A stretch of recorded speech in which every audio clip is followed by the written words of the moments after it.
A crap game is usually one that is uninteresting or unbalanced, has terrible controls, or is overly difficult. The VR game Tower of Trials just happened to belong to this category of games. As soon as the game came out, players who loved to beat the developers gathered together to beat it. For this, they sacrificed sleep and energy 365 days a year. But time passed, and after 3 years, people finally realized that this game was simply impossible to complete. And it was all about the practically invincible guard, who from the very beginning of the game made it clear that everything would not be so simple. Or the polar temperature of -60, which was capable of freezing anyone in just an hour. A labyrinth more than 10,000 kilometers long, in which players get lost forever. In other words, this is not a game for entertainment, but for torture. Therefore, many players, due to the fact that they could not complete it, simply stopped playing. Thus, the popularity of the game began to fall sharply. The game practically died. But there were those who continued, despite everything, to play this game and try to pass it. Congratulations! You are the first to reach the last floor of the test tower. This is the message received by one of those most persistent players. The guy's appearance and well-being left much to be desired, and he himself could not believe that he had managed to do it. Unlike others, he conquered the tower in a new way, regularly clearing the tower, learning the intricacies of the levels to the point of automatism, and all this was in order to get the long-awaited achievement, which took him 11 whole years. He still couldn't believe that he would actually be able to get to the top floor, and now he really regrets that he didn't start a stream so that as many people as possible could see it. On the other hand, it seemed to him that it was not too late to upload a video walkthrough to YouTube because he believed that even such a game could get views. Suddenly, his thoughts were interrupted when he saw that he had received a message. In this message, the developers wanted to express their gratitude for playing their game and also to inform him that in 12 hours a game restart update is scheduled to be installed, followed by a server reboot. But for the guy, it was a little unclear, because as it seemed to him, the game was with zero profit, and doing something like that didn't make sense, although he didn't rule out the fact that perhaps they had a plan. In any case, he understood that no matter what update they came up with, he was no longer going to play this game, and from today on, he was also stopping streaming. Even though he didn't need to feed anyone, even in that case he understood that living on 500,000 won was simply impossible. He also decided to tell the coach that he would take a break from sports for now, although he was once told that he could wrestle professionally, but now he is sure that money is much more important. But first he launched a stream where he ate on camera and chatted with viewers. At one point, he finally decided to tell them something. However, his viewers started laughing at him and making jokes, so the guy hesitated and said that he did it only to make them laugh a little. He mentally decided that when he closed the channel, he would simply write about it on the page. But now there was no point in even thinking about it. Against the backdrop of these thoughts, he drank a little too much and therefore fell asleep like a baby. And when he finally woke up, the first thing he thought about was that he had an incredibly bad headache. But even in this case, he needed to download a video of the passage of the test tower.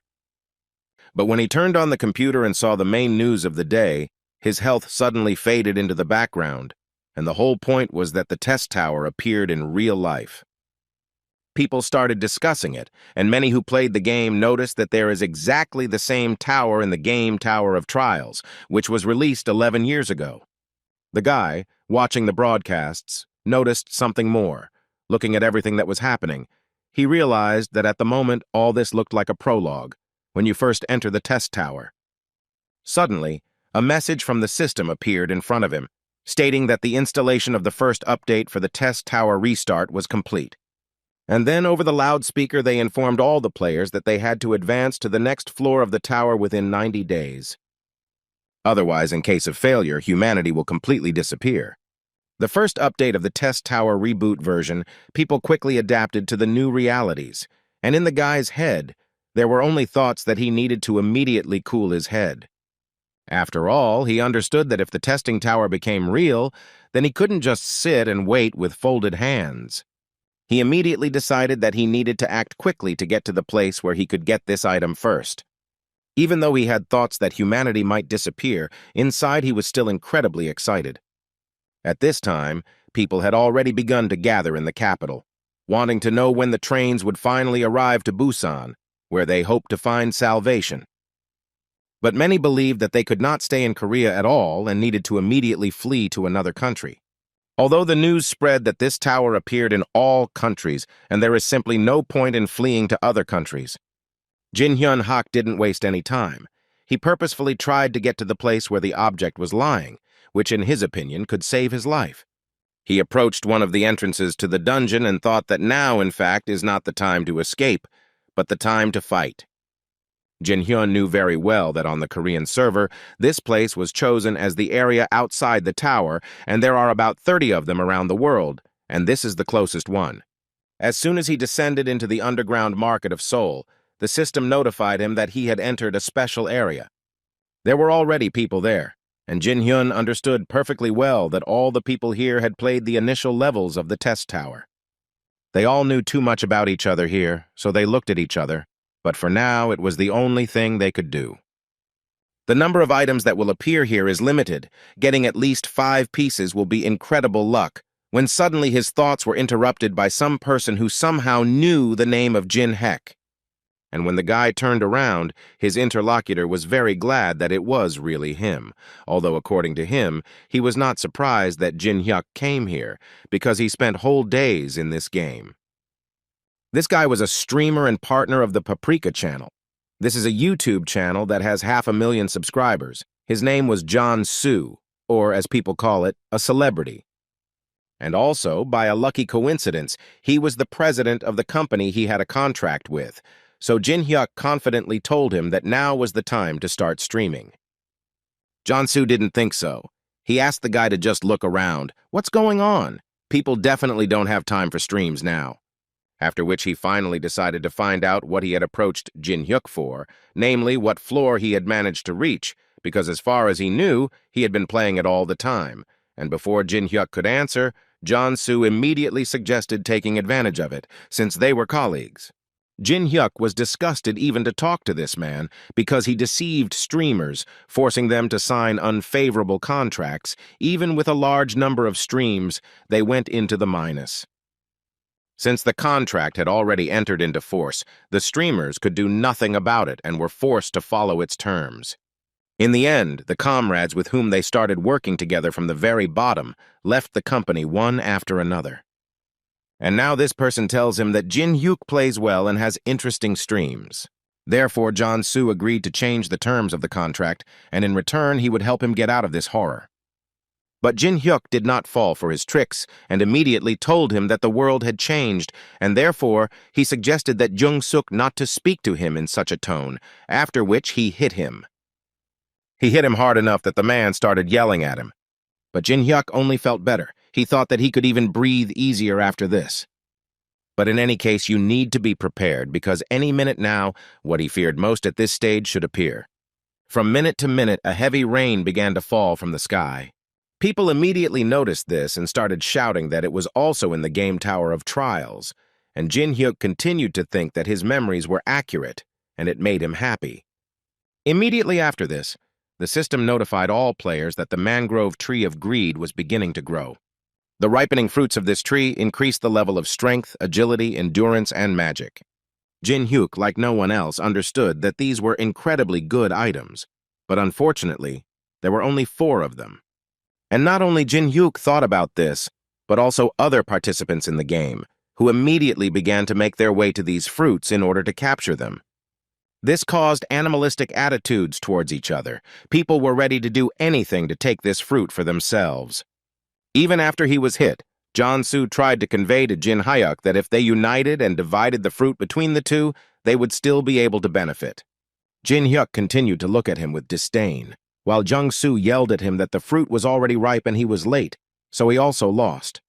However, over time a smile began to appear on the guy's face, because he knew perfectly well that it was not yet time and it would only get more interesting. After some time, one guy finally managed to pick one fruit from the tree, and he even managed to bite off a part of it, which immediately increased his dexterity a little. Only Jin Hyuk knew that the common citizens wouldn't even know that the tree was bearing fruit. Beginner-level players would try to eat the fruit, but players who had spent much more time in the game would enjoy the perverted and cruel process. After some time, the tree began to attack these people who were trying to eat its fruits. Here it dawned on most people that it was actually dangerous to eat all the fruits. The whole point was that most of the players hadn't played for so long that they had already forgotten everything. Amidst all this chaos and panic, only Jin-hyuk was calm, standing in the center and simply watching. He noticed that Jong-soo started to act rather strangely, which is why he decided to ask him, or did he accidentally not want to give up? Jong-soo angrily replied to him that he was only going to do this because he didn't want to die like that. Jin-hyuk replied that he felt so sorry for him because the reward of this scenario can only be received when all the fruits are eaten. Jong-soo didn't expect to hear this, since he himself had never really played this game, but he still decided to clarify whether these words were true. This question angered Jin-hyuk a little, because it seemed to him that everything was more than logical. If it were not true, then he would hardly be standing here. Now Jong-soo began to understand why Jin-hyuk had completely ignored the fruits. Apparently, it was only for this reason. However, this information only made him smile because now he could clearly smell the victory. But he still continued the dialogue with the guy, and now he wanted to know what Jin-hyuk was going to do next. The answer was short and confident. Jin-hyuk said he was going to go inside. He also said that if they went one by one, they would only become easy targets, so it was necessary to move from both sides. Jong-soo realized that the guy was talking about how they needed to distract the tree, and then they would have a chance. Jin-hyuk confirmed his words and added that he needed to remember that if they made even one mistake, it would be the end for both of them. Jong-sun assured him that there was no need to worry, since he had also played similar games. When they were both ready, they immediately began to carry out the plan. At least that's what Jin-hyuk thought, but in reality, Jong-soo decided differently. He stayed where he was and started shouting that Jin-hyuk was a fool that no one was going to listen to. According to him, he simply made bait out of it in order to survive himself. However, the smile on Jin-hyuk's face did not disappear, and he only thought that fortunately, Jong-soo remained the same as he was, but this would only play to his advantage. Because in that case, the only real bait left is Jong-soo himself. He didn't have time to react before the tree eventually grabbed him and began to wrap around him like a snake. Jin-hyuk ignored him and simply continued running towards his goal. Jong-soo tried to shout to him so that the guy would save him, but in response he only received the question, "Why?" Jong-soo couldn't answer, so Jin-hyuk decided to tell him that if he didn't like it, he could file a complaint through his law firm. Jong-soo didn't want to die so much that he started crying and still asked Jin-hyuk for help. But he understood perfectly well that he could no longer help him in any way, and a few seconds later, the tree finally crushed the guy. Jin-hyuk wasn't upset at all and just mentally said goodbye to this bastard.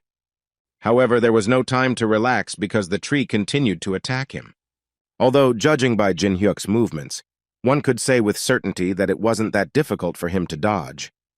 In the end, he saw what he needed so much, the treasured fruit that Jin-hyuk wanted to get appeared on the horizon.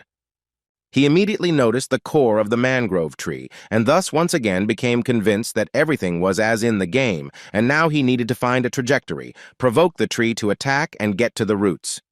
Jin-hyuk decided to offer to speed up this process and suggested that this tree stop torturing him, and that he simply give peony. Since this is a special task, you won't even get experience points for it. The maximum you can do is stand on the honor roll for 24 hours. The mangrove tree did not fall for the guy's tricks, and immediately applied what he called the stem of bloodsucker. He understood that even though he was a player who had been playing this game for days, it was still quite difficult for him to dodge all the blows. However, what he can do infinitely is change the trajectory of the attack. Jin-hyuk repeated in his mind that there was no point in him being afraid, and there was no reason to be afraid. He believed that he should become the one who could complete this game a second time without making a single mistake. Besides, he is the person who made a lot of mistakes in this game. Quite a lot of time passed, and Jin-hyun managed to advance quite far. He was almost at his goal. But everything will not be as fast as he would like, because the tree was not going to give up and used a skill called sleep butterflies. This skill sprays a pollen that puts the player to sleep. A newbie who doesn't know how to protect himself from pollen can fall asleep even if he takes a breath for a second. But Jin-hyuk was far from a newbie, and he knew perfectly well that it was easy to protect yourself. You just had to hold your breath. Therefore, in this way, at one point, he still managed to get to that very core that needed to be destroyed in order to defeat this ominous tree. A few seconds after the impact, the system notified Jin Hyuk that he had managed to knock down the mangrove tree of greed for the first time. He couldn't even imagine that constant analysis and practice of defensive and offensive techniques would help him so much. He even felt gratitude to himself for everything he did. The system also notified him that he would be on the honor roll for the day, but he had to give his name, which made him immediately think that it was just a resemblance, and the system was simply using the honor roll to find out personal information. So he decided not to name the person and thought it would be better to keep it confidential. He also realized that giving information to just anyone would not lead to anything good, because if they found out that he was a player who had completed this game, then he would immediately attract attention to himself. But it was also known that it was impossible to hide all the information in the system, because by hiding the name, they were trying to find a compromise, and perhaps Jin Hyuk would later be able to find a way to keep the data secret. But now it is not so important. What he wanted most at that moment was to get the heart of the peony tree, which he managed to do. If each fruit increases strength, agility, and magic threefold, then peony gives 12 bonuses at once. And if we consider that 3 bonuses are 1 level, then in the end you can rise as many as 4 levels. In other words, by finding this heart, Jin Hyuk hit the jackpot because at this stage, a better reward cannot be found, and most likely throughout the entire journey on all floors, there will not be a better reward. So he didn't think long before throwing this thing into his mouth and swallowing it. Immediately after this, a green light lit up inside him, which could only mean one thing, that his skills had begun to grow rapidly. When the assimilation was finished, he immediately decided that he needed to check the assimilation. Even though he was currently level 1, his stats were the highest for that level, so the guy was more than happy. 10 minutes later, the video of Jin Hyuk destroying the tree was uploaded to YouTube, and another 10 minutes later, you could see a huge number of comments and basically everyone was surprised and didn't believe it. They said that it was either luck or cheating. But in any case, now everyone believes that there is a player who is capable of completing this game to the end. Among those commenting, there were even those people who offered the guy millions for signing a contract. Jin Hyuk himself couldn't believe that it was so amazing, although he himself understood that it was difficult to overcome the Tree of Greed at the first level, but he didn't expect such a violent reaction. Although, on the other hand, many only got to the middle, so their surprise is quite natural, his criteria for assessing complexity are different. But even in this case, he really wanted to sign the contract because before that he had a difficult life in which he always did not have enough money. He didn't even have the money to pay for the room and to buy food for the stream. He would go hungry for several days, and if he had only been offered that kind of money earlier, he would have immediately agreed. But under the current circumstances, Jin Hyuk had no intention of sharing the information under any circumstances. Because he was sure that the most important thing now was to keep all the information secret, only then would he have a chance. In the game, the test tower has spread throughout Seoul. It has not brought any radical changes except that all the relics have become real. Of course, at the moment, the guy could only think about replicas of the relics, because the original is in the tower itself, and it is these artifacts that have legendary power. But replicas are also not a bad analog of weapons that can be useful to Jin Hyuk, so he came to the place that had the most replicas, and this place was the National Museum.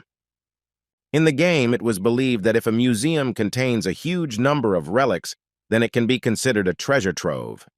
But on the other hand, he understood that in reality other people would also be hunting for replicas. For example, the tree appeared in 7 places, and the museum only in 1, and therefore it could be assumed that players would come from everywhere.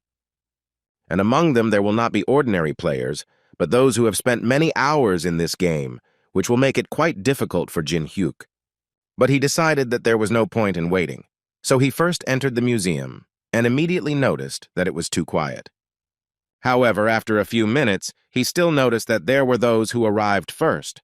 Jin Hyuk had believed all his life that one day people would change along with the world, but now he realized that his assumptions were too far from reality. Everyone started hunting for the relics that are kept in the museum, and they most likely come here in order to get one of them. It was clear that people certainly did not come to study the administrative districts of Korea. The ancient magic map contains information about the test tower, so everyone wants to get it.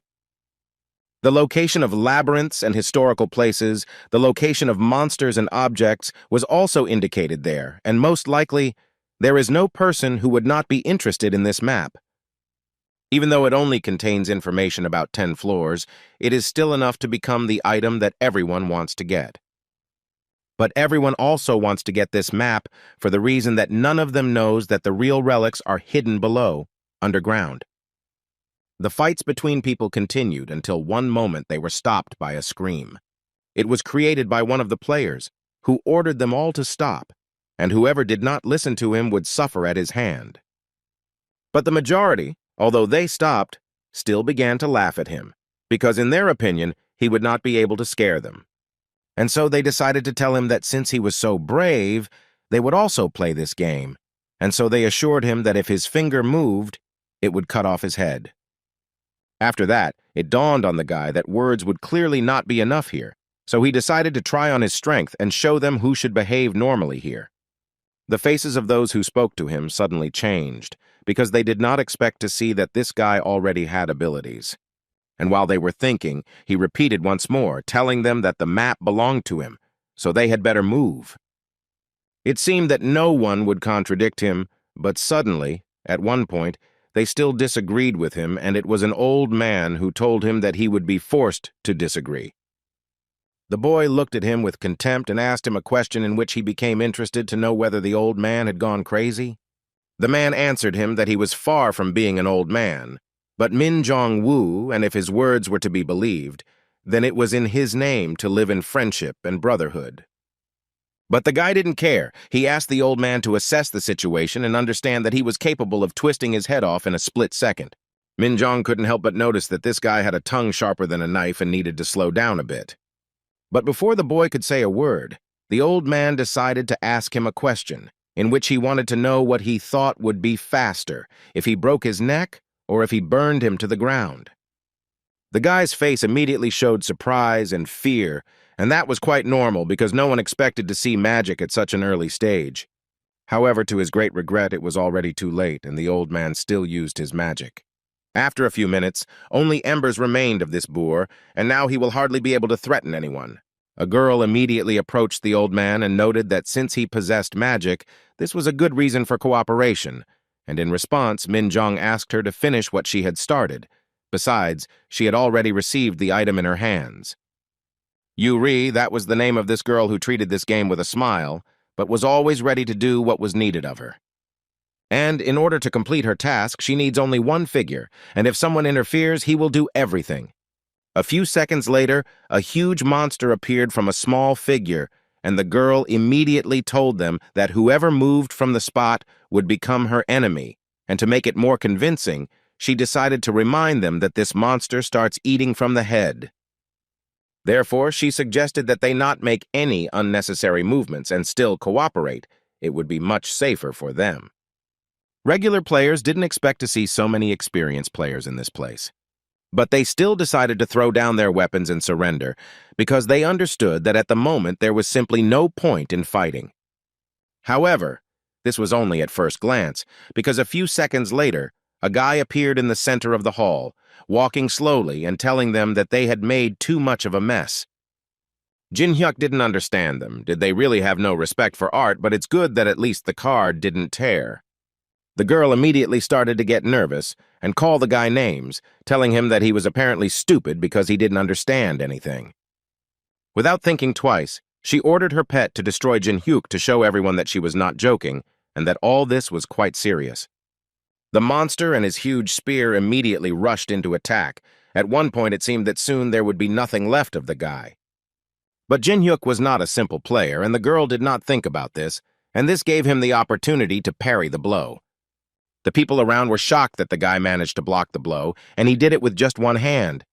Jin Hyuk understood that they were reacting this way because they didn't know how many bonuses he had in total. He decided to irritate Yuri a little and ask what her puppy would do now that he was completely unarmed. She immediately reached into her backpack and laughed at him along the way, and then declared that he was a fool if he thought that she only had one statue. Within a few seconds, she had already summoned several more of the same soldiers. Jin Hyuk was so interested in watching this, even though it was a replica of the Anubis awakening skill. And when the girl finally had a small army around her, she finally decided to ask the guy if he found it funny now. Now for Jin Hyuk, everything has become much more interesting. Even with a low level of magic, controlling 5 statues at the same time is not so easy. Apparently there are quite a few people among the experienced players, for example, that old man with fire magic. Yuri wanted to know how he felt about this. Would he also resist now? Jin Hyuk wasn't afraid of her, so he said quite confidently that, to be honest, these puppies of hers don't look as scary and stern as she thought. Yuri thought he was too self-confident and therefore thought he was just bluffing.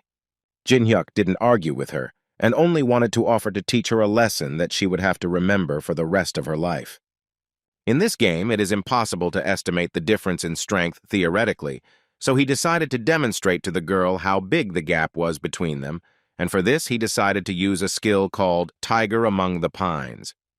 When the tiger finally appeared, Jin Hyuk wanted to know what kind of jackal appeared in front of the powerful tiger, after which the tiger attacked and destroyed the first statue so easily that it seemed like they didn't even resist.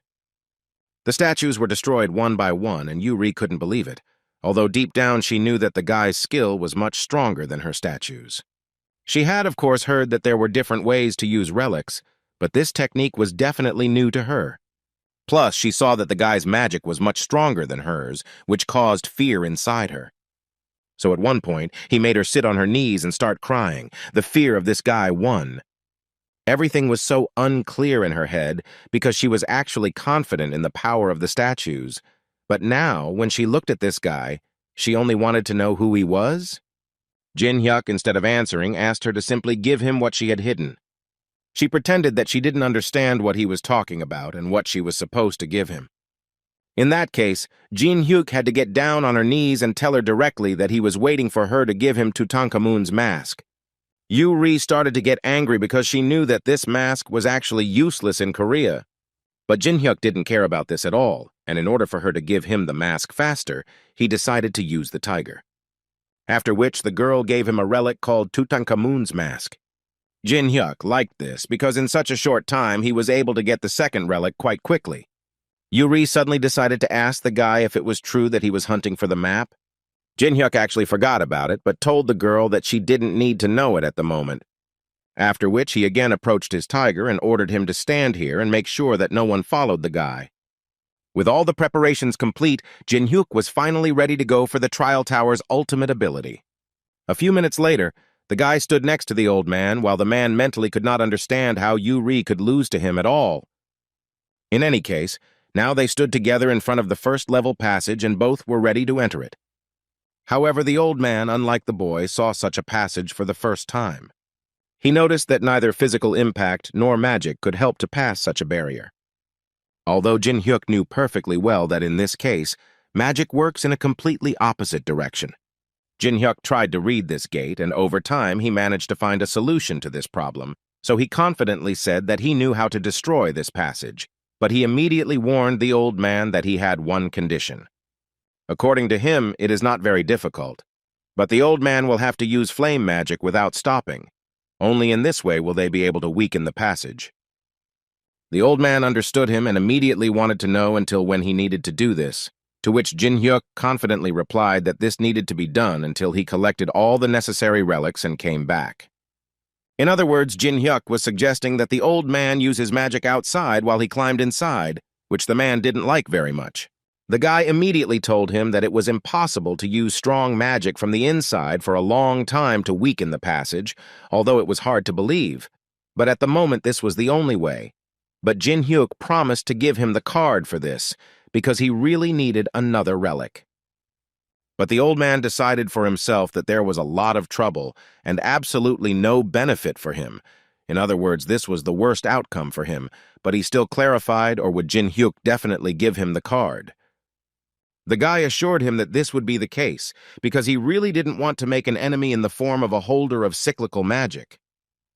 In the end, the old man came to the conclusion that no matter how much he thought about it, there was only one way out, and he basically had no choice but to take this guy's word for it, so he agreed. After a few seconds, he had already created a huge stream of fire. But Jin-hyuk didn't think for long and immediately broke through the passage that had been created after him. It was much more difficult than the old man thought at first, so he began to ask Jin-hyuk to do his business as quickly as possible and not delay. The guy answered him that he would try to do everything faster, but again, he couldn't promise anything. As he walked through this sector, he thought that unlike the floors below, there were no traces of other players visible here. Except for one, someone did come here and stole Emperor Qianlong's iron sword. Moreover, Jin-hyuk guessed who could have done this, and most likely, he also opened the passage. And for this person, it is absolutely unimportant whether people are fighting in other places or not, because this person simply gets what he needs and leaves, as always trying not to get involved in adventures.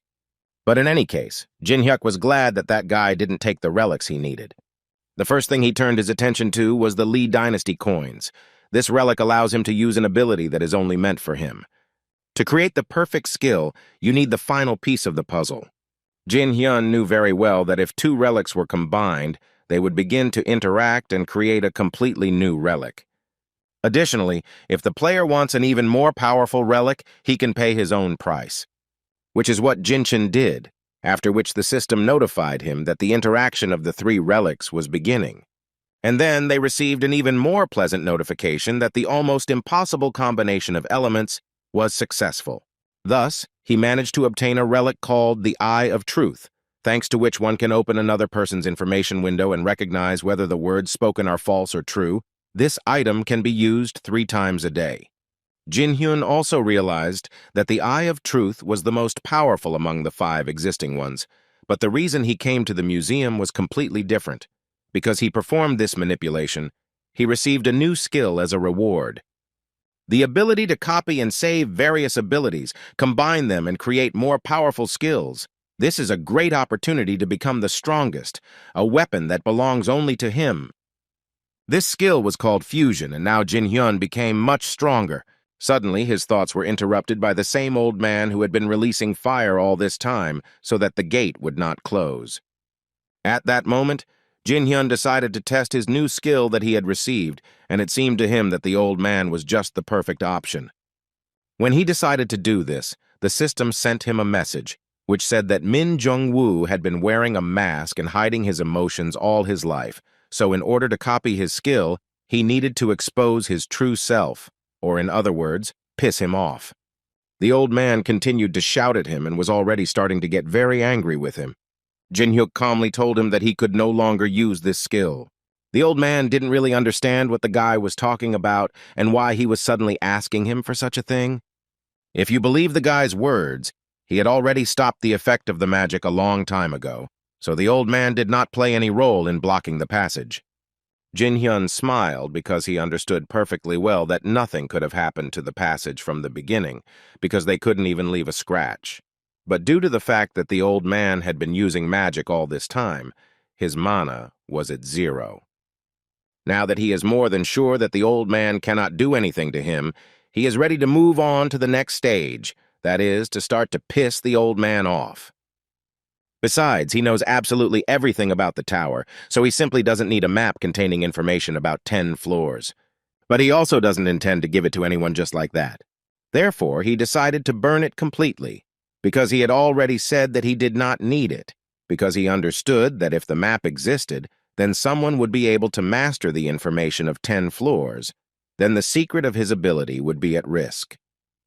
This, of course, caused incredible anger and disappointment in the old man, which is why he began to shout and get angry at Jin-hyun. But the guy didn't care about him. He just decided that the best thing was to think only about himself and no one else. But the man could no longer be stopped. He continued to shout at the guy and say that he would now destroy him and tear him into small pieces. Thus, he helped fulfill the condition that Jin-hen needed in order to copy the old man's skill, and now the boy has mastered the element of fire. Jin-hyun couldn't help but smile because he thought that this was just fine for a start. The old man continued to shout and say that now nothing could help Jin-hyun, and he was going to make him regret his choice. Jin-hyun only smiled even more and asked the old man to think a little about why the guy burned this map right in front of his eyes. But without waiting for an answer from him, He used the first-level fire element to show what his body was now capable of. At that moment, the old man only thought that the guy had the same skill as him, but the difference in power was simply unreal, so it dawned on the man that Jin Hyun was not just a person, since he didn't even need a card. The man's thoughts were interrupted by Jinshin, who decided to tell the old man that if he wanted to calmly climb the floors of the tower, then he needed to listen to him. The number of players who came to the museum does not exceed 4, and the whole point is that many do not want to put their lives on the line. But they all want to be ahead of the rest and not take risks. But this will definitely not happen, and all because Jin Hyun understood perfectly well that he needed to master as many skills and abilities as possible. However, he told the old man that he would contact him soon, but for now he advised him to raise his level, together with that girl. Jin Hyun has been given the opportunity to act at his own discretion, but his path is very long, and he needs to determine the degree of importance of abilities and begin to collect the most necessary ones. But then he realized that since he only had one body, he would physically not be able to master them all. However, the important point was that this time he would be able to cope completely alone.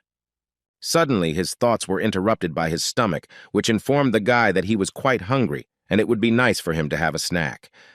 For this reason, he decided to pop into his favorite cafe, where they sold simply wonderful soup with rice, which helps to satisfy hunger quite a lot. But there were already quite a lot of people there. They all watched the TV screen attentively, where the presenter was saying that 23 corpses and more than 50 wounded had been discovered in the National Museum. But unfortunately, most of them have serious injuries, so the number of fatalities is unfortunately growing. Presumably, they were hunting for relics. The news also reported that not only Korea, but also the USA, Europe, China, Japan, and other countries are experiencing a similar story. Although this didn't surprise Jin Hyuk much, since he guessed that players from other countries wouldn't just sit still.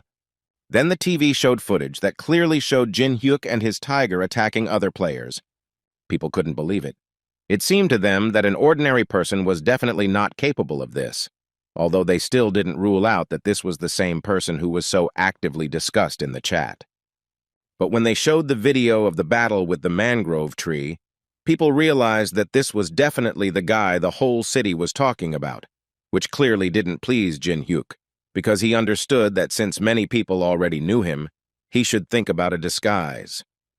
The government is investigating the emergence of an unidentified structure, the testing tower. Civil servants who possess abilities are united into a group, the Association of Awakened. This made Jin Hyuk even more disappointed, because he realized that the government had reacted much faster than he had expected. He understood that if they had already created a group with those who possessed abilities, then they were probably very serious. But one thing was strange to him. He thought that they would start acting only in a couple of weeks. But he decided to think about this later because now the report of the responsible persons would be shown on television.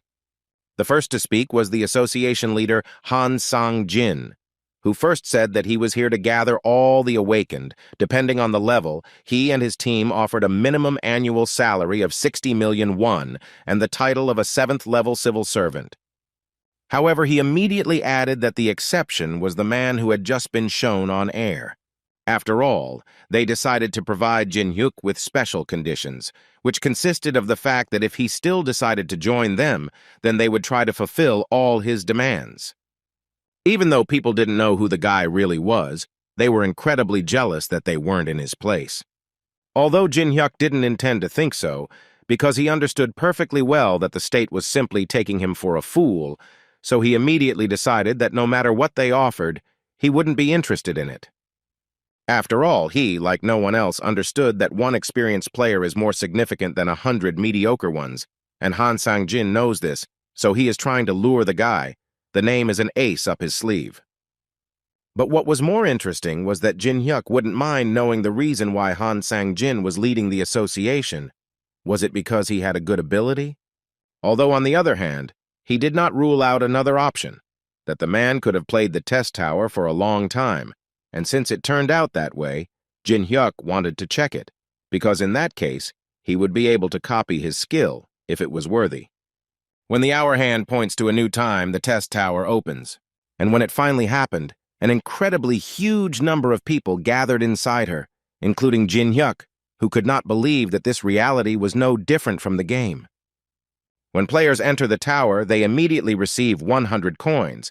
They can be used as currency. Thus, players can record videos and upload them to the network. For 10,000 views, 100 coins are given. However, the size of the commission depends on the level of the player. Viewing a video by a person outside the tower is counted as 1. The broadcast function can only be used when moving to the next floor.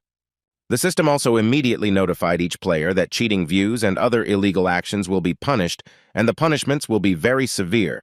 What connects the players climbing the tower and the people outside the tower is the streaming system. Spectators watch videos of those players whose capabilities allow them to climb the tower.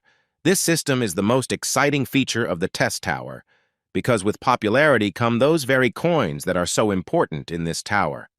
After the system notified each player of these rules, they all immediately rushed to the Goblin's Cave, because they thought that settling there and starting a hunt was the ideal option, because you can quickly take coins and have fun. Everyone was in such a hurry, except for Jin Hyuk, who stood still and kept thinking that they looked so funny when they wanted to attack as soon as possible and get ahead of the others. He thought that he could easily get the coins, because he knew everything, but he was not going to be the first to upload the video. Sharing the information he possesses for a handful of coins would be foolish and irrational. Besides, his plan will be a little different, and he has already decided on the initial actions at this point. In his opinion, these actions are very different from the actions of other players. When Jin Hyuk conquered the 30th floor of the tower, there was a place where it was no longer possible to play, but to do this, the guy turned over the lower floors and collected parts to go higher. He repeated the path he already knew, and in the end he finally found the answer in some ruins. And only then did he realize that all his actions regarding character development were fundamentally wrong. In the end, the result of his labors is the hero he raised for years. He is simply nothing. This happened several times, and the guy had to delete his character and start from the very beginning, promising each time that next time he would definitely get to the end. In the end, it took about 6 years for the guy to do it. So now, standing in front of the Minotaur's labyrinth, he thought that in order to overcome 30 floors, he needed to at least collect all the basic items. The Minotaur's labyrinth has everything he needs.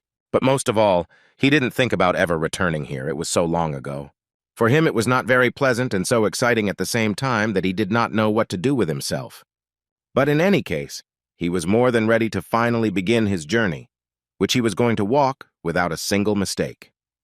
As he entered, everything around him reminded him of the past. The pungent smell and the beautiful view made him remind himself of who he was. But suddenly his nostalgia was interrupted by a group of people who stood in front of Jin Hyuk and remained silent, even after he asked them who they were. The girl in the center smiled at him and replied that they were trying to find something useful for themselves, but eventually came across this labyrinth and decided that entering it would be a good idea. But in fact, they followed the guy because before that they doubted that they should go into this labyrinth. But when they saw the guy and how he opens the doors without a key, they stopped doubting and decided to follow him. However, at first they were not so sure that they needed to go in, because they had absolutely no idea what class the labyrinth was, and the size was also unknown to them. The girl asked him to turn on his head and think a little, or at least listen to her. She wanted to remind them that the beginning in the test tower is still the most important.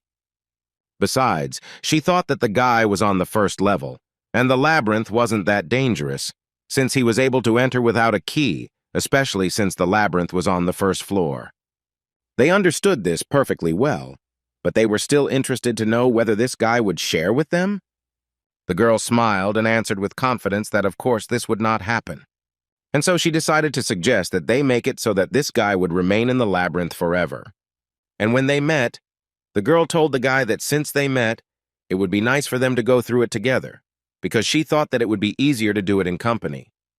Jin Hyuk immediately used the Eye of Truth and saw right through these people, and if he understood correctly, then this girl is their leader. Her name was Hana, and she introduced herself. She was 22 years old. In the past, she reached the second floor of the testing tower. But what interested Jin Hyuk most about this girl was one of her skills, which was called communication, which allowed her to get close to any person very quickly. Jin Hyuk understood that this skill would help him in the future. The problem was in the copying condition. The guy needed to spend 240 hours with this girl in order to copy her skill. While Jin Hyuk was thinking about this, the other guys from this group began to introduce themselves little by little. One of them was called John, and he admitted that he abandoned the game without even getting past the first floor. Next, Hee Min and Jang Mi introduced themselves. Their situation no better than the guys, who also couldn't get past the first floor. There were also two guys there named John Min-guk and Do Guan, who had never heard of this game before. Jin Hyuk realized that he would do his best to obtain this skill, so he introduced himself with a smile. Although in his mind he thought that they would soon become enemies, so there was no point in remembering their names. Hana interrupted his thoughts when she came closer, hugged his hand, and wanted to know how many floors he had walked before getting here. Jin Hyuk understood perfectly well that at that moment she used her communication skill and was thus trying to find contact with him. It was surprising to the guy that this skill worked exactly like this, and he probably would have succumbed to it if he hadn't known that it was a skill. But still, the girl was unable to use it, because Jin Hyuk answered her quite coldly and said that he had gone as far as he could. Hana smiled, although she didn't understand in her mind what was wrong with this guy, because she was almost sure that the effect of the skill should have already taken effect. In any case, she asked him to tell them about this labyrinth, about its features and about the monsters that live here, to which the guy nevertheless agreed. He began his story by saying that this labyrinth periodically changes its structure, and these words caused a corresponding reaction. At first it seemed to them that he was talking nonsense, but their doubts were dispelled immediately after they felt that the labyrinth plates began to move. Hana didn't understand what was going on at all because it seemed to her that this was just a first-level labyrinth and this shouldn't be happening. But this was only the beginning. They had to be extremely careful because due to the fact that the labyrinth began to move, the guys could easily be crushed. They immediately realized that if they stood still, they would most likely be crushed, and then there would definitely be no chance of survival. After some time, they still managed to cope with this misfortune, and thus they survived. At least it seemed that way from the very beginning, but in the end they discovered that Hana was missing. But they were more worried that there were such difficulties on the first floor of this labyrinth, and what would happen next, they were even afraid to imagine. Jin Hyuk was surprised that they had never been in a labyrinth that changed its terrain, although they thought it was just crazy.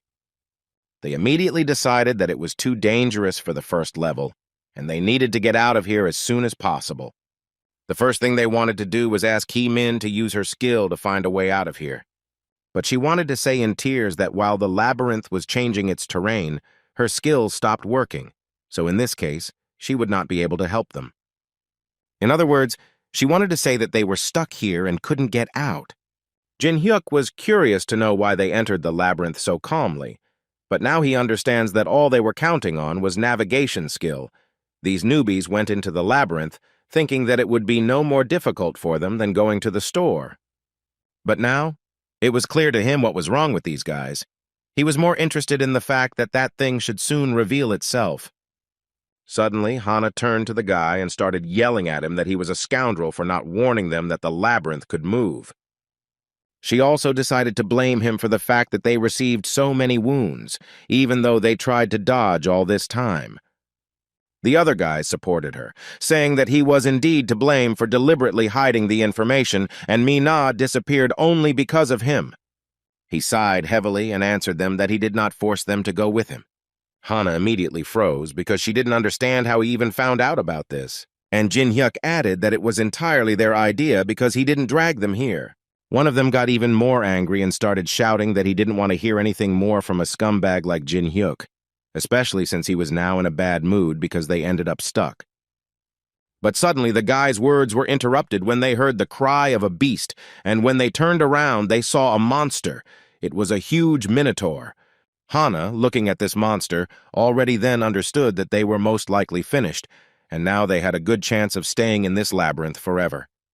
However, she was a little mistaken because she didn't think that Jin Hyuk could attack this monster. A few seconds later, he entered into battle with the monster, and thus he had to dodge the monster's attacks, in the process of which he was able to obtain a new skill, which was called a jump. The system also notified him that in a battle with a stronger opponent, the difference in strength is reduced, but with a weaker one on the contrary, it increases, and Jin-hyuk knew this very well. The guy clearly understood that thanks to this, it is possible to develop even now, at the first level. Through repeated trials and errors, he finally found this only path to victory. In addition, while he was playing this game, he encountered attacks from this monster 1,000,000 times, so he managed to learn all the attack patterns during this time. During the fight, Jin-hyuk also managed to increase his strength and jumping ability. But he also understood perfectly well that no matter how strong the attack was, it would still be of no use if he couldn't hit the enemy. The guys watching all this could not believe that they were trying to deceive such a person. Hana now understood that they had no chance of taking the rewards from a monster like Jin-hyuk. The guy, meanwhile, decided to make fun of the monster a little and tell him that he was somehow too slow and he clearly needed to speed up, because he was sure that the monster would definitely not be able to hit him if he just waved his weapon. The monster apparently understood the language the guy was speaking, so he became even more angry and started screaming. After which he again went on the attack against Jin-hyuk, who at that moment was thinking that it would be very easy for him to become strong in a short time. After all you need to do is put your life on the line, and all that remains is to receive an equal reward. But the bigger the reward, the more dangerous it will be for Jin-hyuk, although this did not frighten him at all. For just one drop of spilled blood, Jin-hyun received 1 point, and it seemed like a good exchange to him. He decided that he would continue in the same spirit, but all this time he remembered that random mistakes could lead to death, and he should slowly finish. At some point, he turned his attention to the guys who were standing to the side and apparently were about to run away. Hana decided that if they constantly walked along the wall, then sooner or later they would still be able to find a way out. Suddenly, she was interrupted by Jin-hyun, who approached her quite unnoticed and wanted to know where they were going, which frightened the girl. But before she could answer, Jin-hyuk added that if she wanted to get a reward, they had to fight with him. He also told them that if they dodged the attack of this monster, they could get secret points that would clearly be useful to them in the future, and according to him, it was easier than they thought. However, looking at their expressions, it was clear that they had no intention of joining the fight and helping Jin-hyun. Besides, Hana simply couldn't answer him as quickly as she wanted, because the monster attacked her and tried to destroy her. Fortunately, Jin-hyun managed to save her, after which he subtly hinted to her that it was better not to stand like that in one place. It was better to hide or move away. The giant monster was not going to stop there, so he decided to continue his attacks until suddenly he saw how the labyrinth began to change its terrain. Then he looked again at the guy who raised his hand and started waving at him, signaling that they would most likely see him again, but it would be a little later. Even after the danger had passed, Hana still could not recover from what had happened for a long time. She tried to convince herself that the monster would not follow them anymore and that all this horror was long over. And then Jin-hyuk spoke to them again, wanting to tell them that the pollen of the sun moth is very attractive to the Minotaur, and what is most surprising is that, according to the guy, the Minotaur will follow them to the very end. The girl sincerely did not understand why he was doing something so crazy. Jin-hyuk thought the answer to this question was too obvious. He was doing all this to improve his skills. He also added that while the labyrinth is moving, they can calmly rest and gain strength. And when the calf comes again, they will be ready to play the game with it again. Hana clearly didn't like these games, so she wanted to find out as soon as possible how long they would have to stay here. Jin-hyuk forgot that these guys apparently knew absolutely nothing, so he had to tell them about this. According to him, they would be in this labyrinth until they managed to get out, and this would be about a month. She couldn't believe the fact that they would have to stay in this hell for 30 days, so she decided that they would separate, and each of them would go their separate ways. They thought that if they didn't go with the guy, they would most likely be able to avoid being chased by that monster, and Jin-hyuk confirmed this.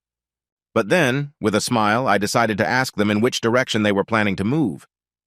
Before they could say a word, Jin-hyuk added that thoughtless actions would bring great danger. Then they wanted to know as soon as possible how to find a way out for them? Jin-hyuk already told them that he knows everything about this labyrinth, so it is logical to assume that he knows where the exit is. Even after Hana heard this, she still continued to search in her head for a way that would help her and her friends cope with this on their own. But she couldn't find it, so she was already ready to tell Jin-hyuk that she agreed.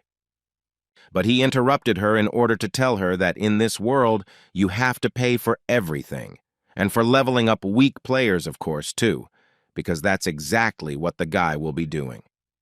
And to begin with, he wanted to get from them all the money they had, otherwise he would not tell them anything, and also promised them that they would suffer. Meanwhile, other players also continued to fight and did everything to increase their level. Many of them tried to post as many videos as possible about how they clear floors and destroy monsters, so that at least one video would gain views and give them the desired views. One guy with a strange hairstyle, people started to like the video, which made him so happy that he simply couldn't describe it. In the whole conversation, only his name was mentioned, and so he decided that it was not in vain that he fought with these goblins until his nose bled. Moreover, having calculated the approximate number of coins that he could get, they realized that this amount would be about 1,000 coins. This made him even happier, so he decided to thank his friends once again who helped him in this difficult matter. One of them decided to say that everyone around them thought that it was only his merit. But in fact, the video was well edited, and they thought everything out cleverly. All that was left was to hope that no one noticed that they used additional skills. But suddenly their conversation was interrupted by a man with the nickname Big Head, who wrote that 15 hours is not so fast because he knows a player who did it in only 5 hours. But the guy was not going to get upset, because he thought that all this was just to annoy him. However, these were not just words, because a few seconds later, they saw a new video uploaded to the network, which immediately broke all the ratings, and their video remained in the background, which instantly spoiled the guy's mood. The new video was about someone, for the first time, being able to boost an item by 10 levels, which seemed on the verge of fantasy. 10 minutes before this new video was uploaded online, Jin-hyuk asked his new friends to listen to it carefully. He wanted them to first of all not stand like idols, but to do their job and do it as well as possible. To begin with, he asked them to prepare a place to spend the night. Then they needed to find logs for kindling. In other words, they had a lot of work to do, and they needed to start doing it urgently. This, of course, could not help but anger the guys, because while they were working, the guy was resting at that moment and was only giving them his instructions. When Jin-hyuk sent them, the system sent him a message that said it welcomed them to the exchange. The guy quickly figured it out, although it would be more correct to say that he took advantage of what he had seen 100 times already, and therefore knew so well what to do next. After a few minutes of thought, Jin-hyuk decided to buy himself the magic tarot cards, the ancient bronze key, the remains of the wooden wheel, and the scroll of strengthening in the amount of 10 units, because he understood that even though it looked like worthless trash that no one would buy. But the guy knew that the most important thing was their application, so immediately after these items were in his hands, he immediately decided to combine them and create something completely new. And when the fusion was successful, the system notified Jin-hyuk that he had successfully received a new item called the Queen of Luck, which increased luck to the maximum for 10 minutes. Even though he received such an item, he is in no way going to forget that relying too much on luck can lead to trouble. But even in this situation, he knew the limits of what was acceptable, because he remembers everything, and therefore his luck level increased again.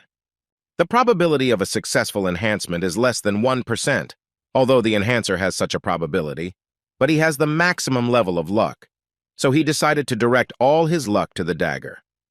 Thanks to this, the enhancement was quite successful. Thus, he became the first person on the Korean server who managed to create an item with a gain of plus 10 units, for which he received 5,000 coins as a reward, and this achievement will also be uploaded to the Hall of Fame.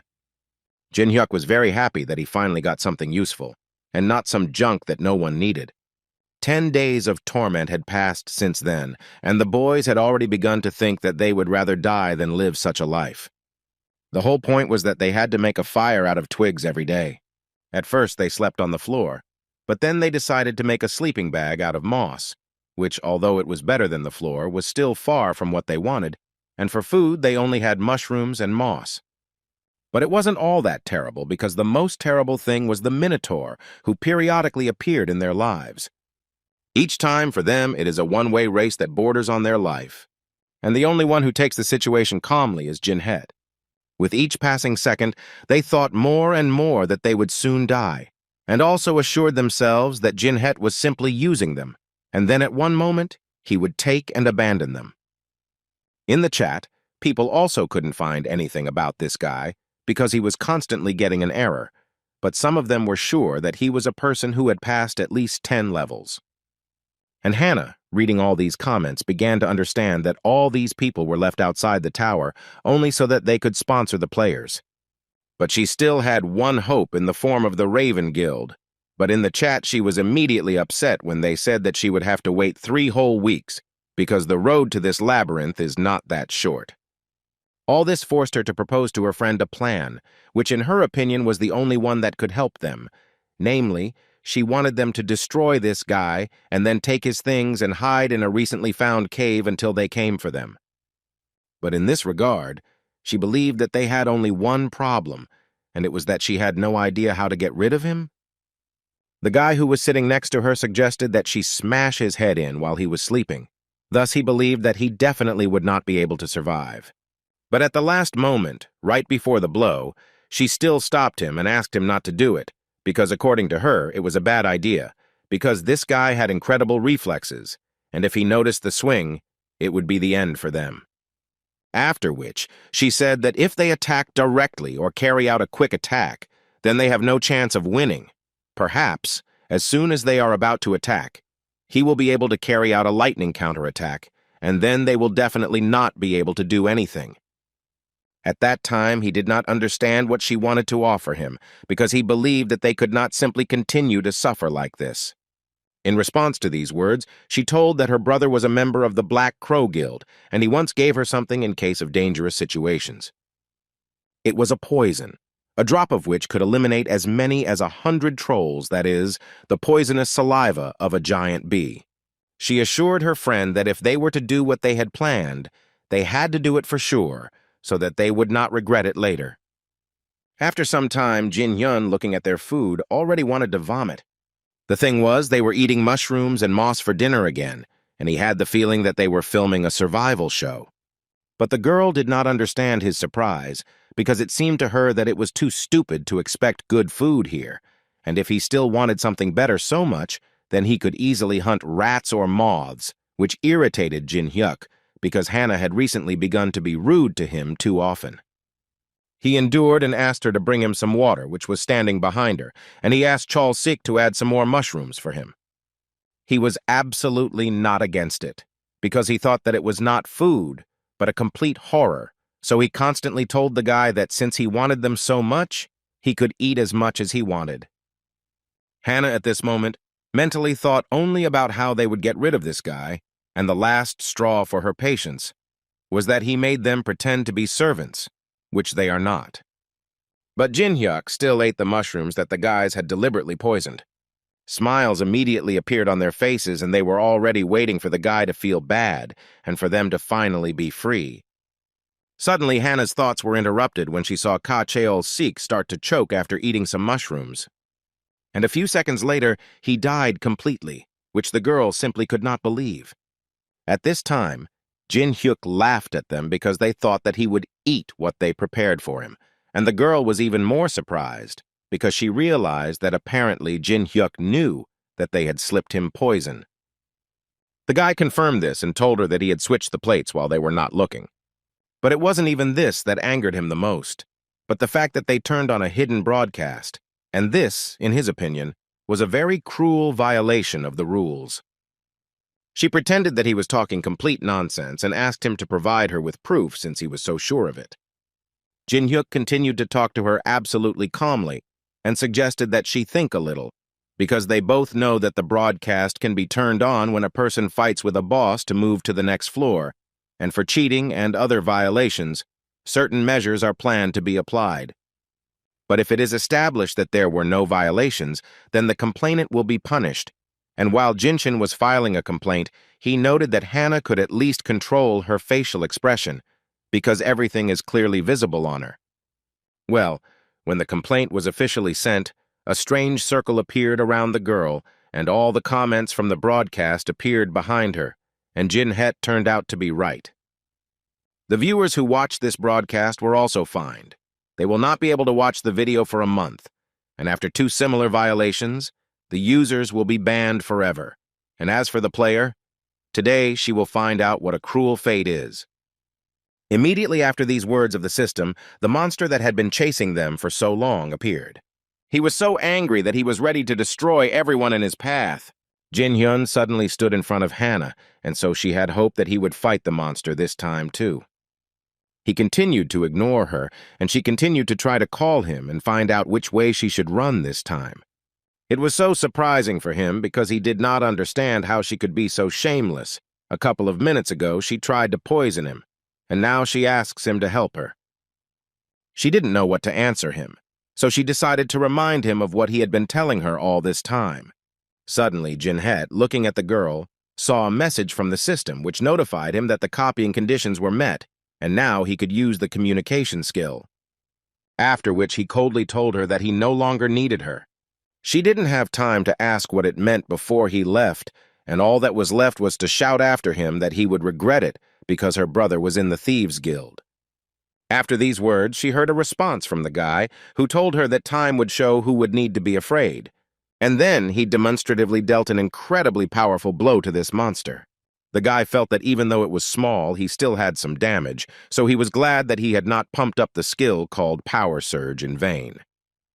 But even in this case, he understood perfectly well that he would not be able to destroy this monster. Then he decided that he should attack a little differently. So to begin with, he decided to use the first-level fire element to see how this monster would react to it. In this way, he was able to slow it down a little, which caused the monster to even drop to one knee. Jenahane continued to mock this monster and tell him that if there is too much muscle, the meat will become too tough. And mentally, he understood perfectly well that just a little more, and he was practically at his goal. According to his feelings, there was little left to reach the monster and destroy it. Jin-hein understood perfectly well that the moment would soon come when he would have to reveal his trump card, and as soon as he thought about it, the system immediately notified him that the Minotaur had activated the 10th level Berserk skill. The monster's form has become completely different. Its power has been revealed to its full potential. Now it is not just a bull that can be taken by the horns. Now it is a real machine of destruction that Jin-hyuk will have to cope with. Hannah, looking at all this, could not even approximately imagine how a guy could defeat such a monster and what he needed to do for this. The Berserk skill lasts for 5 minutes. The strength and speed of attack, as well as the speed of movement of the Minotaur, increases by 30%. Mental abilities are also enhanced, and, most surprisingly, the ability to speak appears. But his first words were not so good, because the first thing he did was to threaten the guy and tell him that he would smear him on the walls and not leave even a wet spot of him, so that he could not run away from him again. Jin-hyun immediately noticed that his magic had improved significantly, and he liked this skill more and more. The Berserker's blows were much stronger. Jinshin had to apply a lot of force in order to somehow block them. As a result, their fight dragged on for quite a while. Jinshin continued to confidently repel each attack of the monster, and the Berserker continued to advance. Hannah also noticed that the monster had completely stopped dodging attacks and preferred to fight with full force. The dungeon boss, who used a level 10 skill, had become incredibly strong, so she was confident that even if all the members of the Black Crow Guild came, they would hardly be able to win this battle. But what was the strangest thing about this situation for her was that this madman Jin-hyuk was smiling in this situation, which was completely incomprehensible to her.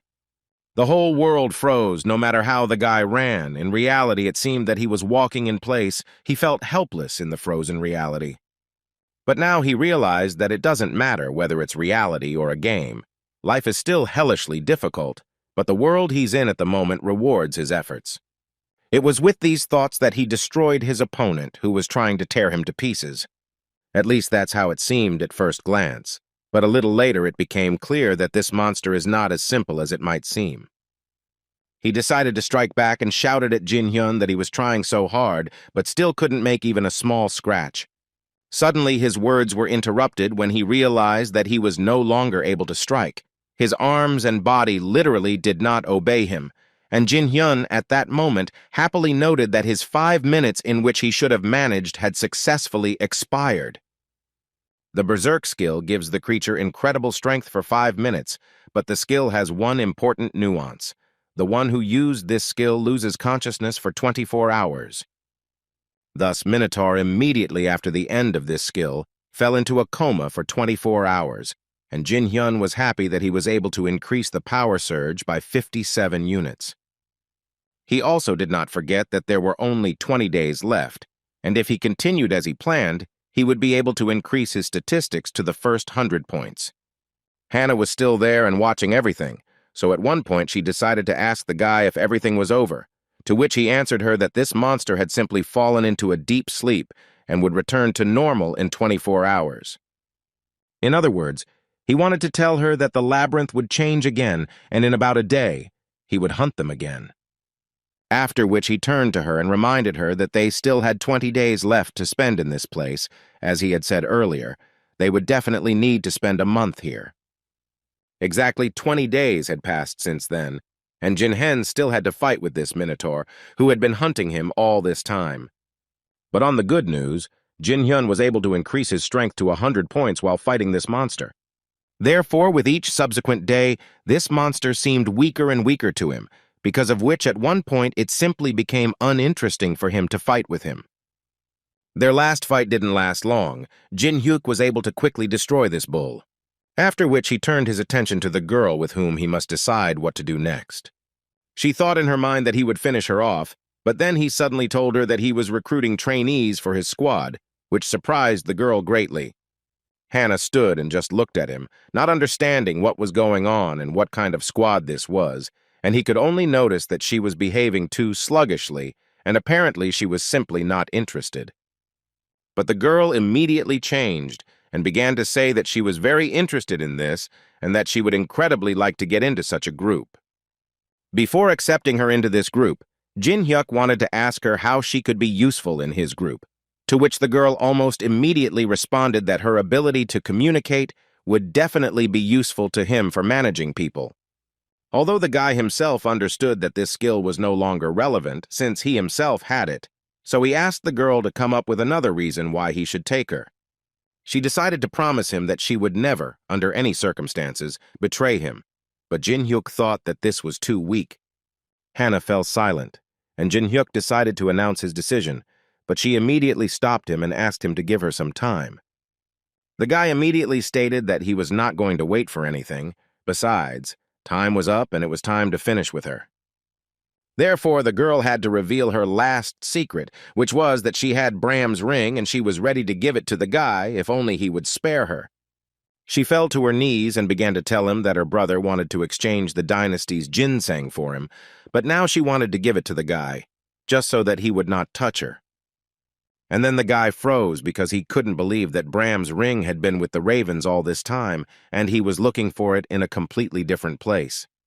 Bram's ring is one of the best artifacts on the first floor, increasing movement speed, resistance to magic, and can also block monster magic, 3 properties that no other artifact has.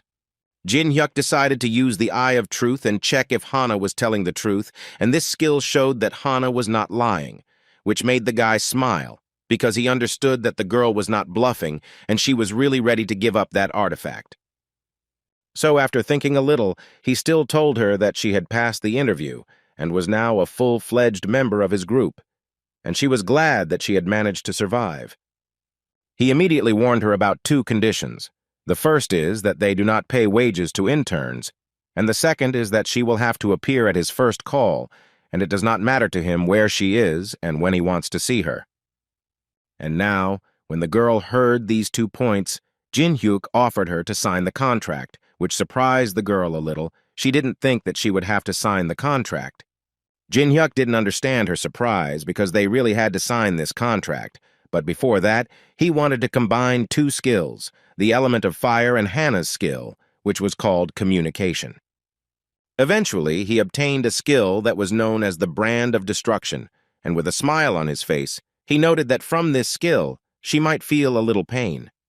She expected to see a completely different contract in front of her, definitely not like this, but Jin Hyuk, with a crazy smile on his face, assured her that they would definitely not sign papers or anything like that.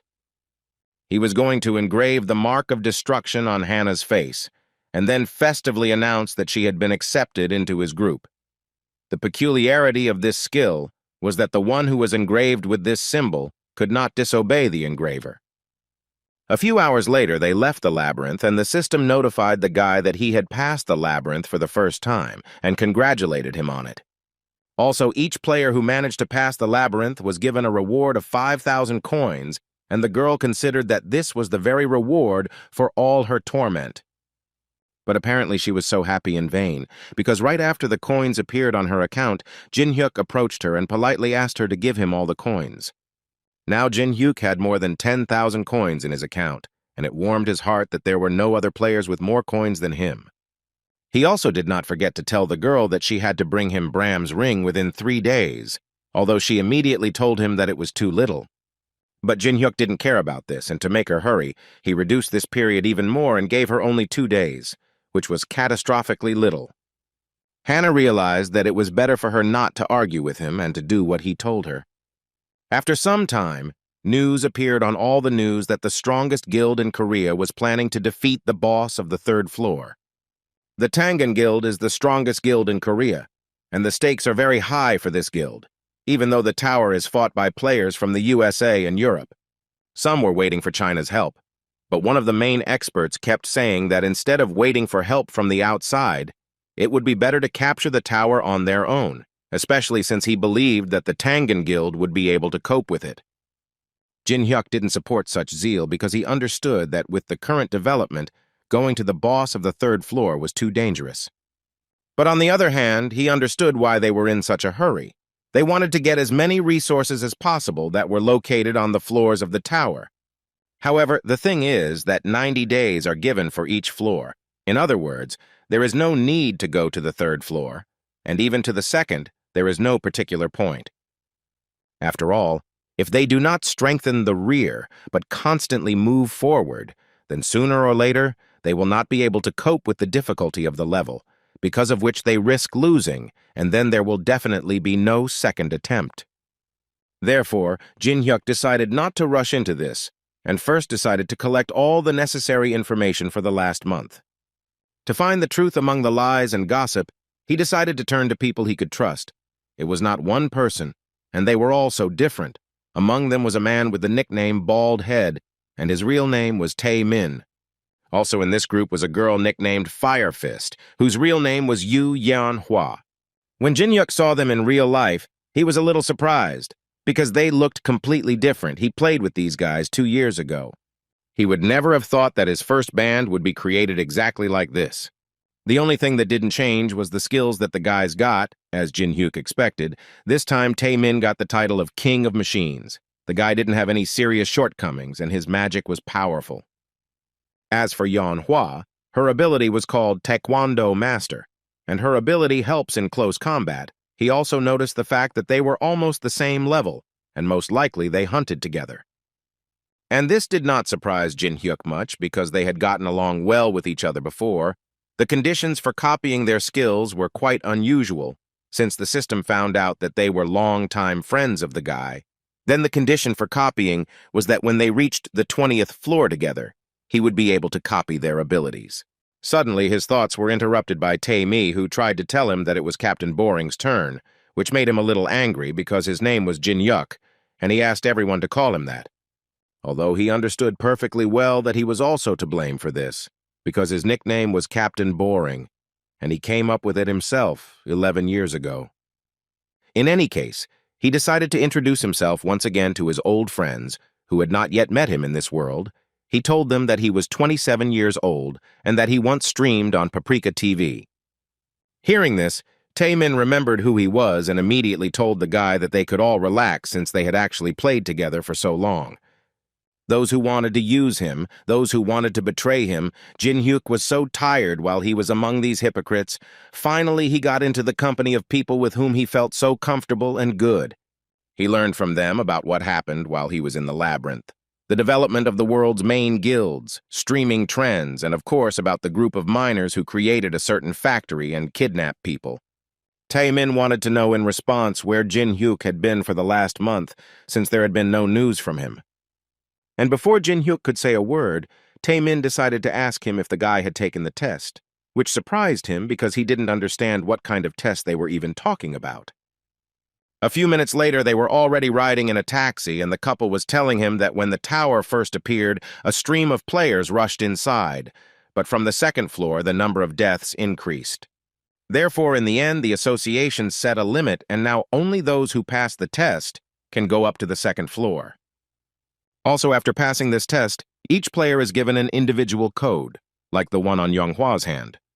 The head of the Awakened Association, Han Sang-jin, under the guise of reducing the number of victims, gathers people with powerful abilities. At least that's what Jin-hyuk thought. And since this had already happened, he decided that he would use the system created by the association, of course, for his own benefit. After the association was created, players who received a rating below F lost the opportunity to advance to the second floor. However, players with high scores immediately receive offers from the best guilds in the country, so 3 types of people gather at the testing site.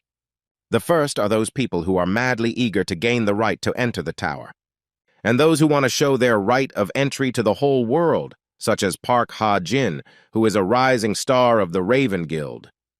Also, no one forgot about Kim from the Father of Wrestling Guild, who was an idol for many, and everyone wanted to become like him. But Kim was not so kind to his fans. He considered them all to be retarded people who just came to gawk. They always explained to him that this was absolutely normal because many people want to get rich quickly or become famous, but he always replied that he did not have time for this, so he always asked to clear the way for him. Because of his request, the guards immediately began to clear the way so that they could pass. But not all people obeyed. One of them was Jin-hyuk and his friends. At one point, they started yelling at him and telling him that he had to immediately move away, otherwise they would use force. But he immediately answered them that he had received his number for the test and was not going to leave here, and besides, he didn't care who was there. At this point, Pak Ha immediately intervened, because he didn't understand what was so difficult about getting this guy out of the way. The first thing he did was start telling Jin-hyuk that the guy was making a big mistake, and he was giving him one last chance before it was too late. The people around watched this closely because no one had dared to oppose Park Ha-jin before, and Jin-hyuk finally realized that this was Hannah's brother. So he decided to use the Eye of Truth and see what kind of person he was. He was 26 years old. He was at level 8.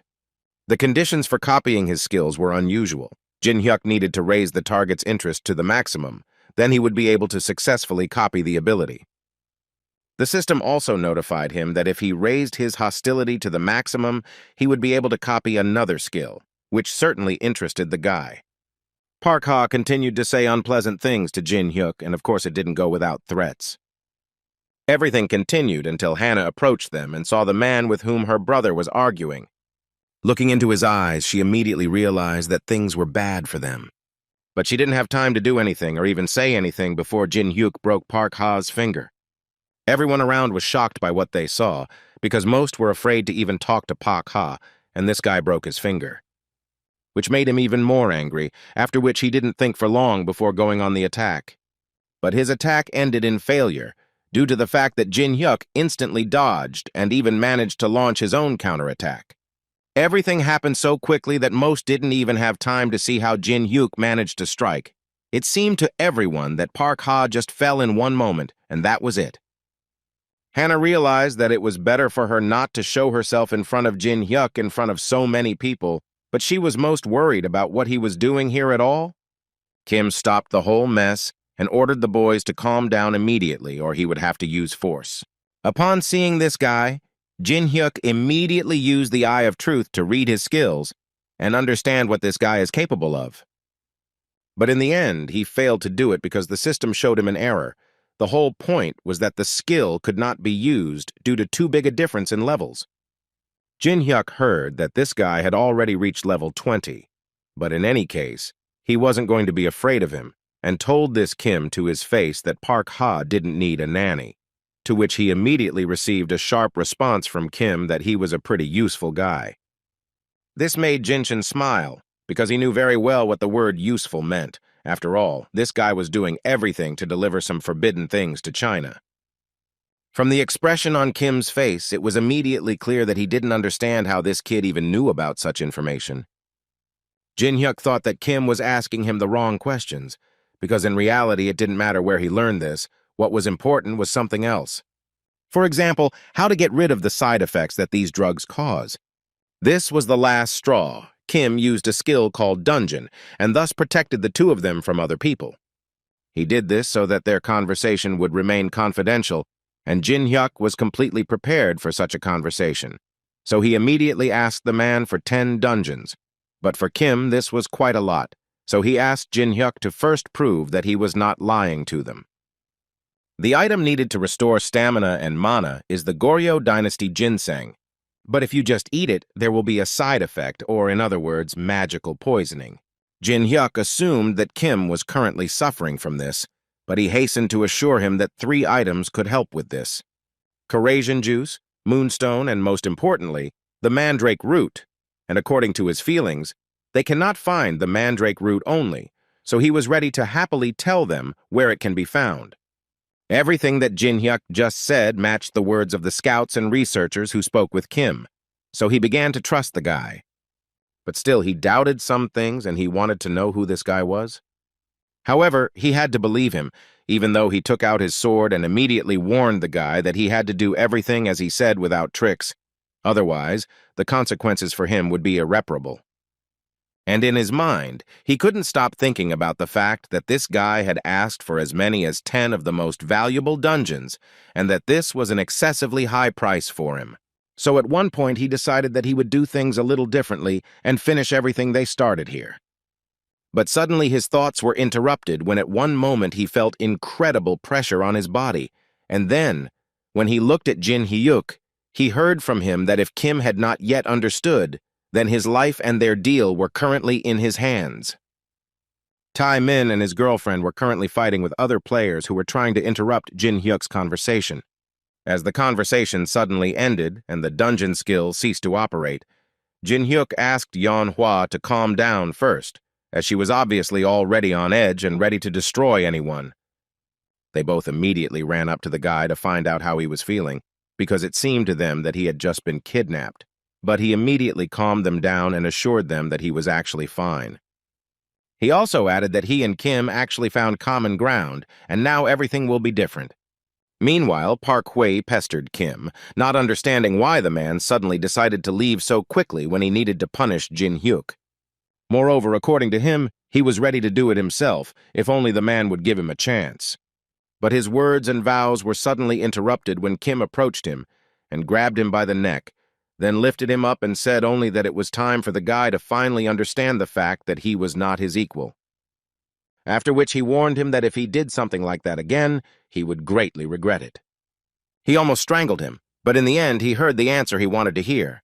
Until the very end, Hannah's brother could not understand what had happened in that dungeon that made his master so angry with him. Anger was overwhelming him at that moment. He incredibly wanted to wipe this guy off the face of the earth, because he believed that he had just been very badly humiliated. The copying conditions were successfully met. Jin-hyuk managed to raise his hostility towards himself to the maximum, and thus he was able to copy the skill called stealth. Well, now that he had completed this task, he decided that the time had come to take the test for which he had come here in the first place. Arriving at the main arena, Jin-hyun immediately noticed that his trainee was in first place on the main scoreboard, so he assumed that she might have drunk mountain ginseng. Before the test began, he was told that it was actually quite simple. You just need to hit the magic stone, objects, skills, you can use everything. The hidden power of the stone is revealed during the attack. After hearing all this, the guy decided that he would use a dagger, which surprised the examiner a little, because it seemed to him that this was too little. But the guy assured him otherwise, so he decided that he would not interfere with the guy and told him that as soon as he was ready, he could begin. Jin-hyuk went to the middle-level stone first, which confused the examiner, so he asked him to go to the starting stone. After all, he was sure that ordinary players couldn't even activate a mid-level stone. But when Jin-hyuk activated his skills and decided to show what his torment in the labyrinth was worth, The examiner immediately realized that the guy was not just a player. At first, he reacted like everyone else. It just seemed to him that it was impossible, because most of the players do not pass the selection because they do not have enough magical power to attack the small stone. And now he sees a broken mid-level stone in front of him, which simply shocks him.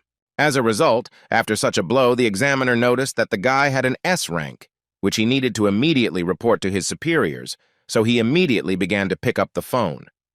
But he was stopped by Jin Hyuk, who asked the guy to report back in a week. It was very important for him, although the man did not understand what was so special about it and why exactly in a week. Jin Hyuk assured him that he had his own personal reasons for this, which is why he wanted the examiner to report this in a week. He understood perfectly well that most likely words simply would not be enough, so he decided to subtly hint to him that he needed to do as he said, and if someone found out about this, the examiner would have a hard time. On the way out of the testing room, Jin Hyuk met Hannah, who, as it turned out, was already waiting for the guy. According to her, she stood here to give what she promised. She had in her hands that very ring of Bram. Jin Hyuk was glad that she finally managed to do it, even faster than she promised, but the girl wanted first of all for Jin Hyuk to remove his brand. But he assured her that everything would not happen as quickly as she thought, and he would take it off if she behaved well. When Jin Hyuk came out after the testing, the guys couldn't believe their ears that he only had an F rank. They were sure until the very end that his rank would be much higher than theirs. Although he told them that this was a temporary result and that he would have to take a re-exam in a week in any case, he asked them not to worry about him and to go to the tower. The first test determines rank based on magical family, and whoever passes this test moves on to the second. The task of the second test was quite simple. You just had to go through one of the tower's dungeons. There was also no difficulty limit. You could choose any opponents. But the place that Jin Hyuk chose was the Trust of the Ruins on the first floor. Neither in the 11 years that they played the game, nor now that it appeared in reality, has anyone been able to pass this zone. Mountain Ruins, first floor of the Trial Tower with a rank of F. He can't get there alone because the guild guarding these ruins won't let him in, and the best option in this case is to go on this journey as a porter. Jin Hyuk did so, saying that his main reason was that he needed money to survive. But he was not alone here, because his colleague was here to feed his family. Although Jin Hyuk was there for a different reason, he understood that this man was one of those who went to such places for money in order to somehow survive. This man kept repeating that they and their F rank must be extremely careful, that they must go where they are told, that the equipment inside does not work, and the ambulance will not come. But Jin Hyuk assured him that there was no point in worrying, because he was confident that those who were here would at least return home unharmed. The man, of course, took all this as a joke, because he did not understand how the guy could even know this, but he was still grateful to him for the fact that the guy was much braver than the others. At one point they arrived at the place they needed, and now all they had to do was wait for the raid group. At this point, Jin Hyuk received a notification that the first person to pass this dungeon would receive a special reward, and as far as Jin Hyuk knew, he had already received it. He received an increase in some characteristics, but what is most important is that he managed to get a cold heart. It gives the ability to remain calm even in a critical situation. He also received another skill called monopolization, which will work when the guy goes through the quest himself. Then the reward will be increased to the maximum possible level. Although there are an incredibly large number of awards in the tower, getting one of them is already a big victory, so the guy simply did not need luck.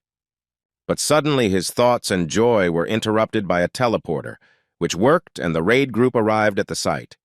At the center of this group was their leader, who had an unbearable headache, but he still came to this mission.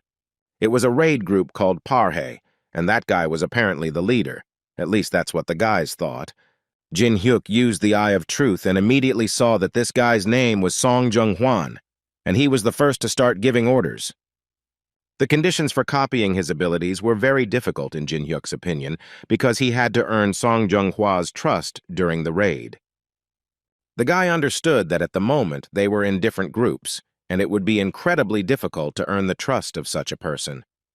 Suddenly, the guy noticed for himself that the head of such a guild, which is among the top 10, has such a low level. In any case, it was time for them to move out, and one of the magicians asked them all to follow him closely, because if any of them got lost, then no one would come back for them. After some time, they finally entered the ruins they had been talking about. There were bodies of monsters scattered around that had been destroyed by the raid group. It was immediately clear that there had been a massacre here. But Jin Hyuk drew his attention to something else, that among such a large number of losses on the part of the monsters, the people in turn lost absolutely no one. And the strategy that their leader used immediately seemed strange to him.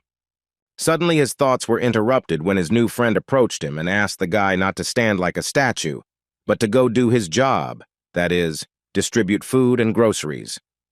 Jin Hyuk completely forgot that he was now performing the role of a porter.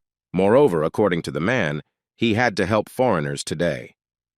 When Jin Hyuk turned around and looked at the foreigners, he immediately noticed their sign. After digging around in his memory a bit, he remembered that this was the sign of the Zion Guild. However, he had an understanding that they were all fragile creatures, but he still decided to make friends with one of them. And this guy turned out to be one of the knights of that very guild, to whom the guy brought water and said that he had worked incredibly well, so he deserved to rest a little. At this time, he activated the communication skill and was already ready to gain the trust of this knight. The system almost immediately notified him that there was a slight interest in Jin Hyuk. But when this knight took off his helmet, the guy realized what was going on and why he managed to get this knight's interest so quickly. The whole thing was that she was the youngest daughter of the aristocratic family of Laurentia. She was a versatile player who was connected with divine power. She also had attack, defense, and healing skills. Laurentia was the hero who saved Amsterdam from chaos, one of the most famous players in Europe. Seeing her, the guy realized why the human side hadn't suffered any losses at all, because according to rumors, Laurentia shows herself best in battles with the undead and other evil spirits. But on the other hand, Jin Hyuk had even more questions when he saw her. He didn't understand why she was even here if there was currently a raid on the boss of the 3rd floor. He decided to find out about it, so he immediately used the Eye of Truth. But it didn't work, and the system again showed an error that the use of this skill was impossible due to the difference in levels. But suddenly this message disappeared, and a new one appeared, which said that luck compensated for the difference in levels. In other words, the guy was now able to use the 2nd level Eye of Truth, and thus he was able to see the target's status, as well as the copying conditions, which were that the guy had to rescue her from a dangerous situation. Then he would be able to copy one of the abilities or skills. The report also said that Teresa was actually one of the top 100 players in the world, and as for her characteristics, it was amazing. Now Jin Hyuk understood why this girl was admired so much. After some time of studying her profile, the guy at one point noticed that she was currently on a quest to choose a profession, and most likely that was why she went to these ruins. Having read up to this point, his thoughts were interrupted by Laurentia herself, who wanted to thank the guy for the water. Although in his mind the guy was only thinking that in fact he should thank her, because soon he would be able to copy the ability that was highly valued by warriors. He had a huge chance to receive the patronage of the heavens. All he had to do was find out what kind of situation could be dangerous for this paladin and what he needed to do to save her, because in fact, this is one of the most difficult conditions. Hua was suddenly urgently called by his colleagues, who asked him in a frightened voice to come over and take a look. When he arrived, he saw that the sentries had all already died, and what was most important was that it was completely incomprehensible how this could have happened. The system notified all players that the guardians of the ruins are watching the trespassers, but this will not always be the case, or to be more precise, they only have 10 minutes left to escape. Otherwise, the ruins security system will be activated, and then the guards will come out, but if they manage to leave, then nothing will happen to them.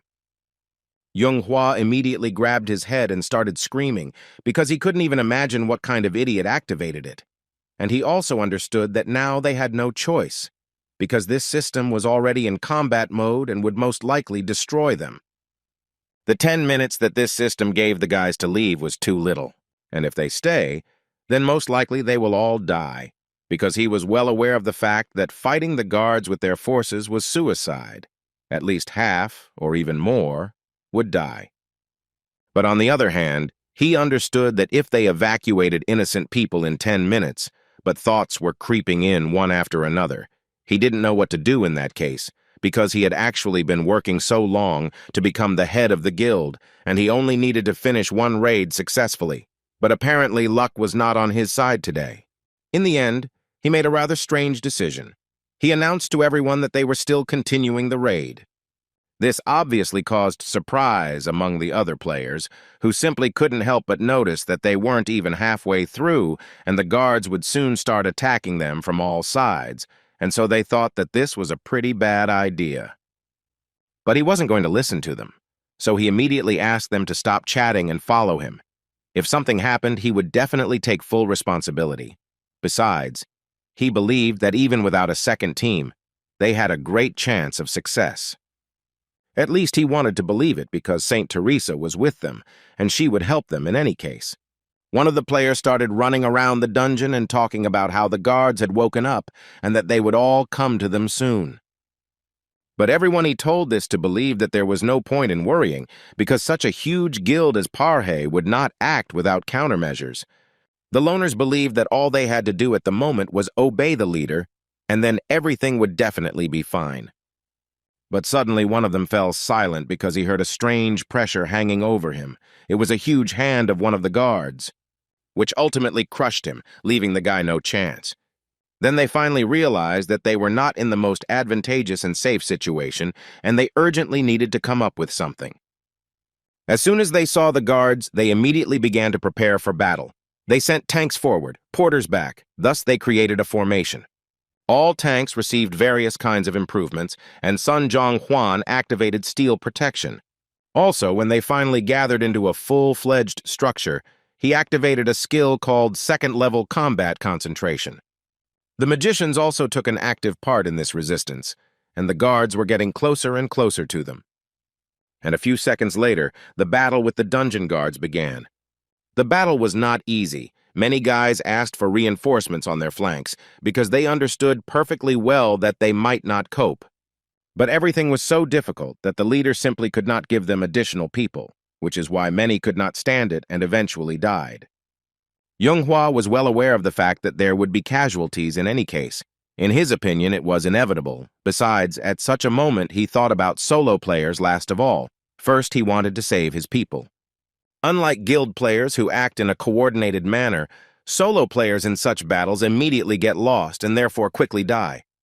The solo players were shocked at how much the guild leader didn't care about them, because they asked him for help several times, and he ended up simply ignoring them, and now apparently because of this, they will die.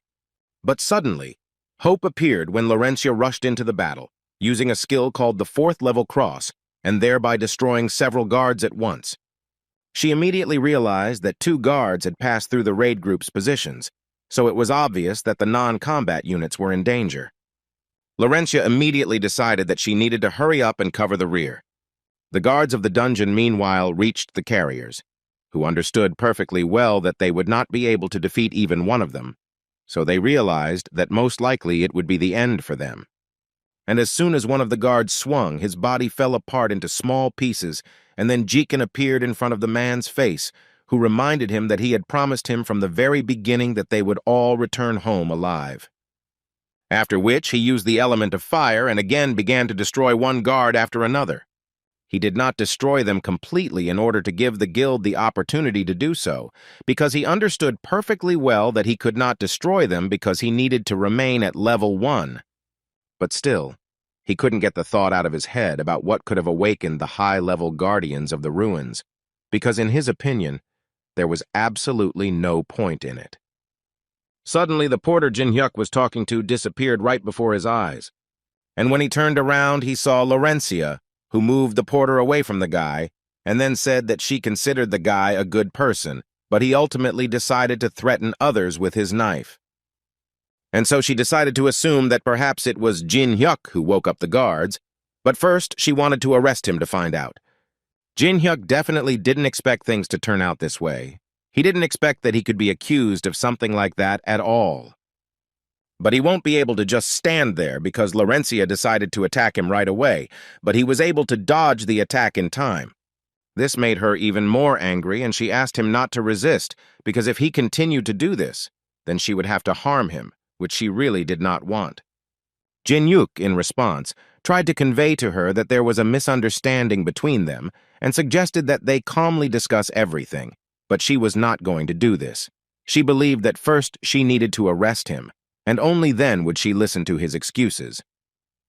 The guy realized that she was too angry with him and therefore was not even going to listen to him, so he simply had no other choice except to engage in battle with her and punish her, and then explain that it is she who is wrong in this situation.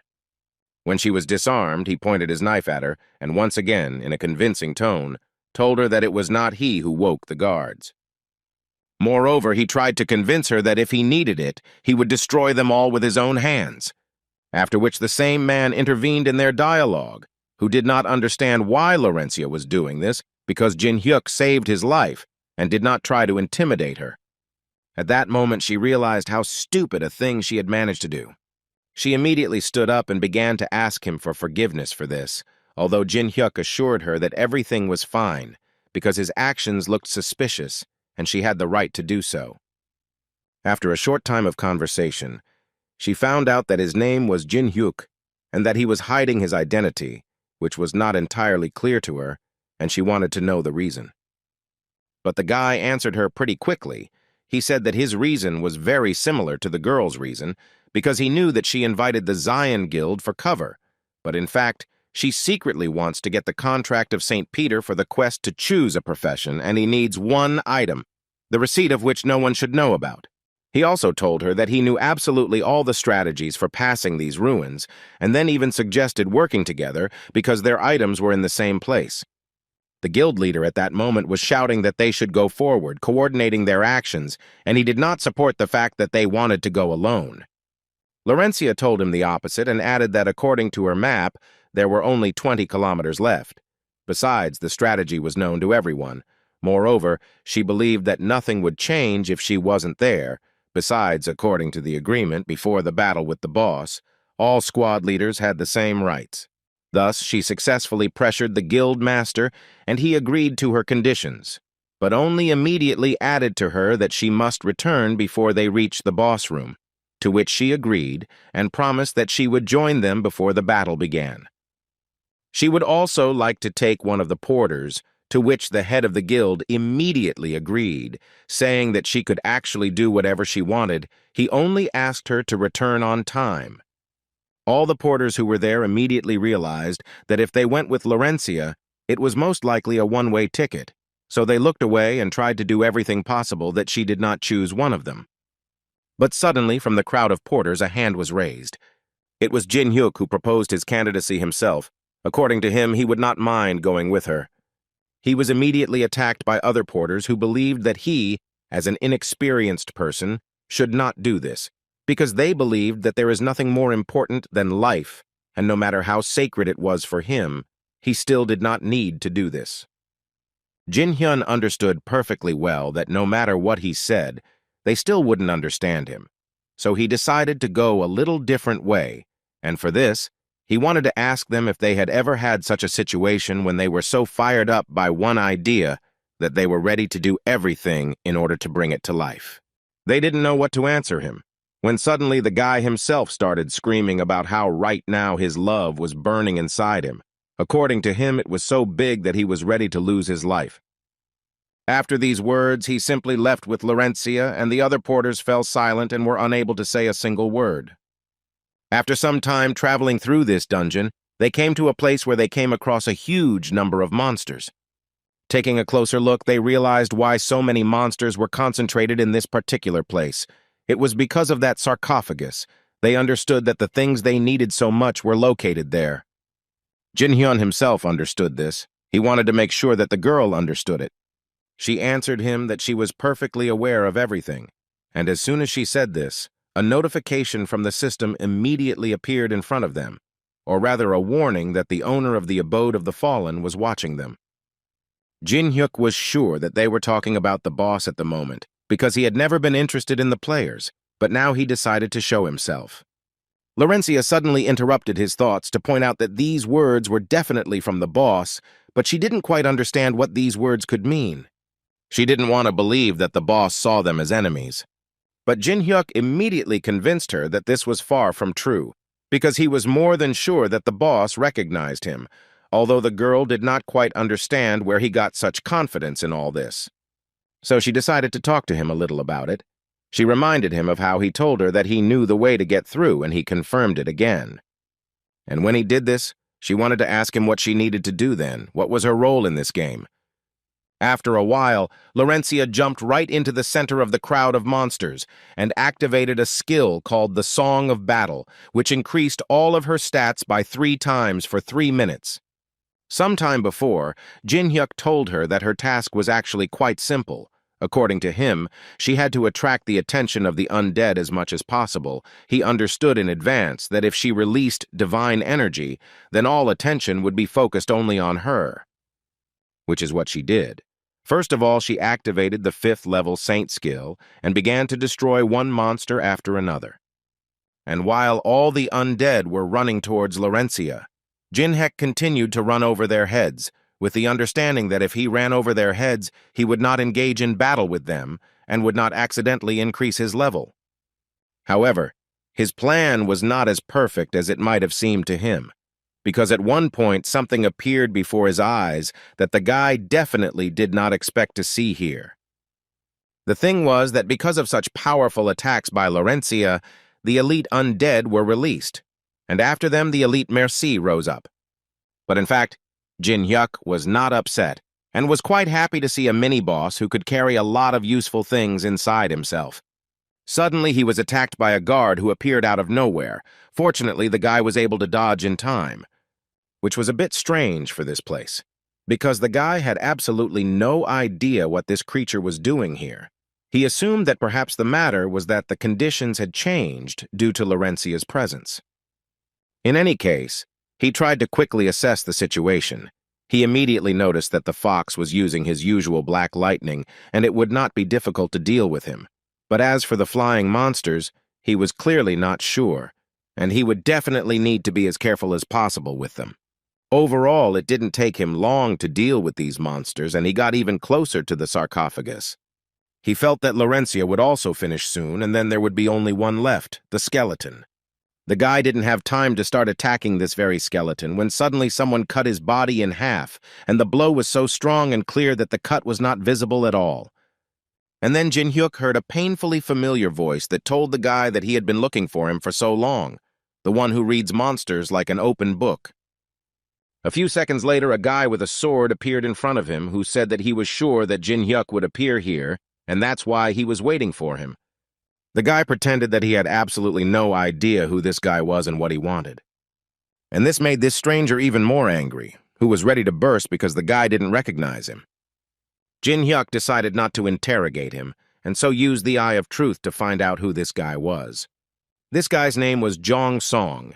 He was level 29, and the conditions for copying his skills were that he had to defeat this guy in a sword fight, thereby breaking his self-confidence. But what the guy noticed was that in the guy's hands was a sword from the Chanlong dynasty, and this was the very item that had disappeared from the artifact museum. Back when the test tower was still a game, Jong Seong had already lost to Jin Hyuk several times, after which he pursued him wherever he was and tried to take revenge on him, but he was never able to win. He couldn't believe that this warrior eager for battle was Jong Seong. This guy was incredibly angry because Jin Hyuk underestimated him so much, because the game had only recently become a reality, and he had already managed to forget him so quickly. Jin Hyuk actually remembered this guy back when he was in the museum, but it didn't make him too happy, because more than anything in life, he dreamed of this guy finally leaving him alone. However, Jong Seong assured him that this time, things would be different and he was more than ready to fight Jin Hyuk in a fair fight and defeat him. He thought so because he was sure that they were both at the very beginning of their journey, and he did not yet have the advantage of a huge number of skills. Jin Hyuk answered him quite calmly. He told the guy that if he wanted to fight so much, then he wouldn't interfere with him, but he still wanted to know from him if he was sure that he would definitely cope with this task. While he was thinking, Jin Hyuk pointed his finger at his partner and subtly hinted that she definitely wouldn't just stand there and watch them fight. Jung Song was not afraid of Laurentia. Moreover, he was quite interested in fighting the Saint. But still, he didn't come here for this. So first he wanted to do everything so that no one would interfere with them. And for this, he decided to use a skill called Level 5 Battlefield Selection. Laurentia, seeing this, immediately began to worry about the guy and therefore wanted to do everything to help him. But she was stopped in time by Jin Hyuk, who was holding a small ball in his hands and saying that there was no need to worry because they would definitely see each other soon. After which, they disappeared along with Chon Son, and Laurentia was left standing alone. They both moved to a completely different place, which was apparently prepared in advance so that they could both fight without any problems. Jung Seong even decided to give Jin Hyuk an official invitation to a fight in which no one would interfere with them. He also activated a skill called a Level 5 Duel. Thus, all of this guy's stats increased by 10%. But the problem with this skill was that it not only increased the characteristics of the one who used this skill, but also reduced the power of his opponent's skills. In other words, Jung Song's special ability greatly reduced Jin Hyuk's skills. Therefore, he understood with a smile that the situation at the moment had become too unfavorable for him. But the smile on his face was because when the copying situation is unfavorable, the conditions are adjusted in accordance with the changing situation. The conditions were so simplified that Jin Hyuk was able to copy Jung Song's unique ability instantly. He copied a unique ability called the Sword Song. This skill increased the swordsman's skills by as much as 200%. Jong Son didn't understand what was going on there and became even more angry because of it, until at one point he finally broke loose and ran into battle. But Jin Hyuk was already more than ready for this, so he began to gradually summon his sword. Jin Hyuk blocked Jung Sung's blows too easily. But at that moment, Jong Song turned his attention to completely different things, namely, that they were fighting him at a medium distance, and this guy was only using a dagger, which was not entirely correct. Although Jin Hyuk thought that this was enough for him to win, because if he had fought with a sword, this fight would have ended long ago. All these words made Jong Sun more and more angry. At one point, it seemed that he was about to burst from anger, and therefore he successfully activated the skill called the Soul of the Sword. After which he delivered almost his strongest blow, which Jin Hyuk was able to dodge with incredible ease. After which he couldn't help but ask this guy a question, in which he was interested to know if he was trying too hard when he used the highest techniques in a fight with a newbie. This question could not have caused any other reaction except anger, and Jong Sun could be understood, because few people would dare to call Jin Hyuk a newbie. Jin Hyuk was worried about other things at this moment. If he wasn't wrong, then if he continued to parry his opponent's attacks, then his dagger would come to an end. Therefore, he decided that it was time for a skill that could counter the sword. In this way, he successfully combined the Sword Song skill and the skill called Demon Soul. Thanks to this connection, synthesis began to take place, and thus the creation of a new ability began, which was called the Sword Graveyard. This skill was incredibly powerful, as it was capable of increasing a swordsman's skills by 500%. Thus, the body uses only the most effective sword techniques, perception at its maximum. But even though this skill was now in Jin Hyuk's arsenal, he still couldn't use it to the fullest, because for now it only gives out 1/10 of its full power, and all because he doesn't have enough mana to control this power, so he thought that he needed to increase its supply as soon as possible. Jong Seong immediately realized that something abnormal was happening, since a strange flow of mana began to flow from Jin Hyuk. He tried to understand what this incredible power was, because until the very end he was sure that this was the most convenient battlefield for him, and he also tried not to fight at his usual distance. The conditions around him were maximally favorable, but even taking all this into account, he still couldn't win. He tried his whole life, but in the end, both in the game and in real life, he couldn't defeat this guy who always seemed incredibly strong to him. Jong Sung spent so much time but still couldn't figure out why he couldn't beat this guy. But he was not going to accept his defeat, so, having collected his thoughts, he again ran into the attack. However, all of his attacks were blocked again by Jin Hyuk, who did it quite quickly and immediately went on a counterattack, which Jong Song clearly did not expect. Suddenly, he heard Jin Hyuk's voice behind him, telling the guy that he had already fought with someone who was much stronger and faster for him, so he was tired of this fight and really wanted to finish it. A few seconds later, they clashed sword to sword again. Resisting such a huge force was too much for Jung Seong. Therefore, at one point he could not stand it and his sword flew away. And Jin Hyuk could only acknowledge the fact that he had won again. He had already lost count of how many times he had managed to defeat him. But Jung Song kept count and knew perfectly well that this was already the 138th fight that he had lost, which made him so sad that he asked Jin Hyuk to destroy him on the spot.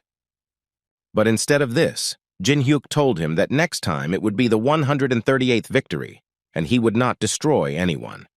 After that, he reminded Jung Seong that the test tower is no joke, and even the strongest nerds sometimes die here due to carelessness. But he still believed that they needed strong players. And those who are as persistent and hard-working as Jung Song, even more so he extended his hand to him, which signaled a desire to be friends. Although in his mind, he was thinking that he actually just needed to wait 60 days in order to copy the player's abilities again. Therefore, he decided that it would be wrong to waste his energy searching if there was an excellent target to copy that could always be nearby. Chon Song decided to listen to him, so this time he admitted his defeat, but immediately decided to tell Jin Hyuk that next time the outcome would definitely be different. After which, he decided to tell the guy that during all this time he still hadn't found out his name, although Jin Hyuk didn't quite understand why the guy needed to know it at all. Jung Sung didn't insist, and decided that if Jin Hyuk didn't want to give his name, then he would continue to call him the same as before, which definitely didn't suit him. But Jung Sun couldn't be stopped, so without thinking twice, he called him a stinker. Unfortunately for Jin Hyuk, this was heard by Laurencia, who already had a huge number of jokes in her head. One of the players noted that they apparently did not kill all the monsters, although before that, each of them was sure that they did it. But he thought so because the scanning artifact detected something, but in theory, nothing should have remained there.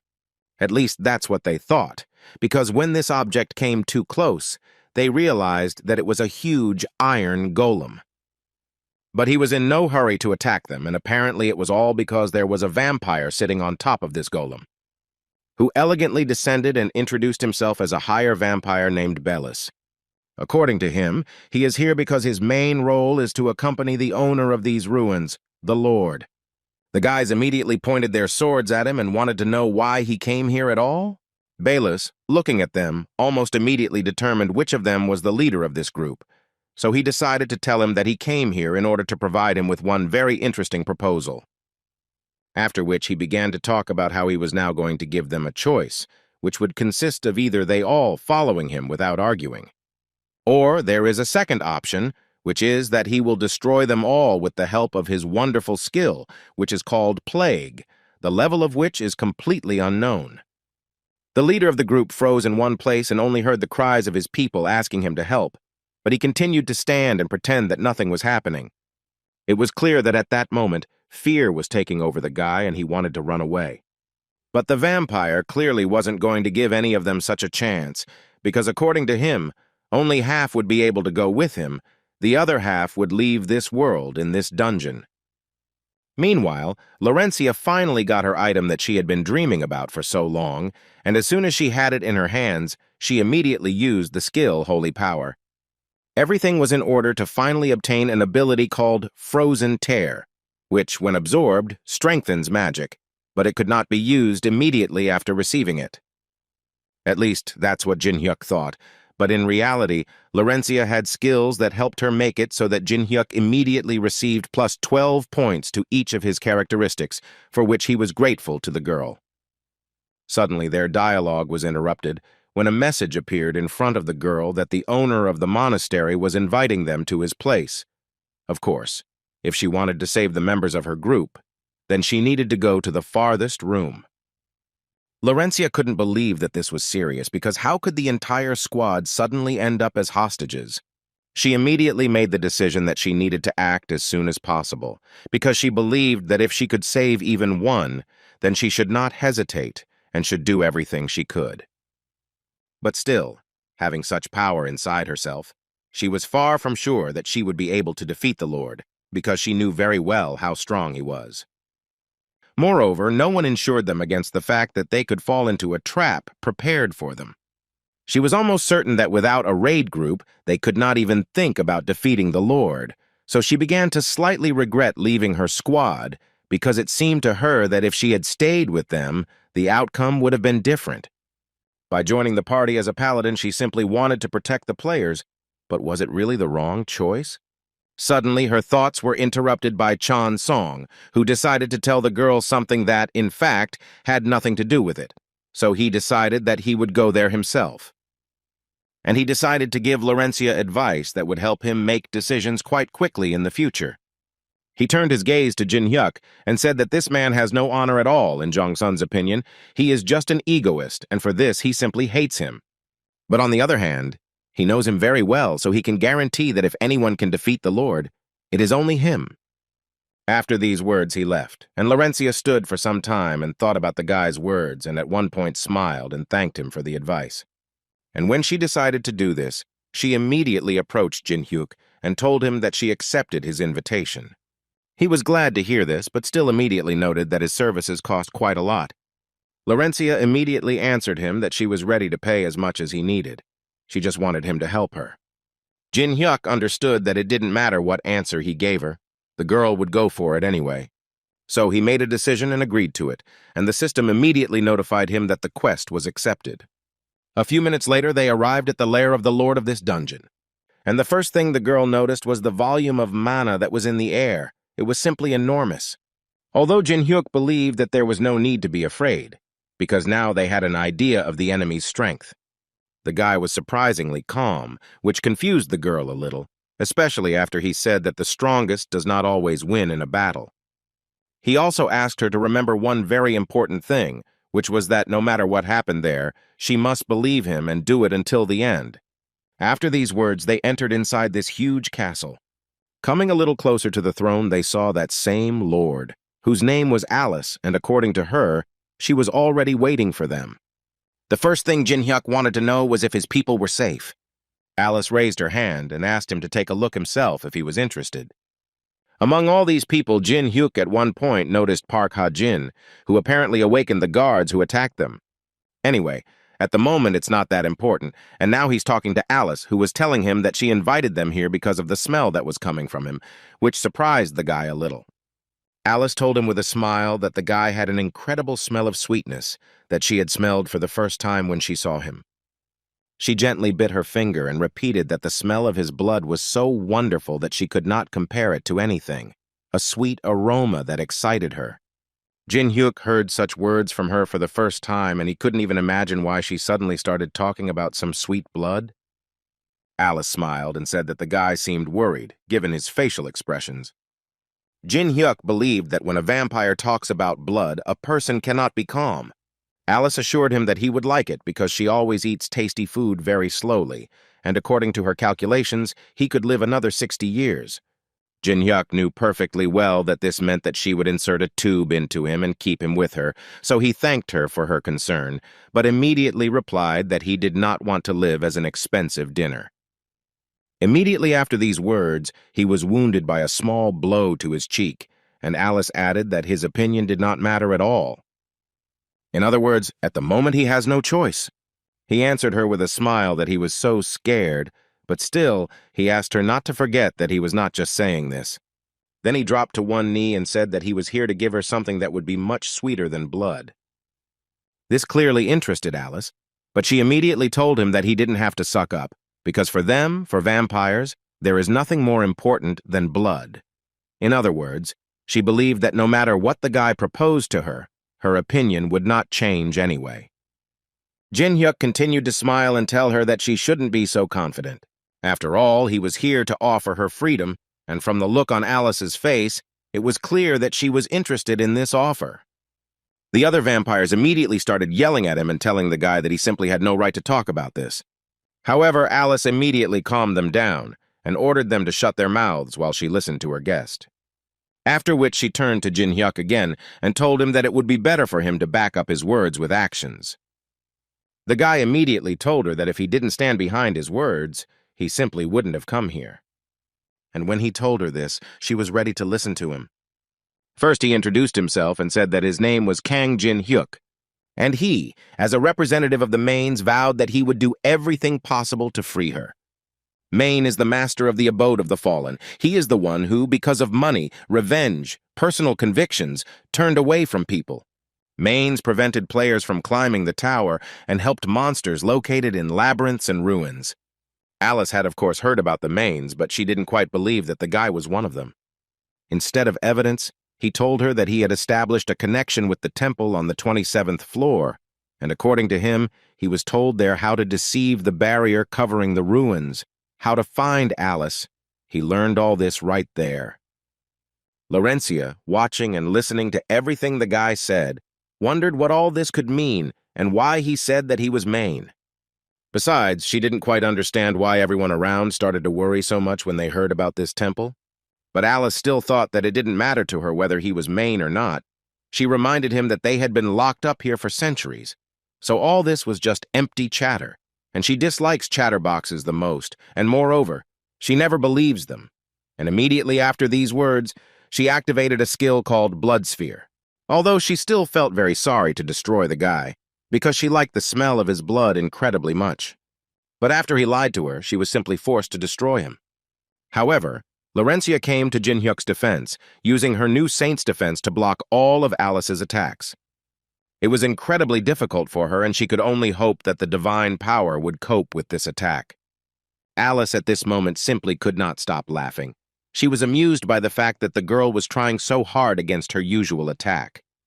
But at the same time, she hated everything sacred so much that she wanted to destroy Laurencia as soon as possible. So she added power to her attacks and was going to destroy her with just one blow. Laurencia herself understood perfectly well that at this rate she definitely wouldn't last long and something needed to change.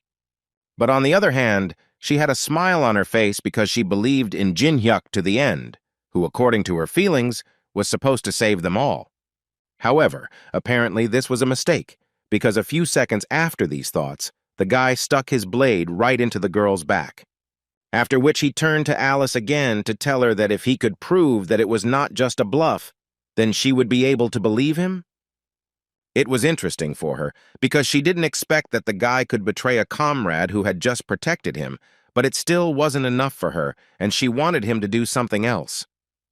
Laurencia was slowly dying and trying to tell Jin-hyuk that he promised her to save all the members of the squad. But instead of a normal response, he dealt Laurencia a few more blows, which finished her off. So he got quite a loud laugh out of Alice when she told him that he had done a pretty good job of it, and now she was sure that he was on her side, so she decided to give him a chance to explain himself. He thanked her for this, and immediately began to tell her that in order to deceive the barrier that was hindering her, he had prepared a special spell. At that moment, he had Bram's ring in his hands, and according to him, if they placed her soul in this ring, then they would be able to deceive the barrier for a short time.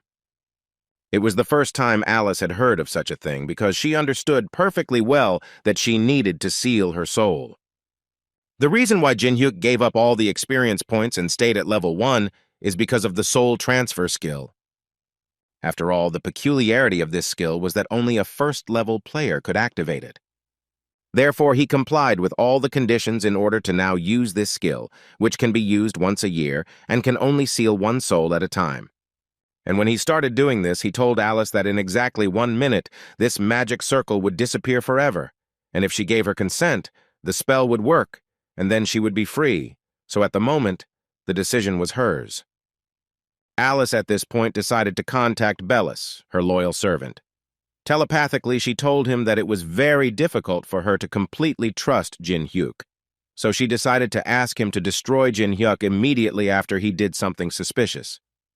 She understood that she had one last step to take, but on the other hand, she did not want to give her life into his hands as much as she could, but she had lived in captivity for too long. More than 1,000 years had already passed, and if she did not do it now, she was not sure that she would ever have such a chance. So she decided to ask him one last time, can she trust him? Jin-hyuk immediately assured her that if she trusted him, she would never regret it. At that moment, the guy activated the first-level communication skill, which helped him convince Alice of the truth of his words. And it worked, and Alice eventually allowed the soul to move. And after just a few seconds, the system notified them all that Alice's soul was being placed in Bram's ring. After a short period of time, Alice was already in the ring, and it seemed to her that it would be quite uncomfortable, but it turned out to be cozy there. Jin-hyuk took the ring and told her that he was very glad that she liked her new home, which made Alice a little confused that a guy called this place her new home. Well, after a few seconds, he heard Laurencia rise up behind him, using the skill of heavenly patronage. Jin-hyuk turned around and told Laurencia with a smile that he was very happy to see her again. Patronage of the heavens is a skill that allows you to bring back to life the fallen. Instant death is an exception. After which, Jin-hyuk began to take off his mask and say that he would not need it anymore, while Alice, meanwhile, yelled at him and said that he did not dare to treat him like that. The lord of this place immediately ordered Bellis to destroy this vile deceiver. Laurencia was certainly not in the best condition, and she had a lot of questions for the guy, but she immediately realized that it would be better for her to ask them a little later. Meanwhile, Bellis was seething with anger and continued calling all these people stupid. After all, he believed that they simply did not understand that after what they had done, they would not remain alive, and he would definitely take care of that. The first thing he did was activate a level 13 blood wave and thought that it would be more than enough to destroy the guys once and for all. But Jin-hyuk also had no intention of standing still and so activated his fire skill. A few seconds later, the battlefield was all on fire and Jin-hyuk was fully prepared to fight this guy. And while he was doing this, he asked Laurencia to immediately get all the team members out of here. The head of the guild was so happy to see her, he believed to the end that she would come to their aid, and he was also interested to know what happened to the vampires. He certainly didn't expect to hear from her that one of the porters was fighting them all alone. Belus calmed down a little because he had never encountered people who were able to repel his attack. Jin-hyuk decided to open his eyes and told him that his magic and his fire had extinguished each other, and the guy also wanted to convey to the vampire that he apparently still did not understand that at the moment his mistress was imprisoned, they had successfully lost at that moment. After these words, he activated a skill called Sword Graveyard, but Bellis was definitely not going to give up, so he shouted back at the guy that he should shut his mouth, because if he couldn't destroy him with magic, then he would do it with a sword. And while he was doing this, he ordered his monsters to break the ring and immediately free the mistress from captivity. The battle was not as long as it might have seemed at the beginning. Over time, all the vampires were destroyed and only one Bellis remained, who was kneeling before Jin-hyuk. At this point, Laurencia realized that since Jin-hyuk was still wearing a mask, he simply did not want to reveal his identity, so she told the guild leader that they met by chance and she knew little about him. When it was all over, Jin-hyuk first went to Laurencia, who told him that it was painful enough for her to die like that, and it was the first time she had died at the hands of an ally. But she was still very glad that they managed to cope in the end. She even shed a small tear, and once again thanked Jin-hyuk for the fact that only thanks to him they were able to stay alive, and the system notified the guy at that moment that he was able to save the life of the owner of the unique ability of heavenly patronage. In other words, it could be said that the guy still managed to fulfill the conditions for successful copying, and now he also possesses the skill of patronage of heaven. But at that moment, he was more interested in finding out why the girl suddenly started crying. And then it finally dawned on her that he knew from the very beginning that she would be able to be resurrected. Jin-hyuk did not answer her directly, but only said that he was very glad when she managed to survive, and now he offered to take the relics and finally leave here. But suddenly their conversation was interrupted by the leader of the group, Sun Young-hwa, who wanted to point out that the rights to the relics obtained during this raid belonged to the guild. Jin-hyuk was surprised by such impudence, so he told this guild leader directly that it was not very nice to ask for relics from someone who had just saved his life. Although Song Jung-hwa, as it turned out, didn't mean that at all, he wanted to tell Jin-hyuk that they were willing to pay him money for all these relics, or if money wasn't enough for him, then they were willing to provide what he needed. Although he did well, Jin-hyuk still thought that even after his defeat, this leader was still acting too self-confident. But he still decided to tell him that if they needed these relics so much, they could take them without any problems. Song Yonghua was so happy about this that he immediately ran to take these relics, ignoring the fact that these relics might not satisfy him. The leader of the group did not listen to him at all, for the reason that he only thought that even though most of the raid group was taken hostage, they would still be able to restore their authority while bringing good loot. But as soon as he tried to pick up one of the relics, he immediately felt incredible pain. And when I looked at my hand, I saw a strange seal on my palm without understanding what it could be. Jin Hyuk thought to himself that this was actually a curse, because even though Merlin's staff was a precious relic, it still had a curse on it. And it will only disappear if Alice disappears completely, then it will become safe. But Alice is now locked in the ring. In Seoul, meanwhile, an association of awakened people had gathered, and among them was a manager named John Hyun, who wasn't sure if they could trust that guy. Although the department head Kim Tae believed that they should at least wait a little bit before drawing conclusions, besides, they had received a message, so he was sure that they should at least receive something. Jen Hang reminded him that experts had said the raid would last at least 3 weeks. In addition, all the members of the association told him that the seizure of the ruins would soon be completed, but Kim Tae was only worried about the fact that he was not a member of the Parhai Guild. But suddenly, all his thoughts disappeared into thin air when he received a message from the system that the ruins of the abode of the fallen had been successfully defended. And after a few minutes, players began to emerge from these ruins. But there was no delight on their faces, only disappointment and anger. Everyone around them took pictures and congratulated them on their successful cleanup of the ruins, and also wanted to interview them briefly. But when they saw the head of the guild, all their attention was focused only on him, because no one expected to see him bald and without eyebrows. Apparently, the ruins were so frightening and unpredictable. Also coming out of the ruins was Laurentia, who was the first one to smile among all these players, because she wanted to announce with great joy that the ruins were actually cleared not by Sun Yonghua's raid. Everyone immediately assumed that it was the Scion Guild that she was from, but she assured them that it wasn't her either, then pointed at Jin Hyuk and told them all that the man had done it almost single-handedly. And everyone else, according to her, literally watched from the side as he destroyed all the monsters. The guys from the association immediately assumed that they urgently needed to call the leader of the association and tell him about what had happened here. The next day, Jin Hyuk didn't have time to read the news. There was so much written, but even more people just wanted to know who this man in the mask was. Jin Hyuk knew full well that this would become a topic of discussion, but even he didn't expect it to end up being blown out of proportion like this, and now he was even more glad that he was wearing a mask.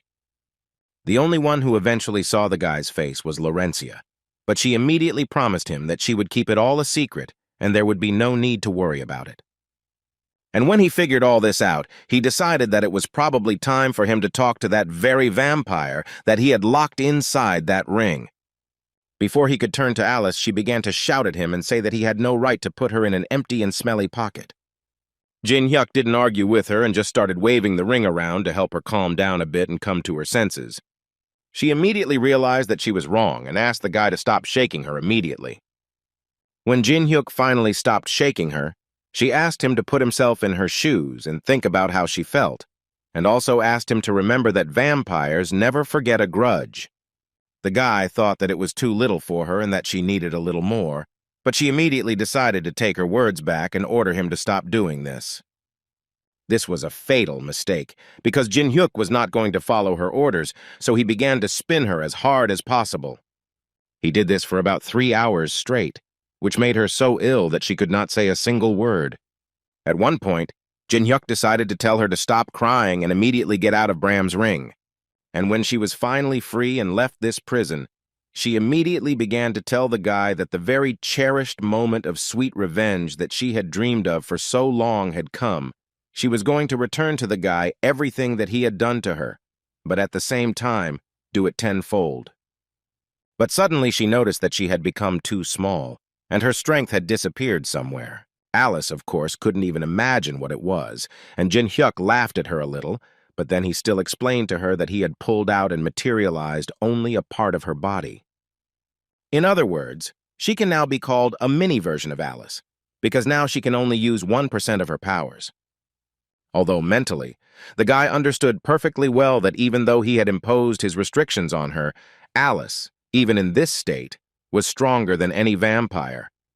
But he still asked her to calm down and stop crying, because according to him, everything he said to her in the ruins were not empty words. However, Alice no longer wanted to listen to him and asked him to just shut his mouth, because she really didn't want that kind of freedom. Jin-hyuk understood her. It was really hard to call it freedom, and so he decided to promise her that he would give her the real freedom that she was so eager for. She immediately calmed down and wanted the guy to explain to her in more detail what he meant. Jin-hyuk told her with a smile that if she helped him, he would gladly destroy those who had betrayed her once and thus return her place as the head of the Ataraxia clan. The raid was supposed to fail, but the appearance of a masked player completely changed the situation. This is exactly what they were talking about for several days, on all the channels of the country, about the new hero of their time, an unknown player in a mask. Jin-hyuk himself had no intention of getting involved in the affairs of the guilds or the squabbles between them. He didn't give a damn about them. But on the other hand, he did not forget that they wanted to destroy him, and he was not going to forgive that. For such an act, he was going to tear them all to shreds.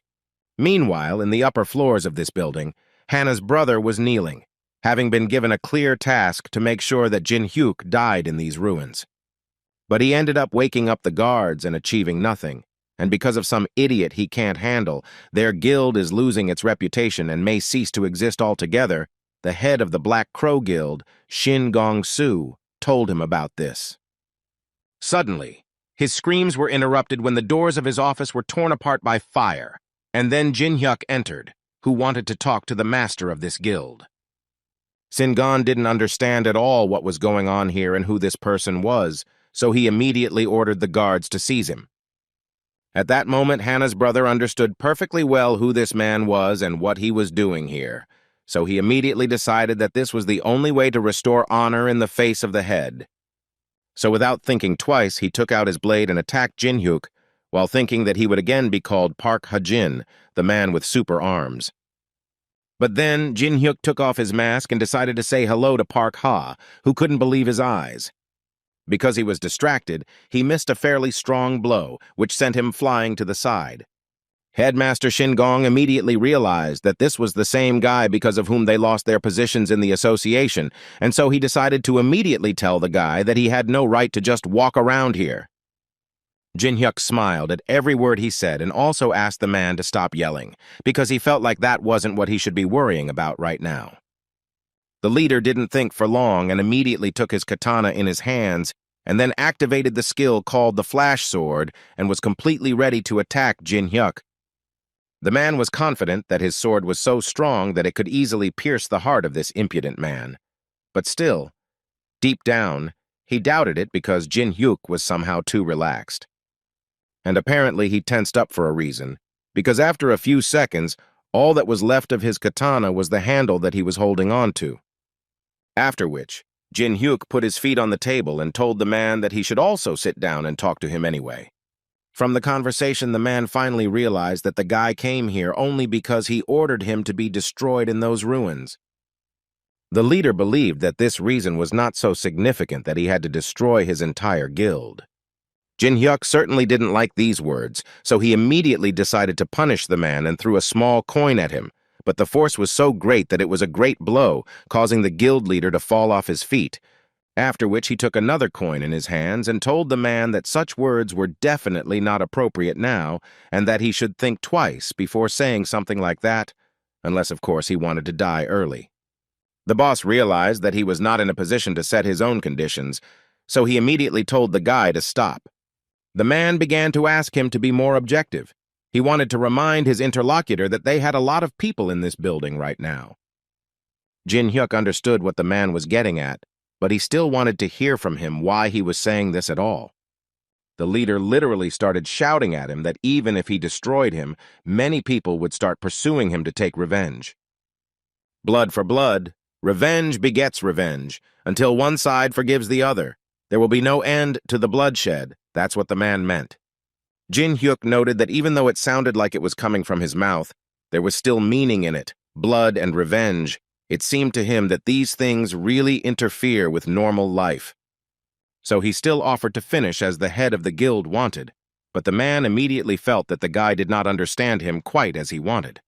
And he was absolutely right, because Jinnahek got even more angry and literally started screaming that he would take revenge, and his side would forgive and end the war. That's exactly what the guy wanted to do.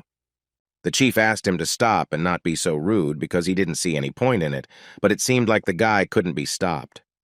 Jin-hyuk released all the coins that were on the man's table from his hands, and he did it with such speed that they could destroy everything in their path.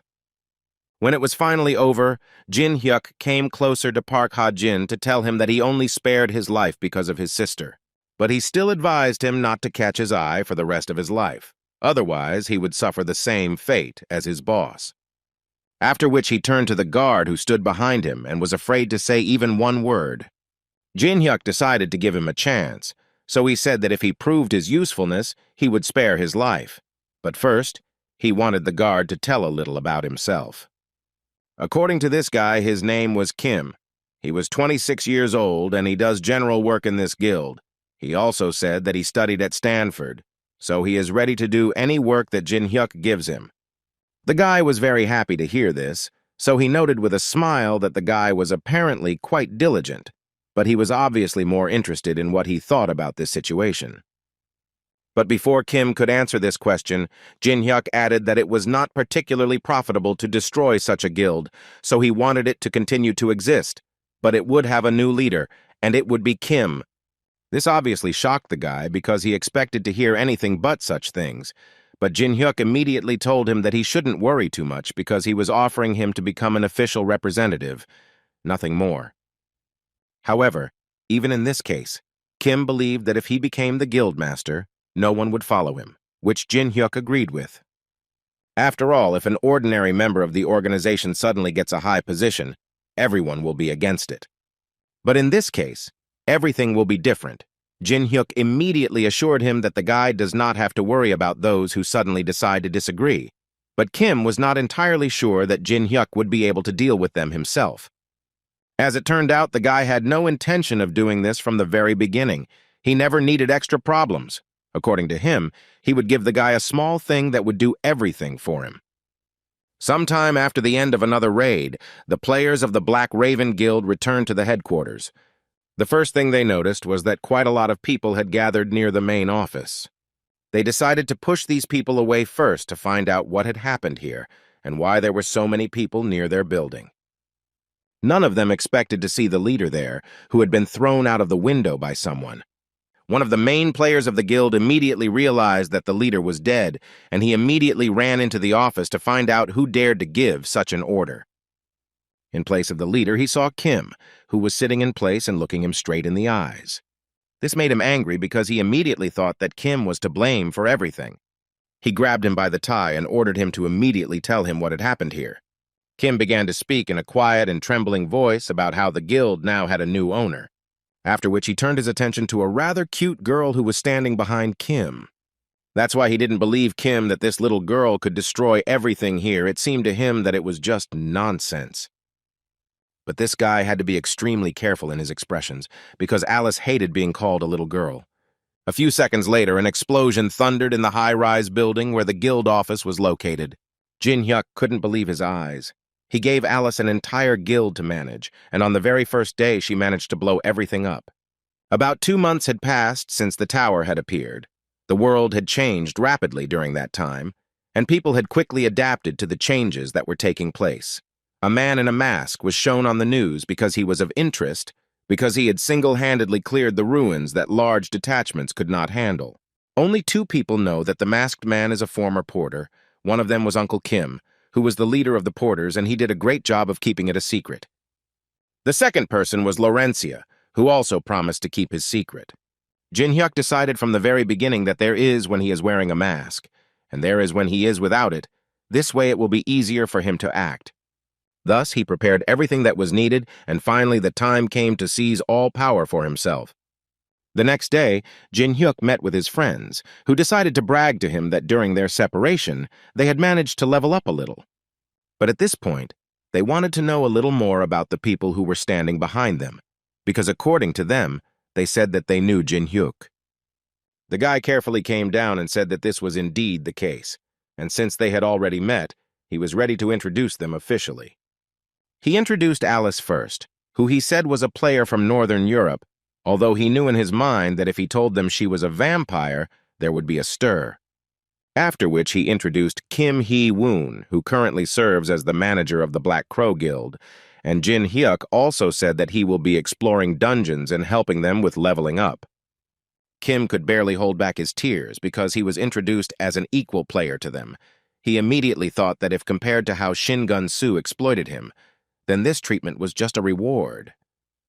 In any case, Jin-hyuk told them that if they needed anything, they could ask this guy, and the guys at that moment could not believe that Jin-hyuk had essentially become the master of the Black Raven, although he asked them not to talk about it so loudly, because officially the master is Kim. In any case, the guys were very glad that they were Jin-hyuk's friends and not his enemies, because then they would definitely have a hard time.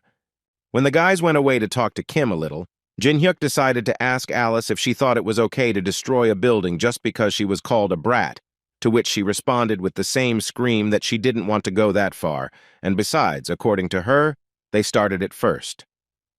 He reminded her that she had lived 1,000 years in this world, and that during all this time, she still hadn't been able to learn to control herself, although according to her, no one dared to call her that.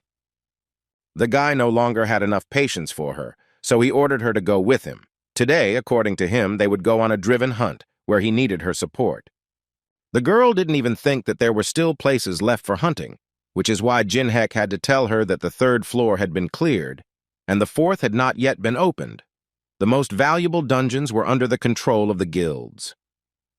And everyone thinks that there are no more good places for hunting, but Jin-hyuk was not one of them, because he always knew much more than other people. The 1st floor of the tower, or as the players called it, the Moon Lake, is a place that is famous for the most beautiful landscapes in the tower, but for this reason, no one has come here for a long time. Jin-hyuk himself hasn't been here for a long time. The fate of all humanity hangs in the balance, so he doesn't have time to enjoy the views. Alice, of course, also really liked it here, but she still wanted to ask the guy how he was going to hunt here. Instead of answering, he simply began to walk into the lake, which made Alice a little worried because it seemed to her that the water could get into the ring, and then she would drown. But the water, strangely enough, did not rise above the guy's knees, and while he walked slowly, he thought about the statues that decorate the calm, moonlit lake. There were 12 of them in total, but the guy only needed one of them. The statue is not just a decoration, it has another function that few people know about. In fact, there are only 3 players who were able to reveal this secret. Very few people talked about it in the community, but no one could find a suitable key. It wasn't strange because it wasn't an ordinary key, it was moonlight. Jin-hyuk knew very well that using his fingers, he needed to adjust the amount and angle of light, and when the system began to react to the reflection of light, the statue would gradually begin to open.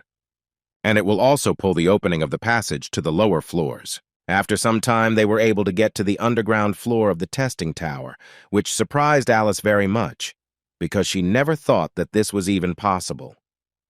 She walked from one corner to another, and all because she had never felt anything like this. This feeling of freedom did not give her peace.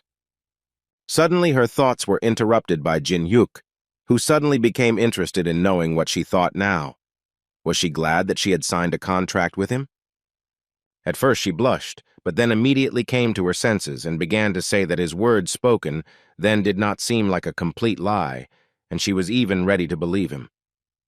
Jin-hyuk didn't respond to her words, but only used the skill Patronage of Heaven and thereby launched the 2nd stage of defrosting the frozen tear. Thus, he was able to increase his mana by 18 units. The guy at that moment was thinking that after reabsorbing the frozen tear, it became easier to control Alice, if you think about it.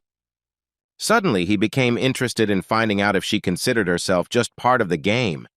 So he decided to ask her directly, and she was ready to listen to his next question.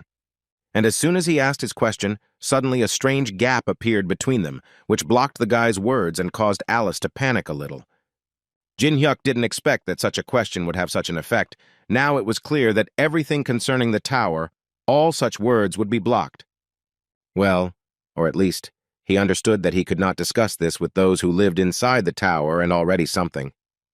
Suddenly, Alice interrupted his thoughts by telling the guy that someone was approaching very quickly from behind. Jin-hyuk also noticed this, so he immediately used fire magic. After all, he, like no one else, understood that this hidden floor of the testing tower was much more dangerous than all the others. And the main reason for this thinking was that there was an endless stream of monsters here. Even though Alice was stronger than all these bugs, she was still very scared, and all because for her all this was incredibly disgusting. Jin-hyuk realized that she wouldn't be of much use in this fight, so he asked her to stand behind him while he destroyed each of these bugs. First of all, the guy activated a unique ability called Heavenly Patronage. With this ability, he was able to reduce the physical defense of monsters by 30%. Then he asked Alice to finally come to her senses and show all the strength she was capable of. But she believed that she, as one of the most noble vampires, should not fight with such nasty monsters. Jin-hyuk pretended not to hear what she was saying and started spinning the ring, hinting that Alice simply had no other options.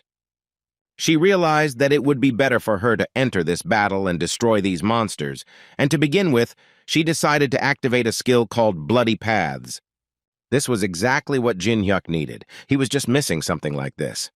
Therefore, he did not waste much time and immediately used the skill to jump in characteristics, thereby temporarily increasing his level and statistics, and then went into battle.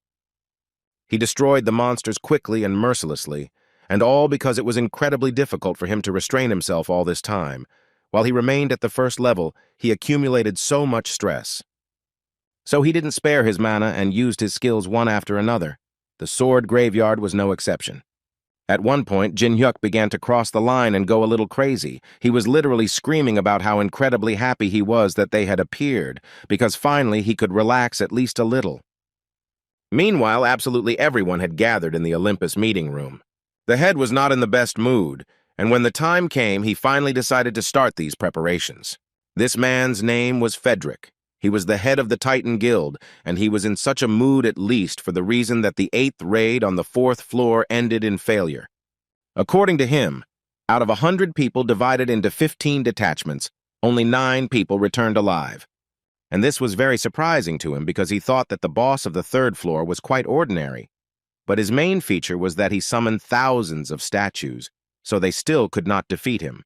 But the leader was sure that in this world there was a way that they had not tried yet.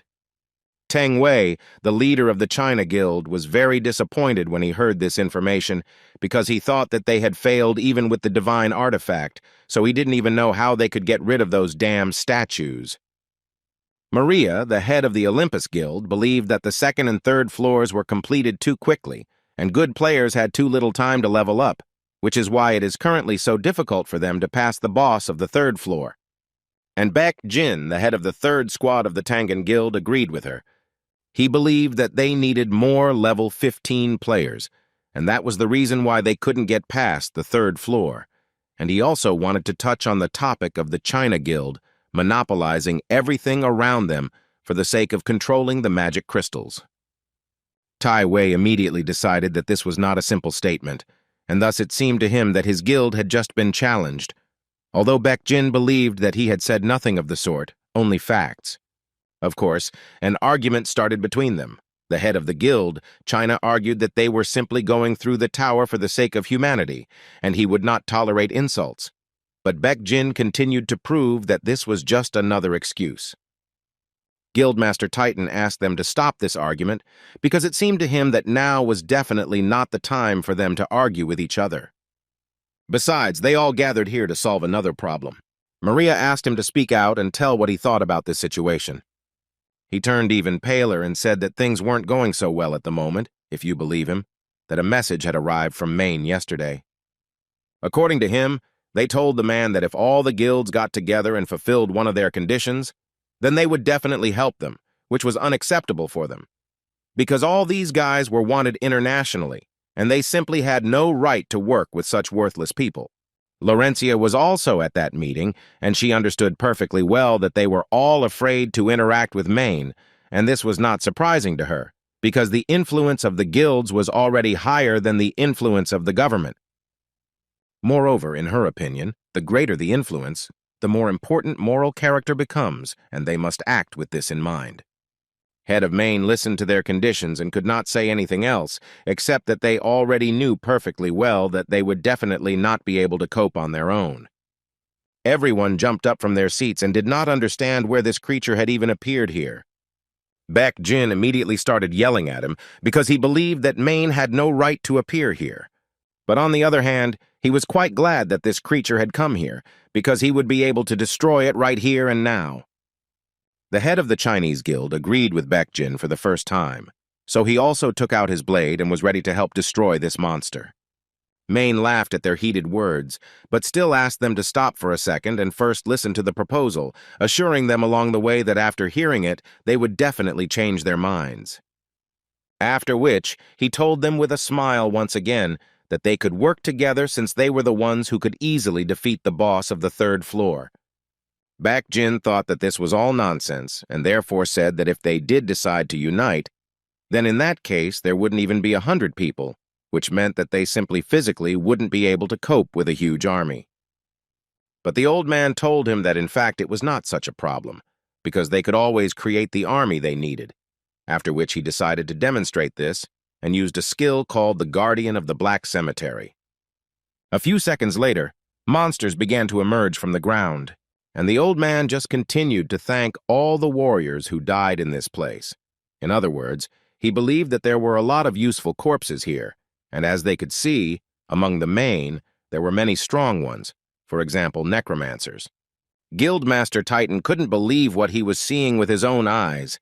It seemed to him that it was simply impossible, until he noticed the staff that Maine was holding in his hands. The old man was surprised that the man even knew about this staff, because it can only be obtained if you collect 99 items, and this staff is called the Staff of Greed. As much as he didn't want to, the head of the China Guild put all these facts together and realized that in this way, they had a pretty good chance of dealing with the boss of the third floor.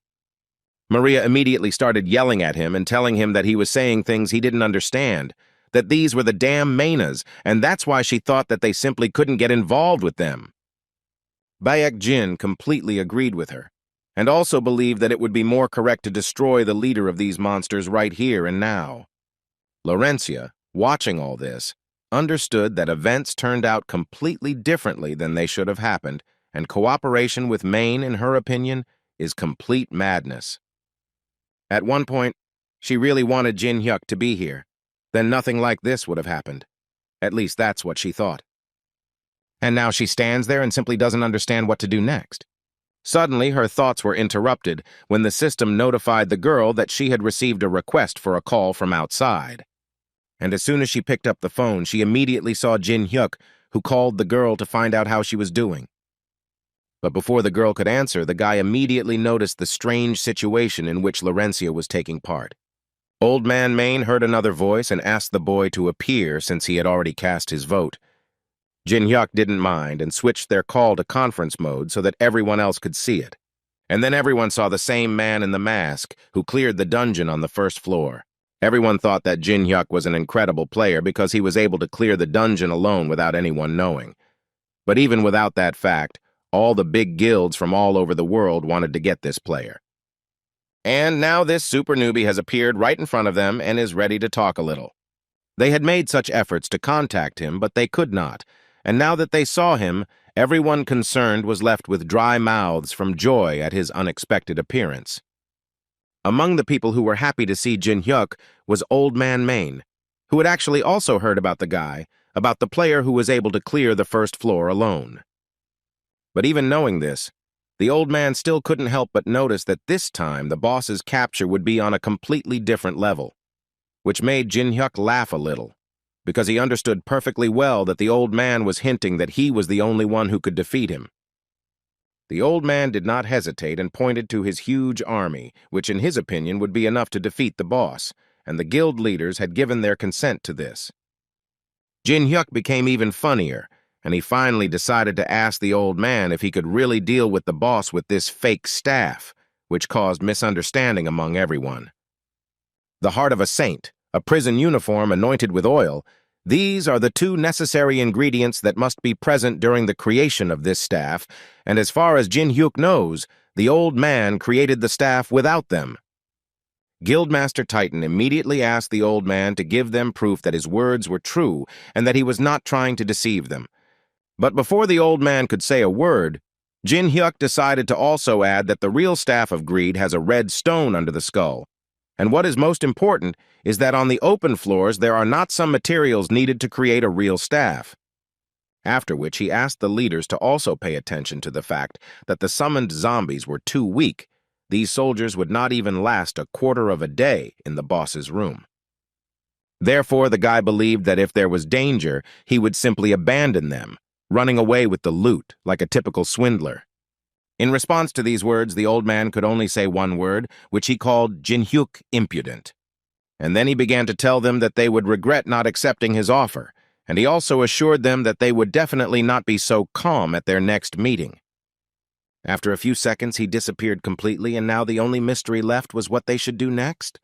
Suddenly, they heard Jin Hek's voice, who told the guild leaders that they could leave this task to him, so they wouldn't have to cooperate with the mains, and he was ready to take responsibility for the operation. They couldn't believe the fact that he thought he could handle it alone, although the guy confidently confirmed it and assured them that it wouldn't be as difficult as they might think. Guildmaster Titan at that moment thought that even if the guy didn't succeed, he would at least be closer to them. Maria believed that unlike the deal with the mains, this one did not have any serious downsides and they did not lose anything. The head of the Chinese guild was also glad that the guy suggested this to them, because he always thought that they should not miss such good moments. The guy also decided to ask Jin Hyuk what kind of payment he was interested in, but he was immediately stopped by Maria, who wanted to say that Olympus would be happy to finance him. Other guilds did not agree with this. For example, Titan assured that they should provide financial support, and Baek Jin was the first to suggest that Jin Hyuk might not want money, and he was ready to give him whatever the guy wanted. But Jin Hyuk immediately assured them that he didn't need anything from them.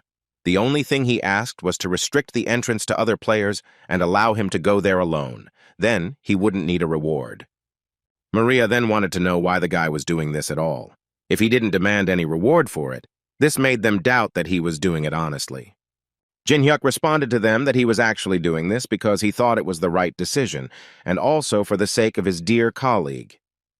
Although at that moment, he himself thought that he had put too much pathos into these words, which made him feel uneasy. Baek Jin, hearing this, began to shout throughout the room that he was simply delighted with such an act. After which he stated that he, as a representative of the guild, had nothing to add. He spoke with absolute certainty about the fact that the guy's words touched him. Ordinary players would ask for good pay, but here it is worth thinking about the prospects, which is what Jin Hyuk did. A player who sacrifices a reward for the sake of his comrades, thanks to these words, he will be able to receive much more than he would be paid for this work. He was also well aware of the fact that he simply couldn't conflict with the guilds, so he decided to upload the video, editing out the moment with Maine. His thinking about the plan was interrupted by Alice, who ran towards him very angry and screamed that he had acted vilely when he decided to leave everything to her again. Although he believed that since she still had the strength to argue with him, then she was most likely capable of finding the strength and finishing the fight. Alice thought that this was completely unfair and that they were not in an equal partnership, but rather in slavery, although Jin Hyuk thought that she was accusing him without reason. Besides, he was just about to buy her a mana replenishment, but Alice immediately told him that it was not enough for her. According to her, this alone will not restore her strength, but if the mana runs out, then she does not even know how she can help him. So she suggested that the guy restore his mana in the traditional way. He didn't have time to say a word to her before she bit him on the neck, and it was incredibly painful. But in return, Alice ate some blood and thus fully restored her mana. Jin Hyuk didn't understand how much blood she had drunk from him, because he even started to feel dizzy because of her, although she thought that it was just one drop, and now she was able to fully restore her mana and was ready to continue doing what the guy told her. He was in no hurry and decided that they should first buy some supplies and then continue. After he finally finished his shopping, she noticed that he hadn't bought anything particularly useful, although he thought that it only seemed that way at first. But in reality, in this tower, even junk could become a secret weapon. In any case, he asked her to think not about this, but about the fact that from this moment on, they had a lot of things to do. And he was talking about how they would have to clear the sub-zero floor in just one day, so he advised her to hold on to him very tightly. After which the guy jumped off the cliff without any hesitation, although Alice could not understand how he could do such things when he had absolutely no idea of the depth. He didn't want to tell her, but in fact, he knows the depth of this tunnel better than anyone in this game because he has jumped here hundreds of times already. In addition, he did not forget that Alice was an excellent user of the reverse gravity skill, which she used quite timely, which allowed them to land softly. After such a flight, Alice could not say a word for a long time, but then she still managed to squeeze out that the guy was absolutely reckless, and she still could not understand whether it was a matter of skills or whether he was just constantly lucky. She didn't particularly like this place, so she tried to be as quiet as possible, which couldn't be said about Jin Hyuk, who managed to set fire to the torch that stood in the very center. In doing so, he attracted quite a few different monsters who were just waiting to eat someone. But Jin Hyuk was confident in himself, and he didn't just light this torch, he needed it in order to see the boss of this minus floor, and when he finally saw this giant, the guide just as boldly told him that his insects couldn't defeat him, so he would like to fight him personally. The boss was surprised that the guy even knew him, which made Jin Hyuk smile, because not only did he know this boss, he managed to defeat him in the game, which is why he was so confident in himself. And this big guy's name was Anubis. He was one of the strongest bosses in the initial stages. Anubis first decided to notice that the guy was actually the first person to come down here, so he would like to have some fun first, but Jin Hyuk brought his own death closer. The guy didn't talk to him. He just asked him to stop chatting because he came here to fight, which made Anubis laugh even more, because he thought that he would never enter into a fight personally because the guy would hardly be able to cope with his subjects. Alice immediately stood in front of Jin Hyuk, who believed that Anubis was too strong for the guy, and she was ready to distract him while the guy left. Now there was a smile on Jin Hyuk's face because he didn't even think that Alice could care about him so much. But in any case, he wanted to do everything himself, so he asked her not to worry, but just watch how he would destroy this impudent fellow. After which he again turned to Anubis and told him that now he was going to show the big guy what kind of person he had made a contract with. Anubis was becoming more and more interested in talking to the guy, so he decided to continue this dialogue, and for this, he used his special skill, which was called the Judgment of Anubis, to ask Jin Hyuk, or did the guy find out about it, from the vampire.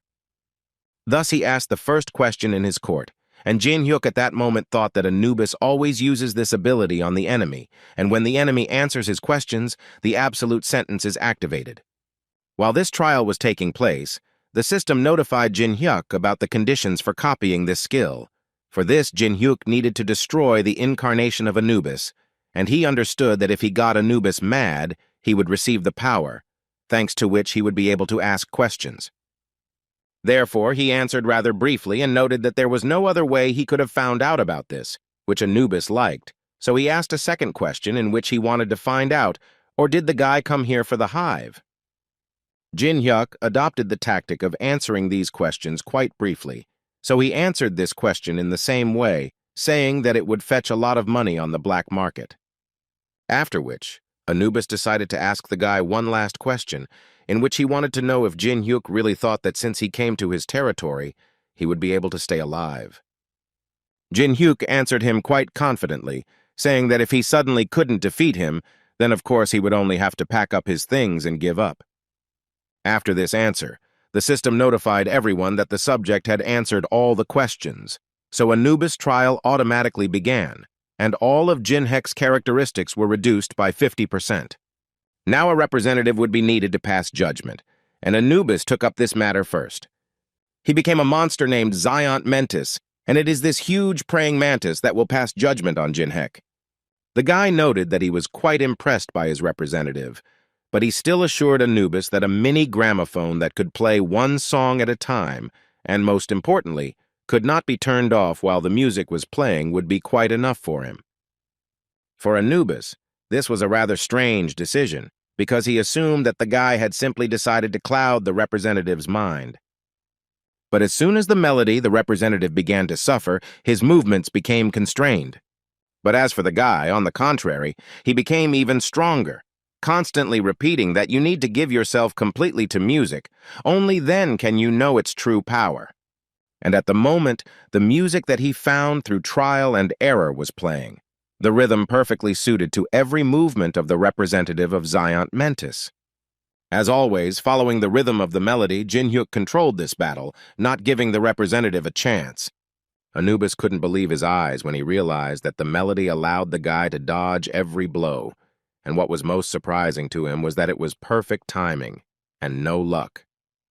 Well, as soon as exactly 1 minute passed and Jin-hyuk was able to use his skills again, he immediately activated the sword graveyard skill and with 2 precise strikes completely destroyed this monster.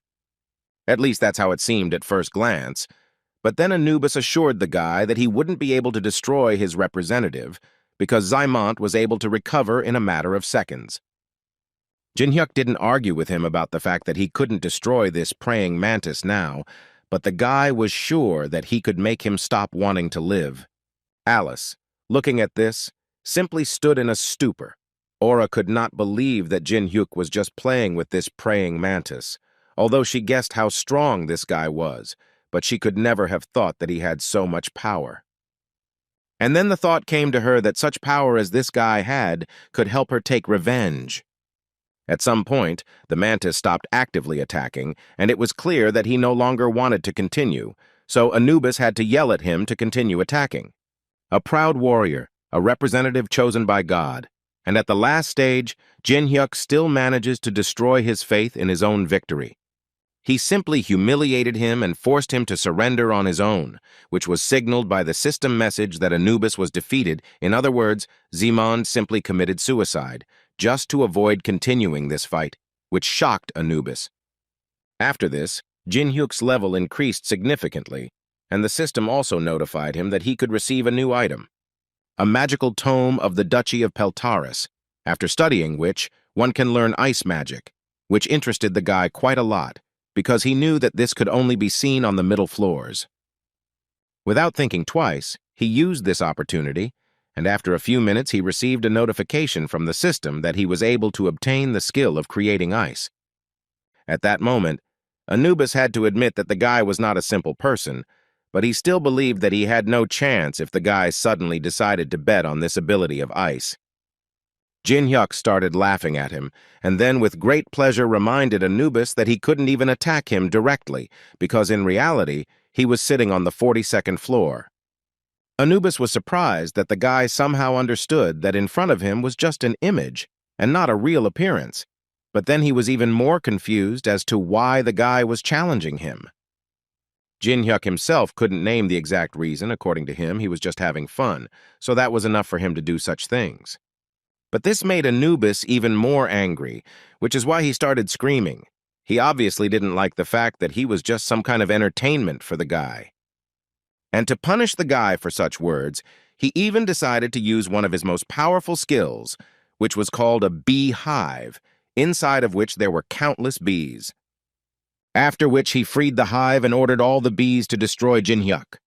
But he was more than prepared for such a development. Using both fire magic and ice magic at the same time, he destroyed the shoulders one after the other quite effectively.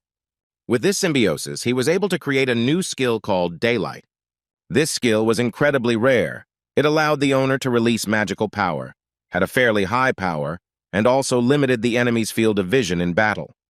Anubis watched as all his bees flew away one after another, and he decided that he needed to change his tactics immediately. So he decided to use his secret weapon, which he called the Chosen Creature. Now, not just bees began to emerge in the hive, but an instrument for the destruction of all living things around. But apparently the guy was not going to retreat and continued to fight, using all his new skills, with which he was able to destroy the monster that Anubis had summoned all too easily. But as it turns out, he calls this chosen creature that for the reason that it cannot simply die. After its death, it becomes even stronger due to the fact that it is capable of dividing. In other words, Anubis was trying to prove to Jin Hyuk that no matter what skills he used, he still wouldn't be able to win this resistance. The guy's smile never disappeared, which meant that he was more than confident in his victory. He decided to use the so-called enhancement pill, which by its action increased the definition of an object tenfold. But he will have to wait a little because the effect of this pill appears after 1 minute, so he will have to hold out and not die during this time. Jin Hyuk managed to literally tame one of these bees. Anubis, sitting on his throne, could only scream and order his bees to immediately destroy this guy. The guy, in turn, understood perfectly well that they do not die, but only multiply, and this feature leads any enemy to despair, because in terrible, absurd conditions the enemy cannot sensibly assess the situation. But Jin Hyuk knew very well that through endless repetitions one could understand the tactics and then correctly assess the entire situation. And as a result, you can come to a rather unexpected solution, such as using the 5th-level fire element, as Jin Hyuk did. Before that, he managed to put all these bees into a small cube, which seemed to be of no help. But this was only at first glance, because when the enhancement pill began to work, everything became clear. After which he added fire and all these bees began to destroy each other, and Jin Hyuk received an improvement pill for each of them, while thinking that in order to become an equal opponent for the boss with a huge army, he needed the maximum number of these pills. By endlessly destroying monsters, Jin Hyuk received not only a ton of experience, but also an incredibly large number of items. Anubis was as if paralyzed. He simply did not understand what was happening here and how did this happen. Looking at this guy, for the first time in his life he felt fear, because he didn't even understand how the guy managed to find out the features of the hive and create a trap. But at one point, he finally realized that Jin Hyuk had been provoking him to do this from the very beginning. As a result, he had to destroy this hive himself and not let the guy get a huge level.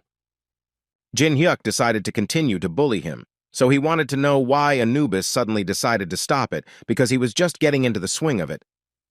Every word the guy said made him angry, because Anubis had never seen a person who dared to treat him like that. Absolutely no respect. He became so angry that he began to destroy everything that was under his feet. And after he calmed down a little, he told the guy that he had to survive and go up to his floor, where they could fight for real. Jin Hyuk smiled at this, then added that Anubis might not have told him this, since he himself knew about it very well and was going to do it. At this point, their conversation ended, and the system notified Jin Hyuk that the Anubis vessel had been officially destroyed and the copying conditions had been met. Jin Hyuk was able to obtain a new skill called Anubis's Judgment. This skill can only be used on one person once. If abused, the gods of Egypt will punish him. As soon as it was all over, Alice wanted to know what happened here. For Jin Hyuk, this was a strange question, because it was clear that Anubis was just a little tired and went to sleep. But what really made the guy happy was that for the first time, he had risen to so many levels in this place. He understood that the unknown awaited him further, and therefore decided that he would pump up all his characteristics, when suddenly he was interrupted by an unexpected request for a video call. And the person who decided to talk to the guy was Jung Yu-sung. Jong Seong immediately noticed that his interlocutor was in some strange place, and Jin Hyuk immediately told him that it was none of his business, and that he was listening to the reason why he called him. As it turned out, he called Jin Hyuk to tell the guy that he had a proposal for him. According to him, in 24 hours, a martial arts tournament will begin in the Awakened Association, and players of various ranks, including Jong Seong himself, have been invited. It was strange for Jin Hyuk because he didn't expect to see that someone would decide to organize a horizontal bar, although there are things much more important, like the boss of the 3rd floor. Jong Seong called him to ask Jin Hyuk to participate in this tournament and fight him again, but he immediately told his interlocutor that it was incredibly stupid and just a waste of time.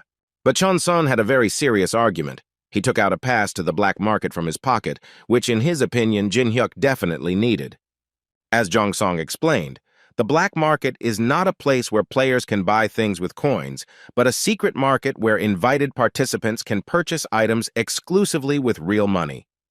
The test tower had become a reality, and now people were holding these auctions, and Jin Hyuk just needed the items to go to the boss of the 3rd floor, and he also knew that if this was a secret auction for the rich, then maybe he could buy a lot of good things.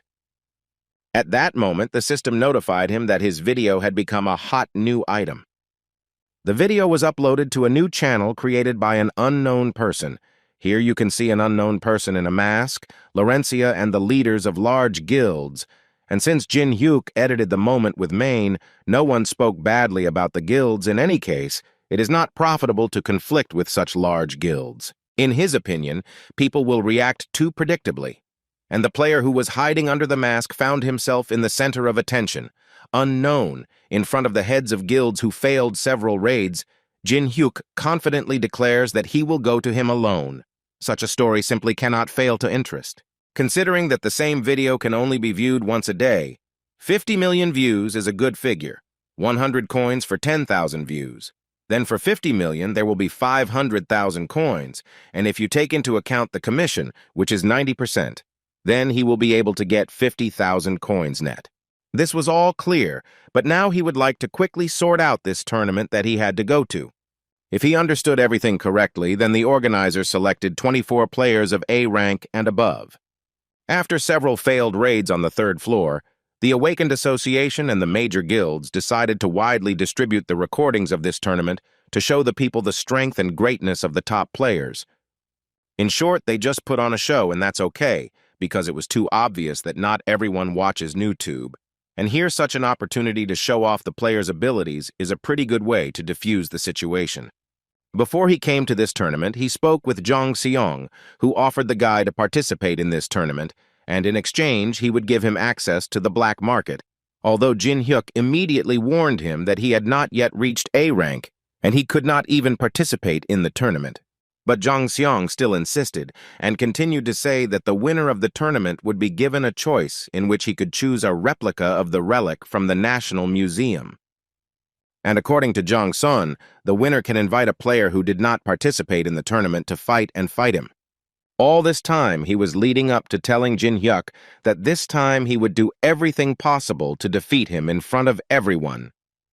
The heads of some guilds closely watched the development of this tournament, and at one point noticed that they could actually sleep peacefully, knowing that there were such players. There were many participants who could be easily recruited. But among them was also the head of the Black Fortune Guild, whose name was Hong Dok P, and according to him, he only liked one guy whom he would gladly recruit. And he looked straight at Jong Seong, who in his opinion has excellent control of the battle, a wide view around, which allows him to notice enemies before they attack him, and most importantly, he has many types of attacks. Besides, as far as he remembered, this same guy who was the first in the history of the guild to refuse to join them, which made the man think only that he was an incredibly ambitious guy, not like these kids running around. Suddenly, his thoughts were interrupted when he heard someone from the side saying that he was too uneasy and could not watch it any longer. John Do Hyun, he was a member of the Black Luck Guild, and according to him, if he had participated, he would have dealt with everyone and would have forced the one who refused to join the guild to kneel. Hong Dok immediately asked him to talk less and not think about the fights at the tournament, but about the upcoming interview, because he invested in all this for a reason and wants to see the result. Although John Doe assured him that he knows how to shine in front of the cameras and will definitely show his whole self. The leader of Black Fortune knew very well that Do Hyun had every opportunity to rise to S rank, and if everyone knew that he had nurtured a rising star, the guild's prestige would increase quite a bit. While the man was thinking about this, the winner of the tournament was announced, and as expected, it was Jong Sun. And when the guy was finally asked what he would prefer, a remark or the right to choose, but before the reporter could finish speaking, the guy quite confidently said that he would choose the right to choose an opponent, which surprised quite a few people. Immediately after this, he extended his sword towards the stands and ordered his new opponent to enter the arena to fight him. Do Hyun assumed that he was pointing his sword at him, so he was about to jump up and engage him in battle, but he was stopped by the head of the Black Fortune Guild, who assured his student that no one had chosen him. Do Hyun was sure that no one except him and Do Pi could handle Jong Sung, but he still rather persistently asks some guy from the crowd to come out. As a result, after a few seconds, Jin Hyuk stood up from the crowd and couldn't help but tell Jong Sung that he simply had a talent, which consisted in the fact that he was simply great at annoying people. None of the spectators knew this guy, and this is understandable because he was without a mask, but the guild representatives immediately began to check him through various databases, hoping to find his identity. And they still managed to do it. The guy's name was Jin Hyuk, and what was most surprising for them was that he had an F rank. The head of the Black Fortune Guild understood that if Jong Song had challenged Do Hyun, the fight would have definitely been quite spectacular. But in the end, he chose a player of rank F. It is only unclear to him, because in this case, he definitely will not receive any benefit. The man didn't want to believe the fact that Jong Song simply decided to publicly mock the weak. Jin Hyuk finally came out to him in the arena, and the first thing he did was ask the guy to give up if he lost this time, because he believed that it was time for Jong Sung to finally learn to admit defeat. Jong Sung responded to him in his own way, saying that Jin Hyuk was talking as if he had already lost. Jin Hyuk realized that this guy couldn't be fixed, so he noted with a smile that the guy had definitely become stronger, and he was very happy for him.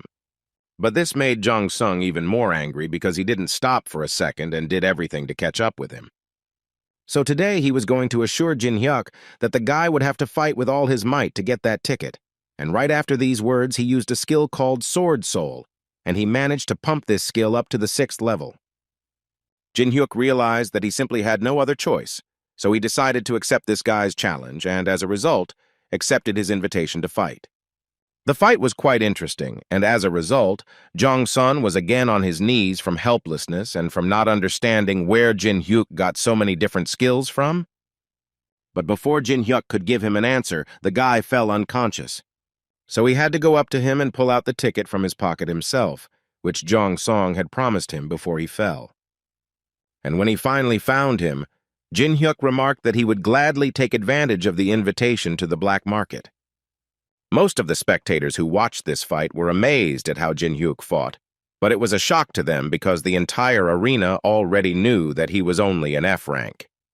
After the battle, Jin Hyuk approached his acquaintances, the old man from whom he took the fire and the girl with whom they passed the Tower of Trials together. The old man immediately noticed that this was their first meeting since that day at the museum.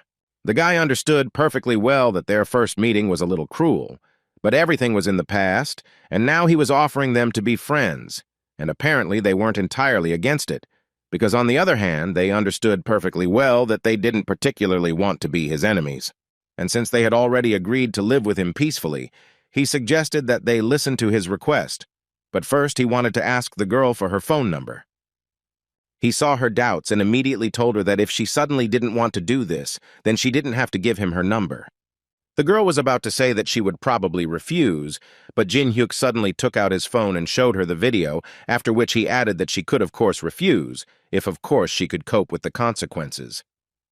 She immediately understood that this was only a request in words, but in reality, it was ordinary blackmail, so she had to immediately give him the number. But suddenly their dialogue was interrupted. The one who did it stated that he thought that he, as a person who has an F rank, would quickly lose to a fighter like Jong Song, but it turned out to be far from the case. Jin Hyuk immediately activated the Eye of Truth, and looking at this person, he found out that his name was Do Hyun. There was quite a lot of information about him, but the guy only needed to find out the conditions for copying, which were that the object had hidden intentions and they needed to be solved, then he would be able to copy. This time, after hearing the copying conditions, Jin Hyuk wondered how the system was able to determine the object's intentions and desires every time. It seemed to him that this was beyond its capabilities. But in any case, he needed to continue the dialogue with this guy, who said he didn't come here to fight. For him, everything was much simpler, according to him. They have the same field of activity, and he thinks that they will have to collide often. So he came over here to show his colleague the usual courtesy of shaking his hand. Jin Hyuk already knew in advance what was really going on, and the Eye of Truth helped him greatly in this. The guy saw right through Do Hyun, behind such a calm face. Dark feelings are hidden: anger, fury, hatred. Besides, there are a lot of reporters in this arena who were just waiting for this. In addition, the leader of the Dark Luck Guild was present at this tournament, and he was eager to see his best player defeat the newcomer Jin Hyuk. In other words, the guy had just read their intentions like an open book, for which the system praised him and notified him that he had identified Do Hyun's hidden intention. In this way, he fulfilled the conditions of copying, and thanks to this, he received a skill called the Hand of Giants, using which one can obtain the power of a giant. When the trial tower was a game, there was no way to copy this skill because there were too few users who had this skill. But now that the game has become a reality, the skills that others have a hard time obtaining are just waiting for Jin Hyuk to come and take that skill away from them.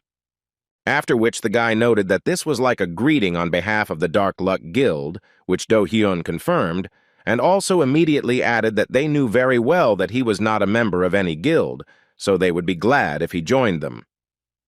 Jin Hyuk decided to laugh at him a little and asked if they would give him a deposit if he joined their guild. Do Hyun gave him a confident and quick answer that they were ready to give him any amount he said. Jin Hyuk was glad to hear this, but he still wanted to ask one more question, in which he became interested in finding out if Do Hyun really thought that he was capable of defeating the guy with just his strength.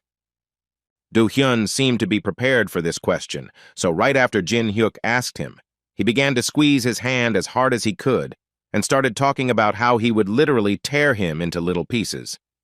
But suddenly he realized that his skill had absolutely no effect, which shocked him. But Jin Hyuk didn't waste time, and as soon as he had the opportunity, he immediately activated the skill that he had recently acquired, and it was about the trial of Anubis. After which he began to push Do Hyun with his strength, and at some point he simply couldn't help but notice that he was holding up quite well. Jin Hyuk also wanted to tell him that he seemed to be confident in his strength, but now he was kneeling in front of him, and so he wanted to ask the man if he was ashamed to stand in front of him like this and writhe in pain. Do Hyun couldn't answer because he was currently feeling incredible pain.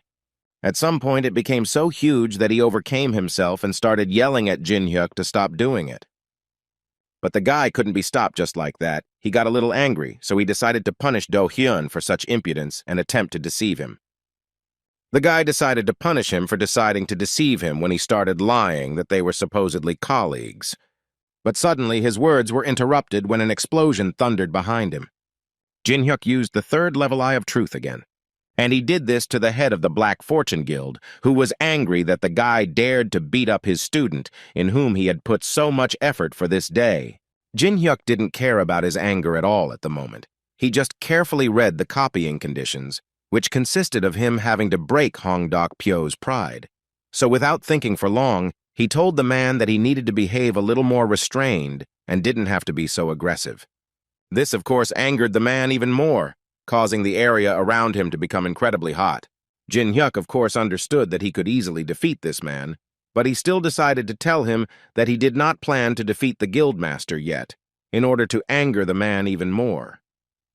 Hong Daok immediately activated his skill called Blood Rage Energy and flew into the air to destroy Jin Hyuk for his words. The guy didn't think long and immediately activated a skill called Daylight, because of which people in the entire arena stopped seeing normally.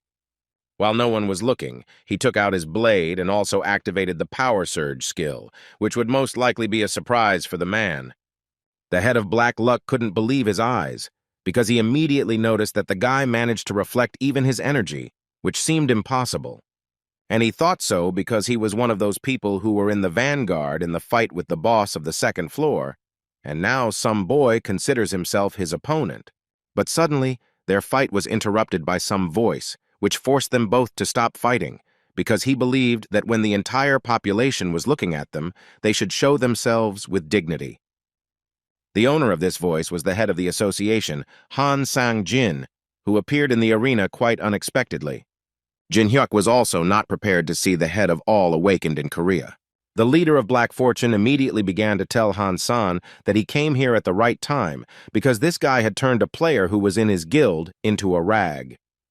Han San responded by asking the man to calm down, after which he reminded him that this was a tournament and that there was obviously a possibility of getting hurt. Well, then he didn't listen to the man, and as quickly as possible approached Jin Hyuk, introduced himself to him, and said that he was glad to see him. The man admitted honestly that 20 minutes ago he knew nothing about Jin Hyuk, but the person responsible for this tournament contacted him. And the first thing he did was tell me that he urgently needed to come, and when asked what had happened, he simply answered that something incredible was happening. According to Hansan, there were many inconsistencies, so he decided to double-check the test results and found the fact that Jin Hyuk had influenced the examiner after all. But apparently no action will be taken on this matter because Hansan bowed and began to congratulate Jin Hyuk on receiving the 16th S rank in Korea, and he also asked for forgiveness for the fact that they mistakenly gave him the wrong rank. Everyone in the arena started to run around that guy because it was the first time they had seen an S-rank player. The leader of the Black Fortune Guild was not entirely happy about this because he thought that this arena today was supposed to be a stage for his guild, but in the end, this guy came and trampled them. So he decided that he had to take control of the situation before it was too late. He grabbed one of the reporters to tell him that his guild was planning to attack the third-floor boss. But apparently no one was interested in this anymore, just like this reporter who immediately ran away from the man to talk to the new S-rank player.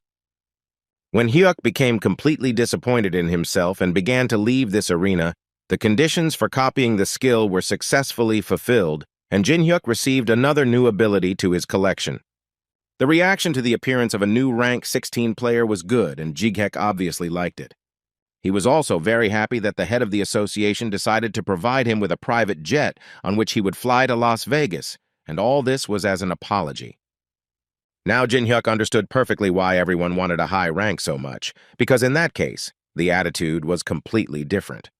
His enjoyment of first class on the plane was suddenly interrupted by Alice, who asked him to pay attention to one guy.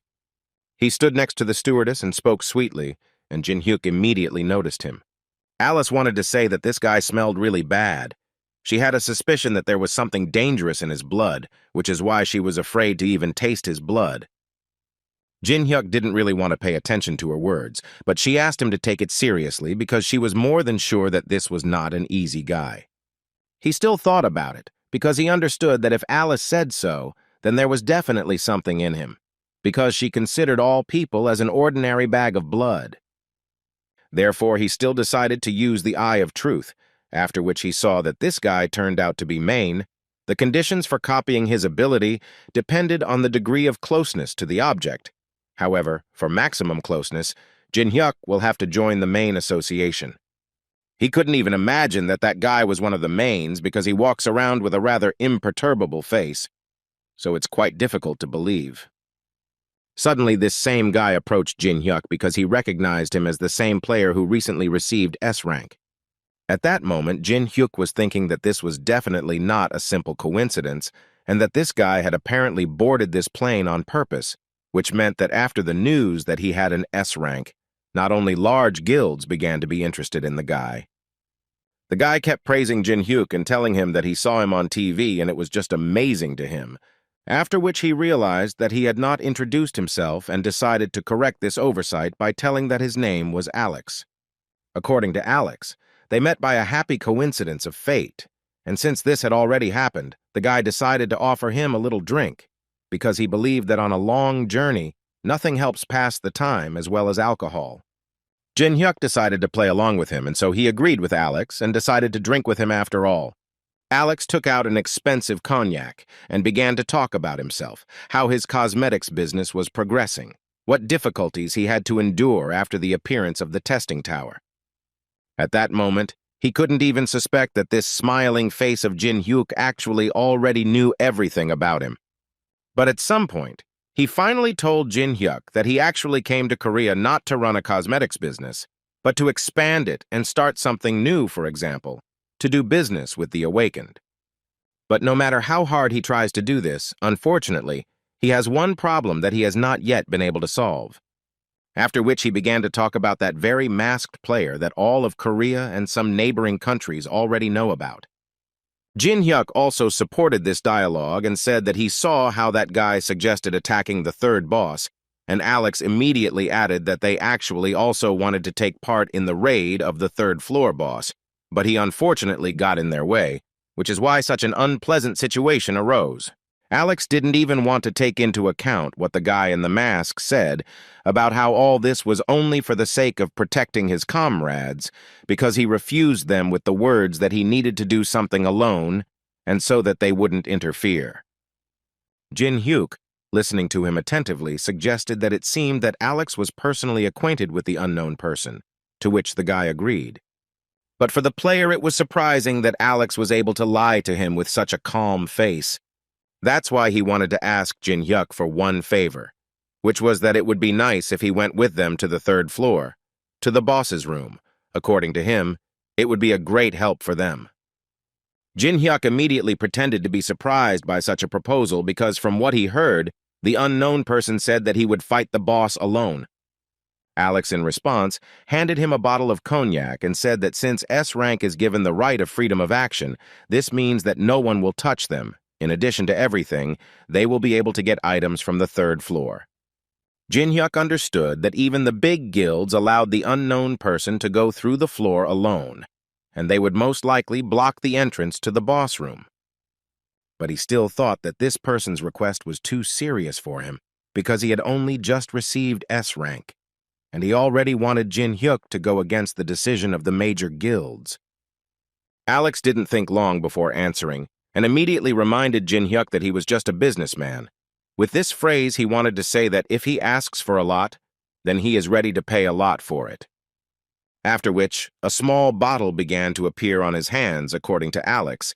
Inside was a substance that would be able to cure the guy from an incurable disease or, for example, bring him back to life if he suddenly, somehow dies.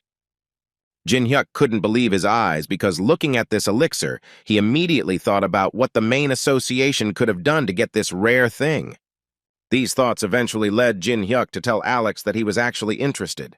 Alex continues to stir up Jin Hyuk's interest, saying that in fact many people want to get this elixir, but today it was Jin Hyuk who got it, and if he's not lying, then this is an advance. After which he took out of his jacket a contract that needed to be signed.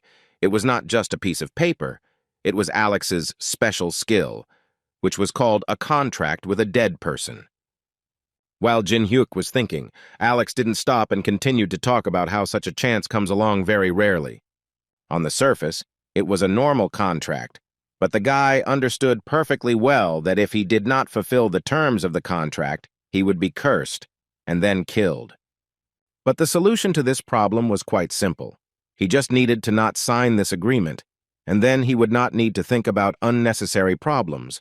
So he decided to tell Alex directly that he could not sign, because he was very reasonable, and it was dangerous for him to stand against large guilds. It was immediately clear from Alex's face that he was surprised to hear such an answer, because it seemed to him that this would be more than enough, but now he sees that he had completely relied on Jin Hyuk in vain. After which he tried to take back his elixir that he had just given to Jin Hyuk, but the guy pulled his hand away at the last second. Alex didn't understand why he was doing this at all, and for now he asked him politely for the elixir, to which he received an immediate response from Jin Hyuk, who stated that he was actually a reasonable person, but also greedy, so he believed that he must definitely get what he wants. Alex started to get angry and tell Jin Hyuk that everything he says is complete nonsense, which is starting to bore him. Suddenly, his words were interrupted by a strange jolt to the plane they were flying in, and Alex immediately mentally wanted to understand what the guy was going to do with so much mana. He tried to convince himself that this sick man did not want to cause the plane to crash. His thoughts were interrupted when an announcement was made throughout the plane that the plane had encountered sudden turbulence, and all passengers were to immediately take their seats and buckle up, after which Jin Hyuk immediately began to stand up, because as an obedient passenger he must immediately take his seat. Alex immediately started yelling at the guy and giving him advice, saying that it would be better for him not to irritate them, because he would make the unknown person pay the appropriate price for this situation. Jin Hyuk turned to him and said that he was incredibly funny, because in fact the guy knew that it was a lie, and even knew that he was kicked out of Olympus, and now he was trying to prove to him that he was on the same side with the unknown. Alex immediately stood in a stupor, because he simply could not imagine how the guy could know about this, and was he really personally acquainted with that very stranger?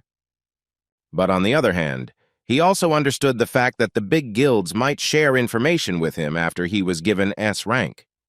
Jin Hyuk decided to anger Alex even more, so he told him that if he behaved well, then maybe he would share information with him. When they finally landed, Alice immediately decided to tell Jin-hyuk that she really liked this city, and he, in turn, asked him to lead her calmly and not attract unnecessary attention. As a thank you for her sensing mana, he decided to let Alice out so she could walk around a bit and look around, and with his current amount of mana, the limit for her was no more than a meter. But most of all, he was looking forward to landing in order to combine two skills called the Eye of Truth and the Energy of Bloody Fury. Thus, the unification was successful, and he was able to obtain a skill called Greedy Look, in addition to the fact that Jin-hyuk can view the status of any player, even hidden by a spell. He can now read thoughts. Jin-hyuk had wanted to create this skill for a long time, but he always wanted to do it with a safer spiritual skill. But on the other hand, he knew that he needed to do it urgently, so there was nothing he could do. Suddenly, his thoughts were interrupted by Alice, who was screaming and incredibly wanted to get into one of the local clubs, but Jin-hyuk immediately assured her that they would not go there, because they did not come here to have fun. However, the main reason was that this casino did not allow the use of skills, which was not suitable for the guy. Then she immediately wanted to know where they were heading now. Jin-hyuk decided to stir up her interest, so he started talking about how this place was completely incomparable to a regular casino. These words made the girl glow. She literally walked on the spot from the desire to immediately get into this casino. This place was called Tortuga Private Gambling House, and what Alice immediately noticed was the fact that those places were much better, at least in appearance, so Jin-hyuk had to remind her again that they didn't come here to have fun. Suddenly, their conversation was interrupted by a man who shouted at the top of his lungs that he had seen with his own eyes how someone had used the skill, which was why he had managed to win. But no one was going to believe him. Moreover, another man began to beat him because he himself used the skills, and now he was trying to twist everything to his advantage. They did not pay special attention and decided to enter this very casino, which Alice immediately liked, because there was so much interesting here, but on the other hand, she still wanted to know how it differs from other places. Jin-hyuk repeated to her once again that this was a casino where you could use magic, which is why they came here. But apparently Alice won't take part in all this, because Jin-hyuk took her and sat her at the bar counter. After which he turned to the bartender and said that he would take all the expenses upon himself and he could pour her any drinks that she wanted to try, which Alice did not like, because she had not gone out for a walk for so long, and he was forcing her to sit still. In addition, she wanted to know what he was going to do himself, to which the guy answered quite confidently that his additional income was already waiting for him. Approaching the gaming table, one could see magic there, from the dealer, who so masterfully dealt the cards while using the skill, blocking the bases, which seemed to prevent other players from using magic. This guy's name was Pedro, and while dealing the cards this time, he immediately noticed that one of the players had a pretty good hand. The owner of this hand was Jin-hyuk, to whom the dealer had already managed to lose a whole $5,000. So he decided that this time he had to win, but before that he decided to raise the stakes. Jin-hyuk was not afraid and decided to support the dealer, putting everything he had at stake, so there were about $5 million at stake. He wanted to know if the dealer was sure of this, but he immediately answered the guy that a dealer should always be sure of his actions. During a pause between bets, Jin-hyuk wanted to know who controlled this place, to which the dealer replied that the cleaning guild owned everything here. Pedro was a little unprepared for Jin-hyuk to start asking him questions because before that, he had been silent all the time, but now for some reason, he decided to talk. Jin-hyuk, having read his thoughts, decided to ask Pedro if he could ask him questions at all, which scared the dealer a little, so he started waving his hands and saying that since the visitor was asking, he was literally obliged to answer them. Pedro immediately realized that this player had the ability to read minds, which caused him to feel afraid because he didn't know what to do next. But at one point he realized that it really didn't matter, and right after that, he decided it was time to reveal his cards. Because Pedro was sure that if he managed to change the cards at the last moment, before they were revealed, then he would not be able to do anything. And he was going to do it with a skill called Sleight of Hand, but apparently it didn't work the way Pedro wanted it to. He put the same cards on the table and immediately began to play out scenarios in his head about how this could have happened, since he had used the skill and changed the cards. But Jin Hyuk was confident of his victory, and so it happened he had a pair of kings in his hands, which allowed him to win again and ease his condition a little. In his mind, he thought that his new skill, which allowed him to read minds, was a pretty good skill. As Jin Hyuk was about to reach for his winnings, he was immediately interrupted by several big guys who said that although they didn't know how he did it, they decided to tell him that he had to follow them. The guy noted that they didn't behave very well with visitors, to which they replied that people like him were not visitors for them. After which one of them started shouting that he wanted to immediately see this guy in the detention center, where they would speak to him in a completely different language. Before he could finish speaking, his friend, who was the strongest on their team, literally flew in front of him. And when he turned around, he saw Jin Hyuk looking at him and saying that when he heard these words, he remembered what he heard at the entrance. The fight went on for some time. Jin Hyuk, of course, could have easily finished it much earlier, but he wanted to have a little fun. One of them took out a gun and started shooting at everything he saw, trying to hit Jin Hyuk. So the guy had to jump on him and destroy him on the spot.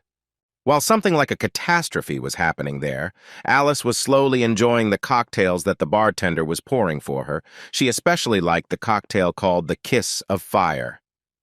According to the bartender, this is not a simple cocktail, but one that can express the budding, passionate love between lovers. These words pierced Alice to the very heart. Although then she continued to drink and think that all this was nonsense, because it was just a drink and that's all. Meanwhile, Jin Hyuk continued to beat up everyone in a row, and the casino owners at this time tried to call the guild leadership so that they would deal with this guy.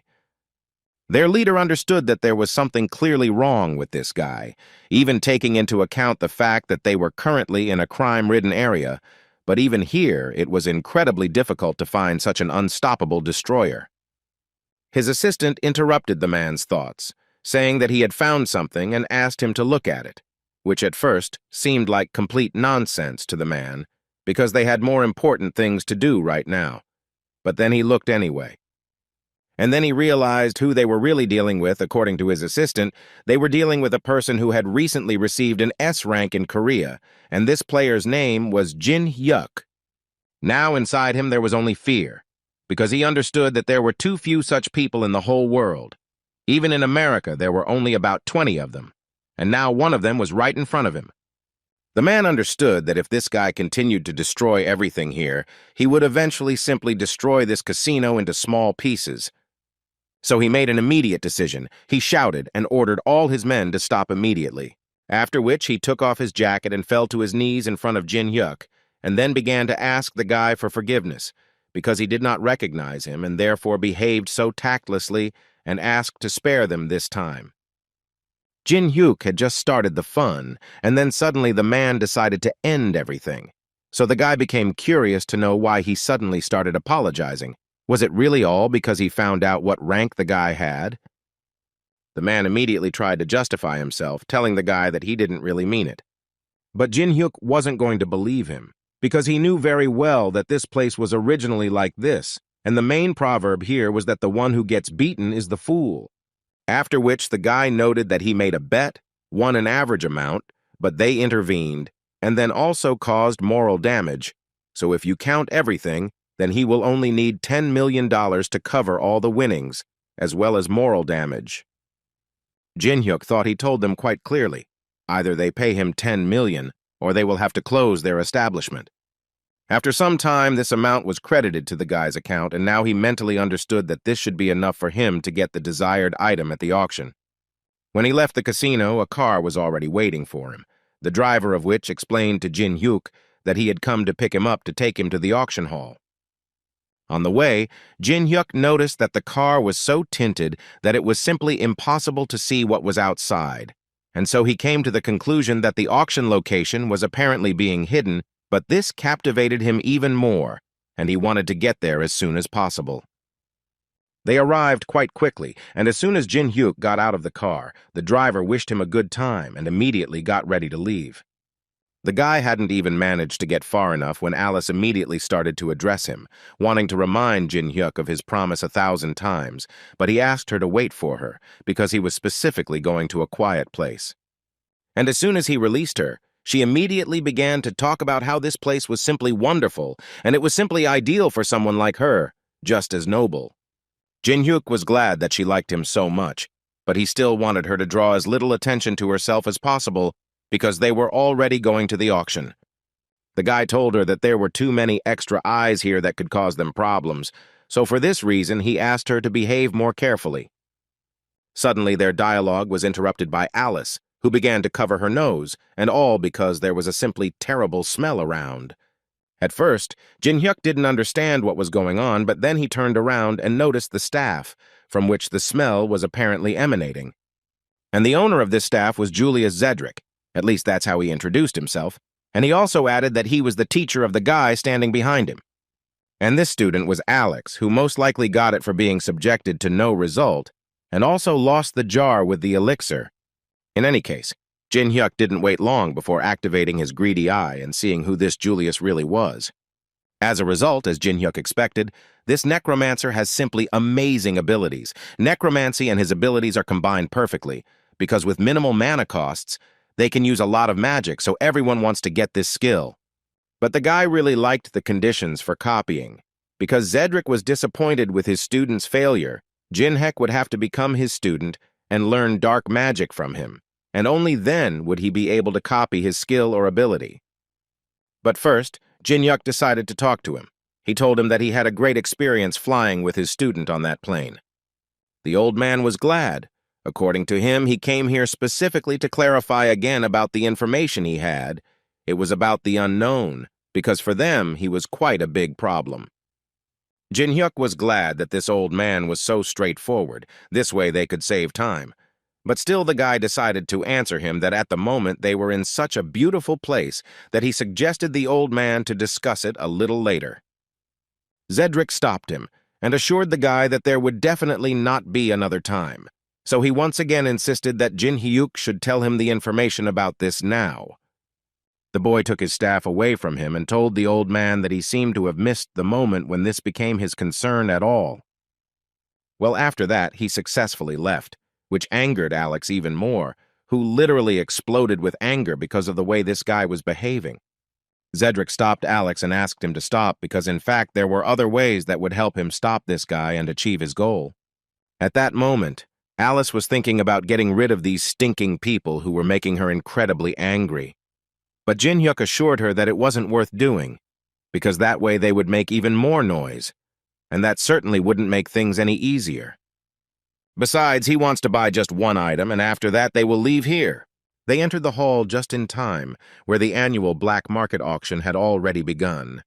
The first item that went on sale was a meteorite that has been able to emit strong magic ever since the trial tower appeared. The price of this item started at hundreds of thousands of dollars. Jin-hyuk carefully watched the price of this item and also understood perfectly well that at the moment there was no craftsman who could process the meteorite. That is, this item could not be used at the moment. But on the other hand, he was well aware of the fact that this was a great opportunity to buy this item cheaply, so he decided to offer $300,000. Having named this amount, the guy was incredibly happy that he had managed to get this item for such a pittance. But suddenly the host of this auction shouted that someone had decided to offer $1 million. Jin-hyuk definitely didn't expect this, so he wanted to see who these people were, and when he lowered his eyes down, he saw Zedrick and Alex there. The bidding continued, and the following items were no less interesting. For example, a baked catalog of mental hospitals, the starting price of which was also about $100,000. Jin-hyuk decided to take part this time too, so he offered the same $300,000. But his bet was again outbid by Zedrick, who offered $1 million. The people in the hall didn't quite understand what was going on and why the price was being raised so suddenly.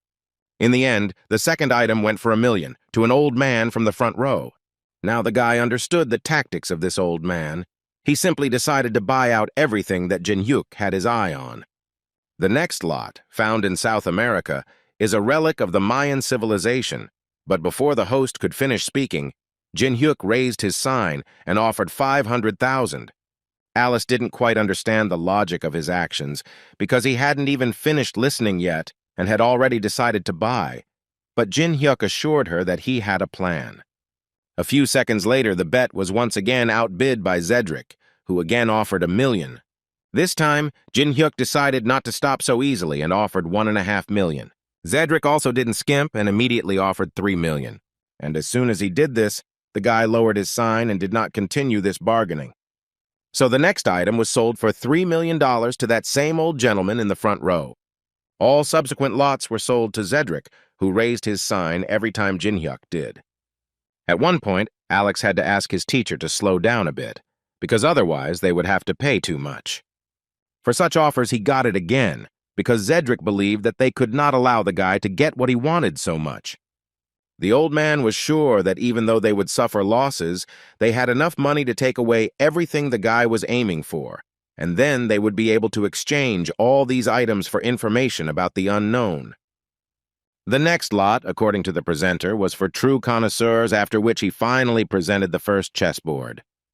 All the people in the hall thought that it was just a trinket and no one needed it, and it didn't even come with any figurines. But Jin Hyuk didn't think so, and he raised his sign and offered $50,000 for the board. Following him, Zedric traditionally raised the stakes and in turn offered a whole 100,000. After some time, the bets reached $1 million, and then the old man offered 8 to definitely take the board from the guy. Jin Hyuk gave in when he heard the amount, and the people around him were already starting to worry that it wasn't just a simple board, since that sick guy was willing to pay $8 million for it. But apparently this was not the end, Jin Hyuk finally decided, and raised his hand, offering $10 million all he had, but Zedric definitely did not know about this. After all, as soon as the guy suggested this, the old man immediately shouted to the whole room that he was ready to offer $30 million for this board. After which he turned to the guy to tell him that he had found his limit and it was $10 million, and now, in his opinion, he knew what the guy was really looking for and what item he came here for. He also stated that if Jin Hyuk wanted to get this thing, he would have to agree to his terms and then he would think about giving the guy this board. Although Jin Hyuk's plan worked, he was still dissatisfied because the old man had already spent so much, but he still had so much money left, it exceeded his expectations. So he immediately started thinking that he needed to come up with a new plan that would help him win this strange battle. But as soon as the host decided to say that this board was being purchased for $30 million by an elderly man, Alice suddenly entered the game, confidently offering $100 million for this board. From the expression on the old man's face, it was clear that he would never in his life have paid so much money for some old board. Besides, he didn't understand who this girl was. The only thing he knew was that she came here with Jin Hyuk.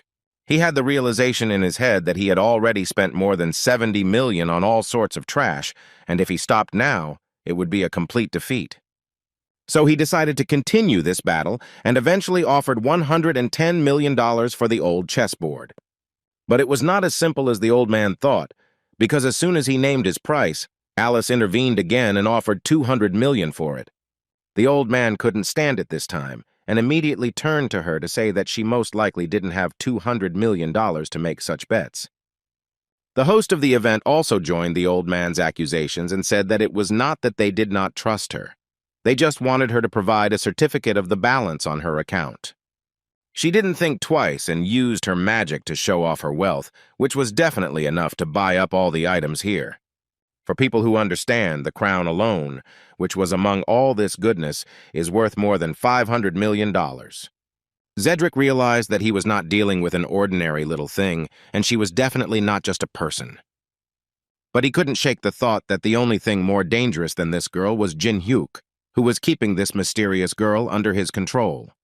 In other words, he understood that he apparently had an opponent who would bring him more problems than that unknown one. So he decided that their tactics had changed, and they were now moving to Plan B. What Alex was waiting for most of all was that he was more than ready for this, and could not wait for these words. In the end, Alice won, and they were ready to hand over to her the first chessboard, which she won fairly. Alice didn't need her at all, so she asked to give her to Jin Hyuk.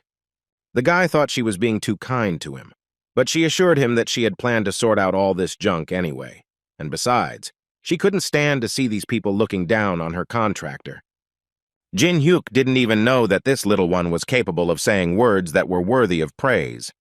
But suddenly their dialogue was interrupted when an explosion thundered behind them.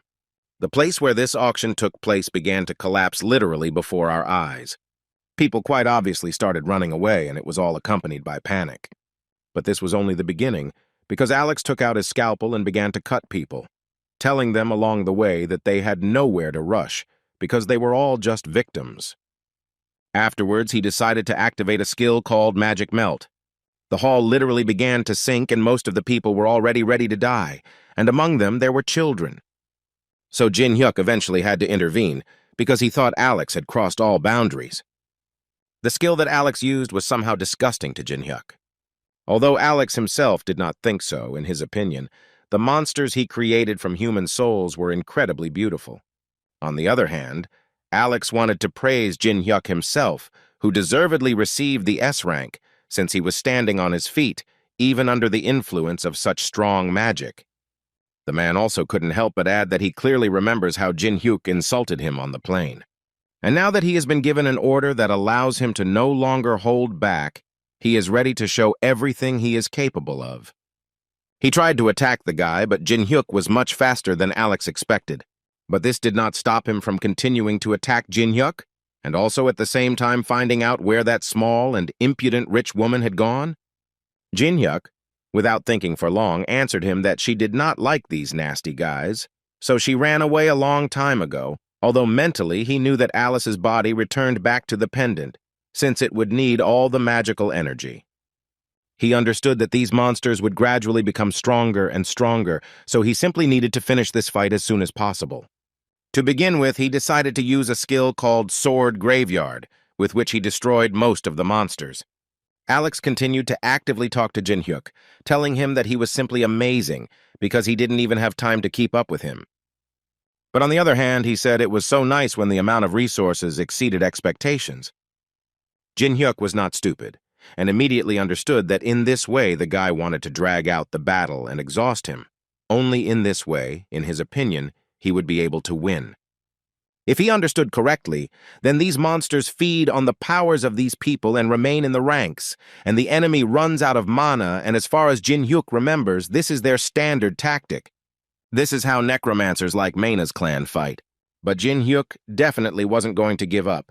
He decided that it would be nice if he could burn all these monsters before they recovered, and for this, he activated a skill called Daylight. Alex was very disgusted by this skill, and he hated it most of all when Jin Hyuk used it. But this time, he was more than prepared for it, because he had analyzed his technique by watching the video from the tournament, so he knew perfectly well that he needed to attack before the beams of light united. At least that's what he thought until he noticed that the beams that Jin Hyuk was using weren't moving at all. But the legs of his monsters simply froze and they stopped moving. It finally dawned on him that this was how Jin Hyuk decided to hide his ice skill so that Alex wouldn't notice and couldn't do anything about it. As a result, after some time, all of his monsters that he created were simply wiped off the face of the earth, and Alex found it incredibly difficult to believe it. Jin Hyuk immediately approached him to apologize for the fact that his cuties were slightly blown into little pieces. Alex immediately began to try to escape from here. At that moment, he thought that he had lost, although he had a huge advantage. But now it was no longer important, and the most important thing at the moment was that he needed to escape and find his teacher. But he apparently wasn't destined to do this, because as soon as he started to run away, Jin Hyuk's blade passed right through him. When he fell, Jin Hyuk slowly approached him, wanting to tell Alex that after everything he had done today, he definitely wouldn't be able to just leave like that. Jin Hyuk also decided to tell the guy about how he would die today, because it seemed to him that the information was quite important.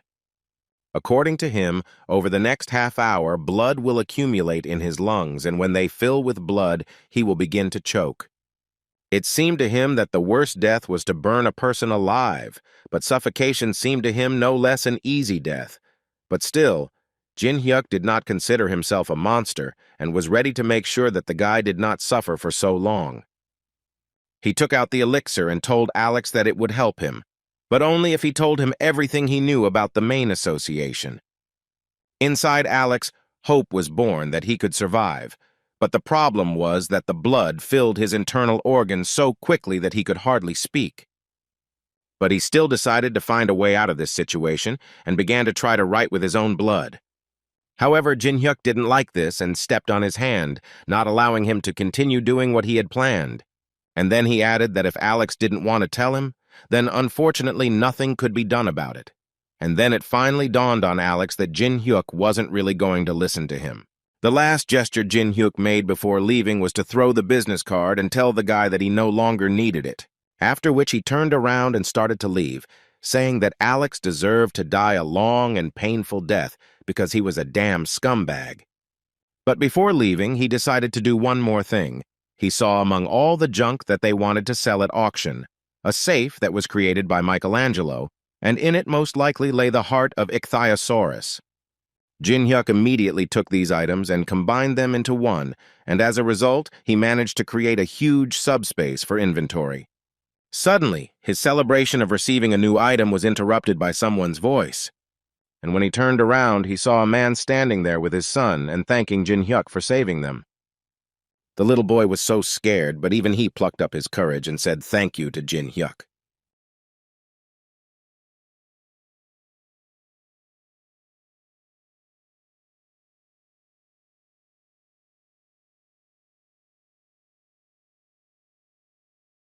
Suddenly, the man began to tell him that Jin-hyuk saved their lives and they were incredibly grateful to him.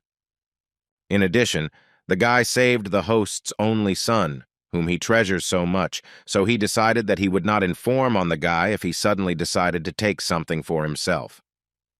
Jin-hyuk decided to leave them alone, and his mood improved significantly because he was experiencing such a feeling for the first time. The third floor of the testing tower is the Cathedral of Hatred. It was quite a dangerous place. It was famous for the number of traps that were at every step. And Melina and her friend, who asked her not to complain every time they passed this place, felt this quite clearly.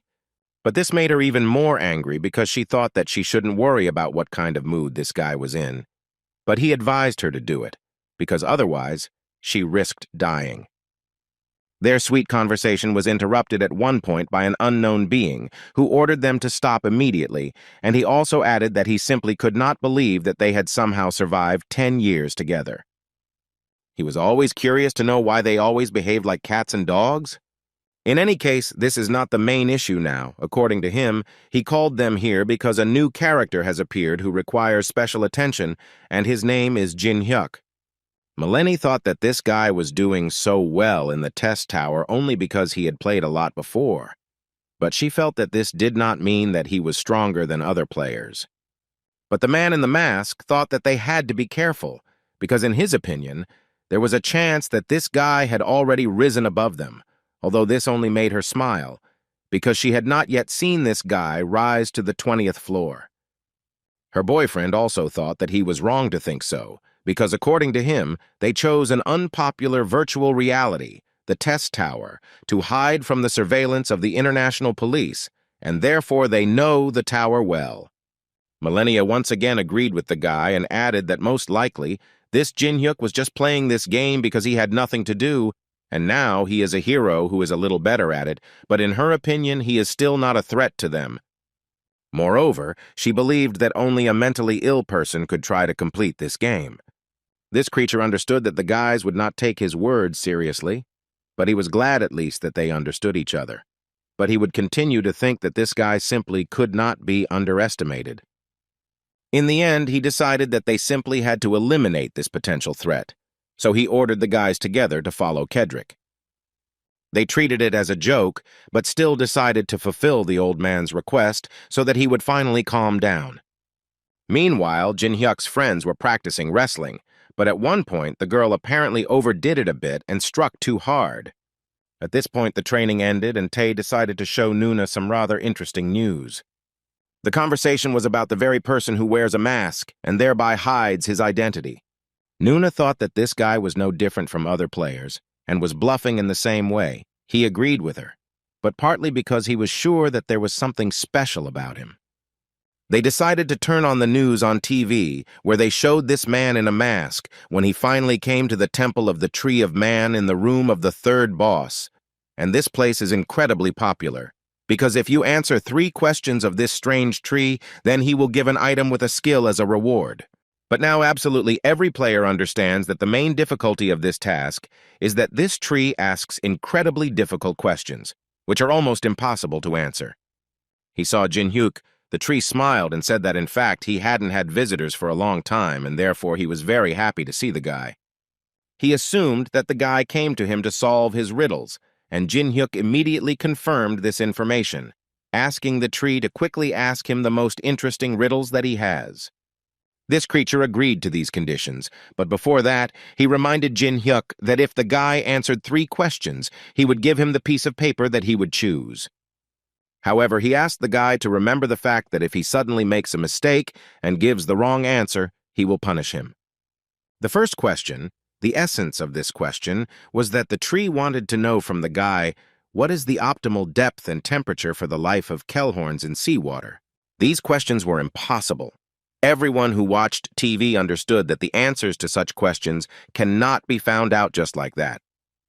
But they all fell silent when Jin-hyuk said the correct answer in a few seconds, which was 1.5 degrees Celsius. After which, he immediately asked the tree to ask the next question, although the tree had not yet told him that this was the correct answer, but the guy was already sure that it was absolutely correct. The tree had to agree because in the end it turned out to be the correct answer, and he was ready to ask the next question, which according to him would be even more difficult. The second question was indeed even more difficult. It was that it was necessary to say the method of using the spongy body of Feliani, to which Jin-hyuk gave the same immediate answer, saying that it was necessary to boil the salt of the sunny desert and the holy water of the priest over a low fire for 5 hours. And that was the correct answer, which led them to the last question, in which the tree wanted to ask the guy when the giant eagles from the celestial plateau mate. Jin-hyuk did not change the traditions and gave his answer almost immediately, saying that mating occurs when the first snow falls in the tower. The tree paused for a moment, but then began to laugh and say that it was actually true, and what made him laugh was that Jin-hyuk was the first one who could answer all his questions. And since the guy succeeded in this, the tree was ready to give him 3 leaves to choose from, yellow, red, green, and the choice was left only to Jin-hyuk. Red, as is known, was a fire modifier. Yellow increased defense, but green increased movement speed. Nuna assumed that Jin-hyuk would most likely choose movement speed, since there would be a long fight with the boss. At least that's what she would do. But Jin-hyuk decided to choose a completely different option. He went closer to the tree and asked to give him the black leaf that he hides from everyone. The tree couldn't believe the fact that it was hearing this, because no one was supposed to know about it. But still, he answered the guy that he simply could not give him this black sheet, and since the guy was so persistent, he offered to give him an additional green sheet, if of course he chose the red one.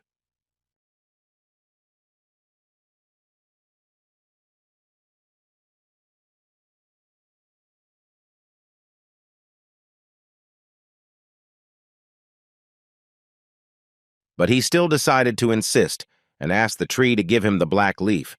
Otherwise, he would be considered a dishonest liar, and they would never come to him again. In addition, the guy asked him to think about what would happen if the managers found out about this, which is why the tree had to fulfill its promise and give the guy the black leaf. Jin-hyuk was very happy about this, because he was finally able to get the last piece of the puzzle that he could assemble. But first he had to deal with the tree guards, who were angry at the way the guy acted.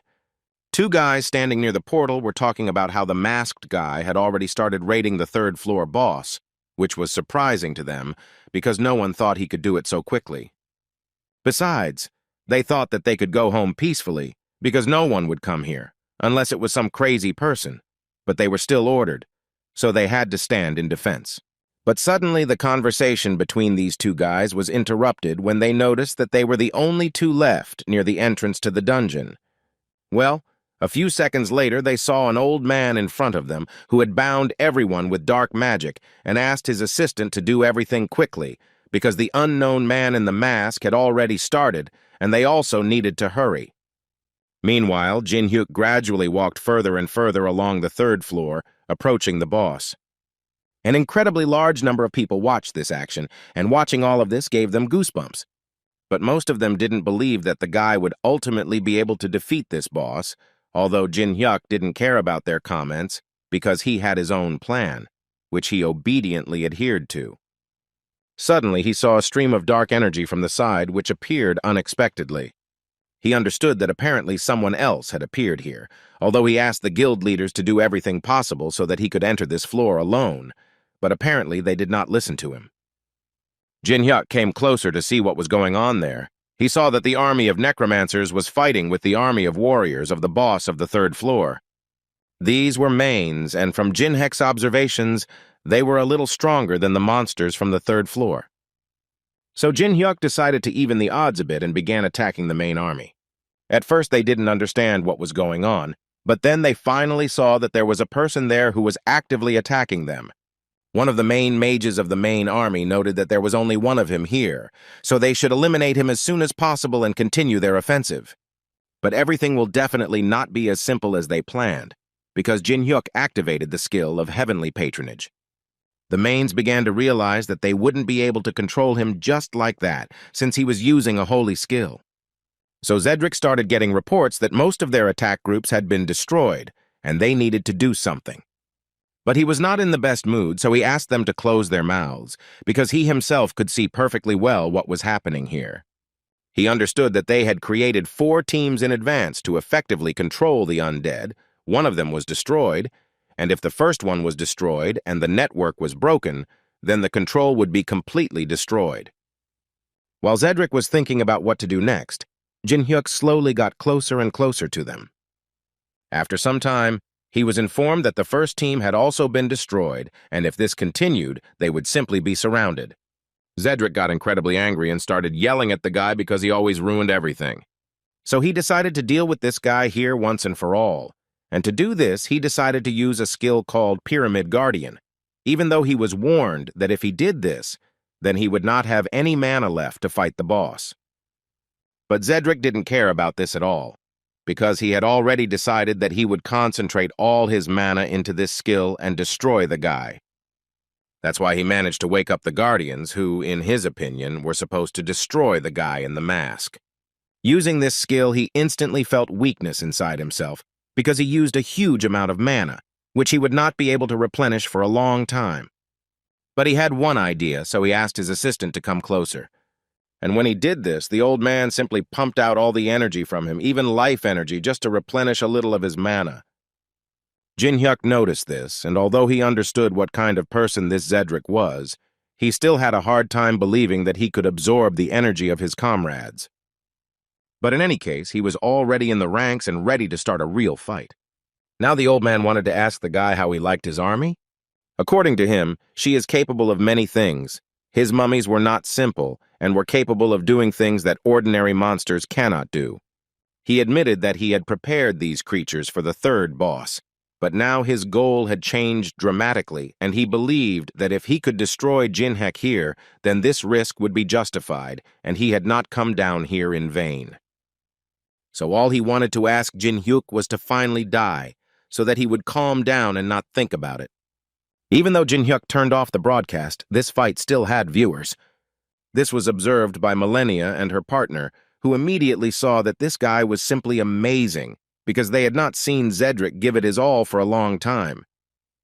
The guy noted that his plan to destroy the bases was of course good, but the fact that he didn't leave after that was at least stupid.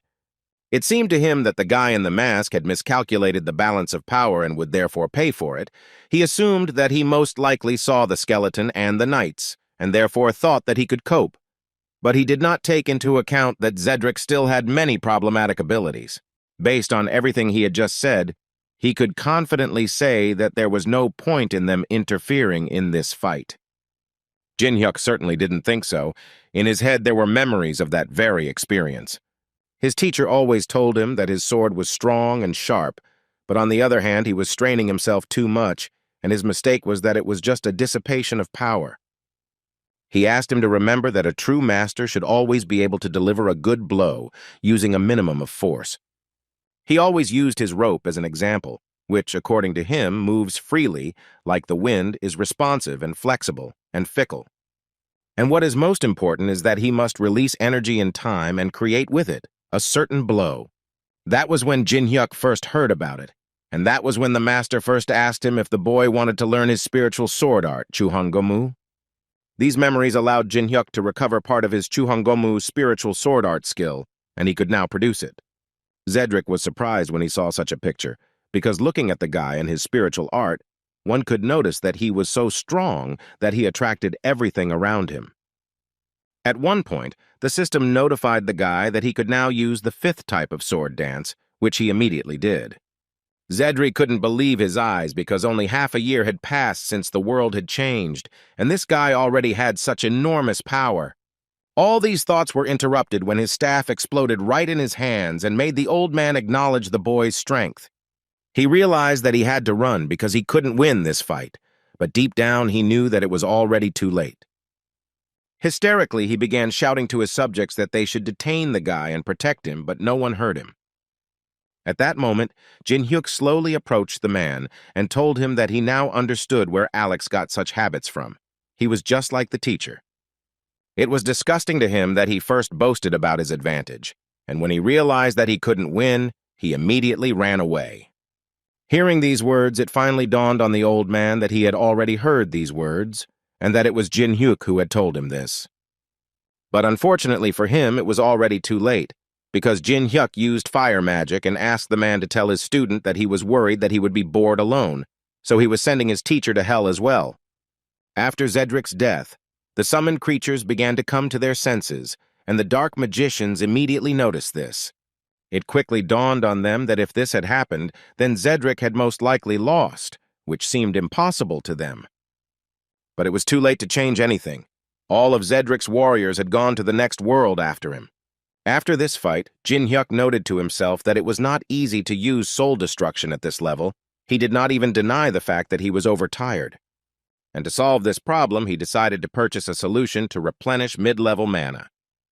In this way, he managed to restore his energy a little, and is now fully prepared to continue the battle.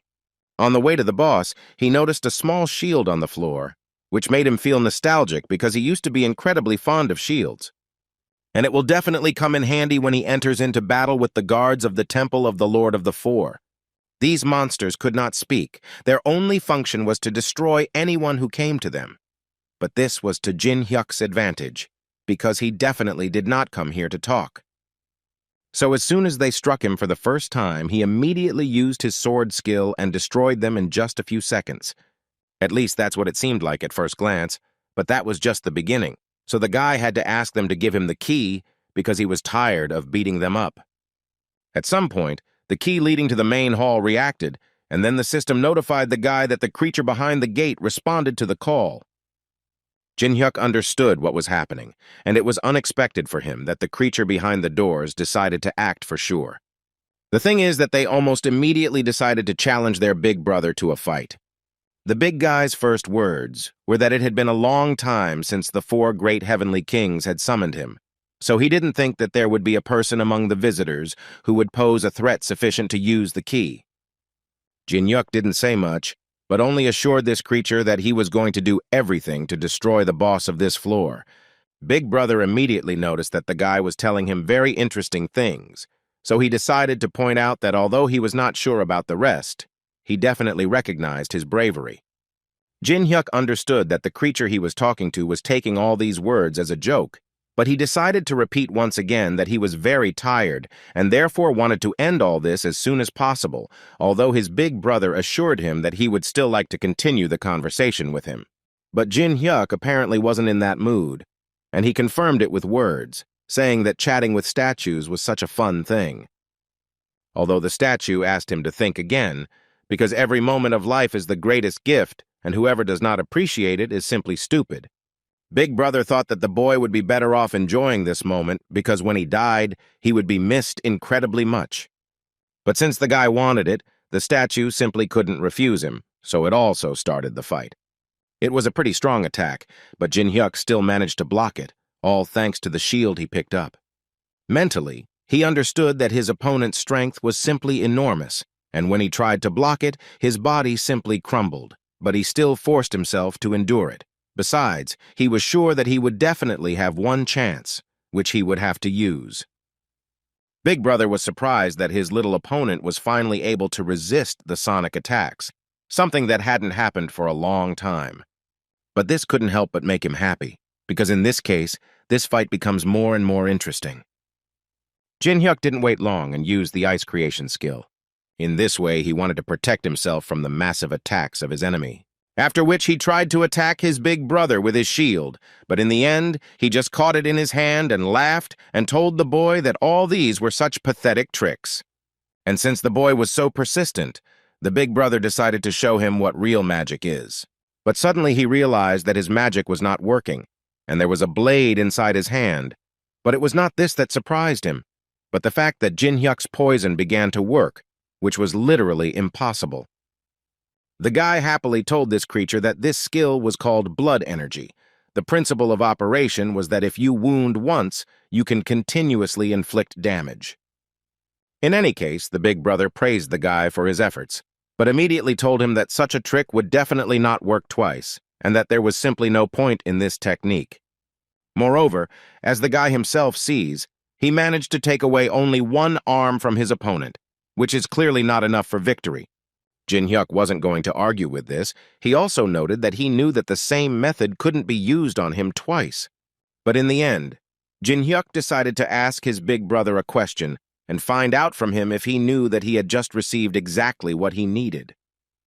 Now it dawned on the creature that the guy had not been fighting with him from the very beginning, but was trying to take away his hand with the precious stone. When the boy finally had the stone, he declared that Big Brother had only himself to blame for giving up one of his hands so easily. With the help of this stone, Jin Hyuk was able to obtain a book of magic that was written by the great Solomon, which contains a description of 72 demons, which allows one to reveal magical abilities to the limit. This was more than enough for the guy to start a real fight and finally destroy this creature. But first he decided to use the greedy look skill. The name of this creature was Avalo. The conditions for copying it were as follows. Jin Hyuk had to irritate the enemy in 5 minutes, using ice magic, and create a beautiful statue for him. But the strangest thing about all this was that the system also notified the guy that in order to fulfill the conditions, he needed suitable music and clothing. Jin Hyuk read what was in the message again because it seemed to him that it was complete nonsense. Why did he even need a song and a costume? Now he had no doubt that the system was going more and more crazy every day, but he still decided that he would try to do it. The guy understood that even though the conditions were strange, he still couldn't give up, and if he took the lower 25 floors, then he could only get the mandala here. Jin Hyuk's preparations made Avalo very angry. He wanted to immediately find out what the boy was planning. But instead of answering, Jin Hyuk turned on the music, put on a completely different image, and asked Avalo not to ask him anything from that moment on, because he, in fact, was also far from delighted with what was happening here. Avalo became even more angry because he felt like the guy was going to play a joke on him, so he decided to destroy him using a skill called mandala. He was going to do everything he could to make Jin Hyuk feel the pain that comes with a millionth samsara. Jin Hyuk assumed that this would happen, so he immediately took action and tried to protect himself with ice magic. And this actually helped him, because the guy pumped this skill almost to the maximum, so he was delighted with the result. Millennia couldn't believe that this guy was fighting Avalo while turning on music, and it was all because she had a hard time believing that his ice magic had reached such a high level. She was also quite interested in that very wig, which looked like some kind of relic that was sold in the store for pennies. She understood perfectly well that his actions were simply impossible to predict, because this unknown person had defeated Zedric and was now fighting Avalo. Avalo's strength is great, and it is difficult to deal with her even after reaching the 10th floor. She is called the second boss of the 3rd floor. And he is essentially fighting this force, so it became obvious to her friend that he had gone beyond the capabilities of ice. Now, they both weren't sure if they could defeat this guy if they both attacked him. At one point, Millennia decided to tell her friend Richao that they would be better off just retreating, since they most likely wouldn't be able to deal with this guy unless they got the support of the leadership. Richao thought differently, in his opinion, than their place in the hierarchy, which they so stubbornly defended, would be under threat. Then she simply did not understand what he was proposing to do. Should they really just go and die? He didn't appreciate her sarcasm, and instead of answering, he took out an object that, in his opinion, would help them deal with the guy in the mask. Jin Hyuk, meanwhile, was focused on his main rival, But that didn't stop him from noticing that a strong energy had suddenly appeared behind him. He turned around and realized that apparently the Mains had sent more than just Zedric. In any case, he was not going to be distracted and continued the fight with Avalo. He gradually began to lose ground, and he urgently needed to come up with something, otherwise the battle would be lost, so he decided to use the element of fire. But he didn't stop there and added ice magic to everything else, with which he began his new attack. During the fight, Jinhyuk repeatedly irritated Avalo with questionable phrases. For example, he told him that only thanks to this creature, he began to worry a little. This, of course, made Big Brother even more angry, so he attacked more and more intensely each time. But Jinhyuk, as if he had planned it this way from the very beginning, parried all the blows and waited for the right moment. Avalo at some point got tired of all this and activated his skill called Barrier Trap, after which he noted that the guy only knows how to defend himself, and it was time for him to start a real fight, but for now he only sees that his confidence has disappeared somewhere. He also simply couldn't help but notice that it was useless for the guy to resist, and he had to admit that he had lost. Immediately after these words, he activated the Divine Spear, with which he was going to finish off Jinhyuk. After the blow, a smile appeared on his face because he was almost sure that his blow was successful and his opponent was destroyed. But to his great regret, his smile quickly disappeared from his face, because he heard the voice of a boy who wanted to ask his big brother if he was sure that the same attacks twice would not work. Before he could answer, Jinhyuk used the ice prison and thus trapped Avalo. And when the guy managed to do this, he finally told Avalo that he was incredibly offended by the fact that his opponent did not like ice magic because he liked to use it the most. Besides, he always couldn't understand why someone who had achieved nirvana through self-improvement was so biased. Every word Jinhyuk said made his big brother angry, and he wanted to destroy him forever. Although later he changed his mind, and in such an unfavorable situation for himself, he began to threaten the guy, telling him that he would force him to be reborn as an insect thousands and millions of times. All this anger and Avalo's words were only to Jinhyuk's advantage, because in this way he was able to fulfill the copying conditions and get an ability called Mandala into his arsenal. After which Jinhyuk was finally able to throw off that lousy wig that irritated him, and Avalo gave him advice, which was that it would be better for him to talk less and conserve his strength as much as possible. And as soon as he finished speaking, he immediately used his new skill called Mandala, which shocked Avalo, because he couldn't even imagine how Jinhyuk could even learn such a skill. After all, he himself needed an eternity of meditation before the mandala opened up to him, so it was incomprehensible to him how a simple person like Jinhyuk could use it. All Jinhyuk could answer him was to promise that he would make sure that the potential of this skill was not wasted. And with this he decided to finish, so he dealt a fatal blow to Avel, after which he was supposed to disappear forever. And so it happened. His body broke into several hundred small pieces.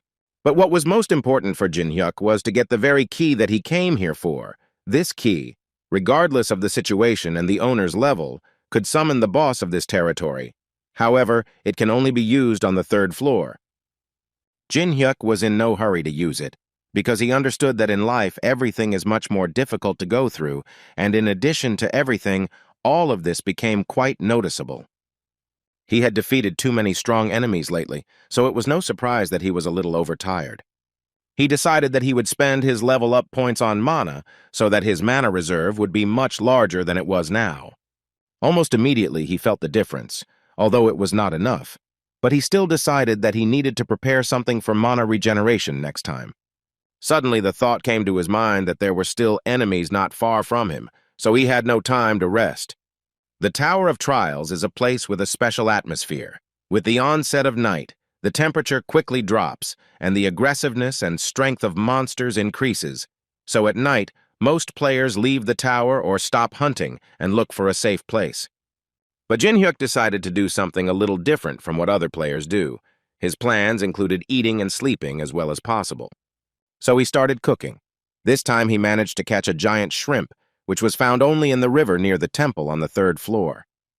It was incredibly delicious for him, this taste. He couldn't enjoy it outside the tower, but now he can taste it again.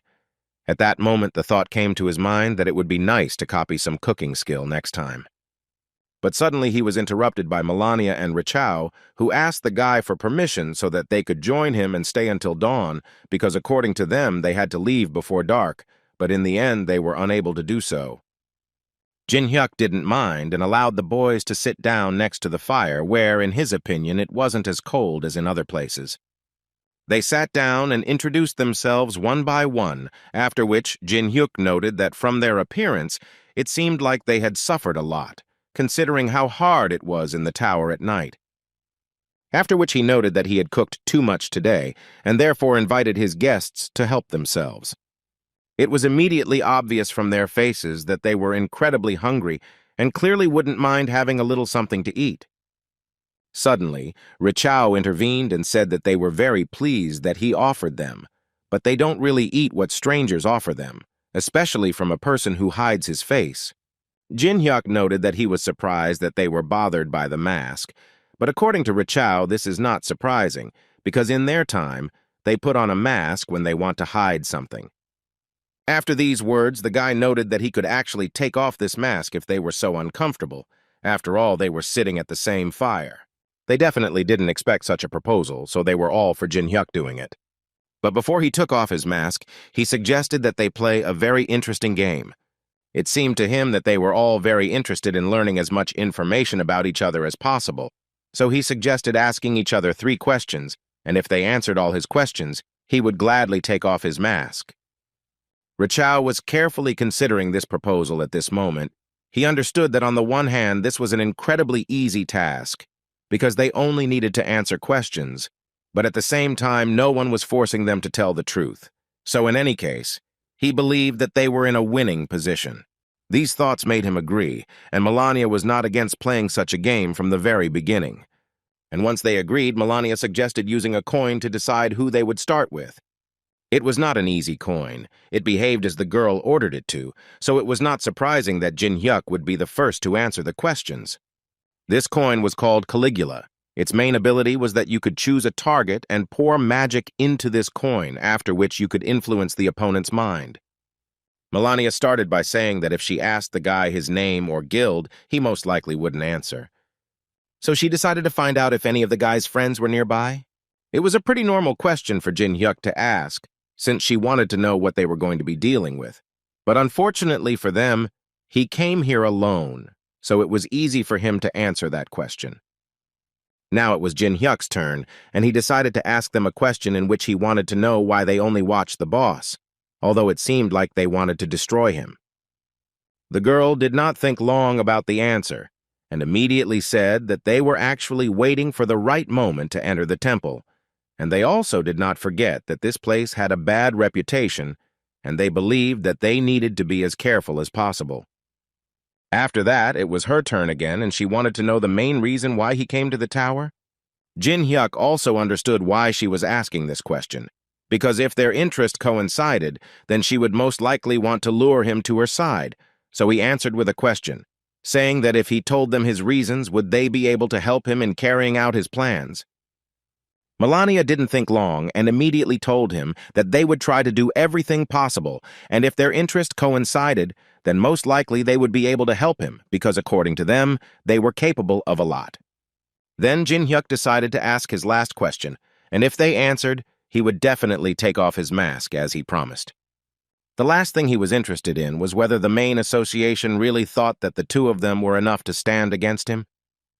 They assumed that he would ask this very question because they knew that he was incredibly strong and saw it with their own eyes, and the fact that he was able to deal with Avalo alone also amazed them no less. But they also understood perfectly well that he was quite tired, and most likely, after such battles, he was quite weakened. So in answer to his question, they were more than confident that the 2 of them would be enough to destroy him. After these words, Melania was going to use that same magic coin and subdue her opponent, but to her surprise, nothing happened. Her boyfriend immediately started yelling at her because he just didn't understand what Melina was even doing. But their dialogue was interrupted by Jin Hyuk, who assured them that their Caligula coin was fine, and the reason for their failure was something else. According to him, the thing was that at the moment, she simply couldn't use it, And all this became possible thanks to the guy using the skill Anubis's Judgment, which blocks all opponents' skills for a while. Richao immediately started shouting that they had been exposed and that they should immediately move to the second plan, so he asked her to immediately use her skill, but he apparently still hadn't realized that none of the girls' skills worked. While they were trying to figure out what they would do next, Jin-hyuk continued to enjoy his dinner and watched as the Anubis gods chose their victim.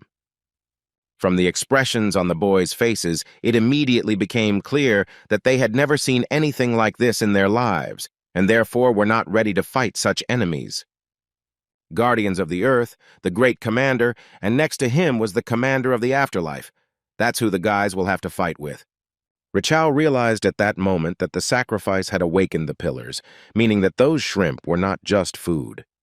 While they were fighting, Jin-hyuk decided to lie down and rest a bit, because he was pretty tired lately. The only thing he told his guests was that they better think carefully about how to move correctly, because they wouldn't be able to escape anyway. And so that they would not be tempted to do this, the Afterlife Commander activated a skill called Exit Ban, which significantly limited the battle zone. Richao believed that he had found a solution to this problem quite quickly. In his opinion, he only needed to destroy the guy in the mask, and then these statues would disappear, so he went into battle against him. But suddenly he felt an incredibly strong pressure behind his back, and all this was because he started moving, although Jin-hyuk warned them about it, but they did not listen to him, and this is what came out of it. A few seconds later, due to his stupid mistake, this guy was crushed by a fairly huge force. Even his strange glasses were shattered into small pieces. Milena stood still and just hoped that somehow she would manage to survive. Now she realized that she needed to run away as soon as possible while there was such a chance, but now it turns out they made a big mistake.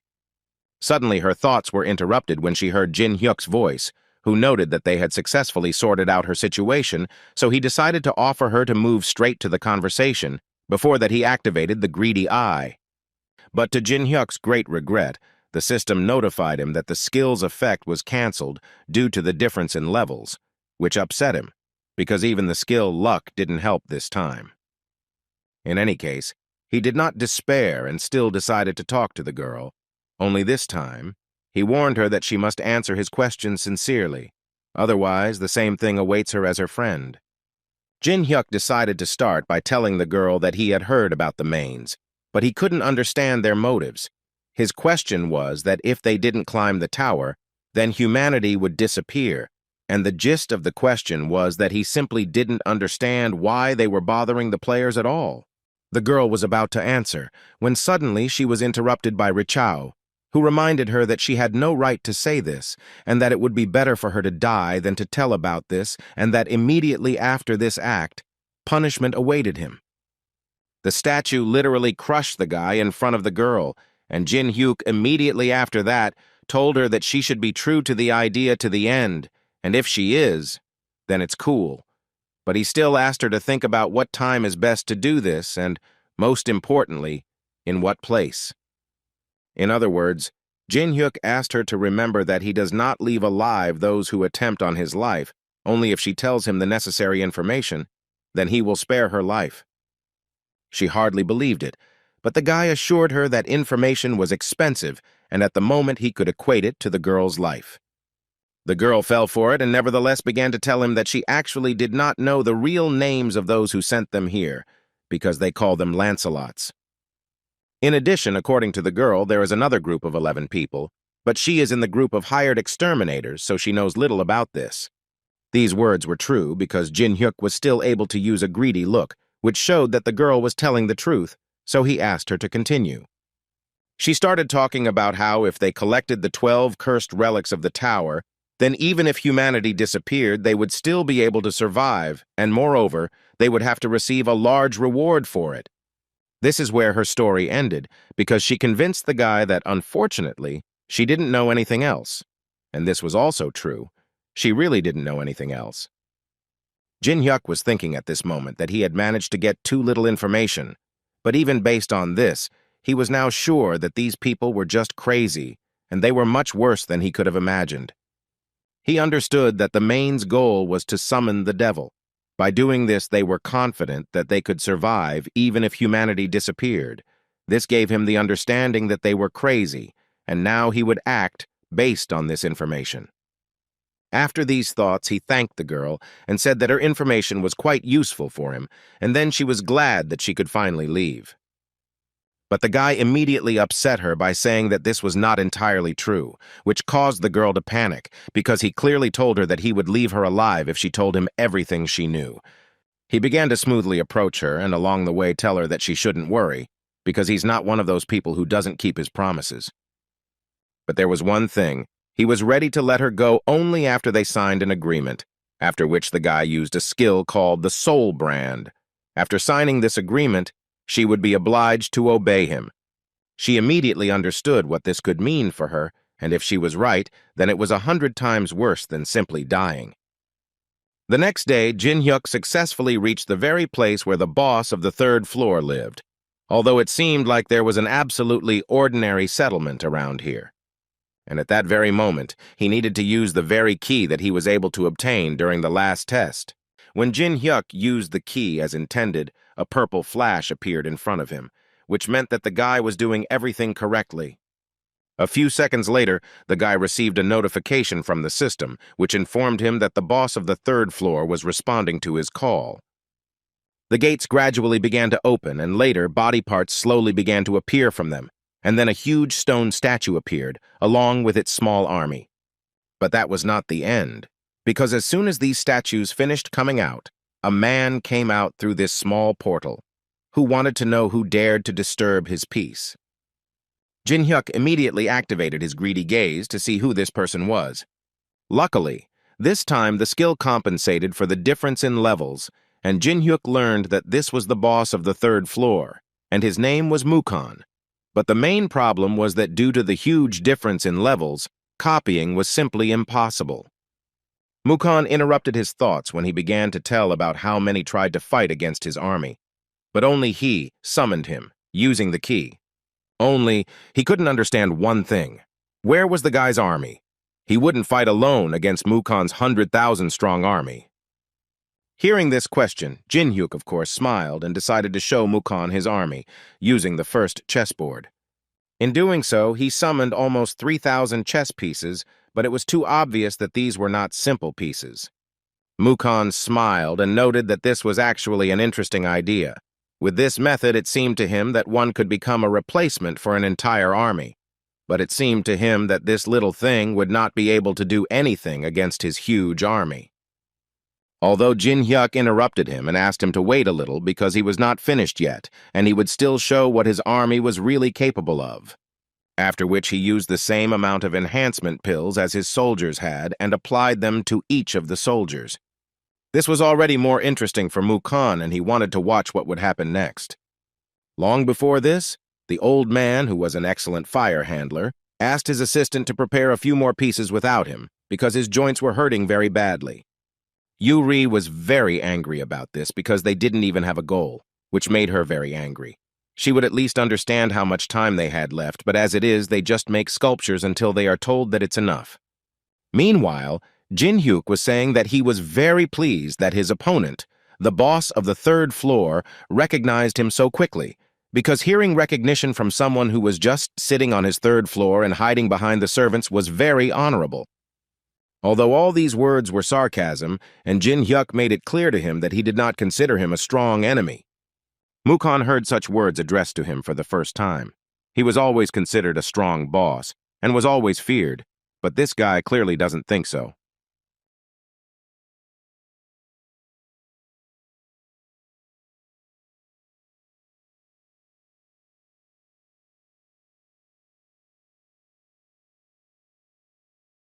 The guy knew very well that the monsters of the test tower guard each of their floors, and using the energy of this floor, moreover, not only players, but also bosses can climb the tower and increase their strength.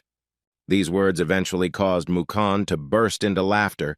He praised Jin-hyuk for his humor and told the guy that he was a good guy if he thought that Mukon couldn't go higher than the 4th floor, just because he didn't have enough strength.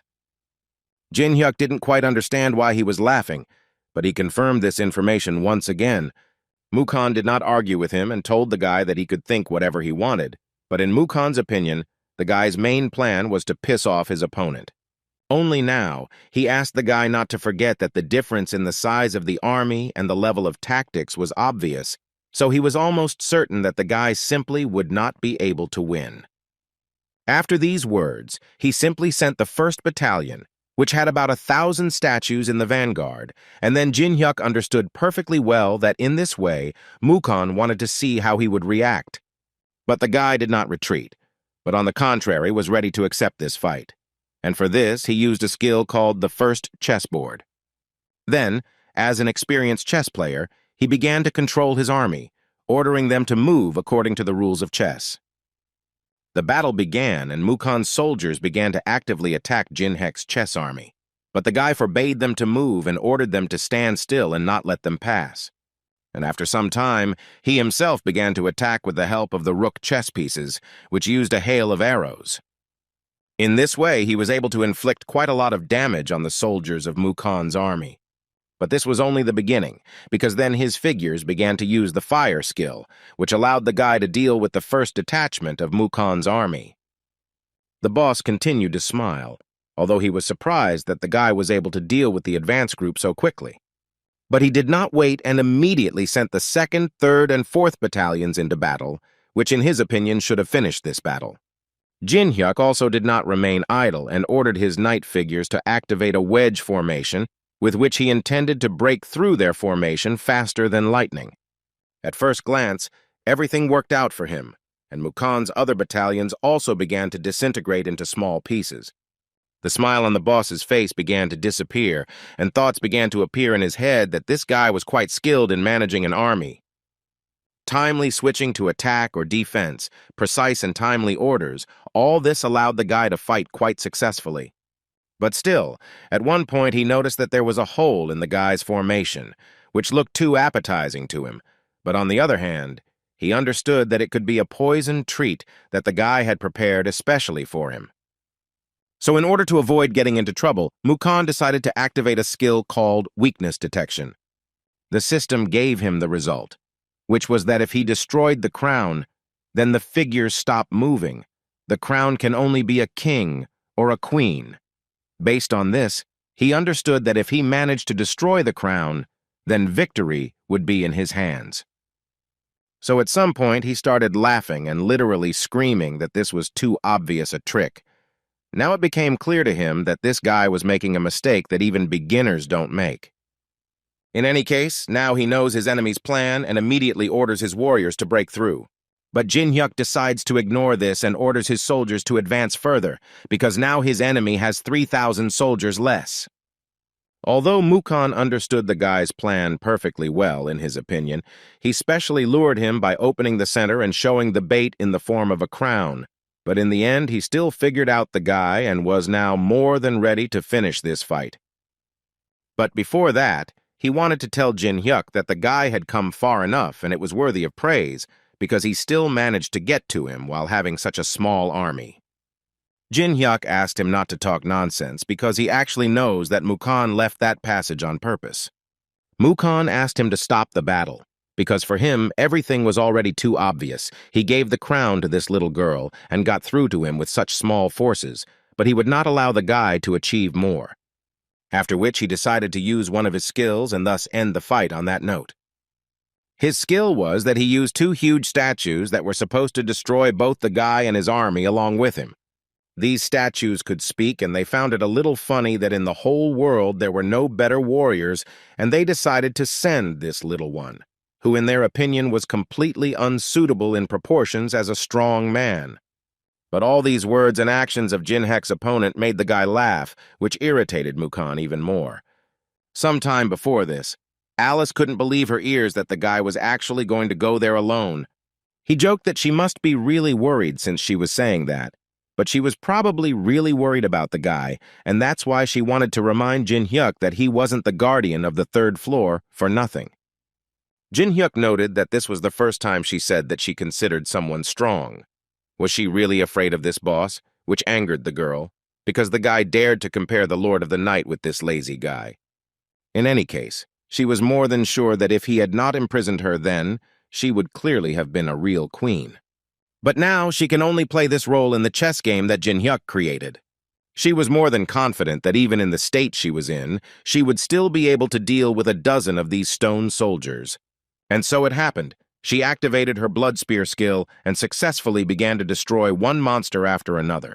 These statues apparently had no idea who they were currently fighting, but Alice was completely ready to smash them. Literally a few minutes later, absolutely nothing was left of Mukhan's soldiers, which made him simply burst with anger, because he did not understand how such a fragile girl could have such strength. But for Jin-hyuk, all this was only to his advantage, because while Mukhan was thinking that he would now defeat the queen and thereby win, he unfortunately made a mistake and let Jin-hyuk get even closer to him. Now that everyone knew what was coming next, Jin-hyuk focused and simply delivered the final attack on his opponent, using a new type of attack. Because of this, the warriors of Mukhan began to fight among themselves and destroy each other. The boss himself could not believe that his army, tactics, and everything that he had developed over the years could be ruined by just one person who came to him with such a small army of chess pieces. Suddenly, Jin-hyuk interrupted his panic and asked him to finally pull himself together, because he looked pretty pathetic when he was worried like this. After which the guy used ice magic, thanks to which he was able to cut off the rear. But Mukhan didn't quite understand why the guy was doing this at all.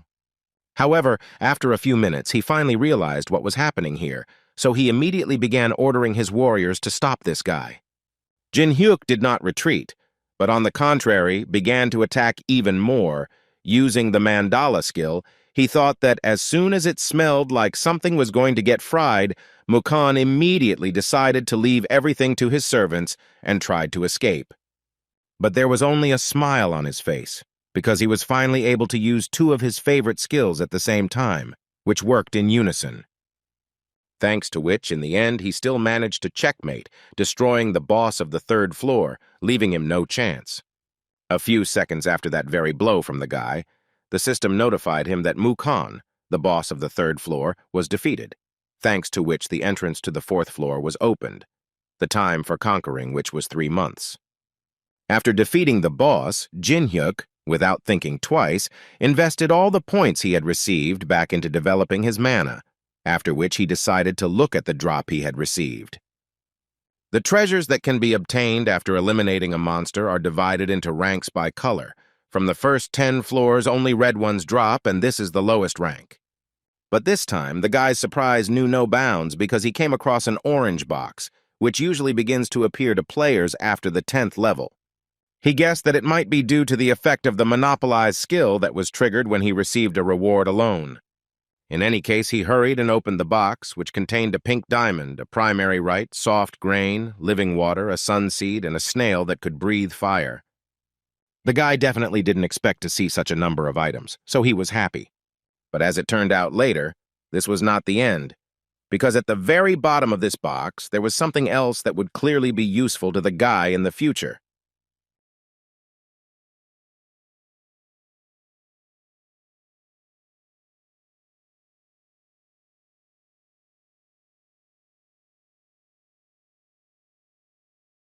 The guild leaders gathered together again to discuss the fact that the masked guy actually managed to do it, despite all the doubts.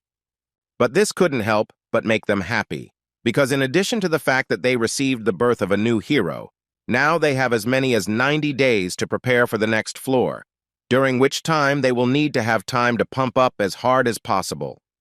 However, as it turned out later, not everyone was happy about this.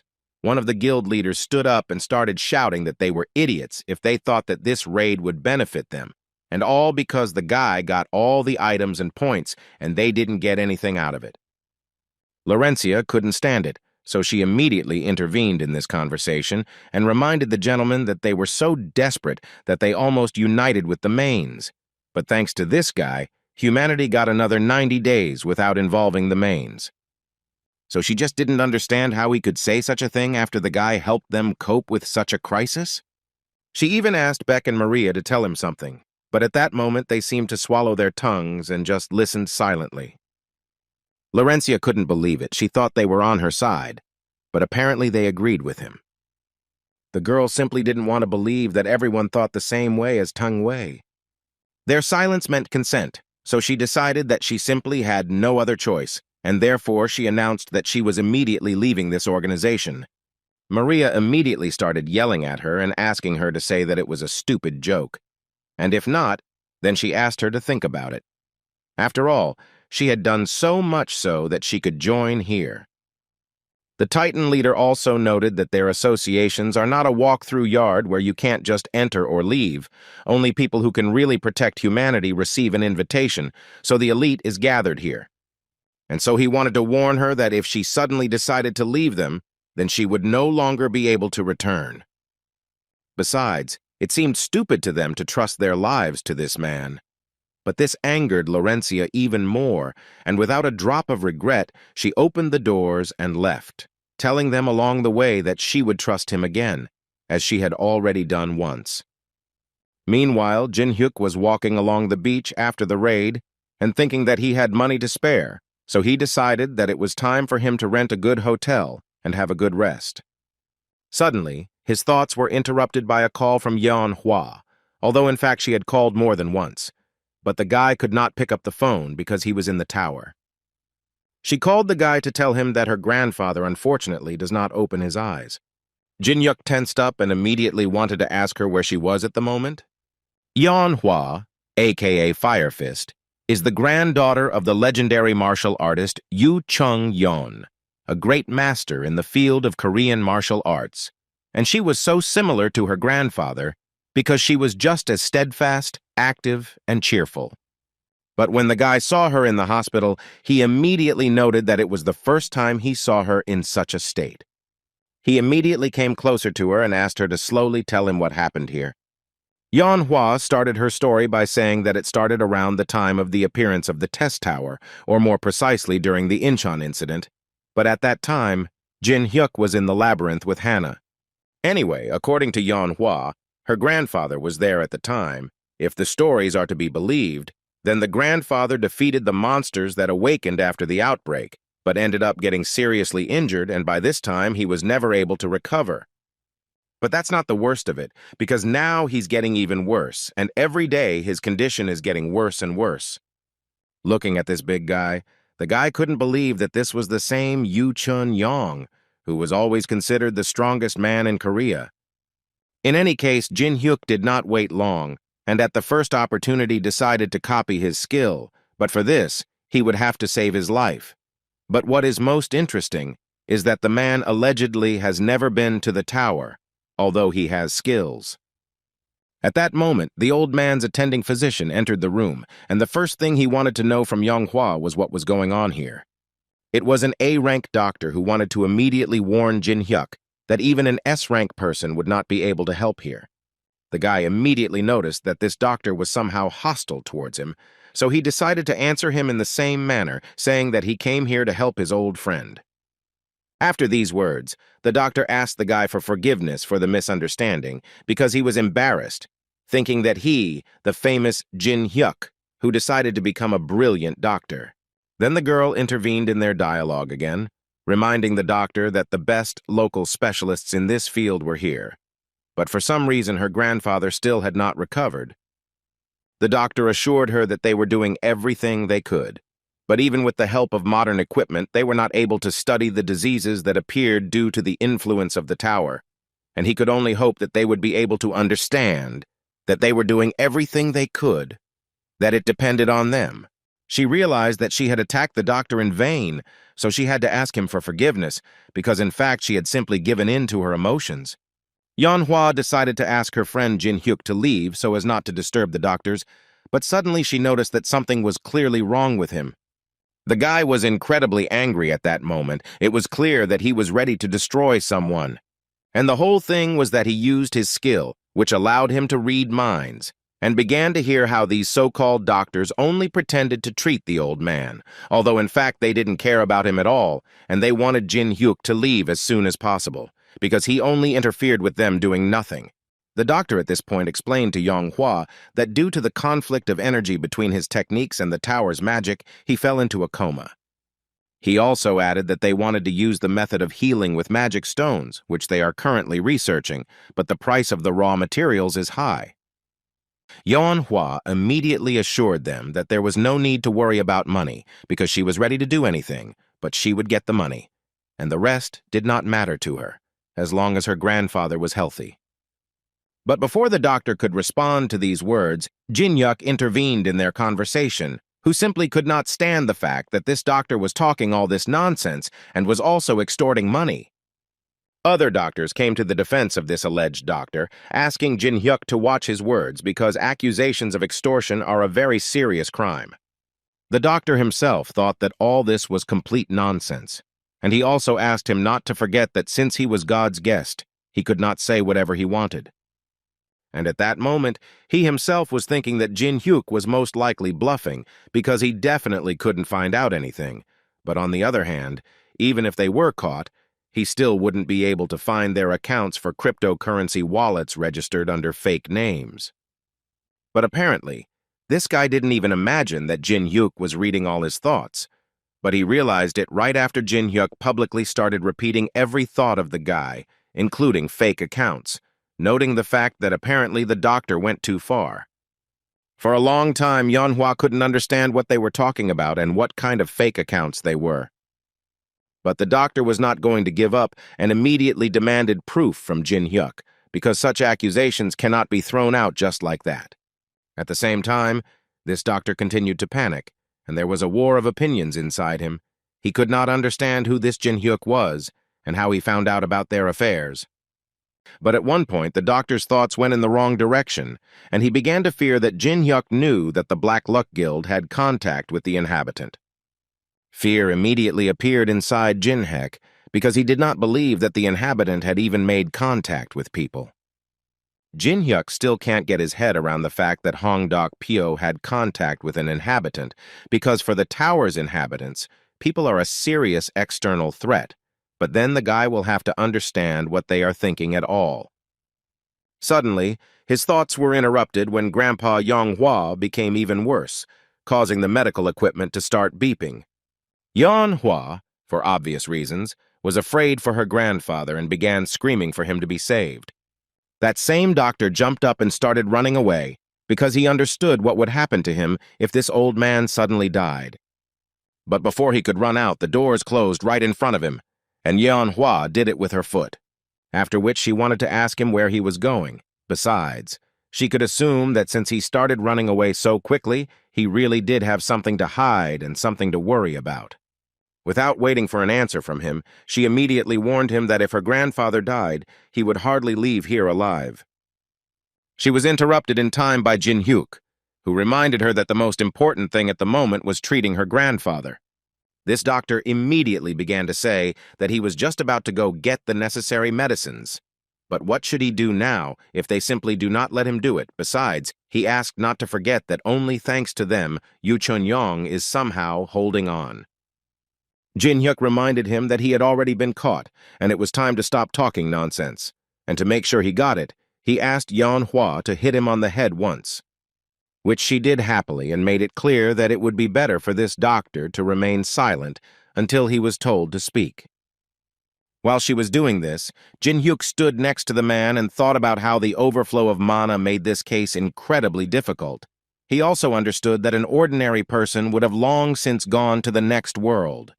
But in any case, the guy was convinced that he simply could not leave him to die like this. That's why he decided to use the same elixir that Alex had once foolishly given him. The guy wanted to use it in a particularly important case, but he has known Manhwa for a long time. And besides, he simply cannot miss such a chance and not copy the skill of a person like Yu Chun-yong. As soon as he poured this elixir on the man, the system immediately notified the guy that he began to be absorbed by the patient. After a few seconds, the old man's body returned to normal and his indicator stabilized. Manhwa couldn't believe her eyes, but in any case, she was incredibly happy that her friend helped her save her grandfather. She was so happy to see that everything was okay with her grandfather that she couldn't hold back her tears, although it wasn't quite like her. While she was crying, the system notified the guy that he had managed to fulfill the copying conditions, and now he possessed the technique of cultivating the heavenly flower. This technique can absorb the magic that is in the atmosphere. When using it, the speed of mana recovery will increase by 30%.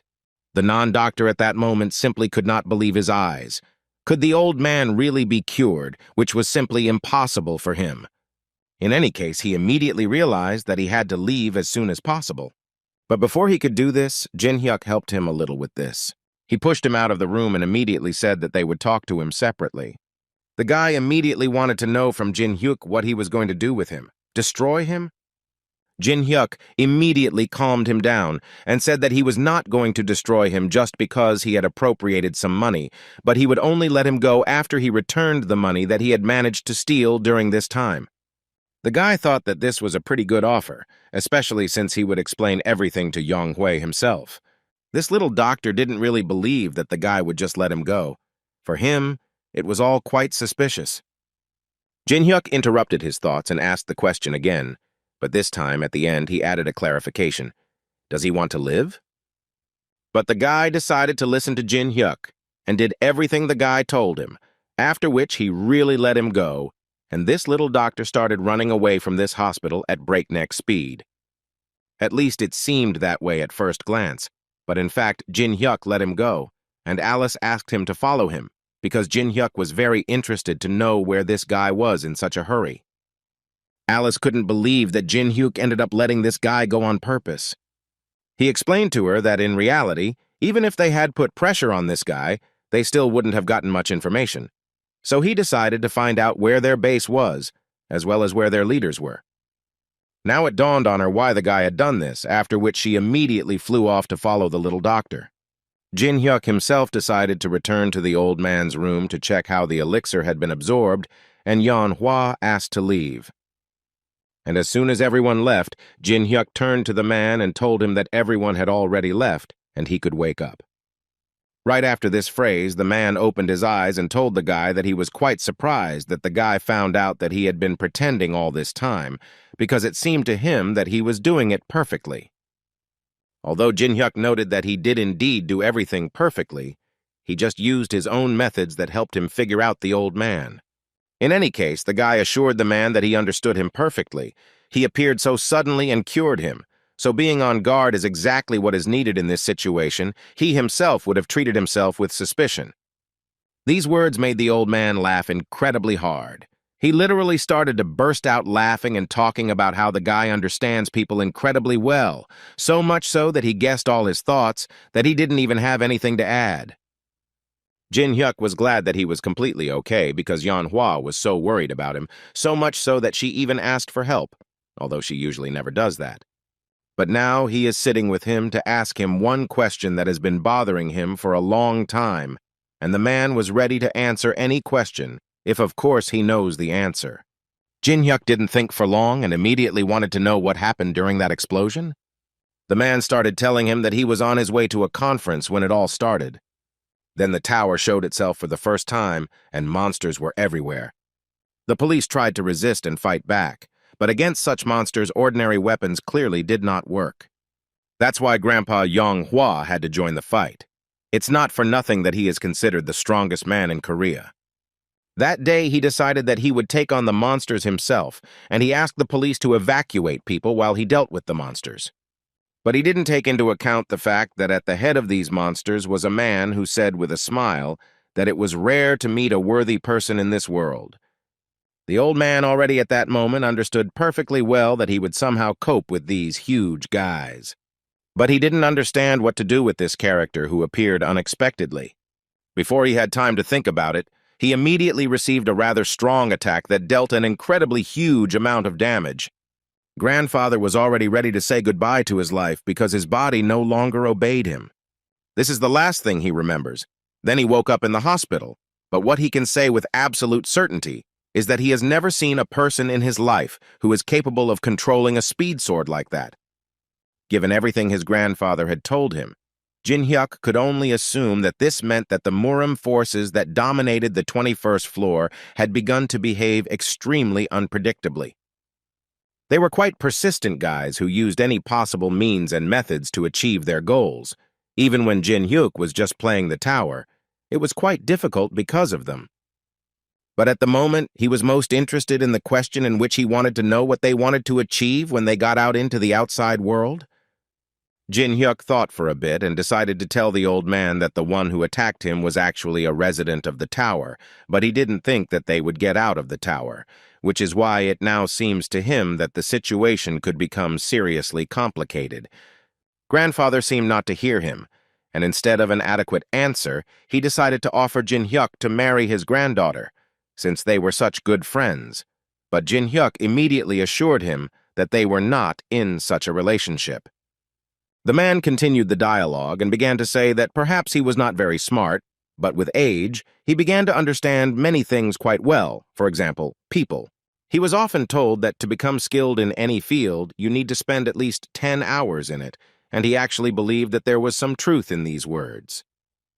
Jin Hyuk understood what this man was getting at, but the guy had more than 50,000 hours of playing the tower behind him, so he had already become a professional 5 times. But the old man continued to talk about how the tower had only appeared a few months ago, and that the awakened, who were considered experts, were often overestimated. But looking at the guy, for some reason he was sure that he was completely different. It seemed to him that the guy had already been through this millions of times, the bitter taste of defeats and deserved victories, the experience gained through all sorts of trials, and how much effort he put in to achieve such results. Jin Hyuk immediately assured him that the man was exaggerating his achievements, but in the old man's opinion, this only emphasized once again that he was right, and also added that the guy was modest. In any case, no matter what, he would like to repay the one who ultimately saved his life, so he wanted to ask the guy how he could be useful to him. Jin Hyuk smiled, knowing that he had just received the opportunity to receive gratitude from Korea's most prestigious martial artist. The man assured the boy that he could feel free to ask him for anything he wanted. A few minutes later, Jin Hyuk came out of the room and Manhwa immediately ran up to him, wanting to know how her grandfather was doing. Jin Hyuk immediately told her that the elixir had entered his body and was starting to work, and in a few days he would be completely healthy. Upon hearing this, she immediately wanted to somehow thank the guy, but he assured her that there was no point in worrying, because her grandfather had fully compensated for all the losses. Meanwhile, the man, sitting in his room, shed a tear, and all this was because the guy asked him for a rather unusual thing. After that, the guy went to the nearest hotel and booked the best room possible, which once again confirmed the fact that money is still a good thing. Besides, he felt like he had come to a good place where he could safely spend this money, for example, on a wonderful dinner, which Jin Hyuk had ordered for himself. He couldn't believe that just a few months ago he was eating whatever he could find, often instant ramen, and now his life had changed dramatically. While he was eating, he decided to turn on the TV, where a show called Through the Tower was just on, to which the most famous experts in this field were invited. And today's guest was Jang Yoon-seok. According to the host, he was a ranker of the Donggun Guild. They began to ask him what is the most important thing in conquering the tower, to which the guy confidently stated that the most important thing in conquering the tower is the ability to become stronger as quickly as possible. To do this, you can use 2 methods. The first method is the most common and well-known, that is, to raise your level and skill level. The second method was to use coins that only work in the tower. In other words, the second method was to buy useful items, and this is in his opinion the best way for players at the moment. He continued to assure everyone that previously the dominant currency was the dollar, but now the main currency is the coins that are in the tower. At this point, Jin Hyuk stopped watching the show and simply left, but Alice picked up a bottle of wine and continued listening. Jang Seok moved on to another topic, where he talked about how whoever cleared the 3rd floor would be among the first to get to the 4th. The guy also decided to make a special emphasis on the fact that this dungeon is special because it has 100 attack waves, which are not so easy to withstand, so the key to clearing and capturing is holding the base. The problem was that if the player who entered was unable to defend the stronghold, the 4th floor would be completely blocked for 20 days. According to him, there is a huge risk that something irreparable will happen if the floor is not cleared within 90 days, so it seemed to him that even an unknown person would not act rashly. The host of this show also wanted to know if humanity could disappear after 90 days, to which the guy answered quite directly, saying that it was quite possible because the tower is now the supreme ruler of the world. After the broadcast ended, the host decided to talk a little more with Jin Suk, who told her that out of the allotted 90 days, at least a month should be allocated for preparation. And since they had already met her, the guy simply couldn't help but offer her a month's vacation together, to which she quickly agreed. But as soon as they got into the car and started driving, Jin Seok received a notification from the system that an unknown person had announced the start of passing the 4th floor. The system also asked all players who plan to participate in the passage of this dungeon to prepare, because the first wave will begin in 8 hours. Without thinking twice, he jumped up and immediately started driving to the base, ordering all the players to gather together because an emergency had occurred. Jin Seok simply didn't understand why they had to start getting over this hangover so quickly, because they weren't ready at all, and there were only 8 hours left. The next morning, Jin Hyuk woke up and noted to himself that he had slept like a baby that night, and was now more than ready to start a new adventure. The 4th floor of the testing tower was special, because it had the so-called 100 waves consisting of ordinary and special zombies. Players could defend them in 2 ways, but to do this, they needed to prepare different types of defensive towers. But on the other hand, there was another option, which was that they could choose a base where they could effectively hold the defense, and usually players choose this option. But Jin Hyuk didn't know yet what he should choose. But even in that case, he decided to enter the 4th floor, which other players would only be able to get to in 20 minutes, and he himself couldn't help but notice that it was creepy here, as always.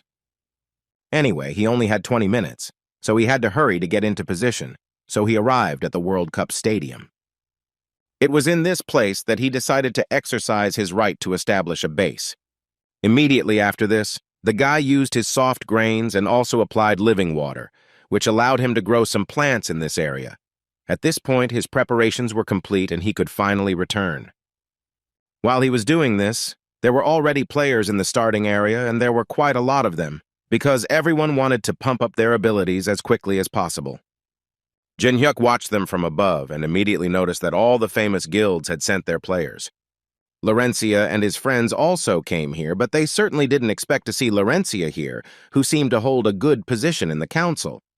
Jin Hyuk immediately asked them for forgiveness for this confusion, because according to him, he had to act quickly. But they were not angry with him at all and were only glad that he called them. The only reason the guys were worried was that they weren't sure that they were well prepared, because the zombies that live here are so strong that they always make you sick at some point. Jin Hyuk tried to calm them down by saying that in reality, if it was too easy, it wouldn't be fun at all, and besides, he specifically chose the stadium as a base. But from their reaction, it was clear that they were not entirely happy about this, and asked the guy to say that he was just joking, because they understood perfectly well that in order to hold such territory, at least 100 people would be needed. They didn't understand how this could be fun at all, because it was definitely not a game anymore, and if they died, they would not be able to be reborn again. Laurencia, listening to all this, began to think that Jin Hyuk was just a pervert, since he decided that all this was just fun.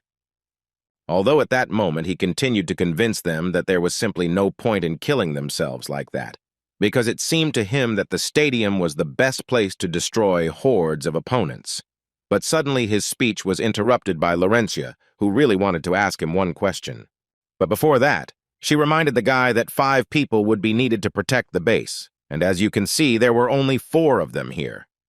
Jin Hyuk smiled in response to this question and assured the girl that there was no point in worrying, because the 5th player would soon arrive here. Almost immediately after these words, another strange player appeared. It was Jin Hyuk's old friend who was so angry at him that he dreamed of destroying him again. A few hours before this moment, the guy was just training with his sword, when suddenly he received a notification from the system, which contained a message from Jin Hyuk, who invited him to come to the start of the 4th dungeon. It was a little funny to the guy, because it seemed so stupid to him that Jin Hyuk thought that he would come just because he called him. But then he saw the continuation of this message, in which Jin Hyuk informed him that if he came, he would fight him, and would not use his left hand and right leg. However, Even after these words, he thought that this was a stupid provocation that even a child would hardly fall for. But he had such thoughts also because he understood that if he fell for the bait, then Jin Hyuk would most likely twist his nose again. But Jin Hyuk seemed to know that he would have such a reaction, so he added that he could also close his eyes, and after that it would be harder to endure. But he still continued to force himself to endure, because he was sure that anger would be fuel for his future revenge.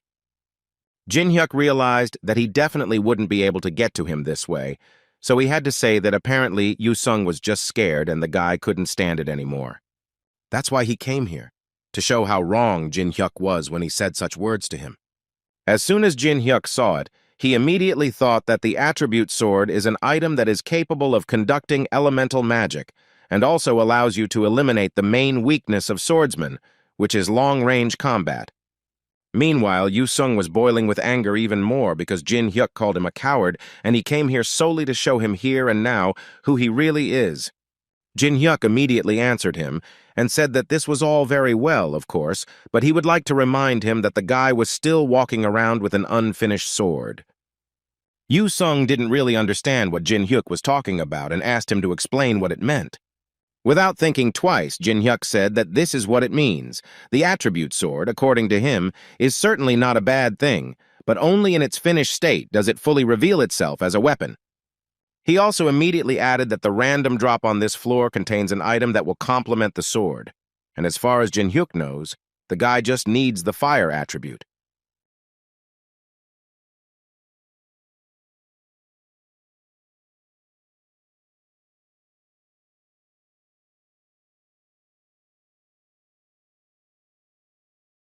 But Jin Hyuk reminded Yu Sung that he had his own methods of getting what he wanted, and so he gave a small hint to Yu Sung that if he joined the defense of the base, he would give him an item with which he could upgrade his sword enough, and then they could fight. As much as he didn't want to, the desire to become stronger and defeat Jin Hyuk still outweighed his anger, and he had to put away his sword and agree to this offer. In this way, Jin Hyuk was able to gather a minimum number of players to defend the base. Laurencia was still a little worried about this, because it seemed to her that Yu Song was, to put it mildly, not in a good mood.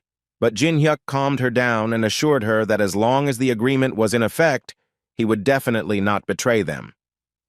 Although he made a terrible impression on the other guys, everyone considered him a man of honor.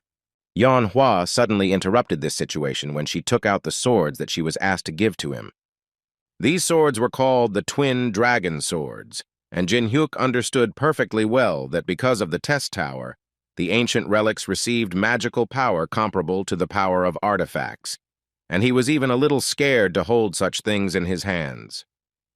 Manhwa was surprised that her grandfather decided to give these swords after all, because he treasured them so much, to which Jin Hyuk responded with a smile and assured her that he simply treated the guy well, so he did not feel sorry for anything for him.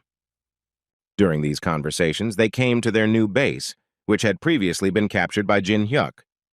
Seeing this stadium, they again began to worry about the fact that the 5 of them had to protect this huge place. So he again had to tell them that they should not worry about it, because he had a plan. Suddenly, their dialogue was interrupted by other players who were standing and thinking about who had chosen the stadium as their base. Jin Hyuk immediately noticed a distinctive pattern on the sword of one of them. He thought about the fact that first the Dark Fortune Guild, now the Triad, all this indicated to him that the inhabitants of the tower were really getting out, which could not frighten him. And the guy who had this sword with a special design was called Namgun Hyun. But before Namgun could finish speaking, Jin Hyuk interrupted him and said that he didn't even want to hear him, because he already knew him well enough. Namgun wasn't ready to hear that, so he asked the guy to explain what he meant. Laurencia also didn't understand anything and asked Jin Hyuk to explain what was going on and how they knew each other. At that moment, he was thinking about the fact that they were familiar, the clan of masters of the Murim world, the inhabitants of the 21st floor of the tower, elite warriors with simply incredible self-esteem. Namgun was clearly hurt by these words, so he began to boil with anger and already wanted to say everything he thought about Jin Hyuk. But the guy got ahead of him and started to twist his words, saying words that Namgun would most likely have said. After which he stopped and asked Namgun to skip this part, because he was already tired of these low-grade villainous phrases. Besides, as far as he knew, the Namgun clan still had pride that they were protecting, although this also seemed like a lie to him because, in his opinion, all they had left was their name, which angered Namgun even more. And at some point he couldn't hold back and started shouting that he didn't dare insult his clan. But since he has already done it, the guy is going to do everything possible to punish him for these words. Jin Hyuk was carefully reading the conditions for copying this guy's skill at this moment, where it said that he needed to find all the players of this clan who were hiding. Then he would be able to copy their skills. Laurencia became even more worried because Jin Hyuk just stood there and kept quiet while these strange guys were trying to attack him.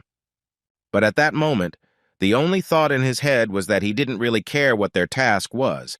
He was just going to copy all their skills and be done with it. Thus, the battle between the players began. Some of them were happy about it, like Manhwa, who could not wait for the moment when she could finally warm up properly. Jin Seok first decided to activate his skill called Machine King. His skill was famous for being able to summon mechanisms. At this moment, Yeonhwa activated a skill called No Step Back, which reduced damage taken by 15% until she stopped fighting. At that moment, Laurencia decided that she would do everything to cover her back, and Yoon Seong noted that he once again realized that Jin Hyuk did not care at all about the circumstances. Jin Hyuk didn't respond to these words. He just wanted to ask Yoon Sung to buy him 3 minutes of time. It sounded pretty strange to the guy, but he still promised to do it for him. Although looking at their opponents, he understood that in fact, 2 would be enough for him to destroy them all. The battle began, and now the guys had to fight so intensely that there was no time even for a short break. Namgun watched these guys closely, and he immediately noticed that they were incredibly strong, and apparently it would not be easy to deal with them. He especially paid attention to that evil guy with a sword who instantly destroyed several of his guys at once. Therefore, he made a decision and entered into battle with Yoon Seong, who did not expect such resistance because it seemed to him that only bugs had gathered here. After the first blow, Namgun noticed that Yoon Seong apparently knew something, but he immediately wanted to tell him that without knowing the basics, it was almost impossible to become a swordsman, and therefore he personally was going to show him what the art of the sword of a real master was like. Well, then followed a rather logical attack, before which he used a skill called the Imperial Sword. Yoon Sung immediately felt that this guy's punches were quite heavy and not so easy to block. However, he definitely wasn't going to give up, so he stood until the very end, even though Namgun's blows were close enough to destroy the guy. Laurencia noticed this, so she had to intervene in the fight and block one of Namgun's attacks. Right after that, Jin Hyuk was finally ready to join the fight, and he decided to use the fire element first. Namgun immediately stated that he definitely would not be able to defeat him with such simple magic, no matter how much he wanted it. Besides, he thought that Jin Hyuk was a fool who didn't understand that there was no way he could dodge his attack in that position. At least it seemed that way to him at first, but then he realized that everything was not as simple as it seemed to him, because his legs were chained to the ground with ice, which made him practically immobile. But Jin Hyuk at that moment continued his attack, simultaneously saying that people do not check what has already been checked, but it would be worth doing sometimes. And in order to finally end this fight, he used a skill called Daylight, which he used to deliver another attack. It seemed that Namgun's story would end there, but suddenly, out of nowhere, another mysterious player appeared and used a cross strike, thereby reflecting Jin Hyuk's Daylight. After which he turned to the guy and said that in fact it had exceeded his expectations, so he decided to appear personally because he understood that his student would hardly be able to cope with such an enemy. This man stood and thought for some time about the fact that he could not even think that there was someone outside the tower who had so much internal energy, with which his girlfriend could not but agree, who in fact also saw such a thing for the first time. Jin Hyuk was so happy to see them, because his main task from the very beginning was to make sure that this entire clan appeared in full force. In this way, he managed to find all the residents of the triad and fulfill the copying conditions. Now he successfully mastered the endless step skill, which he immediately combined with the sword cemetery. After this unification, he was able to obtain a skill called Demonic Sword King's Steps. Meanwhile, the Triad member stood next to Nam-gun and joked a little about him, saying that he couldn't defeat some person, and they also didn't forget to point out that he was apparently out of shape. That's why at one point he simply couldn't hold back and started yelling at them, saying that he could actually handle it on his own and no one asked them to interfere. But according to them, they did not doubt his skills. They were rather here to remind him that the leader ordered them to reach an agreement, and not to destroy everyone around. The girl who was with them noted that their brother Huangbo was absolutely right, and also said that if the guy wanted to continue working with them, then he needed to create fewer conflicts.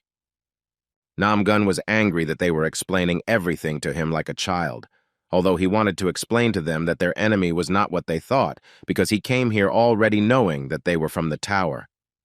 It was clear from the faces of his friends that something had finally dawned on them. They certainly weren't expecting to hear something like this. So Nam-gun believed that no matter what their plans were, they literally had to destroy this guy because he didn't like him at the very least. But he was stopped by Huangbo, who wanted to tell the guy that he understood his feelings, but he asked him to gather his strength and go further. In addition, a wave of zombies was already approaching from the right side, which forced them even more to collect their things and leave immediately. Jin Hyuk intervened in their conversation to say that the stadium was their place, and it was time for them to leave, to which Huangbo replied that they were already going to leave, because they would never have chosen such a terrible place as a base. According to him, their base was much better than this open stadium, and the only request that Huangbo had was for them to survive until they returned after the first wave. Nam-gun also decided to tell Jin Hyuk before leaving that he was not really just lucky. Next time he would fight him with full force. They left, and Yeonhwa was finally able to breathe a sigh of relief, because she really didn't like the fact that they had to fight before the zombies even came. Jin Seok summoned several drones with his skills, and when he saw the number of these monsters, he doubted that they would be able to cope with this. They thought that he had again decided to choose a strange place in order to enjoy extreme sports, but he again repeated to them that there was no point in worrying about it. And apparently, he knew what he was talking about, because literally a few minutes after his words, huge trees grew behind him, although the guy himself called them flowers, which in his opinion are much more useful than it might seem at first glance. After which he asked them to come closer to him so that he could explain to them the essence of their plan. The goal of defending the base is to prevent the flag from being captured, so he decided to place the flag right in the center so that it would always remain in sight. He also told them that their stadium has 4 entrances, north, west, east, and of course south. In front of each entrance, he planted one large plant. In other words, he wanted to say that if they could save these plants, then they would be able to flood their base. Moreover, due to its size, they would be able to count on a reward for the maximum number of zombies destroyed. But still, the plants also had their limit. According to him, they will be able to clear almost the entire wave of zombies, but they also need to be given about half a minute to recharge, and just at this time, the entire horde of zombies will have to be held back by them. Yu Sung was the first to make a decision and decided to take on the West, which Jin Hyuk agreed with, but still asked him to be extremely careful and not let the zombie bite him. After these words, anger was immediately felt on Yu Sun's part, because he was angry that the guy thought that Yu Sun could defeat some pieces of rotten flesh. But Jin Hyuk spoke to him sincerely this time, and since Yu Sor was so confident, he decided to remind him that the guy had just almost lost to a guy from the Triad. In any case, the dialogue did not continue, and Jin Hyuk switched to other members of their group. For example, he asked Tae Min to cover them in the center and simultaneously assess the situation. He also asked him not to forget to use drones and monitor all directions. Yeonhwa decided that she would go north, and Laurentia would not mind working in the southern direction. When they all took their positions, Jin Hyuk began to prepare to help them on all flanks, and he didn't like it, because finally he would be able to use his twin dragon swords.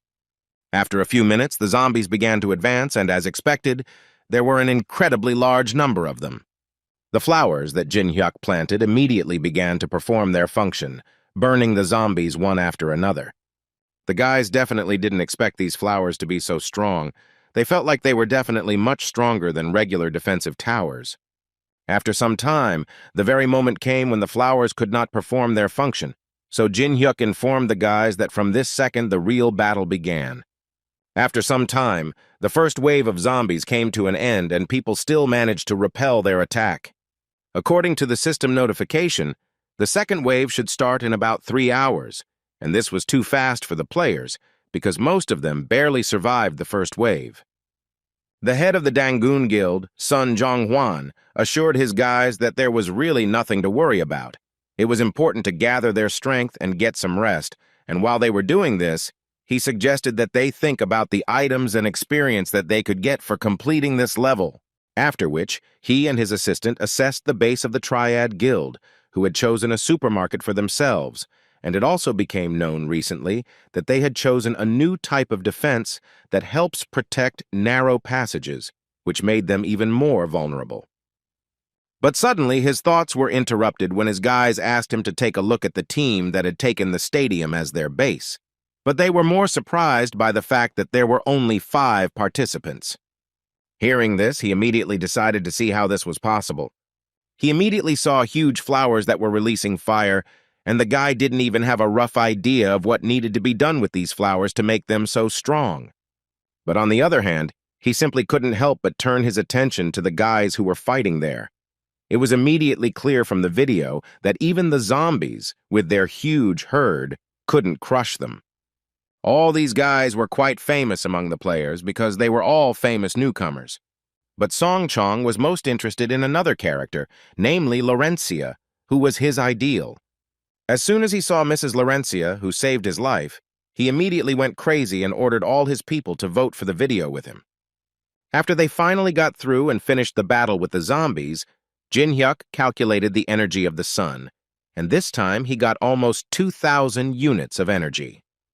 And when the guys asked him what kind of energy it was, he told them that it can be obtained when you destroy zombies, and it is necessary to strengthen plants, and most likely over time, it will become even easier for them to defend themselves.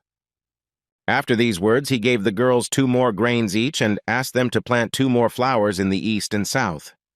He gave the guys slightly different grains, and accordingly a completely different type of flower will come out of them, but they also received their seeds. Once all the seeds that the guy had were in 2, he still had 1 left in his hands, with which he did not yet know what to do, but his thoughts were interrupted by Manhwa, who wanted to ask him if it was possible to simply plant these seeds in the ground.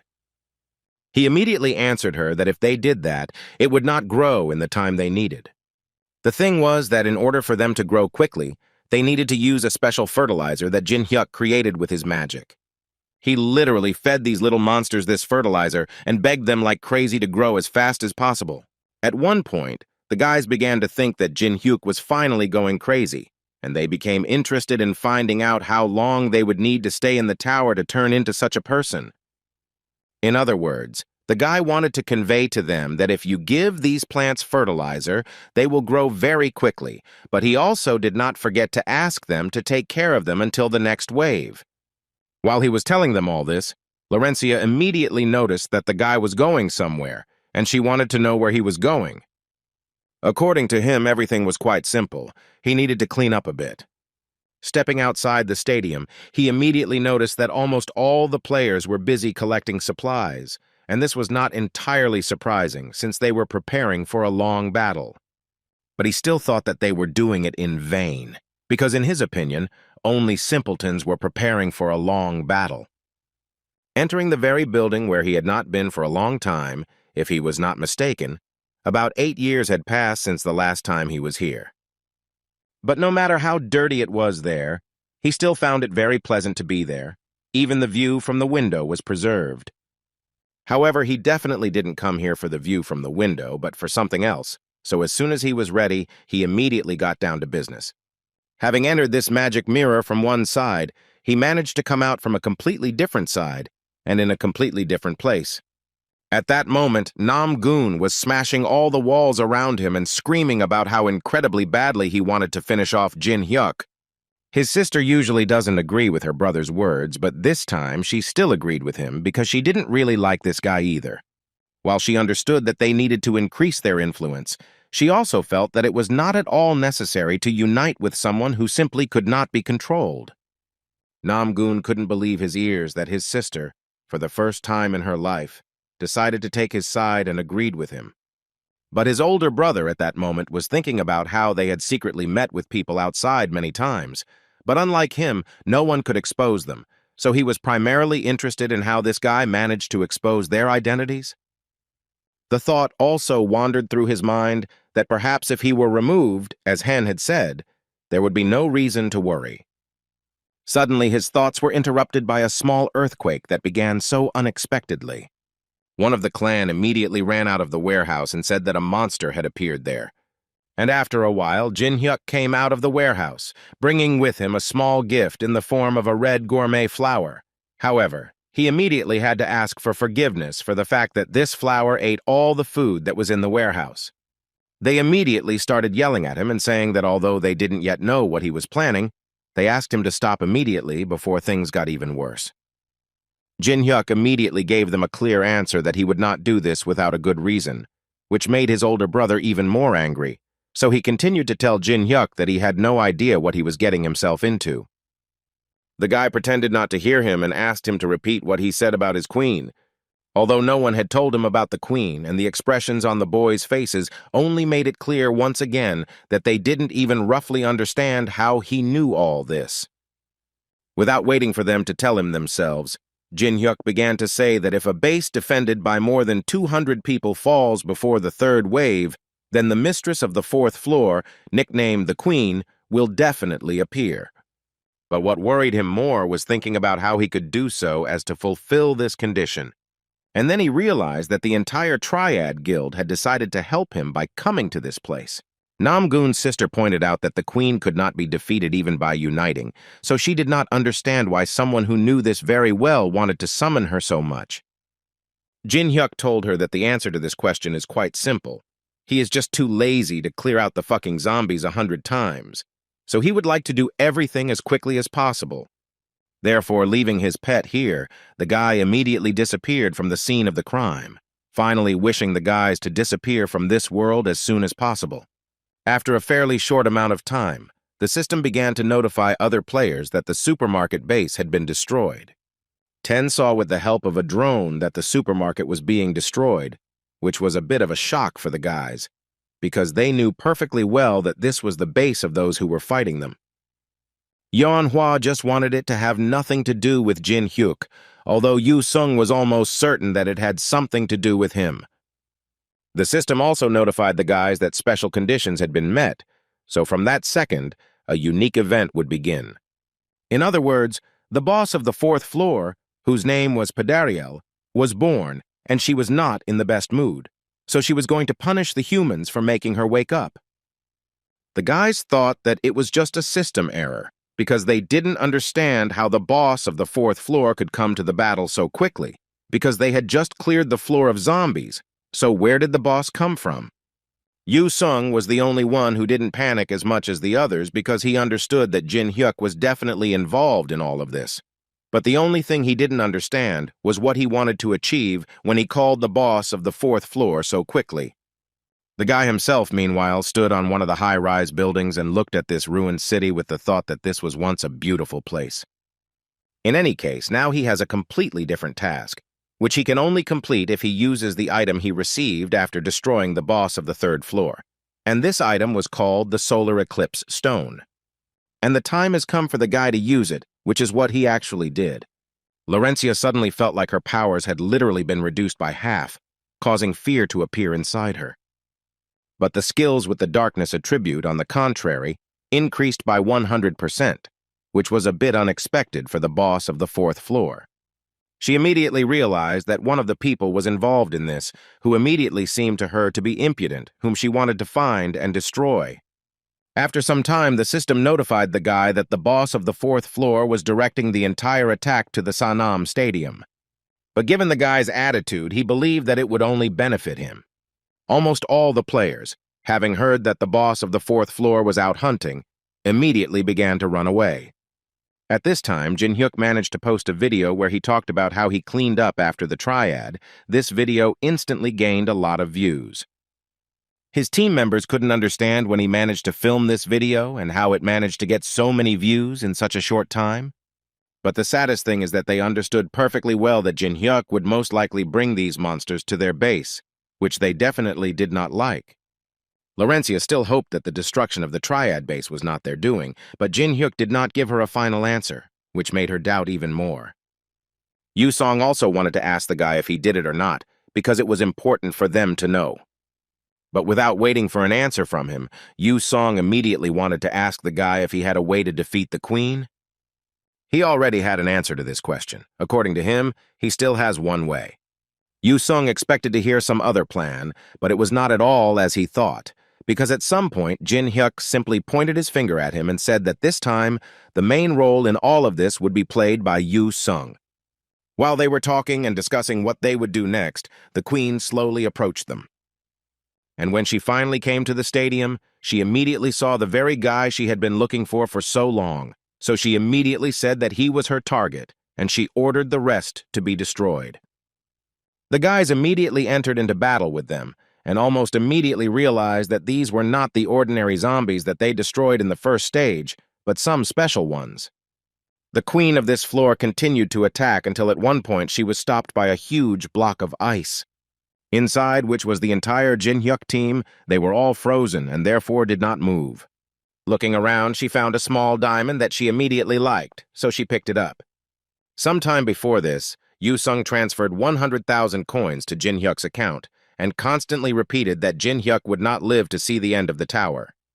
With this money, he bought something that, in his opinion, would help them in destroying the boss, and he also warned the guys that from this second, they all became bait in his mini-trap. And when the zombie queen finally picked up this crystal, it began to glow brightly, but this did not bother her. But when she finally realized that this was not normal, it was already too late. Thanks to this strange object, which the guy acquired a few minutes before her arrival, he was able to trap her and drive her into an icy prison. Although this stopped her for a while, she still had no intention of stopping there, so she used a skill called Plague. And as soon as she threw off the ice prison, she immediately went on the attack again. But her problem was that they were all in ice and she couldn't just attack them.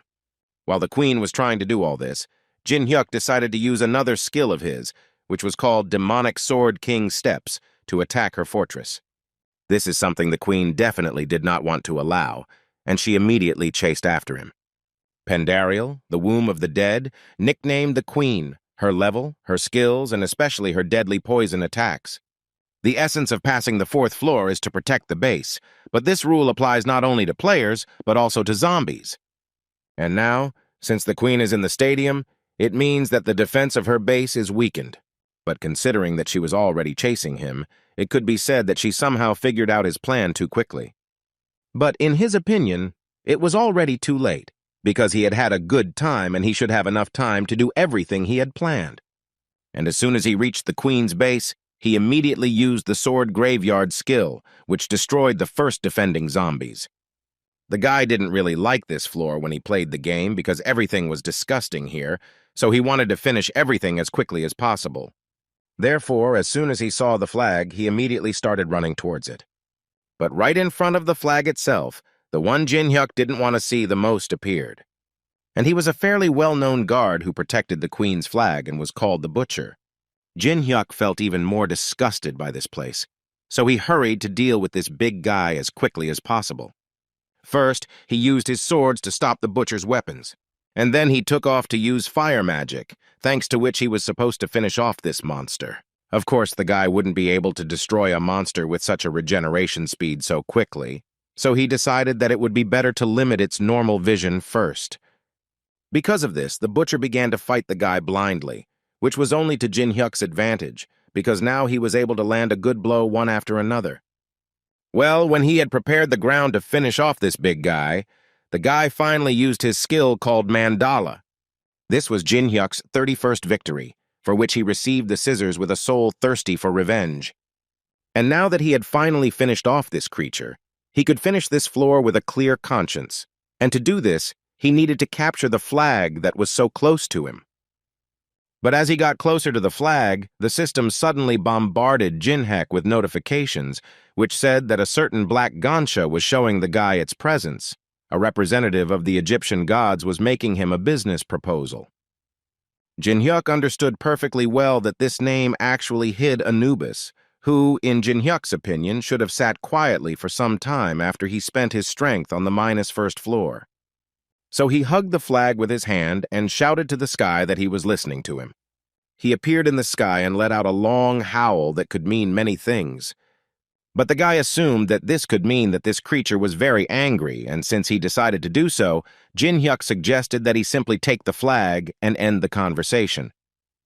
Anubis immediately became confused and began to ask the guy to calm down, and also told the guy that the Egyptian gods want to see the logical conclusion of the battle. Jin-hyuk understood what he meant, because those who guarded the floors above the current one, they simply could not accept that the clearing of the 4th floor would end without a boss fight. Or was there a second option, in which these bosses could have simply hated Jin-hyuk and really wanted the 4th level boss to deal with him, so the guy decided to clarify why he should accept their offer. After all, he understands so much that he can win by simply taking this flag and move to the 5th floor with a calm soul. Immediately after these words, Anubis offered the guy a contract, by fulfilling which he would be able to receive quite a lot of useful things. For Jin-hyuk, this was too suspicious of generosity from the gods, so he thought about making his decision. During this time, the queen managed to return to him, who was incredibly angry because she had been deceived. But when she returned to her base, she did not expect to see her flag in place. Suddenly, her thoughts were interrupted when she heard the voice of a guy who spoke to her to tell her why he didn't take the flag and get an easy enough victory. According to him, someone simply forced him to fight her. And besides, he had already received an advance, so he simply could not take the flag until he defeated her. The queen froze at these words, because she did not understand at all what he was talking about and what advance he was talking about. Instead of words, the guy decided to give her an answer by showing his new sword, which was bigger than Jin-hyuk. According to him, this was that very advance. She didn't listen to him anymore and just started telling him that he would regret these words. Jin-hyuk didn't listen to her, and as soon as she finished speaking, he immediately activated a skill called Patronage of Heaven. Moreover, due to the influence of the solar eclipse stone, skills with the light attribute were weakened by 50%. The guy understood that even if the jump skill worked at full capacity, skills alone would not be enough to defeat this monster. Before the guy had time to think over his next plan, he felt a slight chill behind his back. The queen had approached so unnoticed that he would have to take the necessary measures as soon as possible. However, this time he didn't manage to do it, and she managed to land a good blow on him. At least that's how it seemed at first, and a few seconds later, she saw him come out of the shadows with wild eyes and let her know that everything would not be as simple as she thought. She was already incredibly angry and simply did not understand what else she needed to do to finally kill him. Without waiting for his answer, she finally took off her mask and began to scream at the top of her voice, which gave her strength. Jin-hyuk didn't get flustered and first activated the demonic Sword King's Steps skill, which allowed him to increase his movement speed by a whopping 70%. Then, in the classic manner, he decided to use ice creation to finish off the girl as quickly as possible. But she immediately made it clear to him that he couldn't just destroy her. Jin-hyuk himself knew very well that this was too weak for her. Therefore, when she once again went on the attack, he used the ice creation skill, with the help of which he was able to freeze her eyes. Afterwards, he accelerated and dealt her an incredible amount of damage to her eyes. This blow was the last straw for the queen's patience. I have never seen any human being so strong. But in any case, she thought that he made a big mistake when he decided to come here. Her attacks became even more intense and difficult to block, so Jin-hyuk was clearly having a hard time. At one point, she made a decision and activated a skill called Funeral March. Anubis watched this closely, and that's why he was happy, because it seemed to him that in a little while this bastard would finally be finished. Sometime before this battle, Anubis offered Jin-hyeku a Jackal Fang as an advance. This item is capable of increasing attack speed by 10%, but the force of the blow will be increased by 30%. But even such a rare item was not enough for Jin-hyuk, and according to him, he would only agree to this battle if Anubis agreed to one more of his conditions. The guy immediately calmed him down and said that in fact he wasn't going to ask for anything special, He just knew that among the A-rank items there was an item called a white branch, which Jin-hyuk asked to give him. The white branch is used mainly for medicinal purposes. It is a very common item and can be easily obtained on the 10th floor. And for Anubis, who is on the 42nd floor, it seemed like worthless trash. So with a smile on her face, the black hound named Anubis happily accepted the boy's agreement, in which Jin-hyuk could not take the flag until he defeated the queen. But apparently Anubis didn't even think about how the guy could use this branch. He combined the jackal's fang, the scissors that he took from the butcher, and the last ingredient was this branch. Thanks to this connection, he got a scythe that can tear space. The system immediately intervened, because a relic appeared that definitely did not correspond to the 4th floor, but the restriction was conditional, because the system allowed this relic to be used once. But this would definitely be enough for Jin-hyuk to finish off the queen. The 4th level boss was well aware that given this threat, it was almost impossible to evade this attack. Her thoughts turned out to be, unfortunately, true, because she really didn't manage to dodge and Jin-hyuk delivered a direct blow to her body. After this blow, the guy smiled and told her that the boss of the 3rd floor Mukon was much weaker than her, and he also believed that she was just unlucky to be in this place. These were the last words the queen heard before she passed away. Thanks to this victory, the guy was able to raise his level quite a bit. The system also notified each member of Jin-hyuk's guild that they were able to defend their base, and therefore each of them received one random box. As a result, only 24 hours have passed since the opening of the 4th floor, and it will already pass, which was hard to believe for anyone who followed this event. But no one forgot who made it possible to achieve this victory. Now people could see the real strength of an S-rank player. The entire Jin-hyuk guild decided to celebrate the completion of this floor, and for this purpose they gathered in a local cafe. At this meeting, the guy decided to introduce another friend of his. And this friend was Alice, whose first words were that this place had a bit of a shabby setting for a banquet hall. But the guys immediately recognized Alice, whom they had already seen. Jin-hyuk noticed that one of his guild members was still missing, and it was about Laurencia, who, according to Manhwa, asked to start without her. After which, Jin-hyuk noticed that even Yu Sung came to this meeting, which surprised him even more. But the guy immediately asked him not to be so surprised, because he was here only to get the promised drop. Jin-hyuk didn't argue with him, but only asked him not to ruin the atmosphere and to have a few drinks with them. The arrival of guests did not stop there. Other guys also came to this place, who essentially already work for Jin-hyuk. The first thing they did was bow to him and congratulate him on his successful clearing of the 4th floor. Jin-hyuk was very pleased to hear all this, so he told the guys that they could treat themselves and eat whatever they wanted, and he also knew very well that Alice, who had enough money, would pay for this party. After a while, Alice just couldn't believe that she could get so much food for just 2 coins. And in fact, she had tried meat many times, but this method of preparation seemed to her to be on a completely different level. That's why she didn't want anyone else to touch her food. She wanted to eat everything herself, and Jin-hyuk decided not to break this desire. Jin-hyuk, looking at Alice, couldn't even imagine that one of the most powerful creatures in the tower would eat wings with him like this. The guys were actively relaxing and eating meat, and also decided to talk about who they were before the tower appeared. Yu-sung told everyone that he was a medical student, which was hard to believe. Their conversations and meal were interrupted at one point by Laurencia, who entered the cafe and first of all asked them for forgiveness for being late. Jin-hyuk couldn't help but smile, because looking at all the guys, he thought about how before he had to go through the tower only by himself. And now he is surrounded by friends who are always ready to lend him a shoulder and help him if he needs it, and he liked it incredibly much. After this small feast, Jin-hyuk, sitting alone, looked at his characteristics and thought that before it seemed to him that he was pumping up his character quite quickly, but now that he was doing it in real life, he realized that his pace had become even faster. Now it has become clear that the changes that have arisen after the game became a reality greatly affect the progress of the players, and so far this has played into their hands. But sooner or later it will happen that everything will turn out the other way around, and then it will bring more harm than good.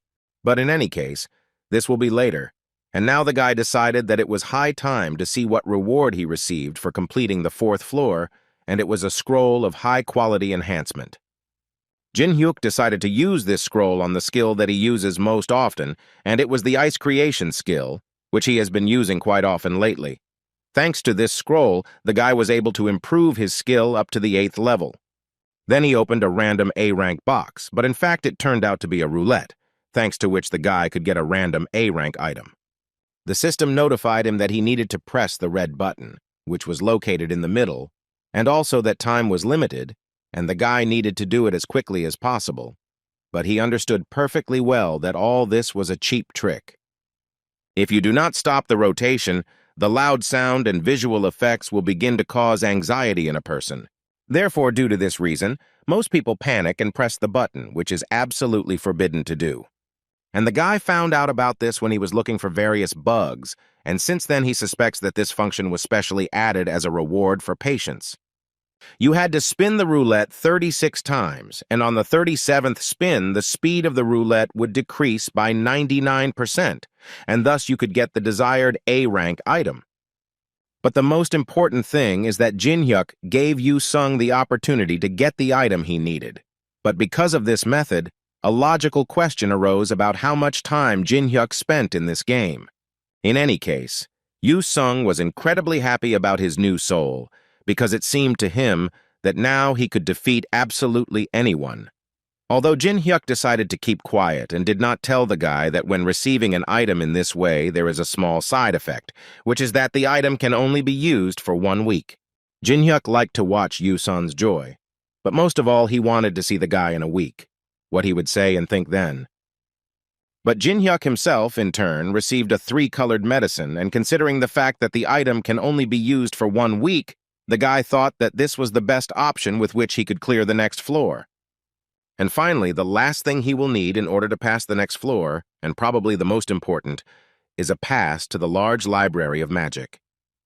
Thanks to this pass, he was still able to get into the great library, and as soon as he entered there, he immediately decided that it was high time to visit one old man. The man sat at his desk in the middle of this library and continued writing some documents. Suddenly he heard footsteps, and immediately began to think that he, of course, was aware that the 4th floor had been cleared, but he did not even suspect that guests would come to him so quickly. But he didn't forget his manners, so he immediately stood up and introduced himself as the librarian, Rick Hennessy. Rick Hennessy is an influential middle-level manager who runs the magic library in the tower, and Jin-hyuk knew this very well, so he really wanted to meet someone from the manager, so he introduced himself in response. Rick Hennessy noted that today, in his opinion, a rather interesting and unusual event had happened, and now a man had come to his library, which was even more surprising. Although then he was even more surprised when the guy in the huge labyrinth of the library was able to immediately find him, although he had come here for the first time. Jin-hyuk didn't tell him anything, but simply decided to point out that luck was always with him. Rick Hennessy told him after these words that the guy could take and look at any books, but there would not be a single one here that the guy could read. After all, according to the man, he needs to at least know the runic script. But Jin-hyuk suddenly interrupted him to say that he had information that the recommendation for entering the 6th circle was written by the court magician Telemos. Rick Hennessy didn't expect the guy to understand the runic language. The guy told the man that in his case there was no need to be surprised, because he had been inquisitive all his life, so at the moment he knew a lot of things. Rick Hennessy saw for the first time a player who was only going to climb to the 5th floor, but already knew the runic language. Considering this information, Jin-hyuk wanted to ask the guy one question, in which he was interested to know if the guy had any special support.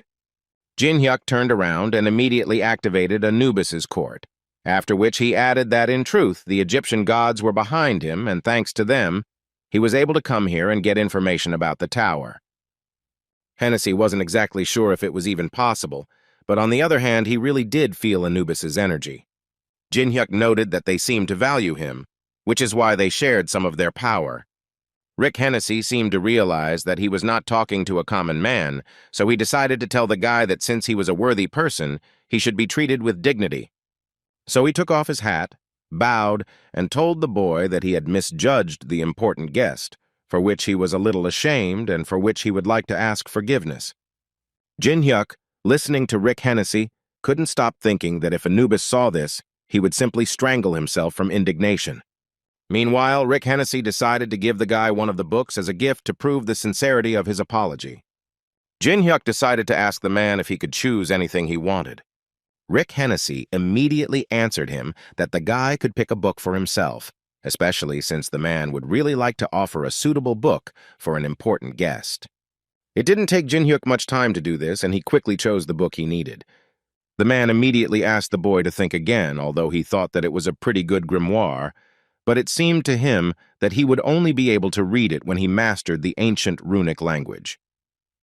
But Jin-hyuk thought that it wasn't as complicated as the man said, and he could read it without any problem, so he wanted to choose it. Rick Hennessy obviously smiled and laughed, and then remarked that he should have expected nothing less from a man who had received the blessing of the gods. Then he used his magic and noted, and before he was preparing to disappear, he noted that he would look forward to when he and the guy met again. It was just awful. The fifth floor seemed like the world of a lost civilization, a world in which someone had to be sacrificed all the time. That's why this place seemed like a huge mental hospital. The host of the Daily Show about the tower decided to say that if we talk about fanatics, then at first glance they do not seem so scary, so he wanted to know why he did not fight, but simply started to run away. The guy answered him pretty quickly. He told him that at the very beginning he tried to resist them, using skills, but on the fifth floor there is an incredible and unpleasant condition, which was that you can't use skills there.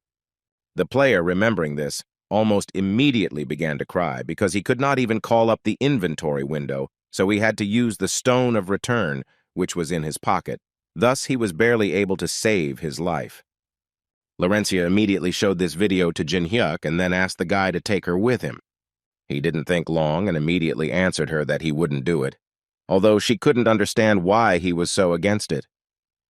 Besides, according to Laurencia, she couldn't allow the mage to go to such a place alone, but Jin-hyuk didn't understand at all why the girl suddenly became so persistent. But he still told her that he wouldn't do it no matter how much she begged him, because he thought it would be much easier for him to sneak in unnoticed if he did it alone, so he asked her to back off from the idea. Jin-hyuk didn't have time to turn around and continue doing his business when suddenly the girl took him by the hand and stopped him. The thing was that she wanted the guy to promise that he wouldn't jump above his head. These words stuck in the guy's head for a long time. Even when he was already riding in a taxi, he still repeated these words.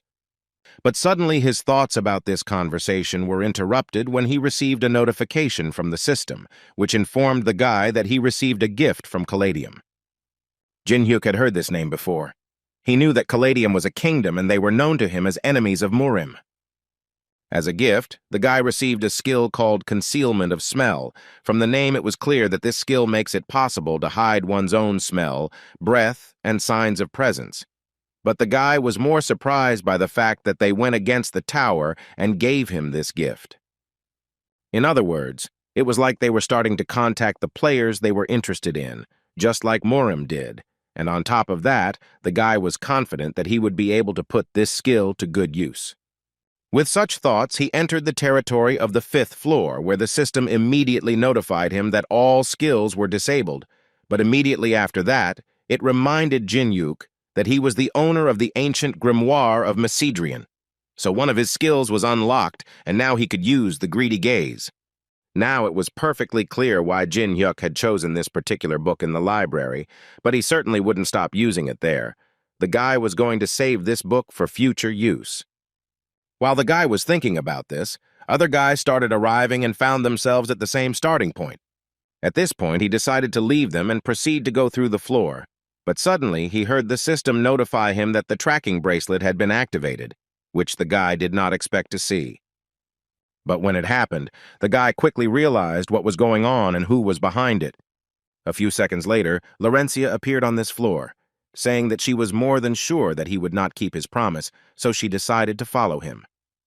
Jin-hyuk immediately started getting angry at her and saying that he seemed to have told her not to follow him under any circumstances.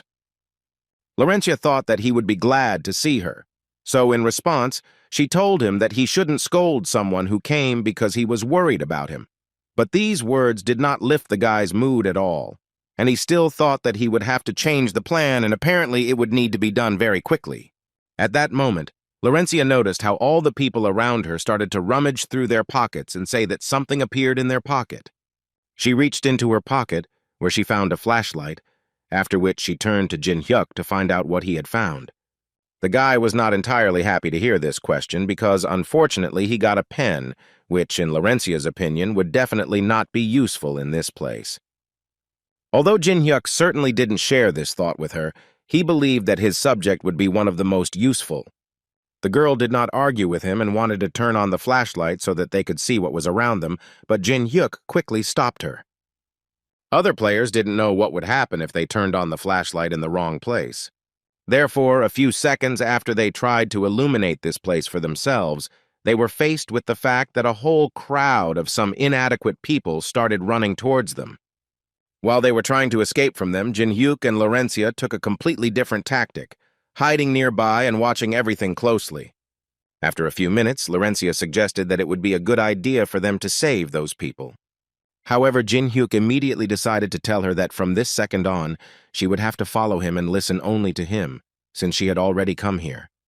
The guy believed that in this place, they needed to avoid unnecessary risks, and especially to expose themselves, and all because at the moment, they were definitely not ready for a direct combat clash. Laurencia found these words quite offensive, because it seemed to her that Ji Hyuk was considering her weak in this way, because she not only ran after him, but also made some preparations before entering this floor. Well, right after these words, she took out and showed him 2 stones of return, which, according to her, were so necessary on the 5th floor. However, from Jin Hyuk's reaction, it became clear to her that she had made a slight mistake and was unlikely to please him. The others, meanwhile, were fighting to keep these monsters from breaking into their room, and for this they needed the help of the guys who were standing behind. There stood a girl who, in all likelihood, was definitely not going to help them, because she took out the stone of return and screamed that she was not going to stay here anymore. At least that's what she thought, but then the stone literally cracked in her hands, which was definitely incredibly unexpected for her. Other guys also tried to use these stones, but unfortunately, they also failed. As a result, the monsters of this floor managed to break into the room they were in. Only this time, these were not ordinary soldiers. This was a big guy who was able to open these doors single-handedly. The stones of return did not work, which is why people began to suspect that this was the end of their lives. Jin Hyuk also couldn't believe that Laurencia fell for this trick and bought stones that were simply advertised on TV. The girl already realized how much she screwed up, especially when she decided to buy 2 whole stones in order to give one to Jin Hyuk. Suddenly, she felt a strange energy behind her, which made her incredibly scared. And a few seconds later, a madman jumped out at her, who was going to do everything possible to sacrifice the girl to his god. However, Laurencia did not lose her composure, and she had more than enough skills to put this lunatic on his shoulder blades. But because of this, other crazy people discovered the guys and they had to give up their location. These animals began to actively approach the boys and with each step repeat the same phrase, which was that God requires new victims and they must help the return of the ruler. At this moment, Jin Hyuk decided to use his item, which was given to him at the beginning of the passage of this floor. With the help of a simple pen, he was able to destroy one of these guys. And then a few more blows caused harm to other crazy people in these yellow suits. So the guy let them know that they had picked the wrong guy, and he was also very interested to know who else wanted to read him a confession. At that moment, the same big guy whom these people called their deputy appeared. While they were sorting things out there, Jin Hyuk suddenly asked Laurencia to remember how she played hide and seek as a child, because now this knowledge would be very useful for her. According to Jin Hyuk, that big guy definitely wants to play hide and seek with them, so for now, they have to do everything possible to make sure he can't find them. And as soon as he began to attack the boys with his huge weapon, they immediately decided to save themselves and run away. Meanwhile, one of these yellow guys came to the main one, to whom he told that they were currently going through the stage of catching strangers. But he was not satisfied and repeated several times that God wanted more sacrifices, and therefore now, when the tower was opened and so many fools were wandering in, they should not miss this moment and take as many as possible. In his opinion, the time has finally come for the great ruler to return to this world. He thought so until his assistant asked him to pay attention to something interesting. They showed him a video where two victims had been running away from the deputy for quite some time. But what's even stranger about this situation is that this is the first time they've seen the deputy suffer so much, and in his opinion, these victims are too agile for ordinary strangers. The one standing next to them suddenly said Jin Hyuk's name in a quiet voice. After which he also noted that this particular guy would be their big problem, who could interfere with the execution of their plan. Meanwhile, Laurencia was doing everything she could to escape from the deputy, but she didn't understand how such a big guy could have such enormous speed, and therefore, for her, he was quite different from those other fanatics. Jin Hyuk advised her to ignore such things and continue running away, because he believed that for now, they had no chance in a fight against the deputy. He asked her not to relax and to keep her distance. After some time, they still managed to break away from the chase, and in Jin Hyuk's opinion, this will give them some time to come up with a new strategy.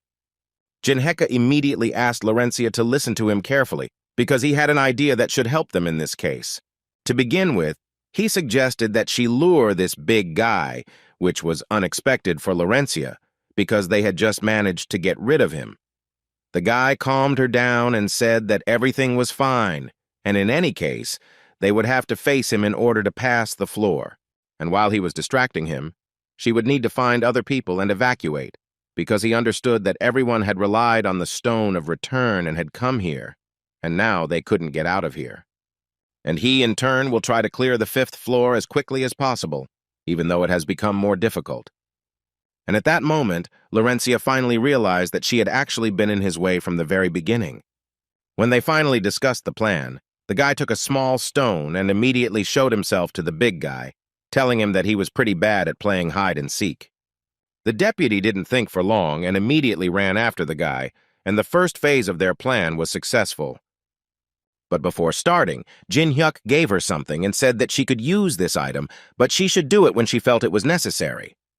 She found a small hockey stick and immediately began to convince herself that when the time came, she would try to do everything possible not to let Jin Hyuk down. But first, she needed to save those people. At that moment, the guy had already run quite far from the place where the chase began, so he assumed that Laurencia had definitely begun to carry out her part of the plan. So he activated the greedy look, immediately after which the system notified him that an action had been detected that violated the existing rules of the 5th floor. He was also informed that the rotting heart was showing interest in the guy and was also offering him to change his occupation. In other words, the rotting heart offers to become his sword. By accepting this offer, Jin Hyuk will be able to become a black apostle. Rotting heart. This is one of the perfect creatures from the upper floors of the tower, like Alice. It is also called the Demon King and the Devil. If in a place like this floor, if you try to overcome the restrictions created by this creature, it will attract attention. Jin Hyuk also understood that the Black Apostle grants enormous power, but there is an equally enormous downside, that one can spend one's whole life in subordination to the devil, and the guys from the main association probably agreed to this proposal. But Jin Hyuk didn't understand one thing. How could a tiger like him become a servant of such a bald dog as Rotting Heart? Therefore, without thinking twice, he refused this offer and continued his fight. The Rotting Heart, according to the system's messages, was furious, and therefore was going to do everything possible to finish off the guy and do it as soon as possible. So after a few seconds, Jin Hyuk received the devil's curse for refusing his offer. In other words, the guy became a target for all demons. This curse will haunt him for the rest of his life. Of course, it was incredibly painful for him from all of this, but he just didn't understand why these guys were just standing there and continuing to look at him. Didn't they really want to finally start attacking him? These strange guys immediately decided to fix this and started running towards him. Meanwhile, Laurencia continued to actively carry out her part of the plan, and the time had come to finally start attacking these madmen. She freed one girl, whom she asked to free the other boys so that they could escape. But she had very serious mental problems. She just didn't understand why she should do this if they would die anyway. Laurencia understood that everything would not be as simple as she had assumed, because all these guys were clearly very scared. But she also had no right to be distracted, So she again took her hockey stick as tightly as she could and again entered into resistance with these madmen. So far, she's managed to hold off the onslaught, but without her skills and against such a large number of monsters, she definitely won't be able to hold out for too long. Therefore, she once again turned to the girl, whom she asked not to give up and gather her strength, because only together they could get out of here. Besides, they have weapons now, and her comrade is currently actively clearing this floor. Sitting in a prison cell, two guys were talking about how they definitely shouldn't have gone to that horrible place, but they just wanted to make a little money and come back with the help of that ball. One of the guards immediately decided to shut their mouths, so he ordered them to close their mouths, otherwise he would start torturing them. After which he turned to the main ones and said that he had calmed them all down, and now they could calmly continue their conversation. For the first time, they saw in person that same Jin-hyuk, about whom even in the tower there were already rumors. The guy himself at that moment thought that this magical power that emanated from this creature definitely belonged to a person, and it didn't take him long to understand that he was probably Main, since he was working together with the boss of the 5th floor. Therefore, he decided to activate his greedy gaze and take another look at it, but unfortunately, he was unable to do so because the object was using a high-level mental barrier that did not allow his status to be revealed. The guy had to go to extreme measures. He wanted to use it during the fight with the top, but nothing can be done, so he will have to use this item right now. He used a white pill that doubled one of his stats for a full 10 minutes. Thus, he was able to break through the man's defense and still look into his status, where he saw that his name was Hosenbelt. He was a Knight of the Round Table, which meant that he was the important person in the main association that Melina had spoken of, and he was a much more important person than he could have initially assumed. After looking at the skills that this person possessed, Jin-hyuk immediately realized that his goal was to obtain a mental barrier, because in the future, this skill would be very useful in the fight against deities. But when he decided to look at the copying conditions, he froze a little on the spot, because he needed to make the target say his knightly name, and also until he found out the name, he needed to behave like a schoolboy with 8th grader syndrome. Every time he sees these conditions, he becomes more and more interested in finding out which patient attributes these conditions to the tower system. His thoughts were interrupted at one point by Hosenbelt, who wanted to know from the boy whether he really had nothing that he could tell him.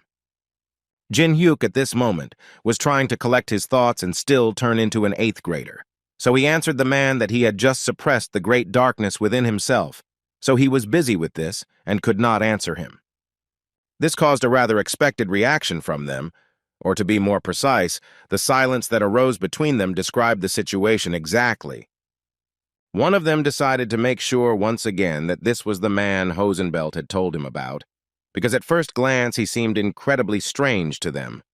Alice sat inside the amulet and was simply bursting with laughter, and Jin-hyuk hid his face, because he was actually ready to fall through the ground from his words, and he wanted to finish everything that was happening here as quickly as possible. Hosenbelt decided to tell the guy that he apparently didn't understand the situation yet, so he decided to remind him that he had just been captured to be sacrificed. Jin-hyuk continued to talk like a retard, saying that this pathetic cage could not contain his madness that was bursting out. This caused even more awkwardness between them. Hosenbelt couldn't even imagine what had happened to this guy that he was behaving like this. He, of course, understood that he could be hiding some kind of trump card, and it was quite possible that he would still show himself.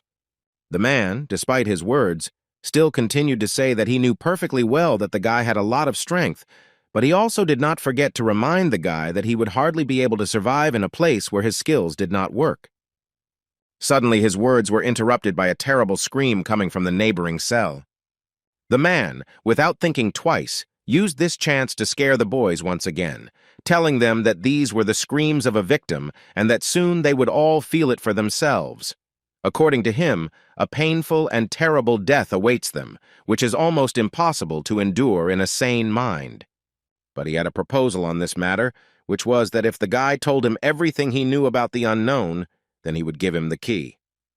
Jin-hyuk continued to speak like a schoolboy, which made him feel very bad, but the essence of his words was that he would only tell the true name of the unknown person if his interlocutor told him his name.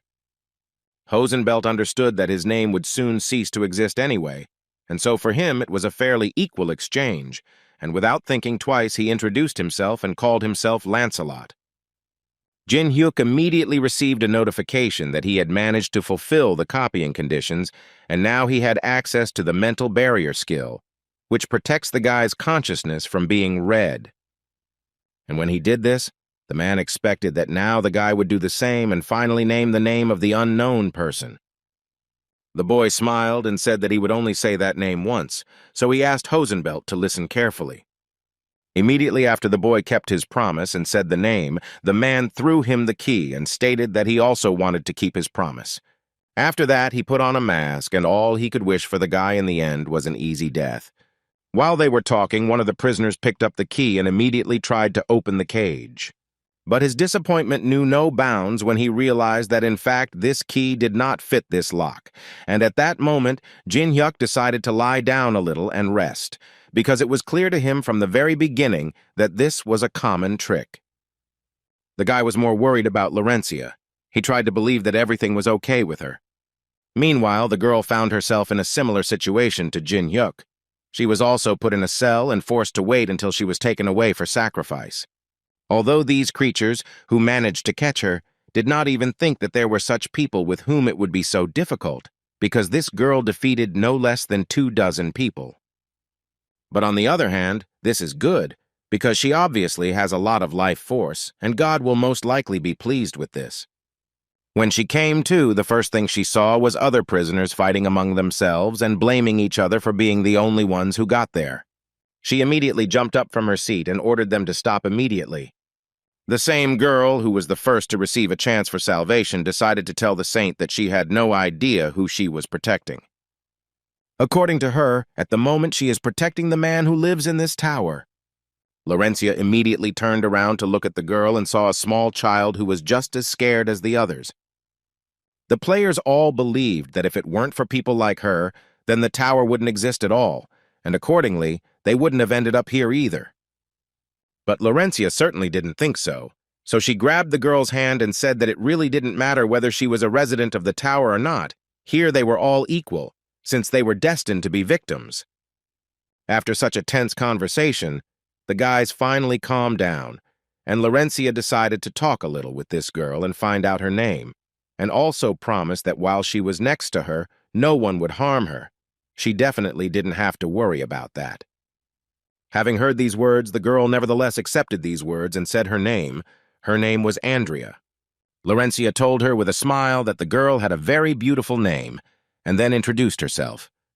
The little girl told how one day these believers came to their village and said that if they sacrificed one person, they would save the lives of the rest of the people.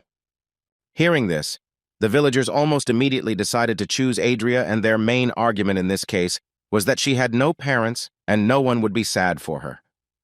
They also stated that this was a good deed on her part and that she had thus saved many lives, and they in turn would always be grateful to her.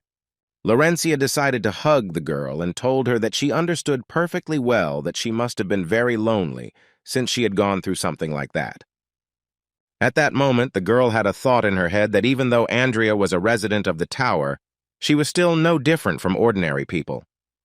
Suddenly, her thoughts were interrupted by a conversation between two guards who were discussing the fact that they already needed to prepare people for the next sacrifice, and they were planning to take one person from each cell.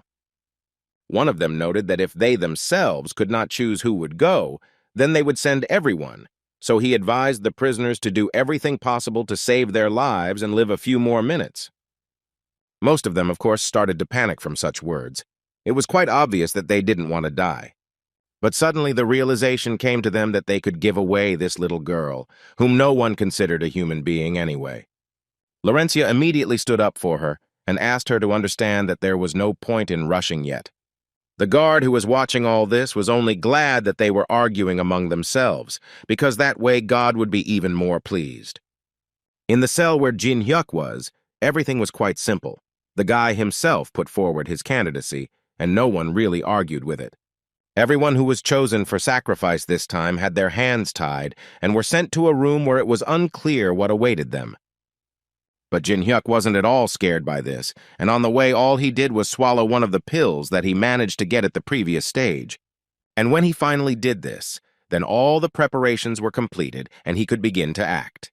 The guy understood perfectly well that Laurencia had most likely already been caught and that she would also be in a cage, and given her character, she would definitely be the first to volunteer, and this, in this case, would play into the guy's hands. He thought that this part was the first time that it was going according to such a scenario, but it seemed that everything was going well so far. As planned, he received a hidden quest.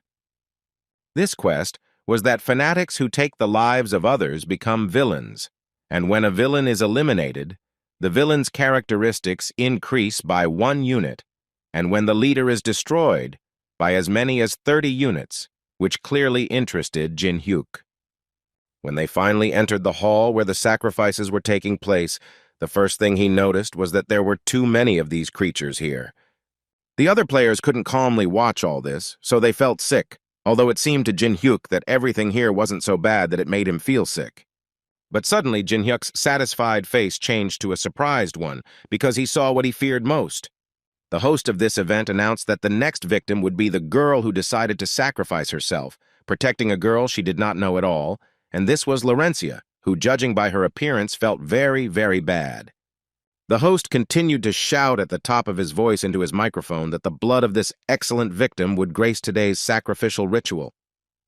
Jin Hyuk immediately decided to take action, although he initially wanted to just get some small stat boosts and be done with this floor. But apparently he won't be able to do everything so simply. He decided to immediately end this torment, and for this he used the ancient grimoire of Macedrian. In this way, he was able to free himself from the power of the fifth-floor master, and all the skills that were sealed due to restrictions were once again available. The first thing he did was use the element of fire to slightly warm up the very tablet that he threw into the water stream of that place. Because of this action, constant explosions began to occur around this entire arena. All these people who were hunting and bringing new victims immediately began to run away, while thinking about how it was even possible that the guy was able to use his skills, because in this place, they are limited by the will of God.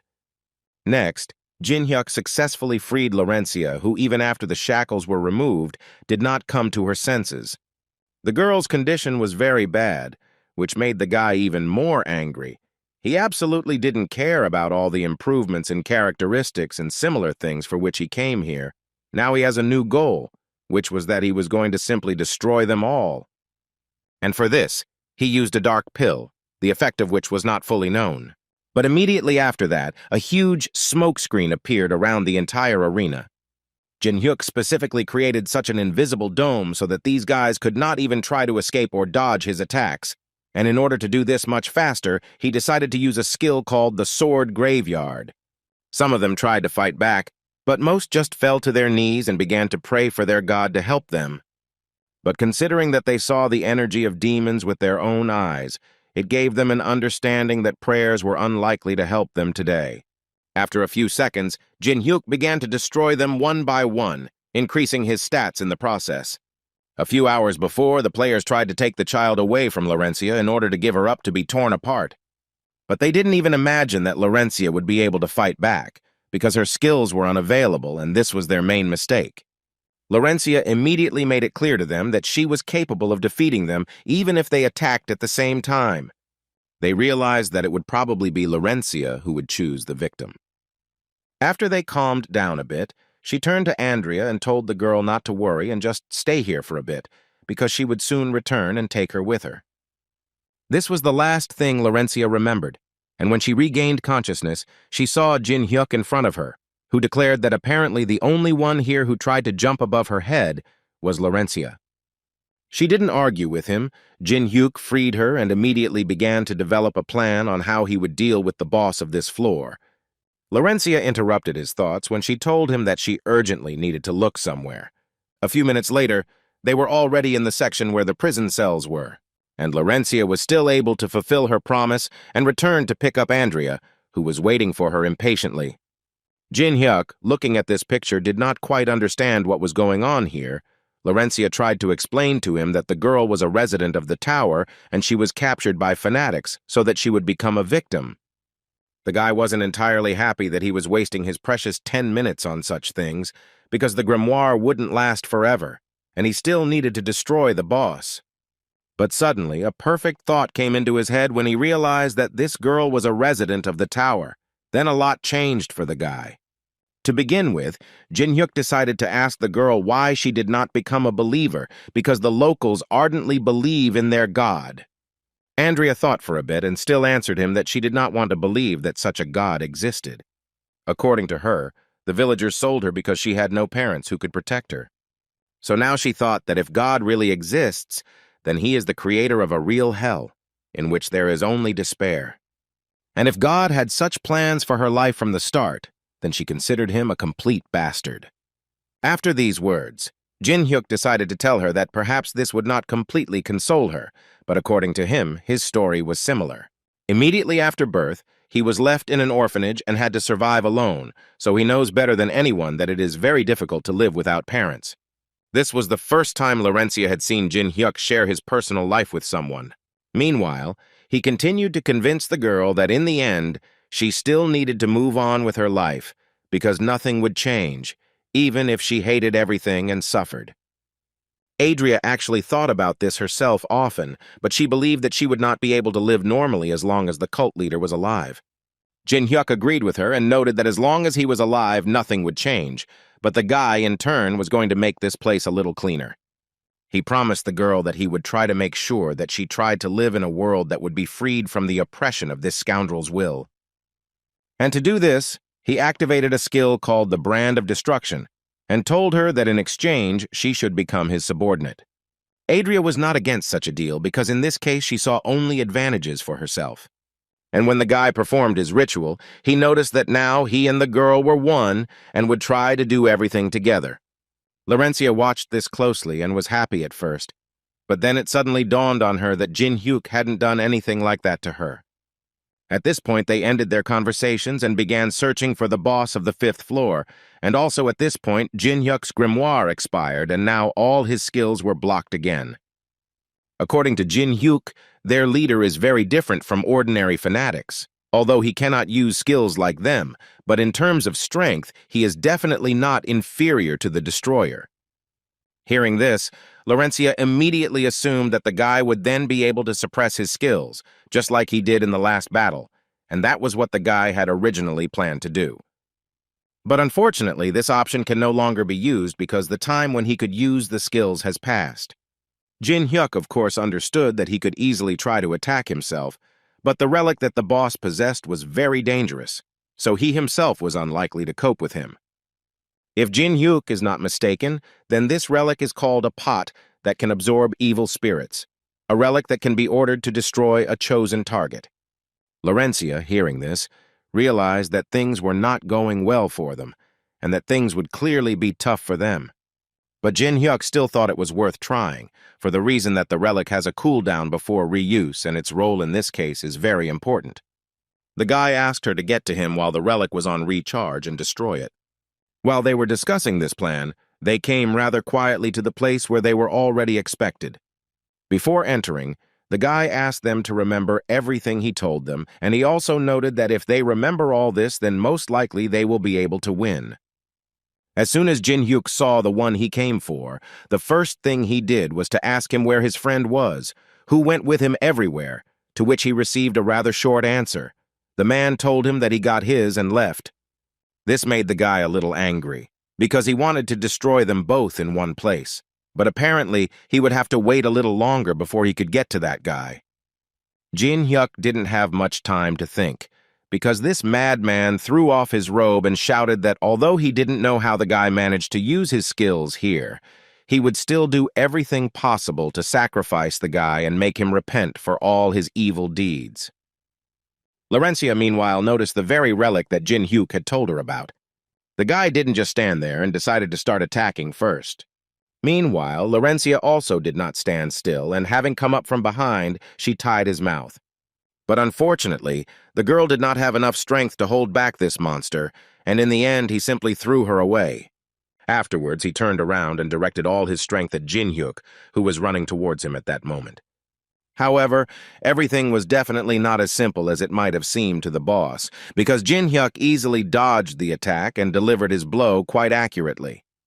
After such a successful attack, Jin-hyuk noted that he had destroyed monsters with these hands that were 10 times his size, so he was confident that this time, too, he would be able to handle it without any problems.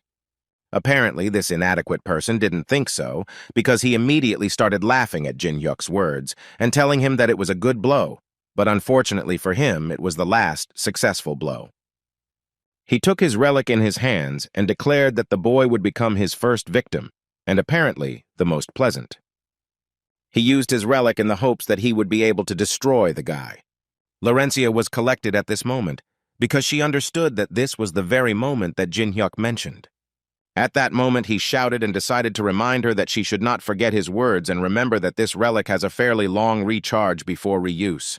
He also added to her that it would be a good idea if she watched the pot's eyes closely, so that she could determine when the order to reload was given. And when he finally finished the whole plan and all the important points, he was finally ready to tell her that from this moment on, he was leaving everything to her. At first, it was not entirely clear what he was talking about, but then these magical shadows pierced the guy right into the body.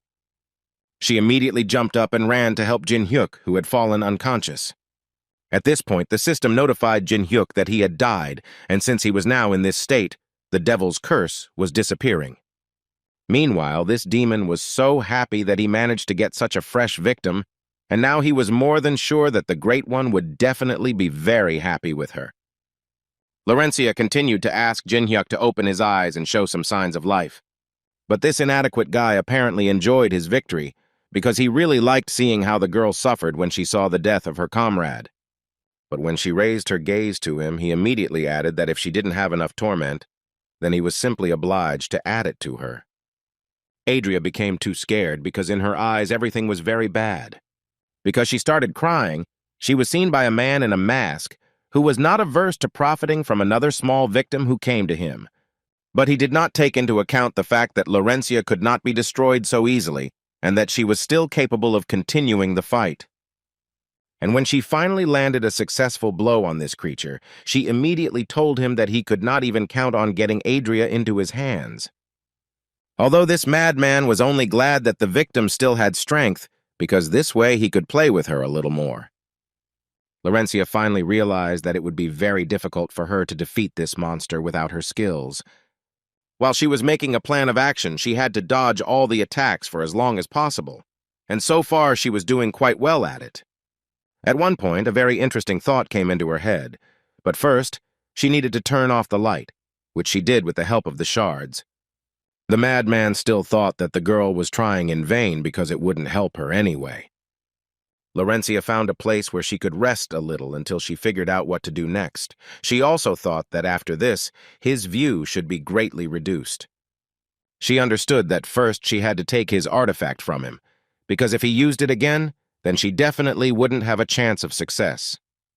Suddenly her thoughts were interrupted when he began to attack her again, and she barely managed to dodge, while simply not understanding how he was able to find her so quickly. The big guy noted that she was actually quite agile, but he also asked her not to forget that if he got her, then it would definitely be the end for her. But still, he considered himself not so bad, so he decided to give her a hint, saying that her golden hair really caught his eye, which is why he found her so easily several times. She didn't answer him a word, but he continued to actively talk about how he was going to knock her out first, and then go look for the hiding girl, and when she finally wakes up, he will show her how the girl becomes a beautiful victim. Laurencia was prepared for this blow, so she was able to dodge it, and then continued to run away from him. But every time she dodged and withstood his blows, this madman became even more happy, and thought only about how his god would be very happy when he finally sacrificed her. The only thought in the girl's head was that she simply couldn't waste the precious time that Jin-hyuk had bought for her. She understood that if she lost, she would most likely drag Jin-hyuk and Adria down with her, which would be a disaster, but a rescue plan was born on its own when she saw a small fragment from some vase. The madman did not stop talking, and at that moment continued to tell her that she also had a second option, which was that if she suddenly decided to surrender, then he would do everything possible to save her life. He thought that being a demon saint was wonderful, so he continued to persuade her to go out and take the child with her. Otherwise, he would destroy her himself. At least that's what he thought when he saw her hair. But as soon as he looked around the corner, he saw that it was a cut strand of hair that Laurencia had used to distract him. The girl was more than sure that compared to Jin Hyuk's sacrifice, a strand of hair was nothing at all, so she cut it off. But this boss was not simple. His reaction speed was at an especially high level, so he managed to react and was already ready to finish off the girl once and for all. Suddenly his blow hit some vase instead of Laurencia. The culprit of this was Adria, who also decided to take part in this battle and help Laurencia a little. Thanks to this, she was still able to snatch the relic from the hands of this monster. Although he found it very funny, because he had absolutely no idea what she was going to do with it. Was she really going to sacrifice someone? Before they came to this creature, Jin Hyuk asked her to remember something else. It was a spell with which this artifact could be activated. But he didn't tell her this, but only asked her not to forget about it because if she needed it, she herself would understand when to use this phrase. Now Laurencia realized that the very time that Jin Hyuk had spoken of had finally come. She said the spell that Jin Hyuk told her, and immediately after that, this artifact was activated. The madman simply couldn't imagine how the girl could possibly know this ancient language. Laurencia didn't tell him about it because she believed that he didn't need this information at all because he himself would soon be gone. He begged her to stop and think again because he so badly did not want to die. She didn't listen to him, so after a few seconds, she received a notification from the system that she had managed to defeat the leader of the culture, namely the boss of the 5th floor. After which she immediately ran to Jin Hyuk and began to ask him to get up, because she did everything as he asked, and everything worked out for her. But he did not react to her words, so she began to cry and beg him to get up, and also promised that she would never make such mistakes again. Suddenly, the system notified them both that due to the absence of the boss, the restrictions imposed by the devil had disappeared, and the block on the use of skills had also been lifted. Immediately after this message, Jin Hyuk activated the skill of heavenly patronage, thanks to which he was able to return to life. All he could say after he came to was that dying was quite painful and he would not recommend it to anyone. As soon as he came to his senses and understood what was going on, Laurencia decided to show him that the boss of the 5th floor had been defeated, but she didn't understand why there was no message about the opening of the next floor. Jin Hyuk noted that there were slightly different rules on this floor, such as the fact that the main condition for clearing it was escaping from it, meaning that the conditions would be met the moment they walked out that door. But he wasn't finished with the features yet, and he wanted to note that this floor had one more feature. It was that the status of the boss of the 5th floor should continue to exist, or in other words, should be transferred to another player or person from the tower. According to him, this happened precisely because eliminating the boss is not a condition of the cleansing, and whoever picks up this pot becomes the new owner of the 5th floor. And this place of the ruler, the guy quite unexpectedly wanted to give to Adria. Of course, such a decision was quite surprising, both for Laurencia and for Adria herself. But the guy reminded the girl that he once gave her a promise that she would be able to live without the bodybuilders and their leader, and Jin Hyuk thought that the time had come to fulfill his promise to her. So the only thing he asked her was to live the way she wanted, because from now on, no one could make her unhappy. The position of the floor master has been officially handed over, and the body of the status bearer is being rebuilt to match the power received. After a few seconds, Adria's body became twice as big. She grew and felt much stronger than before. She was so grateful to Jin Hyuk for helping her get such a title that she decided to fall on her knees before him. Thus, Jin Hyuk became the first player to whom the boss swore an oath of allegiance, which meant that his achievement was worthy of the Hall of Fame. Jin Hyuk was glad that she liked this title, and now he wanted her to live freely and enjoy every day she lived. After that, she decided to hug Laurencia and ask her to visit her as often as possible. As soon as Jin Hyuk and Laurencia left the 5th floor, the system immediately notified all players that the 6th floor was officially open, and now they had 90 days to clear the new floor. While everyone was rejoicing that the 5th floor was officially cleared, Yu Sung was sitting in his room and only thought about how Jin Hyuk was doing everything in his power to prevent Yu Sung from getting even a little closer. Suddenly, his thoughts were interrupted when someone knocked down the door to his room. Yu Song immediately jumped up, took his sword, and wanted to find out from this man who he was and what he wanted from him. It was a strange guy in a mask who introduced himself as Gawain. Immediately after this, he noticed that this house was too small for the one they called unknown, and he himself expected to see something of higher quality and more expensive. From the expression on Yu San's face, it was clear that he had absolutely no idea what was being discussed and why he was being called unknown. He didn't yet know that the culprit of this celebration was Jin Hyuk, who said a little too much. Meanwhile, Jin Hyuk himself was with Alice, who decided to enter the jewelry store and buy up everything they had in stock. As payment for Andrea's education, he allowed Alice to enjoy life to the fullest, but as it turned out later, it was mostly spending on everything. In return, Alice taught Adria how to properly live as a boss, what position a boss should have, how to properly create a boss's schedule, in general, all the things that Adria should know to become a real owner of the floor.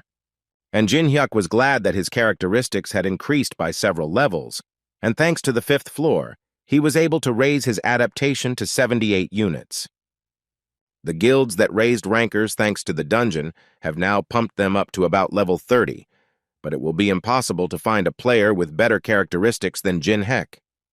And the items obtained from clearing the 5th floor were quite rare, so much so that the guy didn't even suspect that he could get such rare items.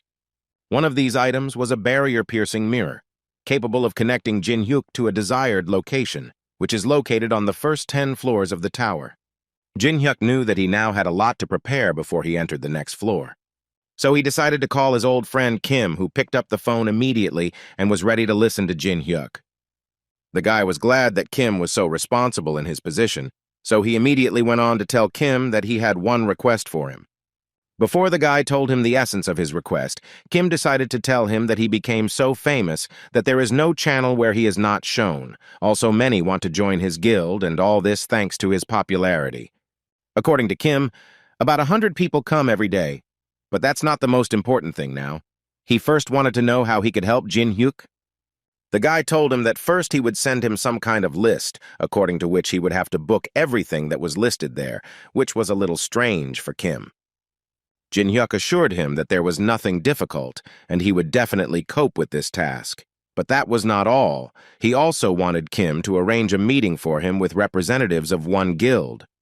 A few hours later, Kim Gi-tae, who was a member of the Fathers of Fighting Guild, was already sitting in front of Jin Hyuk, and according to him, he had been waiting for his message for quite a long time. Jin Hyuk told him that their first meeting after that test was indeed delayed, but he thought that there was nothing wrong with that, and they would try to make the most of it. The guy, looking at his interlocutor, could not help but think that this big guy had since become such an authoritative man, but in any case, it played into his hands. Jin Hyuk first decided to ask Gita to forgive him for the incident with the mandrake because he was too busy clearing the tower. Gita assured him that he understood all this perfectly well, so he asked the guy not to worry about it.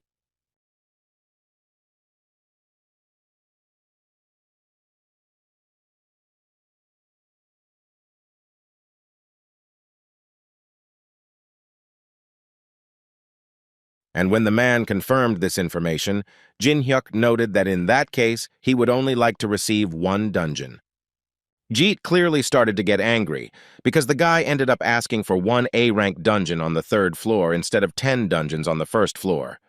And he started to get so angry because the guy wouldn't tell the promised recipe for the antidote, but at the same time would increase the price that Gita's side would have to pay.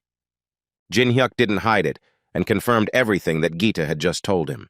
Geet was slightly shocked by such impudence, but he still really wanted to know the reason why Jin Hyuk eventually changed the conditions. The guy was prepared for this question, so he immediately said that everything depended on the fact that the cost of raw materials had begun to rise sharply, inflation had also increased, and of course wages had increased. Jeet began to get even more angry, and therefore told the guy that they were not actually a charity organization, and he did not come here to listen to such incomprehensible demands. After these words, he got up from the table and told the guy that he apparently came here only to waste time, and it would be easier for him to pretend that this conversation simply did not happen. And as soon as he finished speaking, Jin Hyuk told him that the Gray Temple, the labyrinth of the third floor, which he owns, but they can't cope with its passage. Geet had to stop and ask the guy where he even got access to such information. Jin Hyuk smiled and reminded the man that he was also a guild master and that he could get this kind of information quite easily. The guy started to tell about what he knows about the fact that they have already tried several times to pass the Gray Temple, which they monopolized, but they were never able to achieve success, so their reputation suffers because of failed raids. And all this, as we know, puts a man in a dangerous position, both him and his entire guild. Jin Hyuk said all this in order to finally tell Gita that he was ready to go through this labyrinth instead of him, and thus solve all their problems. That same evening, Jin Hyuk and Alice decided to attend an orchestra performance that was taking place in Austria, where Alice was simply overwhelmed with feelings that she could not describe in words. Alice, of course, was not against it, but still at one point she decided to ask Jin Hyuk why they were having fun with him so calmly. The guy answered her that it was all because everything was going according to plan, so they had the opportunity to have fun in peace and not think about anything. The Elven Forest, that was the name of the 6th floor of the tower. The elves protect this beautiful forest, and if you just live there for 90 days, the door to the next floor will open. Most players focus on leveling up and simply check in on the 6th floor and move on to leveling up on the next floor. But Jin Hyuk was the only one who didn't forget that each floor had its own goals and opportunities, so he prepared for something before entering that floor. The next day, thanks to teleportation magic, he got to the place he had wanted to go to for a long time. The Temple of Career Choice is located on the 3rd floor. The first public place for choosing a profession attracts many people. Many come to meet with a mentor before changing professions and do not even suspect the existence of a terrible labyrinth somewhere beneath them. Geet and his guys came to the meeting on time because, according to him, this is an incredibly serious matter for them, and they want most of all for everything to go smoothly. According to him, all members of today's raid are present here. One of the players and guild members immediately wanted to tell Jin Hyuk that meeting him is an honor for him, and his name is Lien. He is the captain of the 2nd group of the raid. He also didn't forget to tell Jin Hyuk that he watched all of his videos and didn't miss a single one, and at that moment Jin Hyuk understood that this guy was the most famous commander from the Guild of the Fathers of the Fight. But he wasn't the only one who was a fan of Jin Hyuk. There were many players who watched absolutely all of Jin Hyuk's videos, and were therefore incredibly happy that they were able to see him with their own eyes.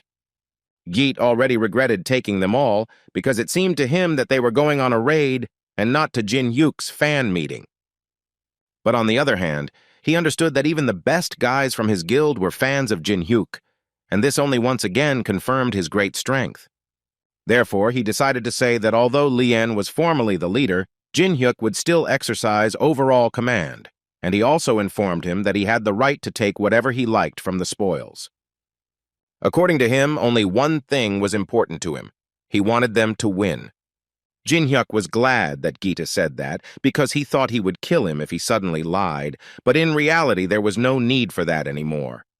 He gave them 30 minutes to do some preparation and also asked them to gather at the entrance so that they would not delay it. The guy himself went to the abbot of the first place of choosing a profession, who, as soon as she saw Jin Hyuk, immediately told him that in order to become stronger, he needed a profession. But before that, she wanted to ask him one question, in which she wanted to know what he was striving for. Popular professions, he had already tried everything when he played through an additional character, so Jin Hyuk didn't even know what he was striving for. And in order to choose, he decided to sort these professions by popularity and also to show them from the end, and from this list, he wanted to choose unpopular and difficult to comprehend professions. The choice was not as long as it might seem, and in the end, the guy accepted the quest of a profession called Barrier Master. While Jin Hyuk was busy choosing a profession, he noticed that there were too many people gathered downstairs who definitely didn't come here with good intentions. It was the Samurai Guild who came to talk to Gita. As soon as the man saw them, he immediately came out of the crowd to find out what they were doing and why they had come, because last time he had already told them that they would not allow them to participate in the capture of the Grey Temple. One of the samurai decided to ask him, or does he know how many people are disappointed that he still hasn't been able to get through the labyrinth? Without waiting for an answer to his question, he decided to tell him that instead of beating his head against a wall that he could not overcome, it seemed to him that it would be better for the good of humanity to do it together. The Samurai Guild has been growing rapidly lately, and all this is due to the excellent organization and competent collection of information, so they are strengthening at a tremendous speed, and most likely they will be able to cope with the Grey Temple, which cannot be said about the Geet Guild. But the man himself certainly didn't think so, because he understood perfectly well that these guys were very skillful in taking advantage of the mood in society. But for him, the situation was in any case quite unpleasant, and he didn't know what to do next until Jin Hyuk appeared. The head of the samurai knew very well who this guy was, but he was more worried that he might be somehow connected to the Guild of the Fathers of Fighting. The first thing the guy decided to say was that he was standing there listening to them and could not understand the samurai.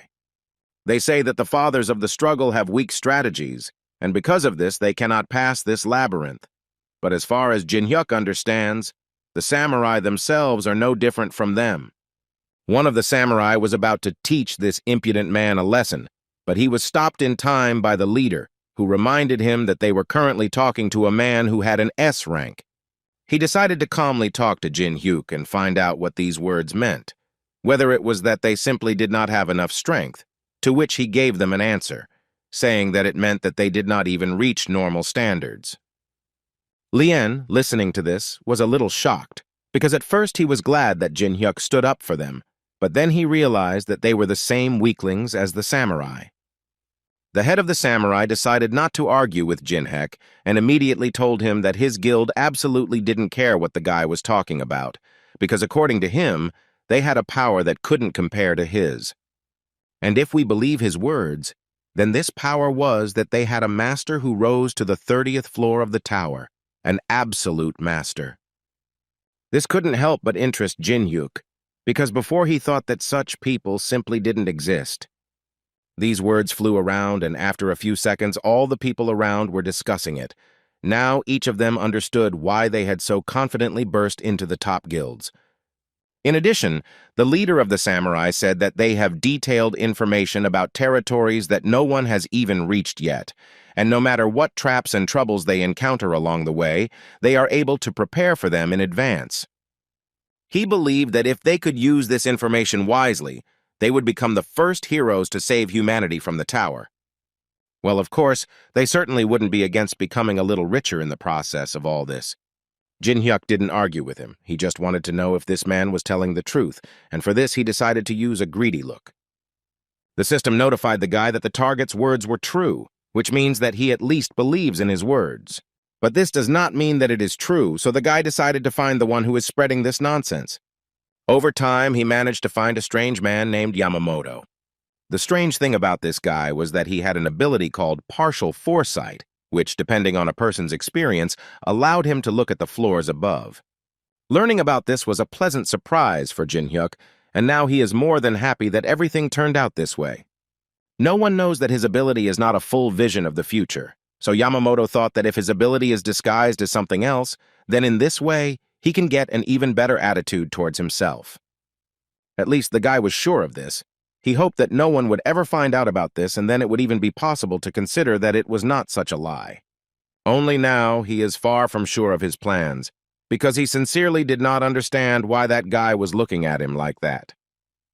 At this moment, Jin Hyuk said with a smile that, although he doesn't know who he is, he climbed all the way to the 30th floor. It's amazing. Besides, if you believe the rumors, there are no people who know about the information about what is above the 10th floor. The samurai leader believed that Jin Hyuk was very knowledgeable, and in their time, having the necessary information was a huge advantage, so he wanted to ask Jin Hyuk for permission to take them along on the raid. Jeet had to intervene in time and assure the samurai that he would definitely never believe it.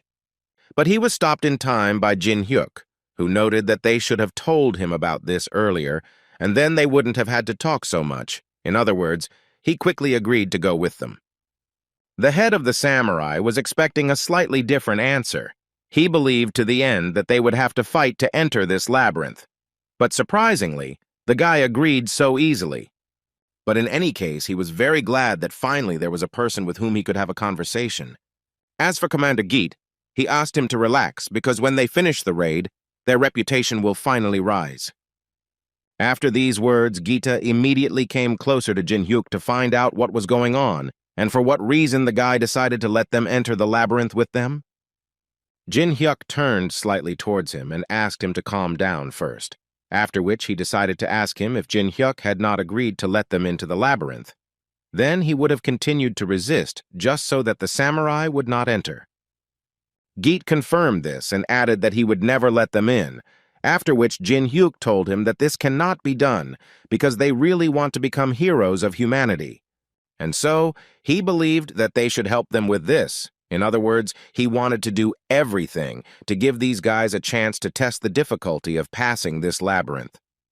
Geet, looking at Jin-hyuk's satisfied face, realized that the guy had apparently planned something and that his plan was most likely not aimed at helping the samurai. Lien suddenly interrupted the leader's thoughts and said that they should also enter this labyrinth already, because the samurai had already entered. As soon as they entered this labyrinth, the first thing they did was turn their attention to the statues that were here. In all likelihood, these were the players who were here before them. Everyone felt quite sorry for them, and they would like to help these guys, but unfortunately, they will not be able to turn back time, and they were also a little worried that they could become the same victims. However, the head of the samurai told them that there was no need to worry about this, because they had already foreseen this moment, so they had time to prepare. Jin-hyuk, seeing this shield, immediately realized that they had to spend quite a lot, although it seemed to him that they did not even know how to properly use this item.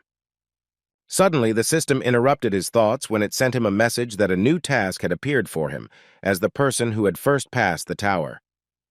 It was quite unexpected for the guy that he received the task at such a moment, and apparently the fact that he took the profession quest before starting the passage became a trigger for the quest, and as soon as he accepted the conditions, he received the Lunar Seal skill. This skill starts to work after completing the first part of the job quest. This skill allowed to reduce the activation time of all barriers by 20%, and if you master all forgotten languages perfectly, you can get the skill of nameless barriers. Jin-hyuk understood perfectly well what was being discussed, because he saw these symbols when he passed the tower, but he was never able to decipher them. Now it dawned on him that this was a reward that was given to the one who passed the tower first. But the most important thing for him was that in this place there were still things that were unknown to him, and this could not but please him. Meanwhile, Yamamoto whispered something to the head of the samurai for a very long time, and after their little conversation, he shouted that they needed to immediately prepare for battle, and he didn't say this for nothing, because a few seconds later, a giant cobra appeared in front of them. The head of the samurai was very happy that his advisor was right again, and they managed to prepare for the fight with this monster. Now nothing prevents them from destroying this monster. He immediately ordered the main damage dealers and mages to attack, and the cobra, who considered people easy prey, received quite a lot of damage. Well, then he himself entered into an attack with this monster in order to deal her the final crushing blow. And he still managed to do it. After a few minutes. The cobra was defeated and the samurai rejoiced at another victory. Lien was even a little confused when he saw how good the samurai were, so he didn't even know what to do next. Jin-hyuk, looking at them, understood that these guys had a very long way ahead, although this guy was already depressed, considering that he essentially didn't see anything like that. Moreover, he was sure that even Alice would have laid them all down here in 1 minute. Alice, meanwhile, was on the 5th floor and was still teaching Adria all the features of the floor boss. At the moment, she was teaching the girl how to give orders correctly so that everyone around her would listen to her. Adria wasn't very good at it, which couldn't be said about Alice, who had been practicing it for many years. After defeating the cobra, the leader of the samurai decided to ask his advisor where to go next. Yamamoto thought about the fact that the light part of the entrance seemed safe. On the other hand, there was a right side where the presence of an ambush would not be a surprise, so it was quite difficult for him to choose where to go. And when he chose the left side, Jin-hyuk immediately began to tell him that he was a great guy, and he expected such a choice from a veteran, because ordinary players, in his opinion, thinking that this was a psychological trap, would choose the right side, which at first glance seems dangerous. But now Jin-hyuk was sure that the guy seemed to know that those who have such beliefs are sent to hell by this labyrinth, so Jin-hyuk was ready to trust him and follow him. As they walked, Jin-hyuk realized that apparently the accuracy of his prediction was not so great. And all because the guy doubted which way they should go, because in reality, no matter where they went, both sides would lead them to hell.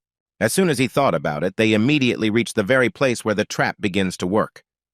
But Yamamoto immediately calmed them down and said that this was just a small trap that they had to avoid and that no one should worry about it. However, these lasers were not a simple trap that could be bypassed and forgotten. But the guys still used a skill called mana release and started moving forward. Their defenses ultimately weren't strong enough to withstand something like that.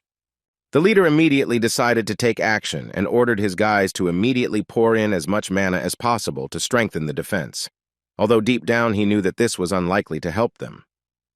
Yamamoto understood that he was mistaken, only because Jin-hyuk was nearby, although the guy sincerely did not understand what Jin-hyuk himself had achieved in this case, if he, too, was in danger.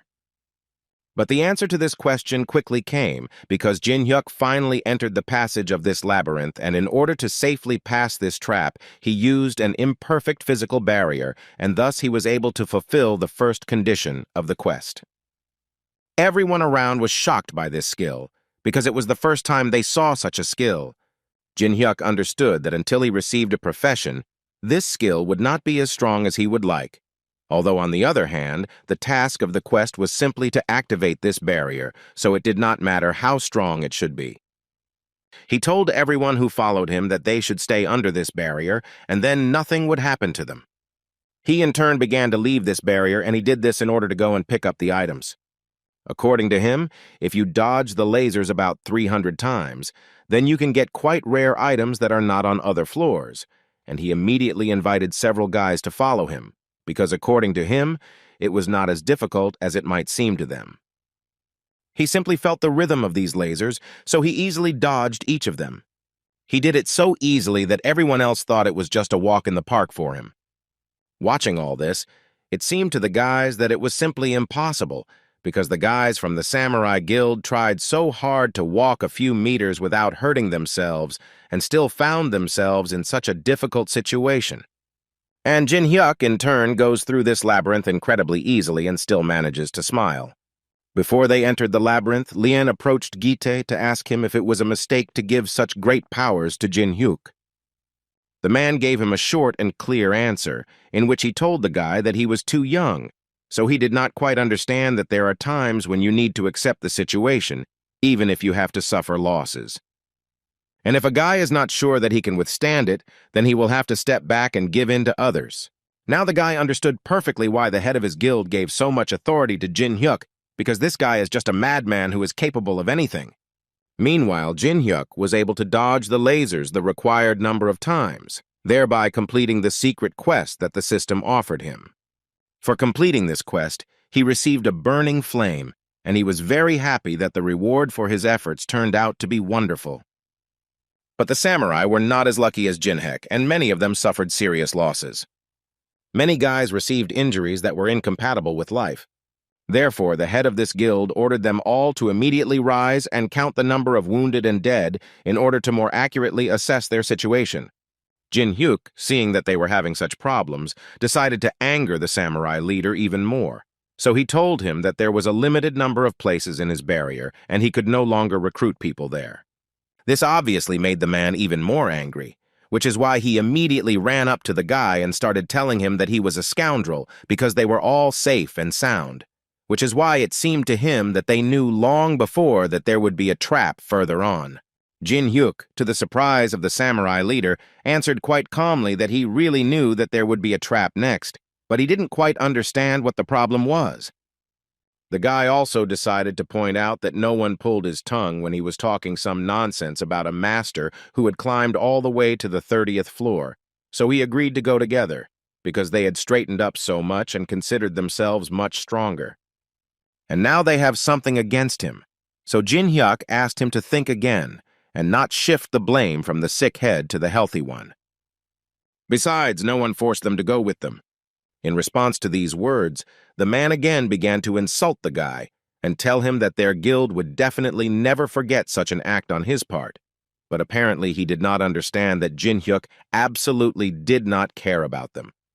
Besides, according to the guy, they are not in a good position to say such things now, but Jin Hyuk, in the meantime, managed to fulfill special conditions, which consisted of more than half of the raid group dying due to traps. Right after that, Jin Hyuk asked them not to relax because the most interesting part was just beginning. And if they have something else to say, they will be able to do it only after they survive, if of course they manage to do it. A few seconds later, a huge snake appeared in front of them, which was enveloped in fire, and defeating it like a cobra would not be easy, because physical attacks would not cause damage to it.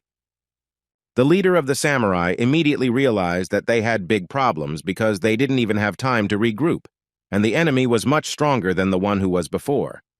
Jin Hyuk at this point decided to suggest that they give him the reins of power if they finally realized that they would not be able to cope in this case.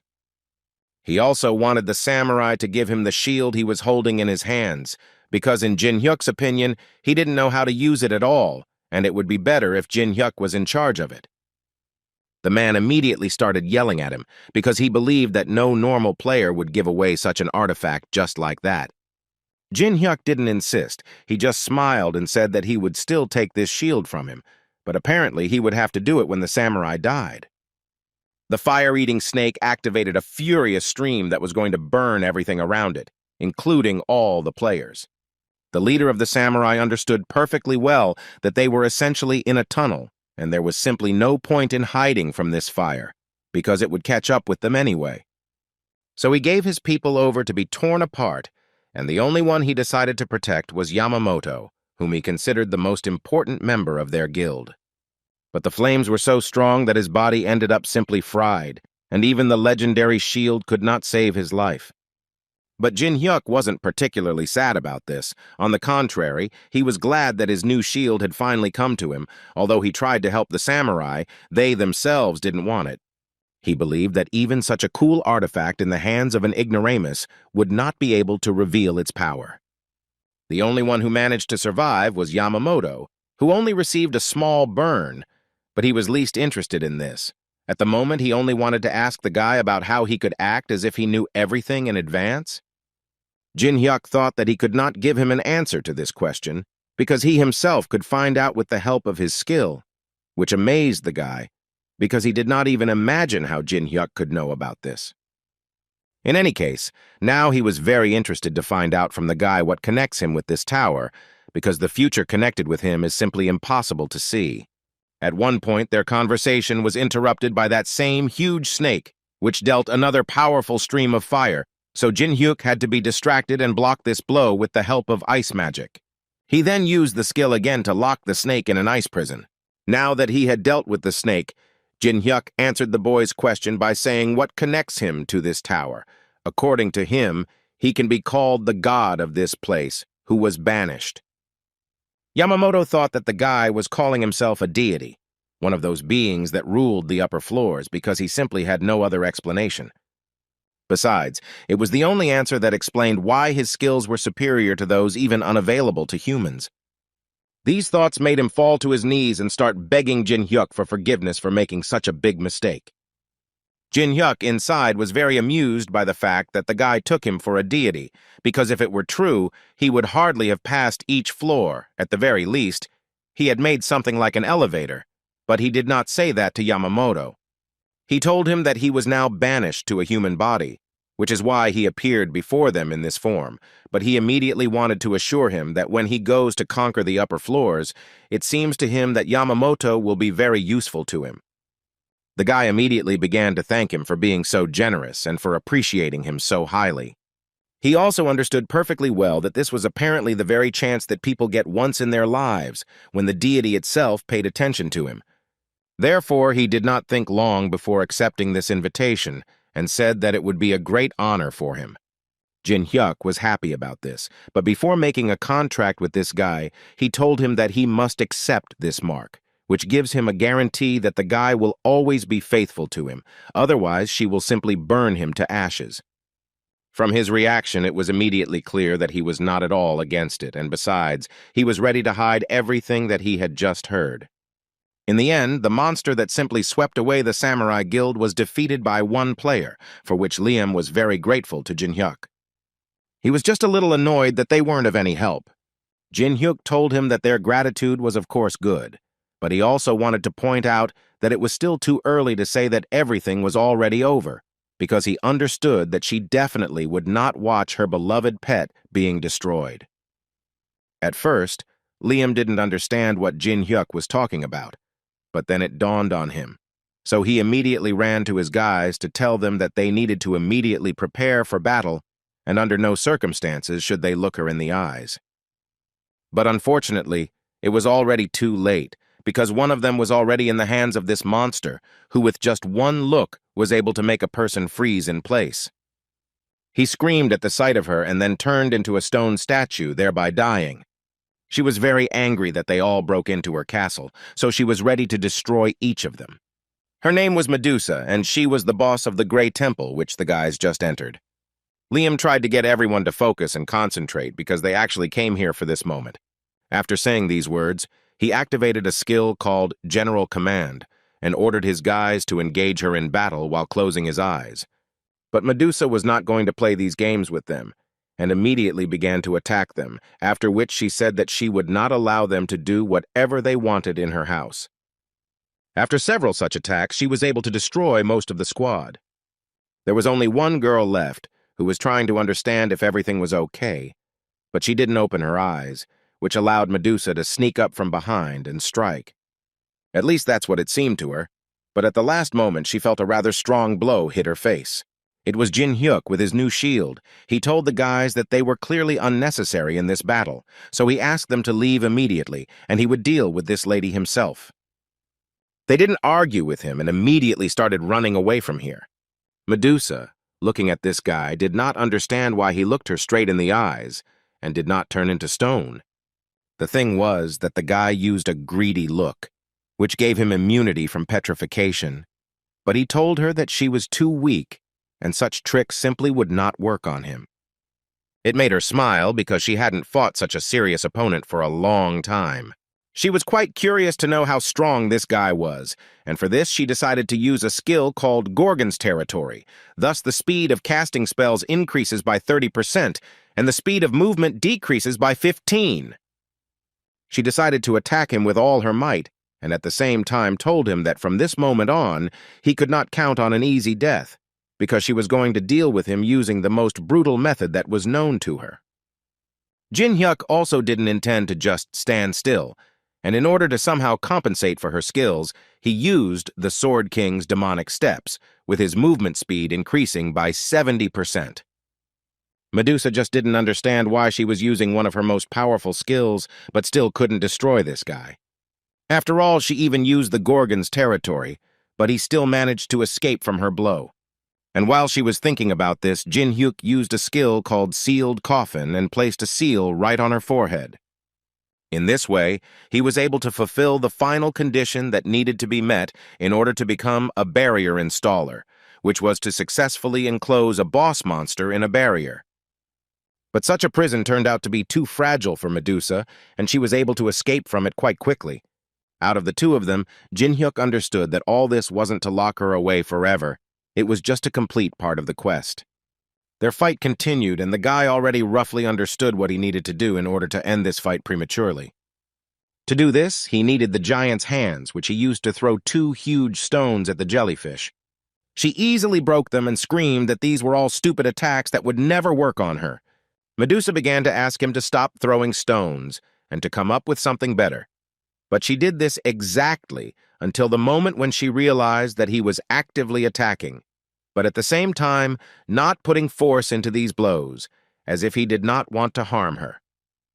And just a few seconds later, a strange ball appeared around her, which enveloped her in strange energy, due to which she was practically unable to move normally. It was all Jin Hyuk's plan to make her believe that she was stronger in this fight, but it was all in order to destroy her in the end. Using the bodies that had turned to ash, he distracted Medusa with throws to draw runes, which he needed in order to finally activate the third-level barrier and thereby close the jellyfish forever. It wasn't just a barrier, its pressure was so high that it instantly immobilized the victim and caused him to slowly suffocate. A smile appeared on the guy's face again, because now he was more than sure that this time she would hardly be able to break this barrier, because he tried hard enough. The third condition of the quest for changing profession was successfully completed. The guy received such a notification after he sealed Medusa in her new home. Since neutralizing a living boss monster is quite a difficult task, usually they catch the goblin boss from the first floor, but the guy decided to check what would happen if he imprisoned a boss of a higher level. As a result, he received the highest class of Barrier Installer, Rune Interpreter. This skill allowed the guy to understand the essence of runes and the possibility of creating barriers that did not exist before thanks to his new knowledge. At first, the guy didn't quite understand what had happened, but then it finally dawned on him that he had just received a secret profession. Now he was more than sure that if he fulfilled more difficult conditions, he could get a better reward, which meant that there were paths that even the guy himself did not know about, although he had completed this game. When he enjoyed his new power, he approached the jellyfish, who really wanted to know from him what he was going to do with her next. Jin Hyuk suggested that if you skin it, you could get some pretty good protective armor. In his head, he understood that usually monsters like her are destroyed. He himself would probably have to do the same with her, because that way he would be able to get experience points, various kinds of rewards and items. But he, like no one else, knew that there are no rewards for destroying the jellyfish. Outside the temple, the jellyfish's head loses its ability to turn into a statue, and the snakeskin protection contains poison that poisons the owner. So Jin Hyuk began to think about what the real usefulness of jellyfish was. An idea came to mind, for the implementation of which the guy needed to create a substance that would help him establish a magical pentagram and connect with the secret temple. He got on the line with that same librarian, who was quite surprised that the guy was able to get through to him at all. Jin Hyuk told him that he actually bought a couple of items, mixed them together, and this is what came out of it. Although the old man was definitely not one of those who believed in such coincidences, because he did not even share this contact with the deities, and therefore he really wanted to find out how the guy managed to find out about him. Jin Hyuk decided to ignore his question and ask the man what this devilish beast was doing here. The guy knew perfectly well that this would definitely interest the old man, because he loves to collect everything related to Greek mythology, and of course he could not miss such a chance. So he specifically contacted the man and accidentally told him that he was just about to finish off the jellyfish, so he decided to offer the man to watch it. But before the guy could strike even one blow, the man immediately screamed and asked the guy to stop because he could not allow such a treasure to be destroyed. He started talking about how he had nothing against the way the guy had found out his number. Moreover, since he had gotten such a thing, they would most likely be able to come to an agreement with him. And so that they could discuss everything thoroughly, he suggested that the guy open the passage. Just before that, he immediately wanted to warn the guy that this meeting could turn out in an interesting way. Jin Hyuk, of course, expected this proposal, but he didn't fully understand what that strange smile was at the end. But still, the old man opened the very passage he spoke of and asked the guy to quickly enter. And as soon as Jin Hyuk crossed this threshold, he immediately saw that he had arrived on the 42nd floor of the testing tower, which was called the City of the Ancient Gods of Egypt. And he was met by a man who was very happy to see him in the white oasis, although you couldn't tell from his face. Jin Hyuk couldn't even imagine that he would be able to get to the 42nd floor so quickly. And besides, he was meeting the gods for the first time, not having reached the 100th floor before. He decided to honestly admit to the professor that he thought he would go to the library and definitely did not expect to end up here. The man answered him that the guy had caught him at a rather inopportune time when he had come to this place for work, and as strange as it may be to hear, but according to the man, this is where the gods of Egypt live, which Jin Hyuk most likely knows so well about. But that was not all, and if you believe the man's words, They just wanted to meet him. So in his opinion, such a change was even for the better. Jin-hyuk understood perfectly well that such a man could only say one thing, that his lie about protecting the gods of Egypt had been successfully exposed, and now they would want to punish him. Together with the man, they approached the place where the Sphinx had previously been, although now there was a large crater in that place. According to the man, he appeared after the guy decided to lie, hiding behind the name of Anubis. Jin-hyuk was very sorry to hear this because he knew that this statue had high artistic value. The man was surprised that the guy was not at all afraid to realize that he had touched these incredibly strong and absolute creatures that ruled the upper floors of the tower. Although Jin-hyuk didn't really understand the reason why he should be afraid of them at all, they weren't on the upper floors of the tower after all. This caused an incredible laugh from the man because he understood how simple and true it sounded. After this conversation, they met Anubis and his friend Osiris, who was very angry because Jin-heka insulted him so much. The guy answered him that he had no intention of coming here at all, and that this uncle had brought him here. Rick Hennessy, in turn, introduced himself and bowed to the gods. This made Anubis even more angry, so he wanted to crush him, but his leg felt resistance, which did not allow him to do so, after which he heard words from the man, who assured Anubis that the guy really came here as his guest. And he would really hate to see Anubis break the laws of the tower in front of him, because then he would have to take measures that he would really hate to take. Anubis was torn apart with anger because not only Jin-hyuk was laughing at him, but also his friend God. Rick Hennessy immediately noticed that Jin-hyuk didn't even flinch when such an attack was launched at him, as if he knew about the laws of the tower and therefore understood perfectly well that Anubis would not be able to touch him. So Anubis decided that if he couldn't destroy the guy personally, he would try to do it according to the rules of the tower. And for this, he decided to call upon his warrior, who was incredibly huge in size. This was the strongest enemy that could be summoned against a player from the 6th floor. The man understood that with his current skills, Jin-hyuk would never be able to win. Anubis, meanwhile, was talking to the guy about how if he could stand up to his warrior for 5 seconds, he would give him the opportunity to take one of the treasures of this temple. Jin-hyuk smiled and asked Anubis again, or did he really only need to hold out for 5 seconds?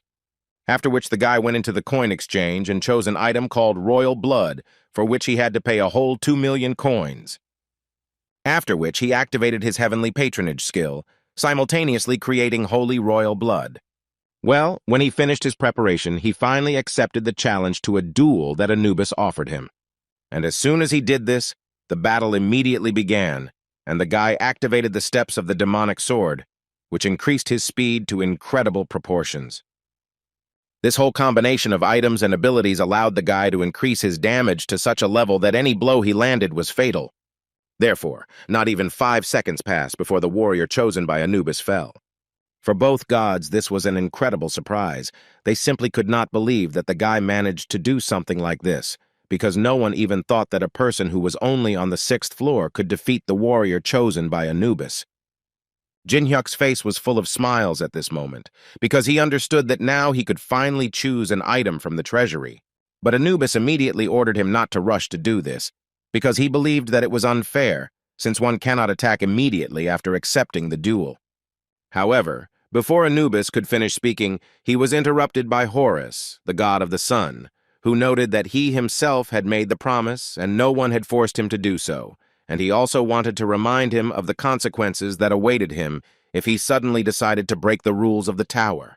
Anubis could not stand this and left the room, and Horus asked them for forgiveness and asked Jin-hyuk and his friend to follow him so that he could show them the treasury. The treasure trove was truly huge, and there was a huge selection of items to take for yourself. But before the guy chooses his treasure, Horus decided to tell him that since he got to this floor, the guy can choose one of them as a governor. In this case, according to Horus, the guy will receive not these jewels, but enormous power, which no other person in the world has ever possessed. Hennis understood that what Horus was saying was the same as choosing a patron, which could only be done once. In other words, he wanted to offer this to a person who had only reached the 6th floor. But on the other hand, it was very funny for him to watch how one of the people could receive God's patronage on such a small floor. However, his thoughts were interrupted by Jin-hyuk's words. who assured Horus that such things did not interest him at all. The sun god certainly didn't expect to hear something like that and decided to ask again, but the guy gave him the same answer without thinking. He also added that he was going to rise much higher, and in that case he simply did not need this kind of help. It was quite bold for a human, but Horus liked it. After Jin-hyuk chose an item for himself, Horus exited the treasury, where Anubis was already waiting for him, to whom he wanted to tell that his impulsiveness was causing him problems. But Anubis clearly didn't want to listen to all this. He was more interested in what Jin-hyuk had chosen. According to Horus, he chose a black ancient egg. Although he could not check whether the guy even knew how to use it, the only thing he was sure of was that depending on what he did with this egg, it could become a great disaster for humanity. When Alice saw what Jin-hyuk had chosen, she immediately wanted to ask him why he needed it, because she was sure that he understood that if the incubation was done incorrectly, trouble would be inevitable. She allowed for the possibility that the guy would still manage to do it right, but she really doubted that the whole city wouldn't be destroyed because of this. Instead of answering her questions, Jin-hyuk decided to call her back, which made her very angry, because she had already asked him 1,000 times not to do this without warning. But the guy needed peace of mind while he was dealing with this egg, so he made this decision. For the first time in a long time, Jin-hyuk's hands shook before he did something, but this did not stop him, but on the contrary, encouraged him to continue doing it. The only thing he knows about the ancients is one phrase said by the strange adventurer Thesis. One day, this strange man said that the key to everything is delicious mana, and with such thoughts, the guy began his ritual. He activated all of his strongest skills that he had, and a few seconds later, the system notified the guy that the ancient egg had begun to absorb mana from the atmosphere. After enduring this for some time, the guy began to open the egg little by little, hoping that he had managed to do everything correctly. A few minutes later, there was already a small dragon on his table, looking for the mana that he had just fed on. Jin-hyuk decided to gather all the mana he had, materialize it, and thus feed the little one. He got a small ball, which he carefully brought under the baby's nose so that he could smell it and appreciate it. The smell was simply wonderful to him, so he ate the ball. He also really liked the taste, so this creature began to look at Jin-hyuk with loving eyes, and at that moment the system notified him that the guy was added to the Hall of Fame as the first one who was able to tame the ancient animal.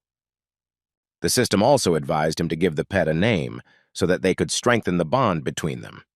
Jin-hyuk thought for a bit and decided to name this miracle Sweet Potato because he was black and his eyes were golden. However, the guy still had one problem. Although Sweet Potato was a very cute pet, feeding him was a big problem because the guy didn't have that much mana yet.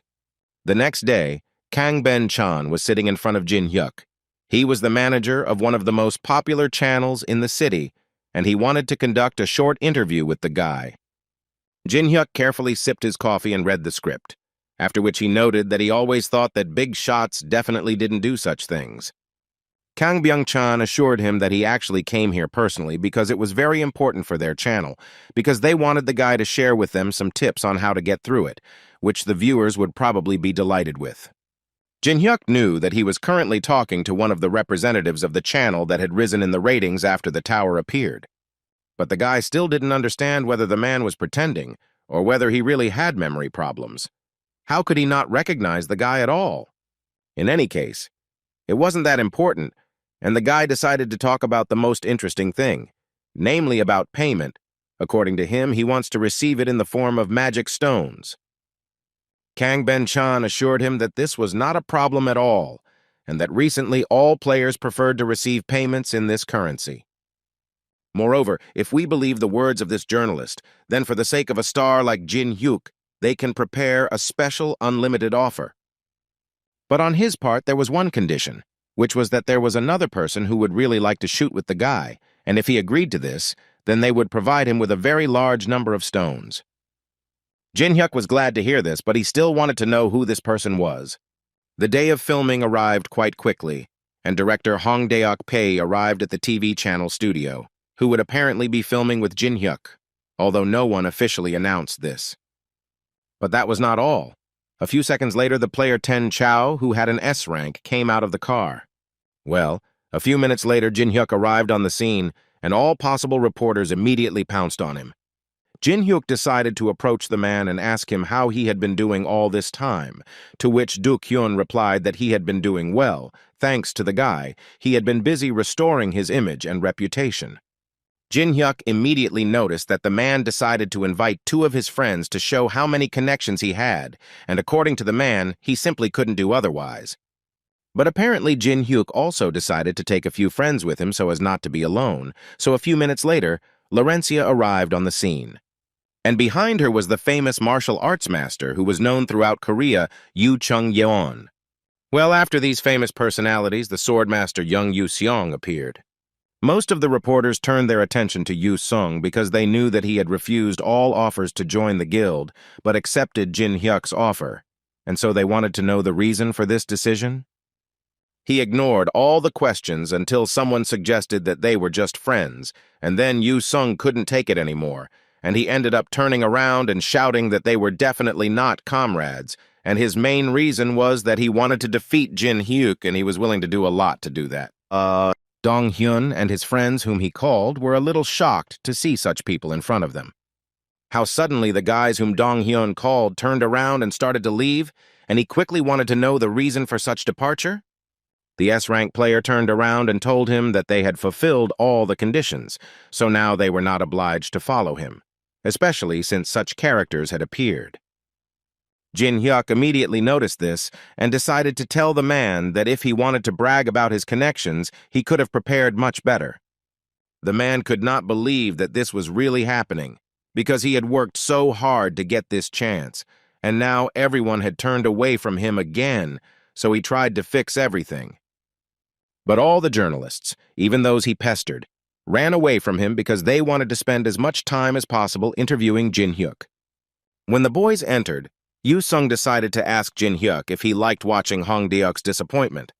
Jin-hyuk was of course very grateful to him, but he immediately asked Yoo-sung not to interfere in his personal life, which angered the guy even more, because he did not understand at all what his personal life had to do with it. And he also remembered that because of Jin-hyuk, his house was destroyed. That's what he called his personal life. He had already forgotten that he had told Manhwa that Yoo-sung was the unknown person. But he began to tell the guy that he actually didn't understand at all what he was talking about. Yoo-sung was sure that Jin-hyuk was pretending, because if you look at the 16 videos he had filmed of him, it would immediately become clear that the unknown person was him. Jin-hyuk didn't expect that Yoo-sung was so quick-witted, but he still decided to suggest that they postpone this conversation, because now they have more important things to do. But before that, he wanted to ask Yoo-sung what he thought about the main association. Yoo-sung told him that the man who came to him, his name was Gawain, and he was incredibly strong, although at first glance you can't tell for sure. But if Yoo-sung were to compare with Jin-hyuk, that guy would be much weaker. That was all he could say to him, but those words were enough to lift Jin-hyuk's spirits a little. Meanwhile, Yeonhwa's grandfather decided to talk to Laurencia and find out from her how she feels about Jin-hyuk. She blushed a little before answering this question, but in the end she still said that he was a loyal comrade to her, on whom she could always rely. These conversations smoothly moved into the studio, where the first part of the release will be recorded, and this channel managed to gather special guests in a program called Climbing the Test Tower. The host of this program was a girl who decided to start by noticing that the player Jin-hyuk was gaining popularity due to the huge speed of completing the tower, and therefore she wanted to ask him if he had any advice for other players. The guy thought for a bit and still said that he had one piece of advice, which was that you just need to try again and again, and only in this case a person will be able to achieve success. The presenter immediately noticed that the guy was answering quite accurately and succinctly, which was something she couldn't help but like, after which she began asking questions about specific floors. According to the guy, on the 3rd floor, you just need to avoid everything. As for the 4th floor, the guy recommends simply learning to hide well. This entire episode was shown to Jin-hyuk in a recording by the same manager who found Jin-hyuk and offered him such a job. But now that they filmed the episode, it became clear that he would only suffer losses. But as for Jin-hyuk himself, he didn't care at all. He came for his reward with a calm soul. But since the man was so unhappy with what they ended up with, Jin Hyuk decided to point out that he had answered the questions as it was written in the contract, and therefore he believed that he had fulfilled all his conditions absolutely well. But the man still continued to press the guy and tell him that they had definitely not agreed on that. Jin Hyuk couldn't stand this attitude towards himself, so he decided to come closer to him and remind him of one name, Lee Jung-soo. The guy believed that a man simply had to remember this name. From the expression on the man's face, it was immediately clear that he remembered everything perfectly well because this name belonged to his brother. He could be said to be a colleague who held the position of director of the streamers agency, and together with him they forced streamers to broadcast under slave contracts. And one time the streamers came to protest and get their way, and if you believe Jin Hyuk's words, he was also among those people that day. That's why the guy, like no one else, remembers that thanks to him he understood a lot about this life. For example, in order not to suddenly become a homeless person, you need to not be a weakling, whom no one takes into account in this world. Because of the unclear contract terms they used, they had to suffer so much. Jin Hyuk told all this very impulsively, and when he finished, he finally wanted to find out from the man what he thought now, in his opinion. Was he still thinking too naively? Their conversation ended with the man taking the guy to their warehouse with stones, which immediately amazed Jin Hyuk, because he had never seen such a quantity of stones. According to the man, following the agreement, he gives him the opportunity to use these supplies without limit for 2 hours. Jin Hyuk didn't like this last phrase at all, so he decided to ask the man again if he was sure that 2 hours was right. He realized that arguing with Jin Hyuk was dangerous for his life, so he made a decision and told him that he could use these stones as he wished, but he still asked him to remember that the stones had anti-theft protection, so they could not be sent to the player's inventory. Jin Hyuk understood that in this case, the only option was to absorb precious stones, but the problem was that even a low-level stone required an average of 5 minutes. The owner of the channel understood perfectly well that no matter how many stones the guy used, very few would be spent in just 2 hours, so he wasn't particularly worried about it. So he told the guy with a smile that if he needed anything, he could contact their staff. Jin Hyuk understood that these guys were not stupid and had thought of everything long ago, and if he just tried to take out these stones by force, they would most likely ruin his reputation. But he still decided to take advantage of this offer, even if it was limited in time. The man did not argue with him and began to quickly leave, and along the way tell the guy that they would meet him in 2 hours. When he was left alone with the man's workers, Jin Hyuk suggested that they put on a little show. The owner of the TV channel, meanwhile, returned to his office, where he took the photo with Jung-soo and threw it in the trash. Of course, he was always sorry that he died in the accident, but he was irritated by the fact that even after his death, he managed to interfere with him. But in his head, the plan he came up with was almost perfect, because he managed to minimize the waste of stones, and all that was left for him to do was get rid of Jin Hyuk, but he doesn't yet know how best to do this. He had one idea, which was to set as many journalists on this guy as possible and blow up a small scandal, but he would have to think about this when the guy came out of the storage facility.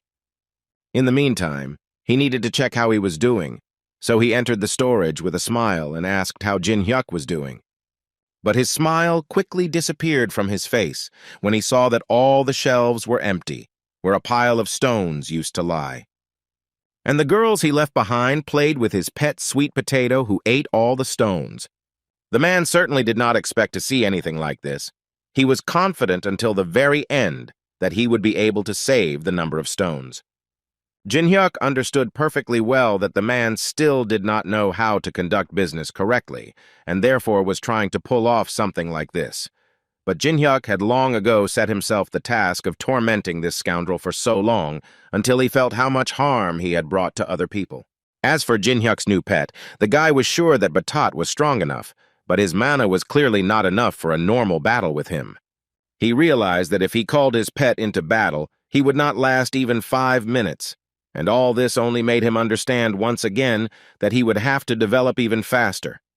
The same S-Rank player who came to the meeting on Park Hyun's side spoke with his boss, to whom he reported that the target they were hunting had already formed an alliance with the major players. It was clear that he was reacting aggressively, but at the same time he was responding to the call, so they eventually came to the conclusion that he was on Jin-hyuk's side. Their conversation eventually came to the conclusion that, unfortunately, nothing could be done about this, and they would all have to be added to the red list. After all, if they are not with them, then they all automatically become enemies of the China Guild.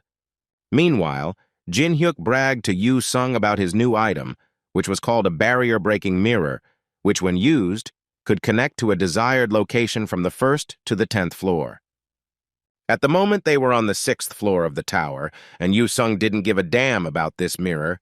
He came here first of all to become stronger, and Jin-hyuk promised to help him with this.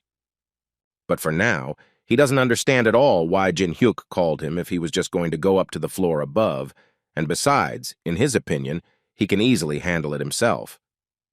Jin-hyuk answered him that the thing here is that he also cares about Yu-sung, because he also wants his friend to become stronger so that later he can challenge Jin-hyuk to a fight again, and so he decided to show him how this mirror works and finally use it. They both entered the portal that was created after Jin-hyuk used the mirror. They eventually ended up on the 10th floor, which was called the Quiet Haven. But given the situation that was there, it was hard to call it a haven. There were 21 warriors protecting the boss. And Jin-hyuk specially took Yu-sung to this place because it seemed to him that the guy could try to destroy them on his own and finally show everyone his true strength. Yu-sung was not at all against such an experiment, although he immediately noted that he was ready to do something like this, if only he did not have to fight the boss of the 10th floor in the end, who was in a deep sleep at that moment. Jin-hyuk agreed with him, and added that if Yu-sung could handle the warriors and hold out against the boss for 1 minute, then he would provide him with one serious duel. Hearing these words, the guy immediately took out his sword and rushed to attack. And as soon as Yu-sung took an extra step towards these big guys, they immediately began to stand up and tell him that the guy crossed the border and ended up in a place where all the warriors rest, for which they were going to punish him. According to them, only worthy people can get here, and they are just going to check whether the guy is worthy or not. Yu-sung didn't even hear what they were saying to him. He just started attacking them, thus showing that he was more than worthy.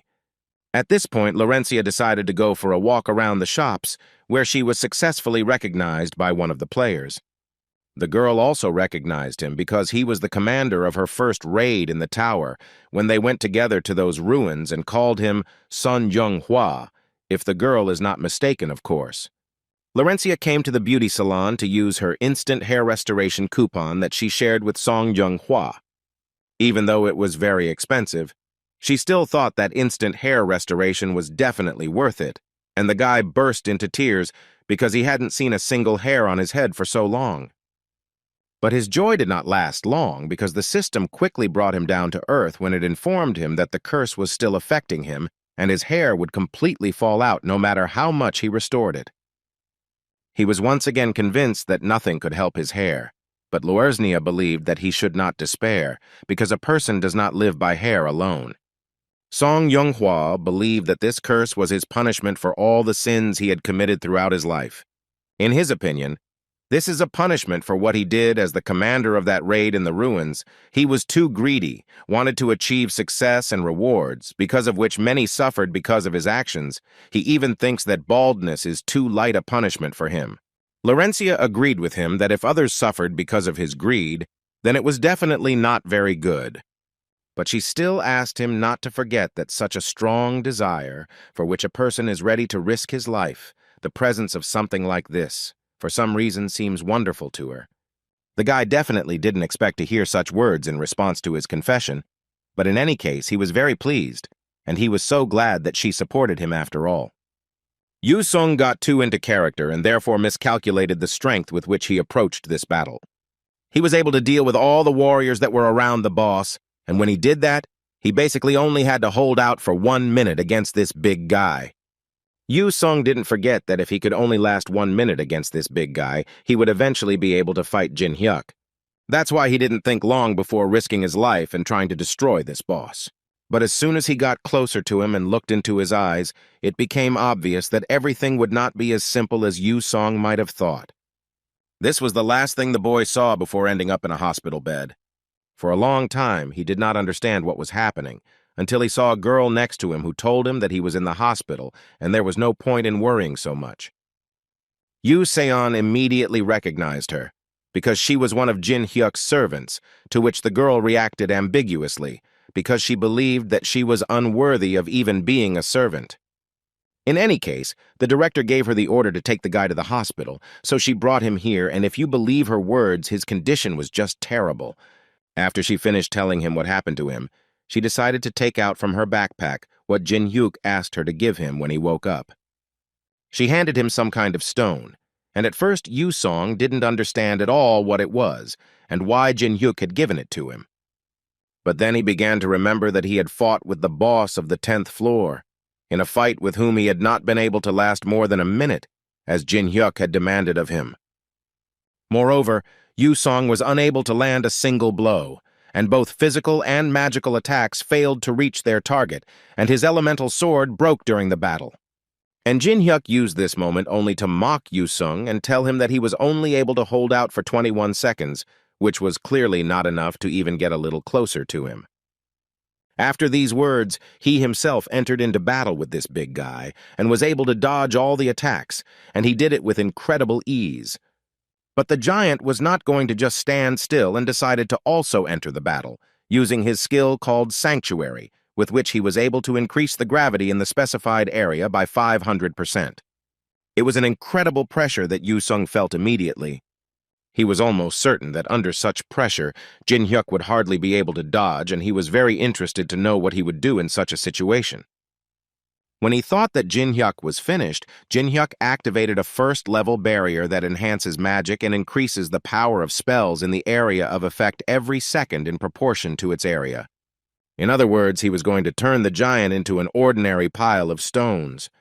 Yu Sung looked at all this and only thought that Jin Hyuk seemed to be bragging to him that he was able to destroy the boss so quickly, and Yu Sung himself could not hold out even for 1 minute. This is the last moment that Yu Sung remembers. Jin Hyuk was able to destroy the boss of the 10th floor, and thus fulfilled the conditions of copying and mastered the skill called invincibility. Yu Sung, holding this stone in his hands, understood that Jin Hyuk was mocking him again, and this time it was much more offensive. Jin Hyuk walked around the 6th floor of the tower and looked at what he had received from defeating the boss. Among these items was the giant's sword and his shield. These items were incredibly strong and would most likely make the guy's life easier.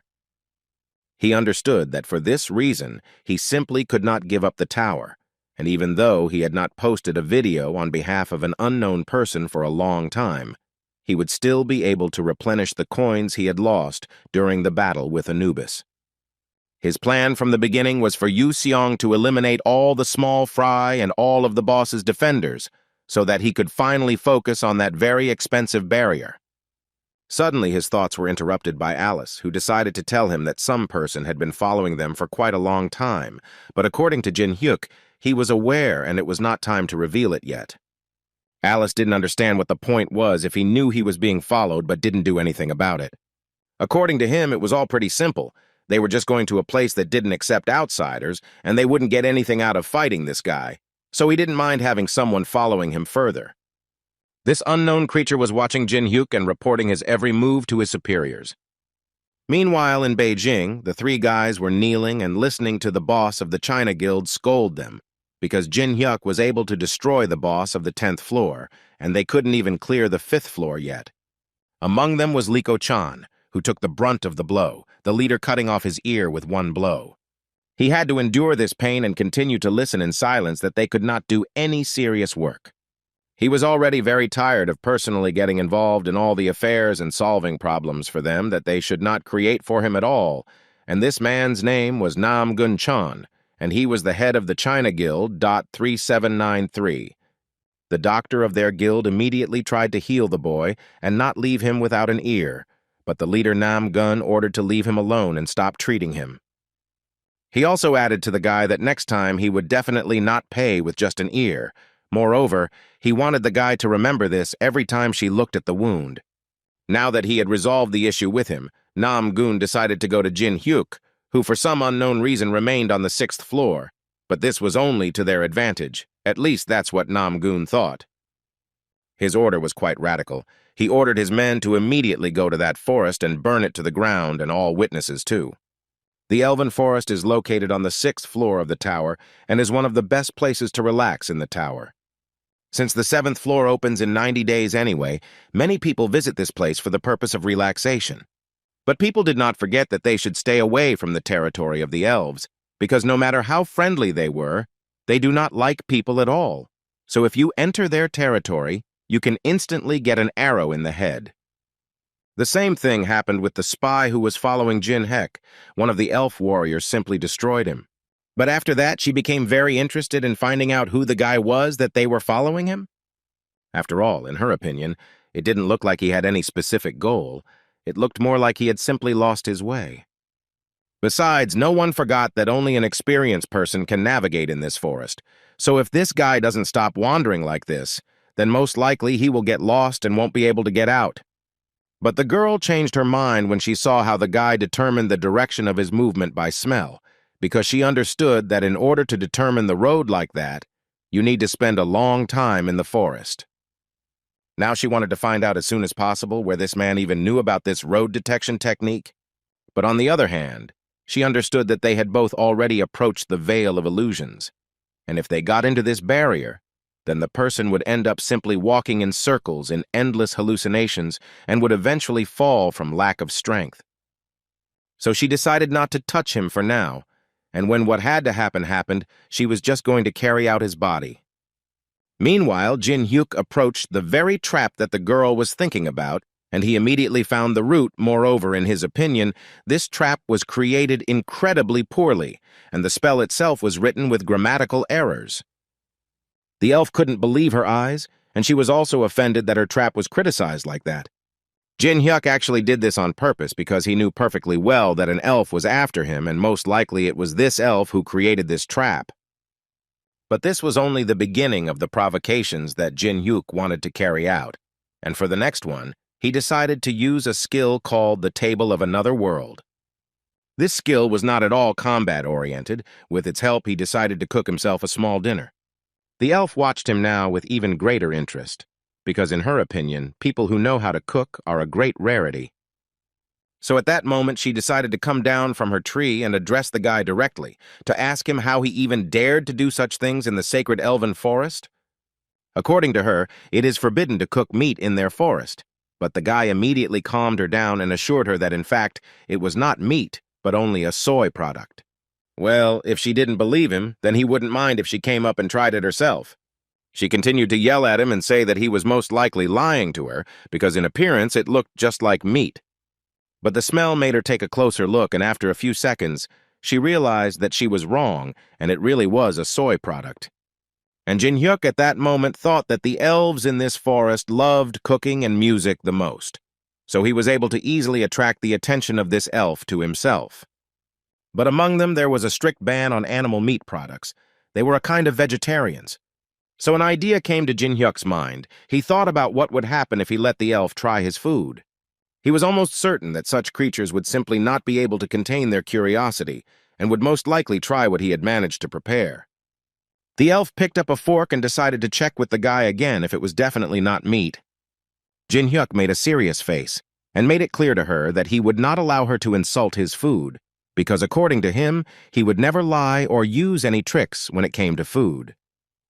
She took a small bite of this soy meat, and from her facial expression it was immediately clear that she liked it incredibly much, and therefore she wanted to know how he achieved such a taste.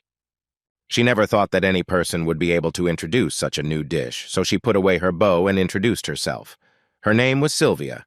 According to her, she was a ranger of this forest. She also decided to ask for forgiveness for her behavior, because she realized that she was wrong. And as an apology, she asked the guy to tell her what she had to do to make him forgive her. Jin Hyuk was waiting for this the most, because the request and the task were already ready. He wanted her to take him to the elf village. As it turned out, it wasn't such a big problem.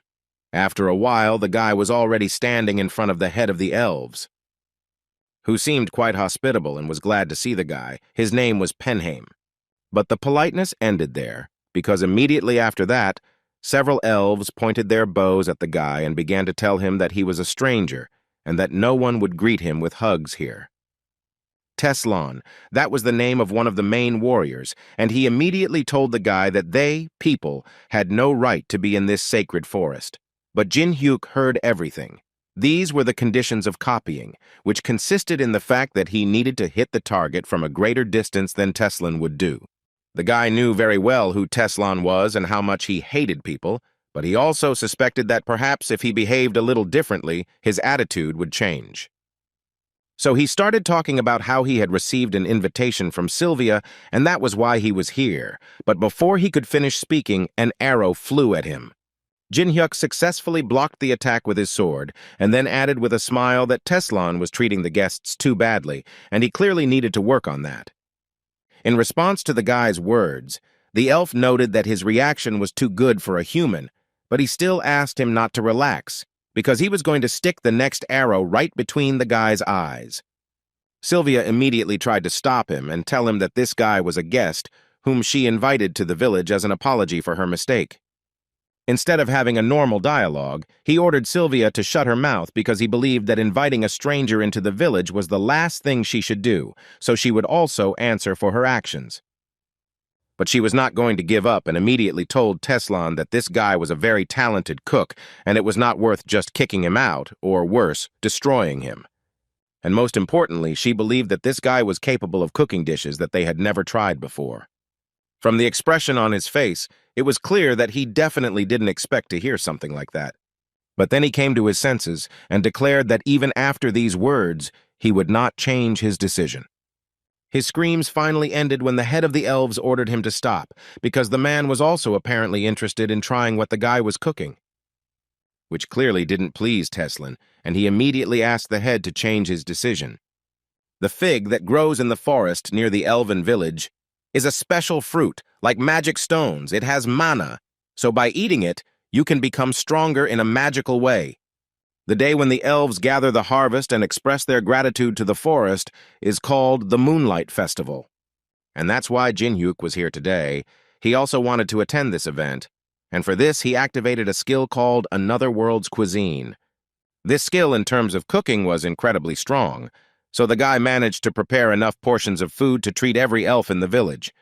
The elves were not proud and immediately began to eat. They bit piece after piece and enjoyed Jin-hyuk's food. Even Tesla wanted to try what Jin-hyuk had prepared because the aroma wafted throughout the entire area. But apparently today he won't be able to do it because Jin-hyuk noticed this guy's desire in time.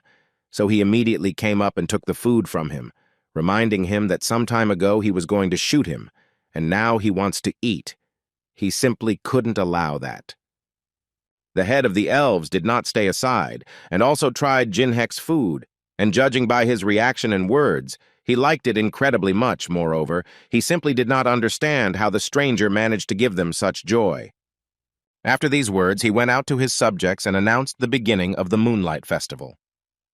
It was more like a party, so loud that all the people who were relaxing in the forest at that moment heard the elves doing something, and they actually wanted to see what was going on there.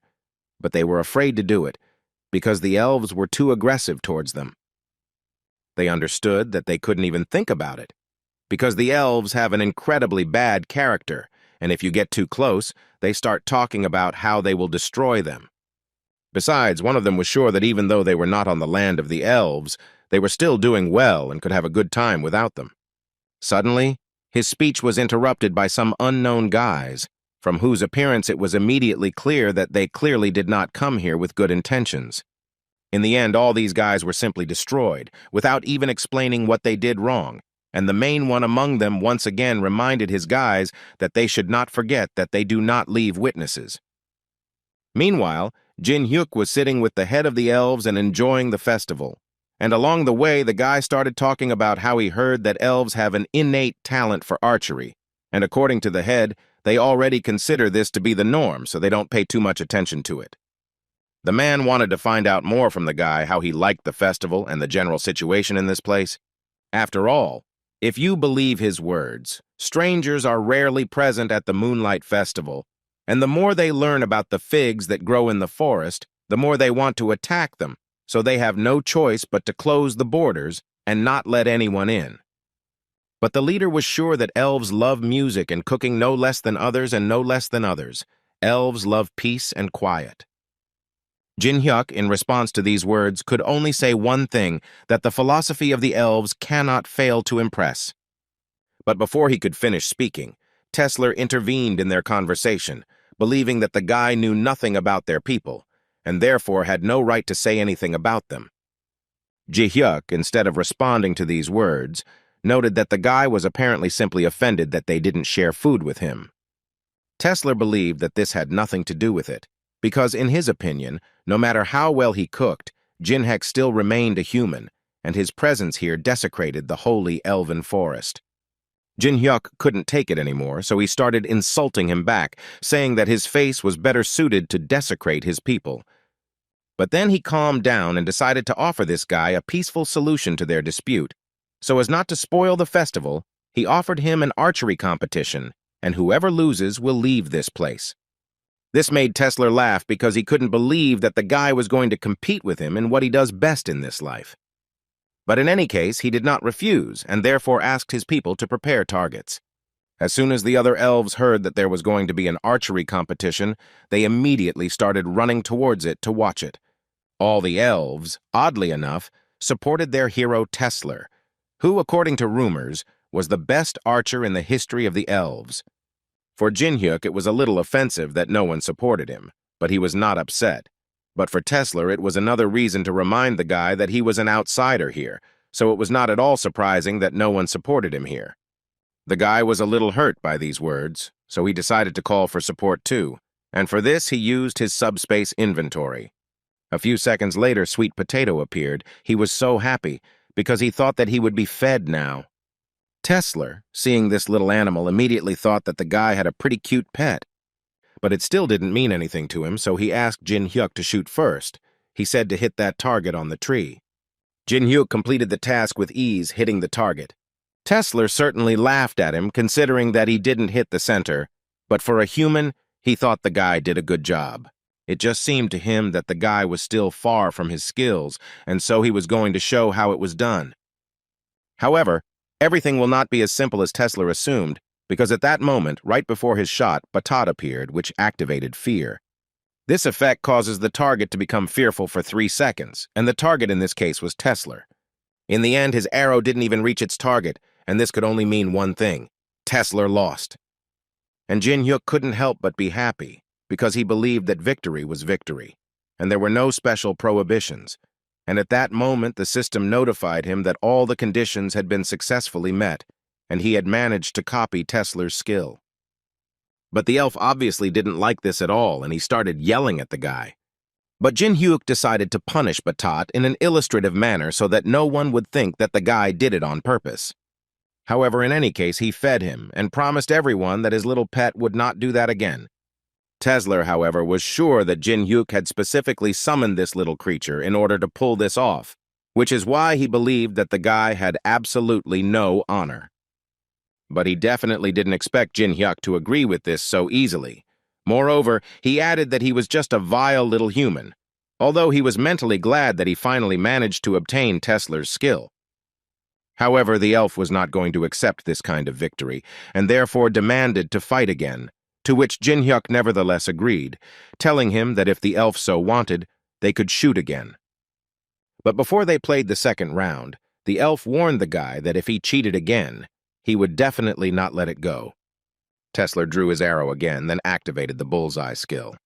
And finally he made his shot. This time the arrow hit the bullseye, just as the elf had hoped. After such a shot, Sylvia decided to turn to Jin-hyuk to tell him that it was not too late, and he could ask for forgiveness from Teslan so as not to be expelled from the village. She also didn't forget to add that Teslan was the best ranger among them, so she was more than sure that a human would not be able to defeat him in an archery competition. But Jin-hyuk didn't listen to her, but only smiled and said that since he was the best among them, it further fueled his interest. After which he used the ice creation skill and threw her into the air. Tesla didn't understand why the guy was doing this at all. But Jin-hyuk's answer was that the answer to this question was quite obvious, and he just wanted to increase the difficulty to match his level, while he combined 2 skills, blood rage energy, and his new skill that he copied from Teslan. In doing so, he was able to create a completely new skill, which was known as the Crimson Magic Projectile, which consisted of using destructive black flames to incredibly greatly increase the power of shots. And when concentrated for 2.5 seconds, it increased accuracy by 110%. Teslan immediately noticed that in this short time, something had definitely changed. Now he was almost sure that the guy's skills had become much better than they had been before. This won't change anything anyway, because Jin Hyuk was able to deliver such a precise shot that it literally pierced Teslar's arrow and destroyed the target. Nobody could believe what was happening because they made it out of fig wood, so they thought it just couldn't break, and some guy just took and split in half the Tesla arrow that was in the center of the target and broke the target itself. And while everyone was surprised, Jin Hyuk decided to ask how Teslan felt now. What was it like to lose to an impudent person? In response to this question, the elf told him that he could not lose the remains of his honor, so according to the terms of their agreement, he would leave the village and never return here. A forest ranger must always keep his promises, although now he probably no longer belongs to those guys. These words clearly upset the other elves who loved him so much, and they certainly would not want him to leave. Jin Hyuk broke this morning when he extended his hand and asked the long-eared elf to stop. Tesla didn't understand what else this man wanted. He assumed that the guy just wanted to humiliate him. But to his surprise, Jin Hyuk told him that there was a festival going on now, and if he just left like that, he would inevitably ruin the festival. Therefore, he would like to propose to him to change the terms of the contract. After they talked, Tesla became even angrier, and now he regretted that he did not leave immediately. And Jin Hyuk asked him not to get so angry, because according to him, where he lives, only truly strong-spirited people can wear something like that. Instead of banishing him, Jin Hyuk decided to tease Tesla a little by dressing him in a suit that he himself called a veteran's outfit.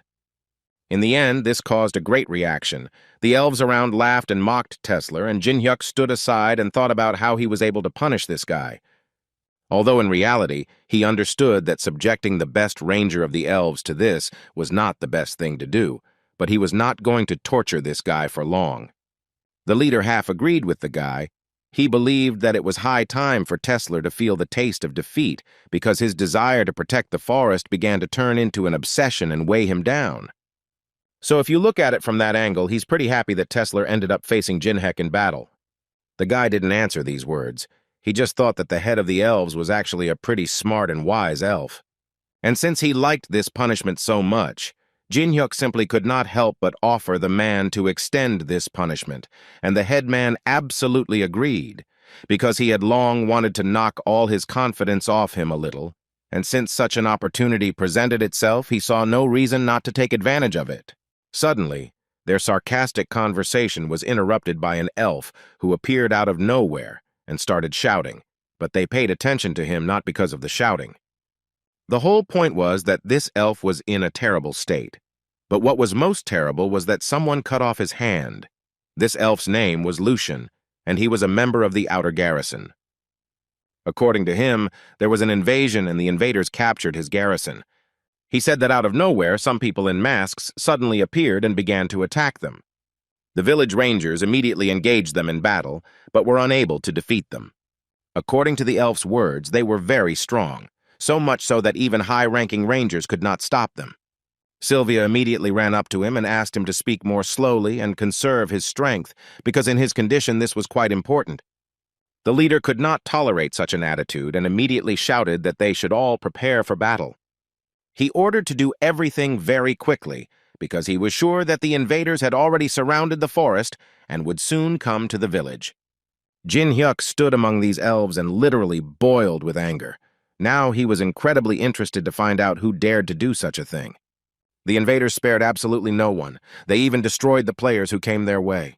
All they did was kill everyone, and they kept saying that they shouldn't leave any witnesses. Their main goal was to make sure that everyone in that forest disappeared. But at one point, they did encounter resistance when several invaders were hit by an arrow. And a few seconds later, the head of the elves and his subjects came out to them. On the way, he saw many elves who were mercilessly destroyed, which made him even more angry. He could only ask them for forgiveness for not being able to protect them in time. Tesla was the leader of one of the squads, to whom he gave a direct order that if they encountered survivors, they would need to evacuate them to the center of the village, because there were enough of their forces there to provide protection. As for their enemy, he ordered them upon discovering the enemy to destroy them without hesitation or mercy. And now, when he had given all the orders, he shouted that they must, in the name of the forest, avenge their fallen brothers and sisters. And as soon as he finished speaking, Jin-hyuk intervened in their conversation, noting that revenge is of course good, but he offered them a plan, thanks to which they would definitely succeed. One of the invaders realized that the elves seemed to have started to act, so he decided to report it. So as soon as this happened, all units were ordered to go into combat readiness, and they were also reminded that their main target was Jin-hyuk. The entire forest was covered with a signal jamming barrier, which would prevent Jin-hyuk from calling for help from outside. One of the main people in this detachment ordered her people to immediately establish surveillance, and then they were to comb the forest and the village until they found the target. Their forces numbered about 150 players, among whom were even several S-rank guys, so they were confident that they would be able to surround the forest and begin advancing deeper, and the squad that managed to find Jin-hyuk first would detain him and report the coordinates to the others. Once the target has been found and all forces have been gathered, it is time to attack. They believed that no matter how strong the guy was, he still wouldn't be able to stand up to 3 S-rank players. So one of them was more than sure that her main enemy named Jin-hyuk would simply disappear, and not even a memory of him would remain. But suddenly her thoughts were interrupted when she suddenly received a blow to the head. They immediately landed on the ground and looked up where Jin-hyuk stood, who was saying that he was wondering who could have come to this place and done something like this. But now he understands. Jin-hyuk named each of them with precision, and also noted that the China Guild made a big mistake when they decided to act in this way. In any case, the guy could only hope that they were ready to answer for having interfered with him. The girl took off her mask, behind which a smile was hidden, because she actually didn't even suspect that the guy was coming across to her. But no matter how happy she was, she still decided to inform all the other squads that she was able to find Jin-hyuk, and therefore all the other squads had to immediately move towards them. At least that's what they were going to do until they started to come under attack. It was Tesla and his squad who were definitely not going to let the strangers go for what they did to their brothers and sisters. While they were dealing with the other squads, Jin-hyuk decided to use his strongest skills and started to destroy these guys one by one. The leader of this squad immediately realized that this guy was much stronger than she could have imagined, and she also clearly saw that if this continued, they would most likely be destroyed before help could arrive. The thought occurred to her that in this case she needed to somehow drag out the time.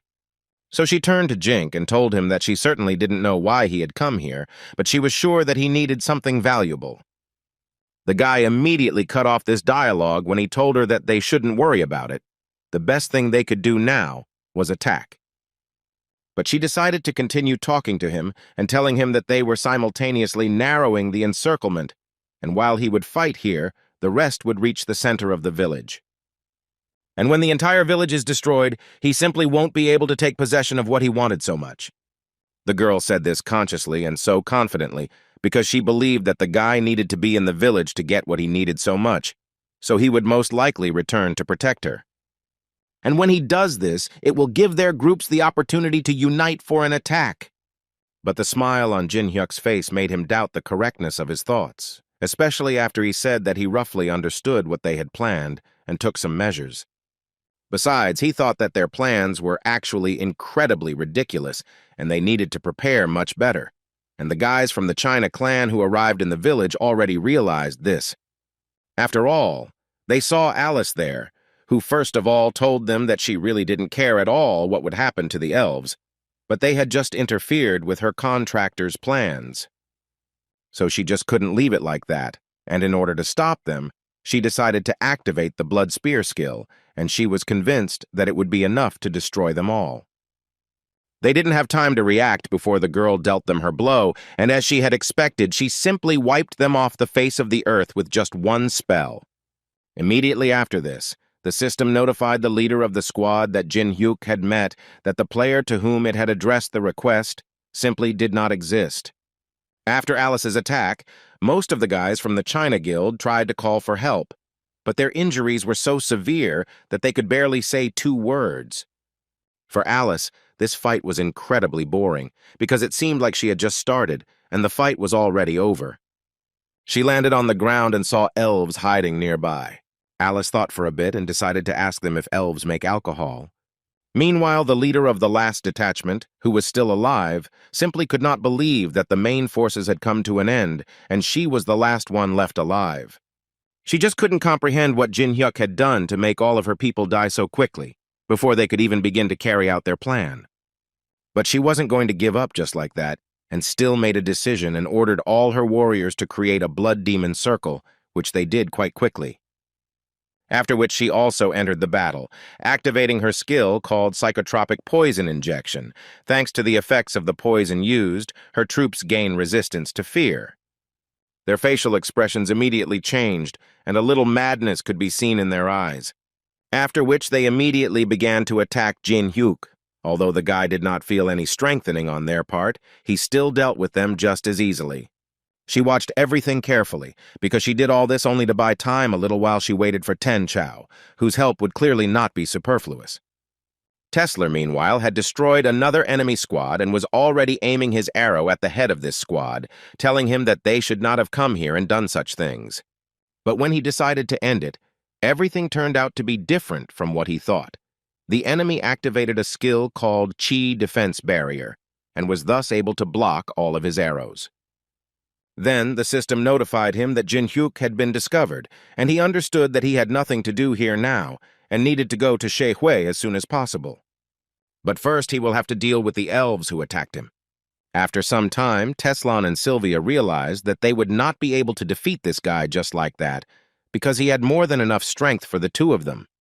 Meanwhile, Jin Hyuk killed the entire squad of warriors who tried to fight him and asked the girl to finally show herself.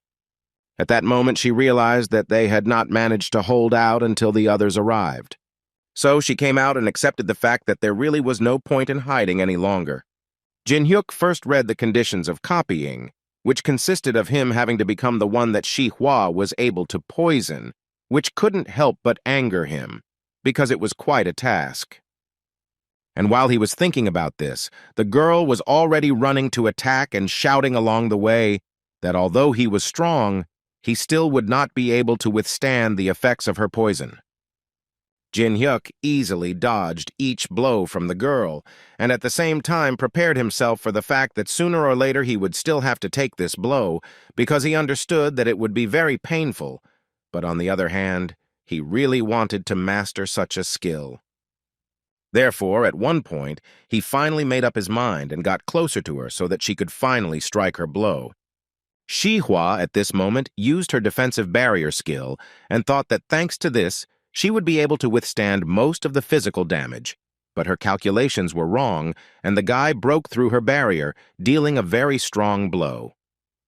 She knew that all she had to do was hold out until Ten Chao arrived, and then she would be able to survive.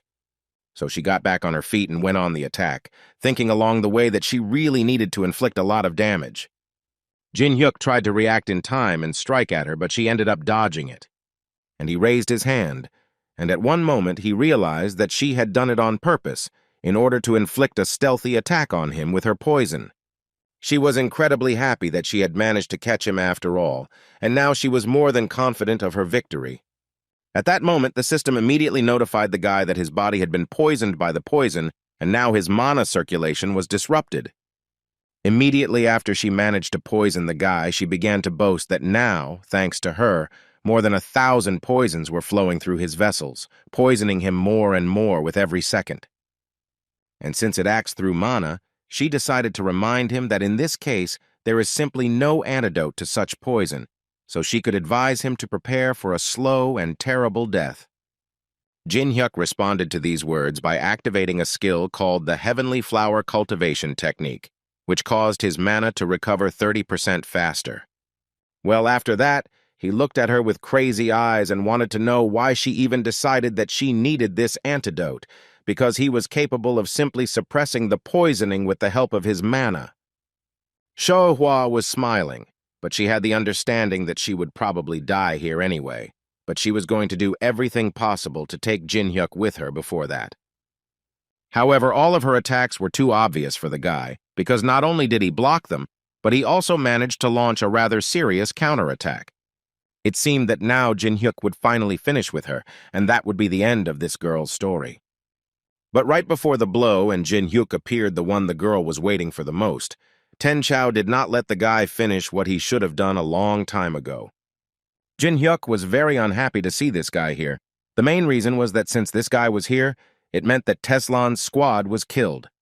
In any case, Jin-hyuk decided that he would have to deal with them first and then return to Teslan. But before that, he read the conditions of the copy, which was that Jin-hyuk had to defeat this guy without a single scratch. The guy again began to think about what this system is and why it conveys the conditions so accurately, and also knows about the feelings of the players. These thoughts were apparently unnecessary, because immediately after this, Jin-hyuk's body began to seem to disappear. Ten-Chao and Shihua immediately noticed that something was wrong with the guy, so they decided that this was their chance to attack. She wanted to know what happened to the others, but he was forced to tell her that the others had died and that they were the only ones left. Shihua smiled and asked him to listen carefully, because she realized something while exchanging blows with this guy. According to her, even if their troops were here in full force, they still would not have been able to defeat him.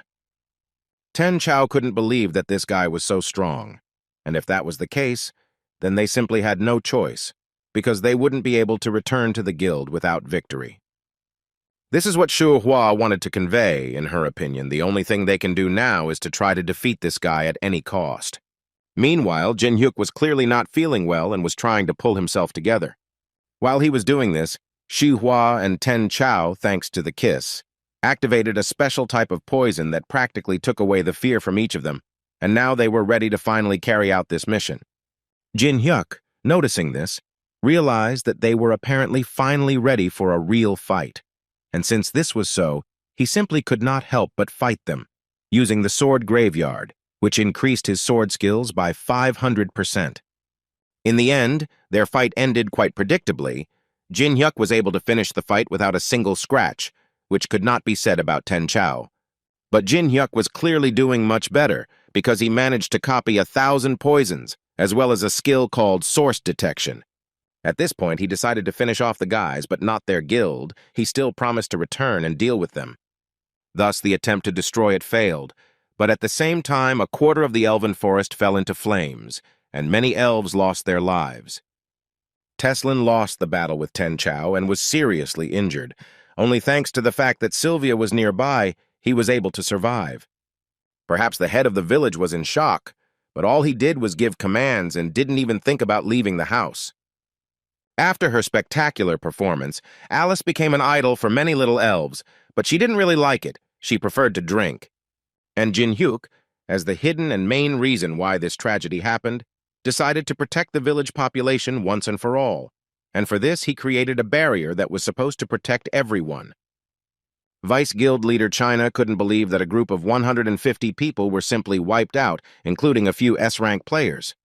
He thought that their S-rank players were capable of resisting Jin-hyuk, since they had more than 10,000 magical power, but even they couldn't stop him. But his assistant couldn't help but tell him that the ranking had not yet been perfected, and everyone who had more than 10,000 magical power was considered S-rank. What she wanted to say was that at the moment, it was simply impossible to put ordinary S-rank players on the same level as Jin-hyuk.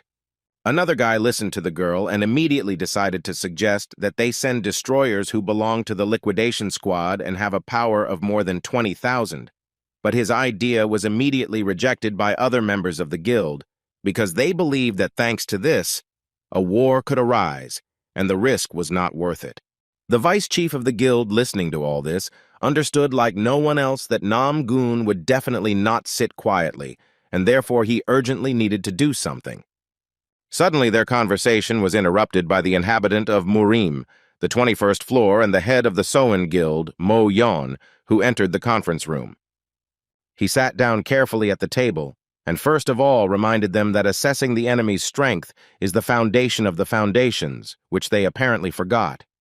Or maybe they just don't understand them, but in any case, he believed that if they don't do what's needed, then they'll most likely lose.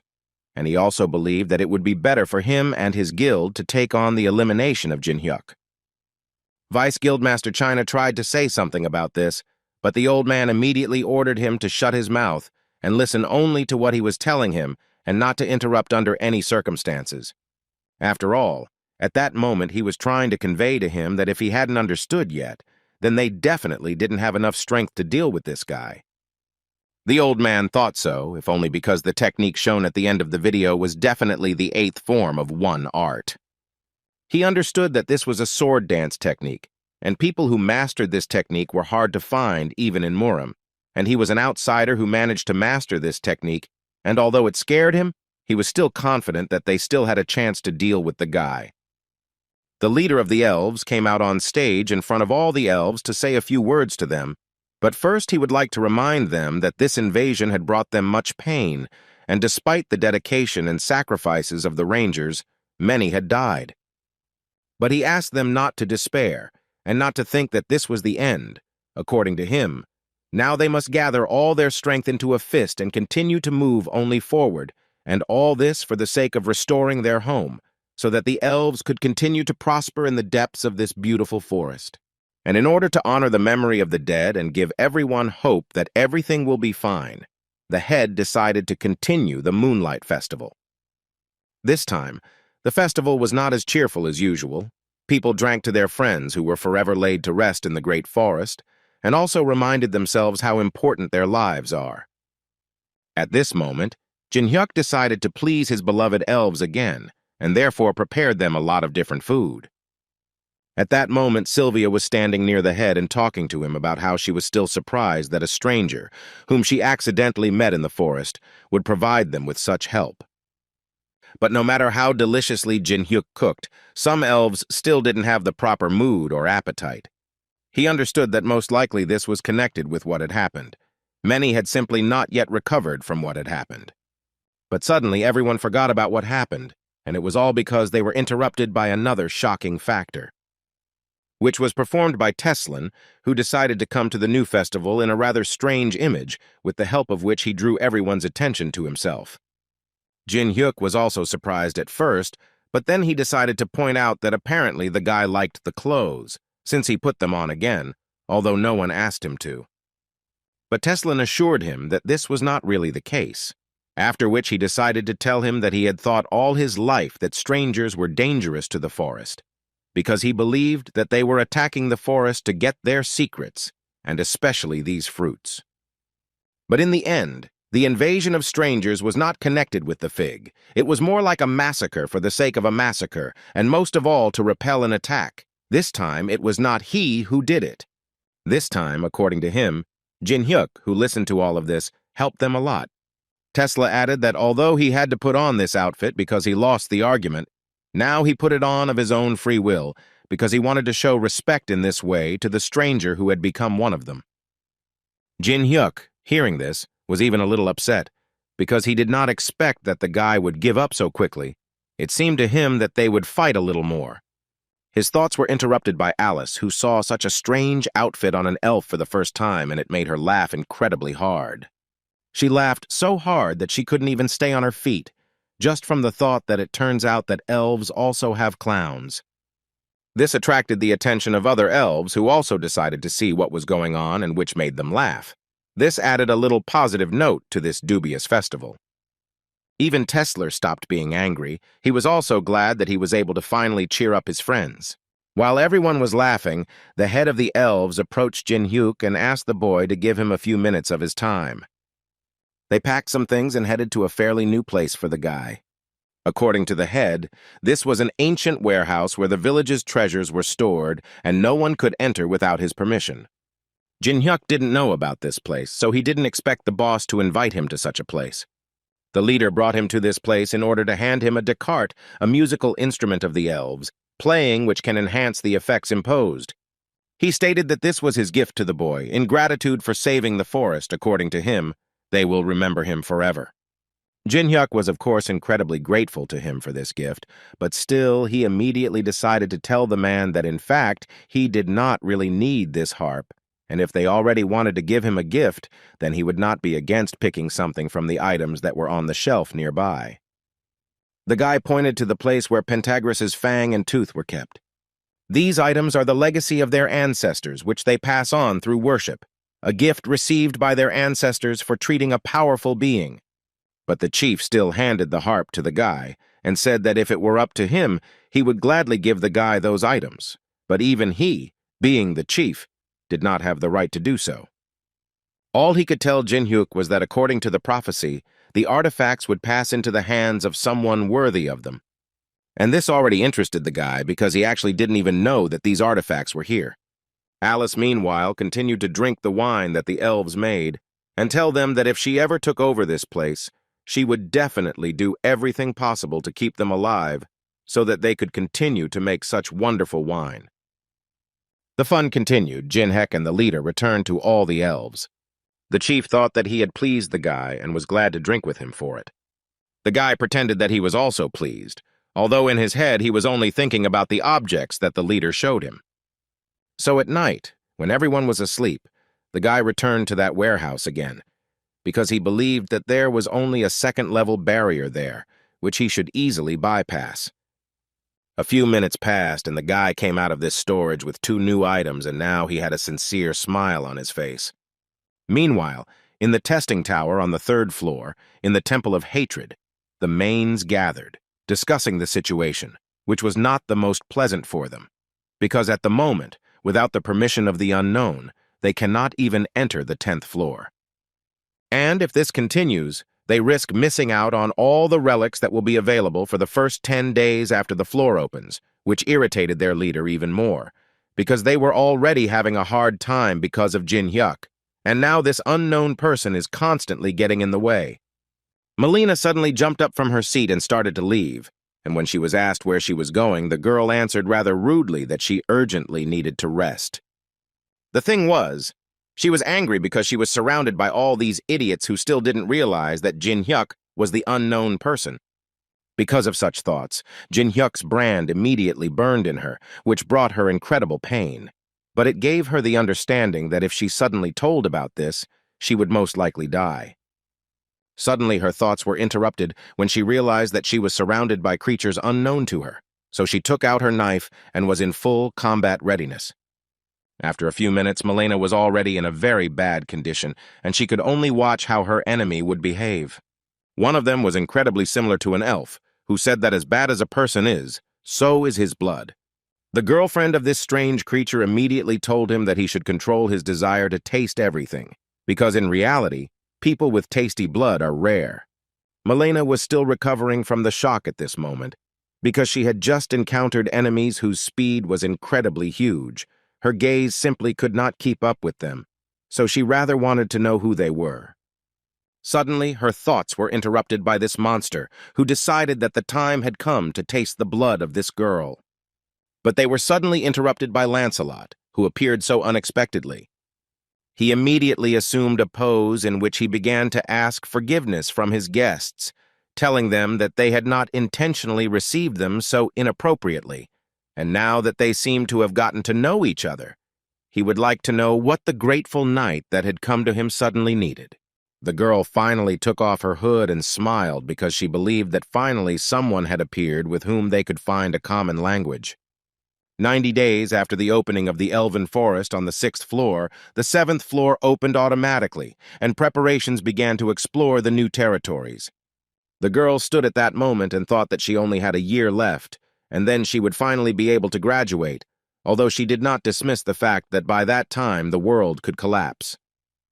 Suddenly, the system decided to notify the girl that a general meeting of shareholders of the Veteran Corporation was planned, which everyone had been waiting for so long.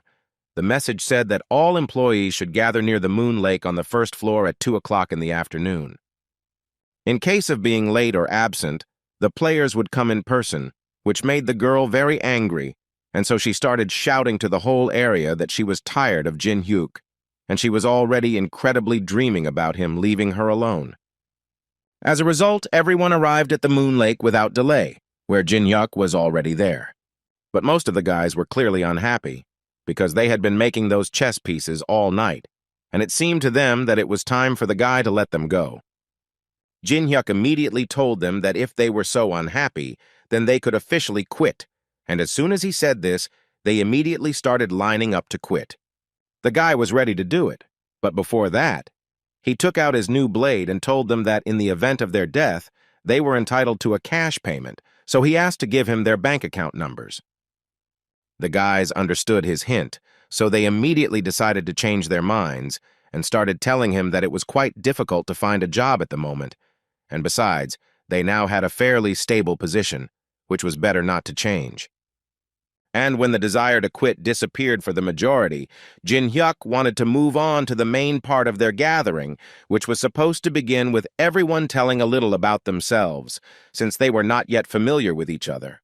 And he also asked to report on what had been happening to them all this time. Kim was the first to start, telling that instead of the company's director, he manages the Black Raven Guild. Hannah continued and told that she carries out various assignments for the director. Kim further stated that he had information that Jong Seok from the second raid group of the Tangoon Guild had begun clearing the 7th floor, and according to an inside source, he was trying to get some kind of feather. If you go through the entire 7th floor from start to finish, the path to the next one will open, but due to the harsh environmental conditions, the floor has a bad reputation and requires a lot of time to prepare raids. But Jin-hyuk understood this perfectly well, because behind all this bad weather, there was a phoenix feather, having received which, one can safely count on the blessing of the flame, and this will certainly help to pass the 7th floor. Hannah, in turn, said that Jung Yu-sung had recovered from his wounds and was discharged from the hospital, and he also asked to convey a message to Jin-hyuk, in which he wanted to convey to him that he would soon come for him and destroy him. Hearing this, Jin-hyuk immediately believed that Yu-sung had truly recovered, because only he could say that. Next up was Takashi from the Samurai Guild, and he was honored to see Jin-hyuk again. And he came here to tell the guy that he stole the item for him that he asked to take from the Temple of Medusa. And he also couldn't help but tell him that at the moment, everyone was going crazy because the national treasure was missing. Although Jin-hyuk was grateful to him for this, he mentally understood that he already had an elven weapon and he didn't really need it, so he decided that it would be better to exchange it for something useful later. Next came Andrea, who introduced herself as being responsible for the 5th floor. She decided to tell that the distribution of power on the 5th floor has ended. There are practically no players coming to the 5th floor, but just in case, she still continues to increase the number of soldiers. Everyone immediately turned their attention to her because they didn't quite understand what it meant that she was responsible for the 5th floor. Jin-hyuk came closer to her to introduce the new boss of the 5th floor, Andrea, and he also praised the girl for doing well, although he knew very well how hard it was for the girl. The rest of the guys immediately started to panic because they realized that they were talking to the boss of the test tower, which made them incredibly scared. They immediately started to run away in all directions, and Jin-hyuk thought only about the fact that Andrea had grown a lot during this time, and, as it seemed to him, this was the result of training with Alice. The next employee of Jin-hyuk's small company was Melina, who works for the main association, which further shocked the other participants of this gathering. Jin-hyuk didn't like that she was silent for so long, so he immediately asked her to quickly report, and the girl still had to tell that something serious had happened. According to her, the faction from the upper floors encountered them, and they introduced themselves as members of the Decasis family, who were standing next to Mr. Amulam. They came to tell Lancelot that if he helped them, they would help him get what he wanted, and in their opinion, they needed the relic from the 11th floor. Lancelot immediately told them that these were rather intriguing words, and he wanted to quickly find out what they wanted to get from them. They began to talk about how a prisoner, whom they had imprisoned in the ruins on the 1st floor, had escaped, and they had to help find this fugitive and return him to his place.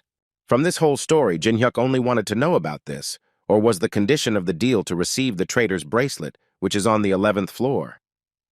And as soon as Milana confirmed the fact that her superiors were incredibly eager to obtain this item, Alice began to spew incredible energy and Jin-hyuk noticed it. He dismissed everyone and said that the meeting was over for today, after which he released Alice, and she immediately began to get angry at the D-causes, because according to her, they betrayed her, which is why she so badly wanted to make sure that they never existed again.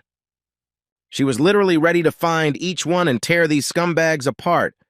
And then she suddenly calmed down, because she remembered that Jin Hyuk had once promised to help her take the revenge that she had been dreaming about for so long.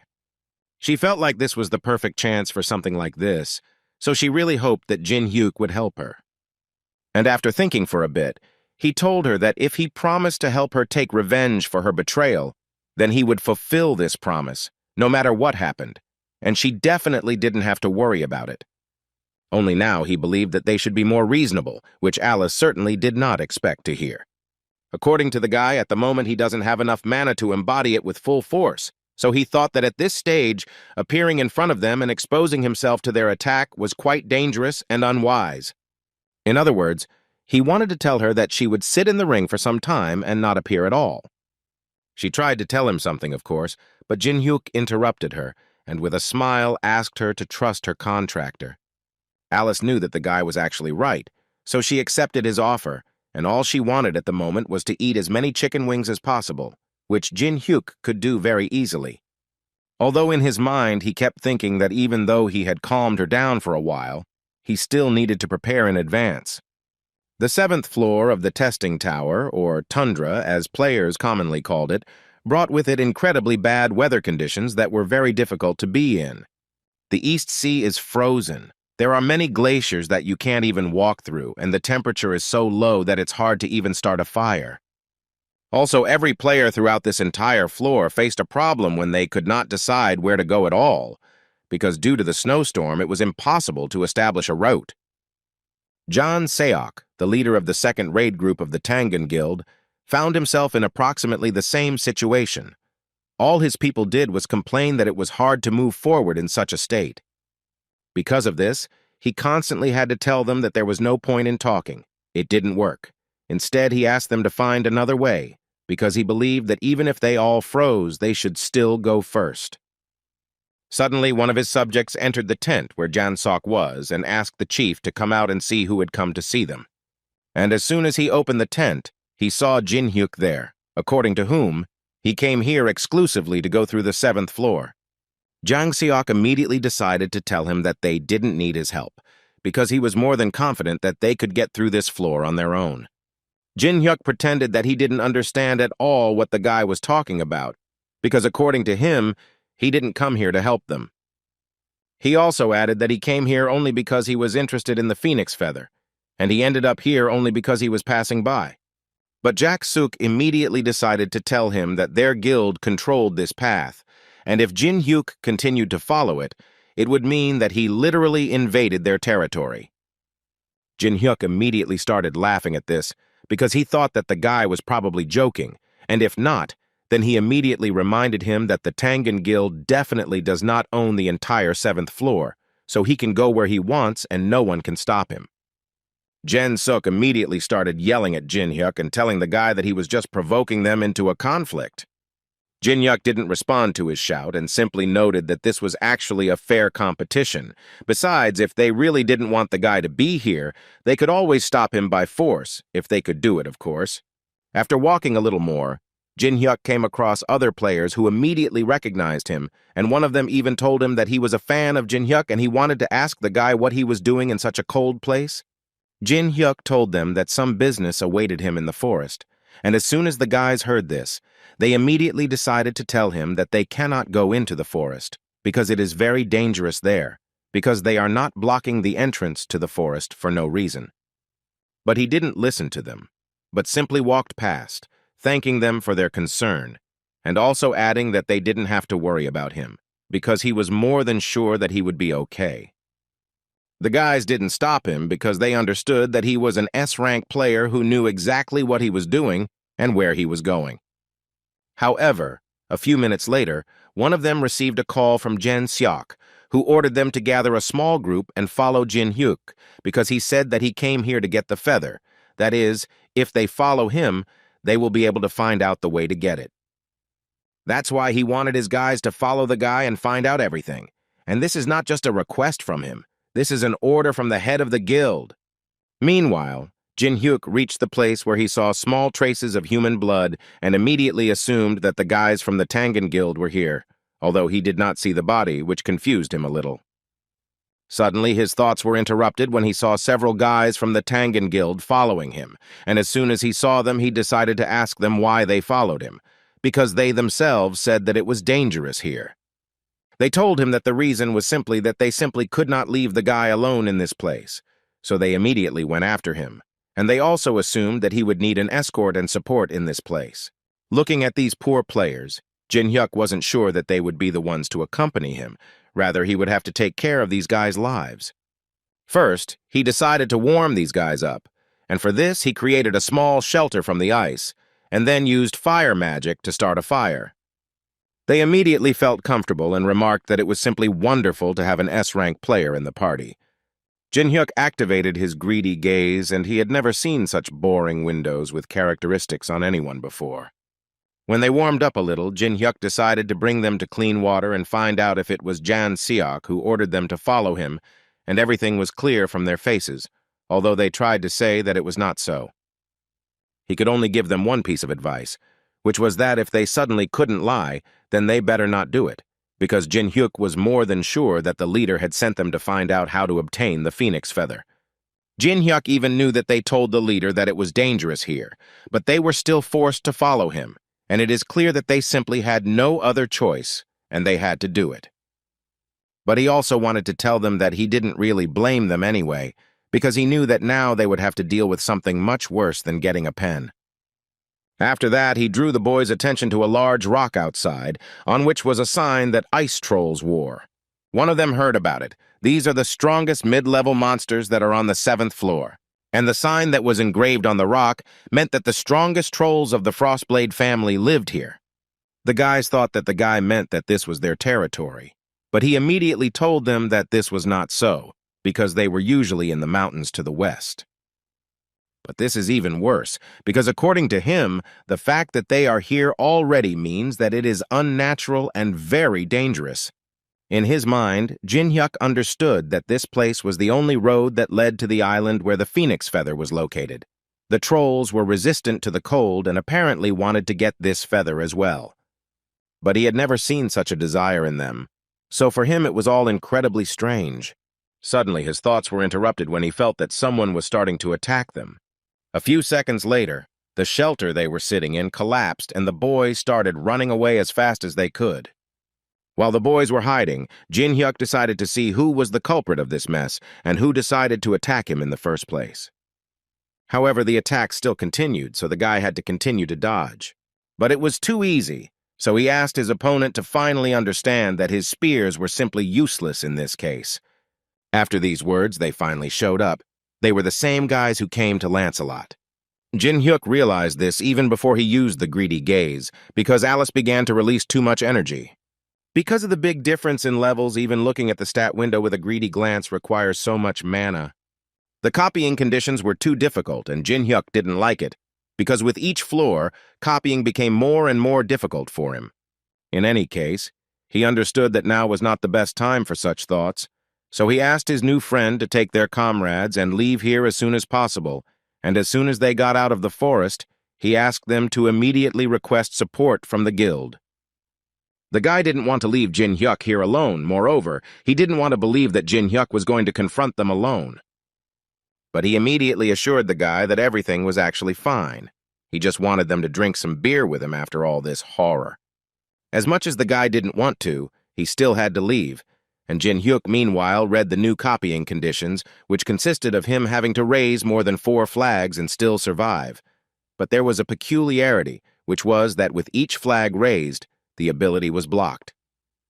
After some time, Jin-hyuk had already entered into battle with the local monsters, which were much stronger compared to the monsters of other floors. Looking at all this, they enjoyed themselves, because they believed that things were taking an even more interesting turn. But at one point, his battle was interrupted when Liord Bertillon, who represented the Decausse family, approached him. He also told him that he heard about the guy from the mains, and for a human he is quite strong, and next to him was Ophelia, who also belongs to this family.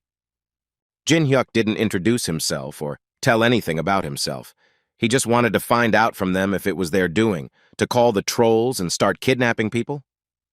Ophelia began to smile even more, because the guy immediately got to the point and was not at all surprised when he saw them.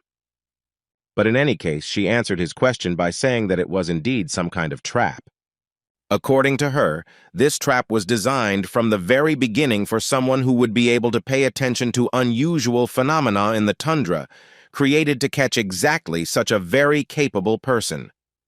Then they began to talk to him about the fact that the Manes revealed to them the names of the survivors in the abode of the fallen, that is, on the first floor, which were Laurencia, some unknown person, Chan Song, and also a simple porter who showed incredible strength. They hinted to Jin Hyuk that he was the person who helped Alice Vonatarsky escape, and that he was the first one to come to this place, and they were most interested in how such a coincidence was even possible. Leonard also decided to add that the guy could not wait for help from the outside, because the Manes should have already come out to clear them out. Well, when they finally told the guy about all this, they were going to move on to the most interesting part, namely to ask him a few questions, the first of which they wanted to know, where is Alice? Jin Hyuk took out his blade and answered them with a smile that he had no idea who this Alice was. But it was as if they were waiting to hear this answer, because their smiles became even bigger, and they were glad that since he had already decided to pretend that he did not understand what they were talking about, they simply had no other choice. They took off their outer clothing, took out their blades, and began to tell him that they would simply have to take this information by force. Jin Hyuk immediately felt that these guys' attacks were quite serious, and it was quite difficult to block each of them. Oliver kept reminding her brother every second that this guy couldn't be accidentally destroyed, because they needed him alive. He knew this very well himself, but the thing was that the understanding came into his head that getting this guy was not as easy as they thought. And since everything was so complicated, Bertillon decided to activate a skill called Blood Blockade. This skill was used to block the victim's vision for 30 seconds. At that moment, Jin Hyuk found himself in some completely different world in which he saw only red balls. But it was too predictable. So as soon as he used the fire skill, he immediately blocked this skill and began to see perfectly again. Oliver, seeing this, realized that the rumors that this guy was too strong for a human were not just circulating throughout the tower, but even with such knowledge, she did not expect that he would be able to fight on equal terms with Bertillon. However, all these thoughts more and more led her to the conclusion that apparently this was the same guy who helped Alice escape. At this point, Bertillon decided to talk a little with Jin Hyuk and tell the guy that he was holding up quite well, but still, in his opinion, the guy looked very much like a rat. In response to these words, Jin Hyuk said that since they shared an interesting story with him, he also wouldn't mind telling them something interesting. And he began by saying that he knew before their meeting that they would want to make contact with him. Meanwhile, the Manes decided to attack the guild, and one of the sentries reported this. But since Jin Hyuk knew that such a development of events was possible, he decided to call for help from the guild, his guys. Led by Laurencia, who arrived at the scene and immediately activated the Holy Blessing skill, which strengthened the entire army by 20%, and she also asked everyone to line up so that she could provide them with assistance. But before the troops had time to reach the guild army, they were suddenly subjected to a powerful attack. And the culprit of this was Yu Song, who even felt sorry to use this sword against such worthless people as Manes. Meanwhile, Jin Hyuk continued to tell his new friends about how he prepared for this meeting. The battle was clearly in favor of Jin Hyuk's friends, who confidently destroyed the Manes one after another. But they certainly weren't going to stop there, and Laurencia continued to bestow her powers on everyone, and so far it was working just fine. At one point, Lancelot's assistants advised him to retreat, since they risked losing the bulk of their army. Oliver, meanwhile, continued to watch the fight between Jin Hyuk and her brother, but she was more worried about the fact that there was a very unpleasant feeling inside her, and it reminded her very much of holy powers. She immediately tried to tell Bertillon everything, but he immediately turned to her and shouted that he himself felt the holy energy. So he decided that he needed to finish off Jin Hyuk as soon as possible, and to do so, he used the blood sphere. Oliver began to tell him at this point that the appearance of the paladin had confused all their plans, but Berlian decided that it would be a good idea for them to retreat first, since they would not be able to resolve this for now. Jin-hyuk, meanwhile, once again destroyed the sphere that Berlian created, and reminded them that he had already said that it would not work against him. But when he looked up, he realized that his new friends were running away somewhere so quickly that he felt a little awkward. So the guy decided to hold them back a little because he really liked them and he just couldn't let them go so easily, and for this he used a skill called Daylight. After using this ability, he decided that he managed to deal with these guys, and thus he was able to raise the second flag out of 4. But because of this, his fire element was blocked, and now this skill cannot be used. Alice was simply torn at this moment and wanted to get out of the ring as quickly as possible to also enter into a fight with these guys. But Jin-hyuk asked her to calm down, because that time had not yet come. Meanwhile, the Tangan Guild camp was in a terrible state. Due to the long battle, it was literally destroyed. But the guys from the guild were still very grateful to Laurencia for helping them so much. After all, they understood perfectly well that if she had not come to their aid, they would hardly have remained alive, although she believed that it was her duty, and besides, she was always happy to help her friends. After which, she decided to talk to the head of the guild to find out from him what he was going to do next, because the camp had suffered incredibly serious damage, and this was far from the end, because the mains would most likely return again and continue to attack. And while he was silent, Laurencia decided to offer him her option, which was that they would retreat outside the tower, and while they were doing this, Laurencia and Jin-hyuk would take responsibility and cover them. But as soon as she mentioned Jin-hyuk, he immediately made a gloomy face, and it immediately became clear that the guy simply did not want to hear this name. Before Laurencia could answer him, she suddenly saw Jin-hyuk in the distance, who was slowly approaching them. All his friends immediately started running to him, to whom he was very grateful for responding to his request and coming to his aid. Although they thought that this was what true friends should do, they still wanted to come to this floor in order to look for some new items. But then Jin-hyuk noticed Yu-sung, who was standing in the distance, and this was a real discovery for him, because he didn't even think that the guy was capable of coming to them. Laurencia also came closer to him to tell him that they successfully resisted the main's attack, but they still did not know who was behind everything, so she believed that it was absolutely impossible to relax. Each of them understood that if the mains decided to attack such a large guild in the open, it definitely meant something. Jin-hyuk interrupted their thoughts to tell them that the high-born vampires from the upper floors of the testing tower had teamed up with the mains and needed something in the tundra. According to Jin-hyuk, based on the results of the investigation, it seemed to him that their goal was a breakthrough. He had this idea because ice trolls, who are resistant to cold, guard something called a phoenix feather, a feather known to give cold resistance. But also, by combining it with the required item, you can get a portal. Yu-sung listened attentively to Jin-hyuk, but he still didn't understand how all this was connected to the breakthrough. Jin-hyuk continued his story by saying that the members of the Tangan Guild were kidnapped, and apparently they want to use this feather and the people who were kidnapped in order to get out of their tower.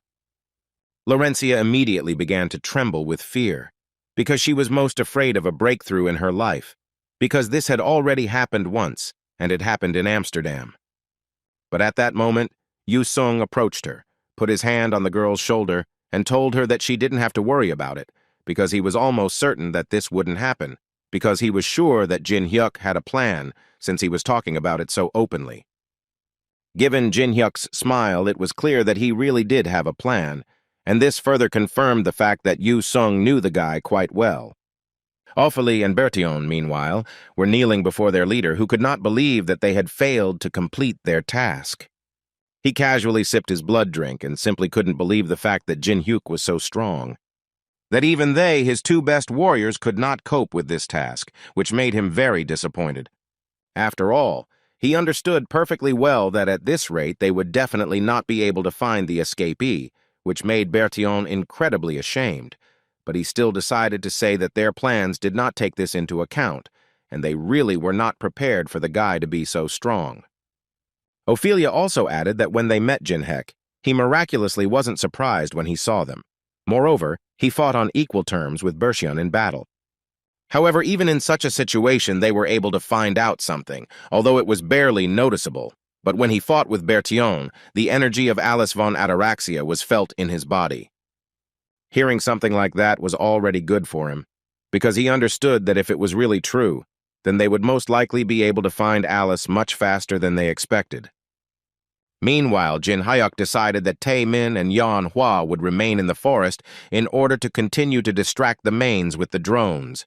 Laurencia and Mr. Stalker, aka Yu Seong, separate from the main group to complete their mission.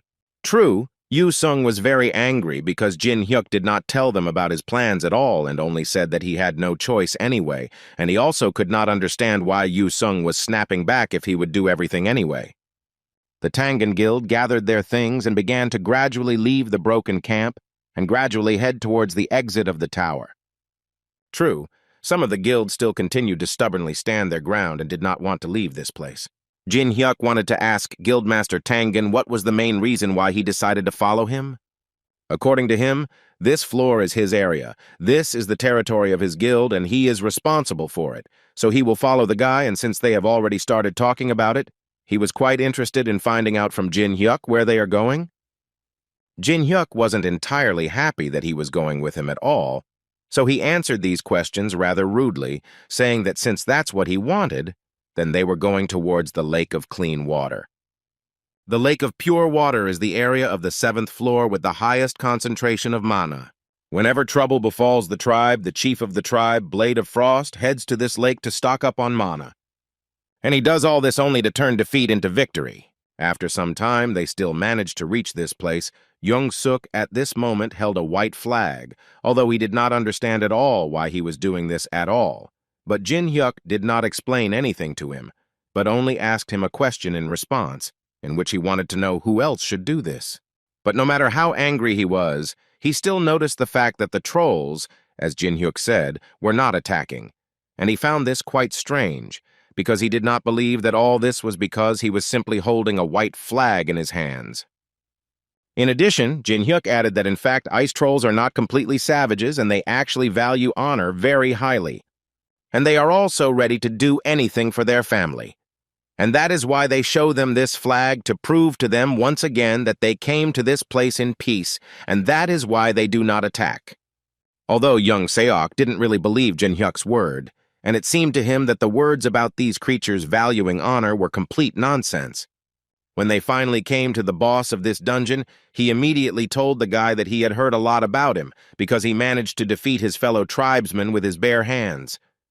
Besides, according to his feelings, the guy was quite strong, so he still couldn't understand why the guy gave up so quickly and came to him. Looking at this troll, Jong-suk simply could not believe his eyes because he had never seen such huge monsters in his life. But suddenly his thoughts were interrupted when Jin Hyuk smiled and finally gave him an answer, saying that, in fact, he didn't intend to give up. According to him, he just pretended to give up so that he could pass without wasting any extra time. Kalkal, that was the name of this big guy. And upon hearing these words, he became incredibly angry, because he could not believe that the guy could lie so brazenly. He started talking about how those for whom the honor of a warrior is nothing are the first to die, and he also simply did not understand how the guy could stand like that in front of him after he had done something like that. He heard nothing in response, so he told the guy that since he had no explanation for his actions, it meant he was obliged to make sure that the guy met his death with honor, to wash away this shame from him, but he wanted to do it according to tradition, so he challenged the guy to a duel. Jin Hyuk smiled and turned to Jin Seok to ask him if he would take responsibility for this. He didn't think long before immediately giving up on it, because he understood that against such a big guy, he simply had no chance. Jin Hyuk was glad that he finally realized this, so he asked him to move a little further away and just watch how Jin Hyuk dealt with this giant. Meanwhile, in the China Guild quarter, the vice leader was angry that an incredibly large number of people had already died, and 3 S-rank players as well, which was very difficult for him to bear. He also couldn't get the thought out of his head about how the old man told him that, in his opinion, they simply had no chance of dealing with Jin Hyuk, although he tried to ask the respected master for another chance. But in response, he heard only one thing. The old man wanted to know from the guy how many more times he needed to lose before he could admit defeat and simply continue moving forward. In other words, he wanted to say that they should stop there and not touch Jin Hyuk anymore. But this made him even more angry, which is why he literally banged his head against the wall and screamed that he would still get Jin Hyuk sooner or later and simply destroy him. Meanwhile, Jin Hyuk continued to fight with the great troll leader, who was not just the strongest of his subjects because he managed to deliver blows that were quite difficult for the guy to block. That's why he couldn't get the thought out of his head that he was amazed every time at how strong he was for a troll. But in any case, even with such power, he still will not be able to cope with Jin Hyuk, and the guy decided to prove it right now, using his most powerful technique called ice creation. And when the troll weakened because he couldn't block this attack fully, Jin Hyuk took out his blades and delivered the final blow using the sword graveyard skill. Not only Jong Seok could not believe this, but also the other trolls, who had not seen anyone stronger than their leader. Kalkal admitted his defeat because he had honor, and before departing to another world, he decided to ask the guy to fulfill his last wish. Jin Hyuk immediately answered him that he was not really very familiar with the concept of honor, but he did know something about the traditions of the ice trolls. And as far as he knows, the one who lost the duel is obliged to obey the winner, as they say, a sacred and inviolable rule. After which, Jin Hyuk told the troll that when he defeated him, he immediately thought that he was strong enough to defeat both the mains and the bloodsuckers Dekasis, so he wanted to ask the big guy why he chose to obey them. The big guy immediately turned his head away, because he realized that the guy was apparently talking about Ophelia and Berthion. Jin Hyuk knew this, but still wanted the giant to tell him about it himself, and Kalakal finally decided to tell them that he obeyed them not because he once lost to them in a duel. But according to him, he lost in a duel to someone, a much more powerful and serious opponent, so he was forced to obey. From the big guy's stories, it became clear that he lost to Mikael, one of the elders of the Dekasis family. In a confrontation with him, the big guy simply had no chance. Even if the whole tribe had helped him then, he still would not have been able to cope. Now Kalakal believed that they had no more hope, so he would like to ask the boy to at least let him die with dignity. But in Jin Hyuk's head, there was only one thought, that in the Dekasis family there was someone so strong, and for him it was quite unexpected, because he didn't think that everything would turn out this way in the end. However, he decided to tell the troll to immediately throw these thoughts out of his head and get up, because they had a couple of things that they urgently needed to do. Jin Hyuk decided to help this big guy find a different path for his family because he had to obey him anyway. And if the big guy doesn't believe him, then he's ready to leave Young Seok as a small deposit so that the giant is sure that the guy will return sooner or later anyway. At first, the head of the guild did not quite understand that they were talking about him, but when it finally dawned on him, he was, to put it mildly, frightened. Meanwhile, on the main side, Lancelot couldn't help but notice that they were able to detect the scout drones too easily. It always seemed to him that reconnaissance should be carried out more covertly, and such thoughts led him to the idea that something was clearly wrong here. Mikael, sitting next to him, noted that Lancelot was quite smart for a human, after which he turned to Ophelia and ordered her to go to the lake of clean water to check the situation with the trolls. After all, he himself noticed that there had been no news from the Frostblade tribe lately, so it seemed to him that Jin Hyuk had changed them to his side, and those drones were most likely just a diversionary maneuver.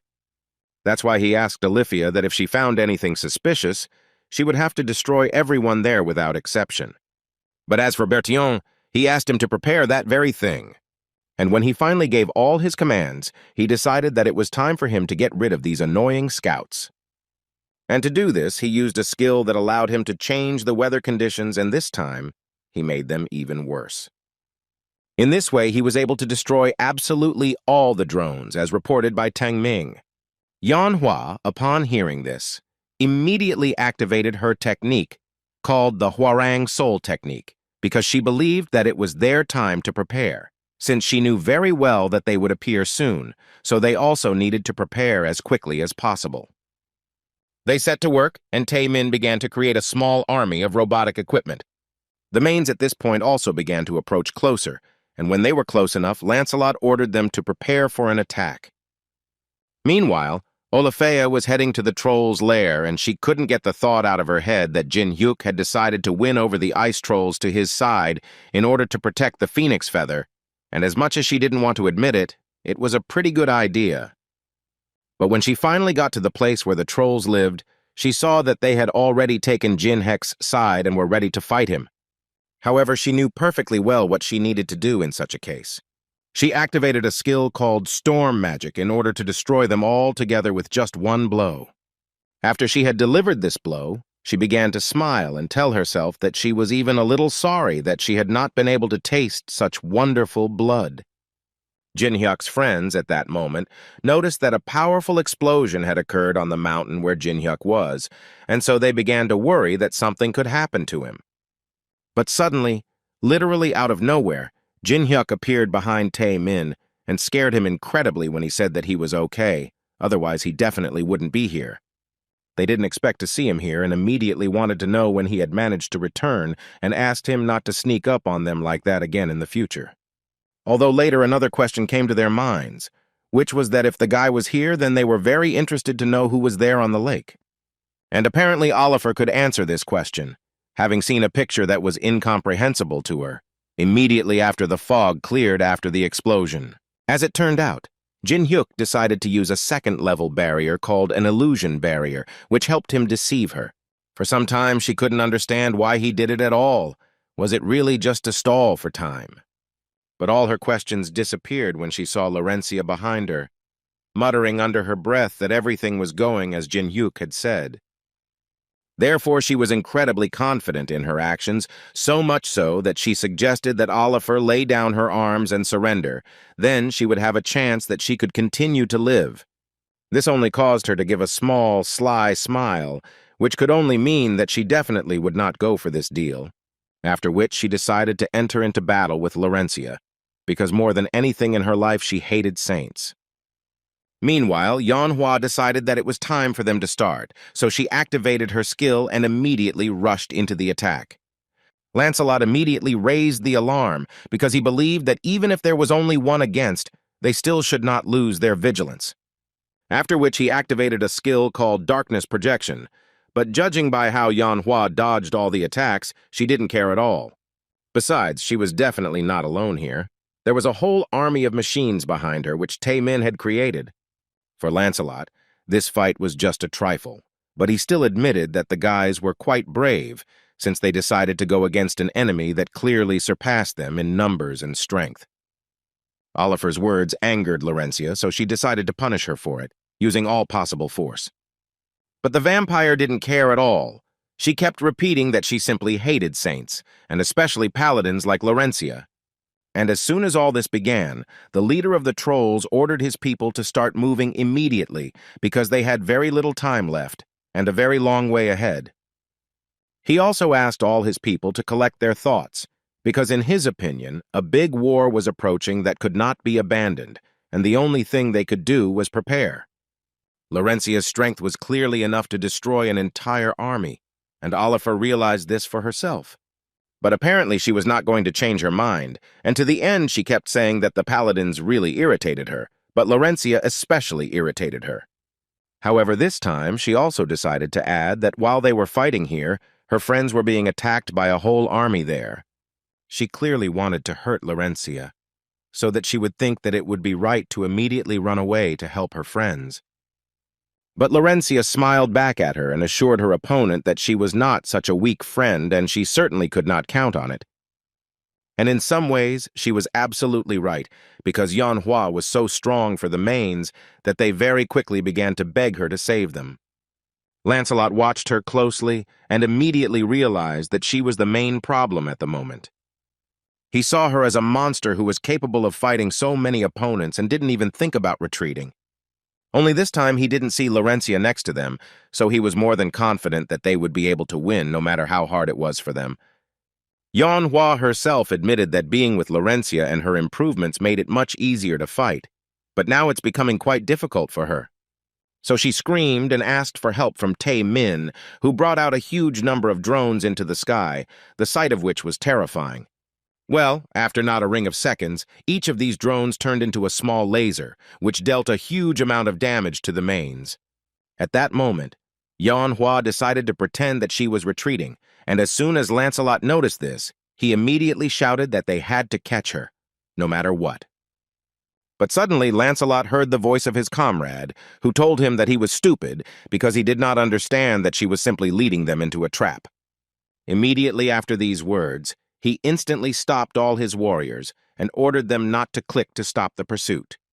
Tai Min and Manhwa immediately noticed that their army was retreating, and thus their plan did not quite work out.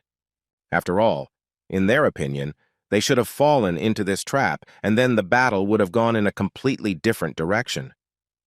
Jin Hyuk didn't believe that they themselves were able to figure out about the traps, and the mines that were installed with such difficulty turned out to be useless.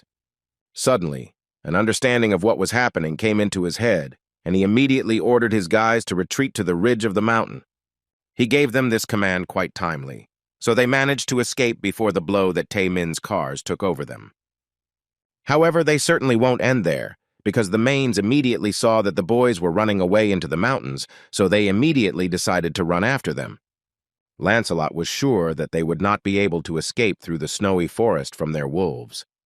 And apparently he was right, because literally a few minutes later the Mains were able to catch up with the guys. But suddenly the thoughts of victory that were inside Lancelot were interrupted when he saw what he feared most. Ahead, his eyes fell on an unknown person, whom he certainly did not expect to see here. Sometime before this, the entrance doors of the China Guild exploded, and when the fog cleared, they saw the outlines of the unknown, who stood right in front of them, took out a small piece of paper, and began to tell them that since they call themselves a strong guild, they must live up to this title, because at the moment, he only sees that they are harming others, for which he will gladly punish them. And as someone who has enough power in his hands, he takes the sign from the guild, so they don't even dare to catch his eye. Vice Guild Leader. China didn't quite understand why he was just reading the text from the picture and what was going on here, but the guy didn't let him finish because he wanted to finish that. If they had become so brave, then they should go up to the salsa floor of the test tower. According to him, he and the great and unique Jin Hyuk will be waiting there, and there they will be able to resolve their differences. At this point, he finished reading and threw away the paper, but given the reaction of the guild leader, he was not entirely pleased to hear this. Lancelot did not fully understand where such an army came from, and why he was not informed in advance that the unknown person had united with someone. Nam Gun Chun thought that in front of him was Jin Hyuk's army, which he had summoned, although the stranger had told him that they would be here only together. Coming closer to Yu Sung, who was pretending to be an unknown person, he immediately heard that the guy didn't like giving such a stupid and big speech, so he really wanted to destroy Jin Hyuk. But that will have to wait until they both finish their work. Nam Gun, seeing this scene, immediately ordered his entire army to attack and destroy everyone they saw.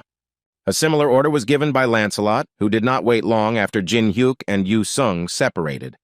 So a few small misunderstandings created by the veteran forced Minov and the China Guild to fight, who did not even understand the reasons for what was happening. And this, of course, changed the balance of power, which couldn't help but amuse Jin Hyuk. Lancelot was most involved in this battle because he saw the unknown, so at the moment he wanted nothing more than to destroy him, but first, he would have to clear out everyone who stood in his way.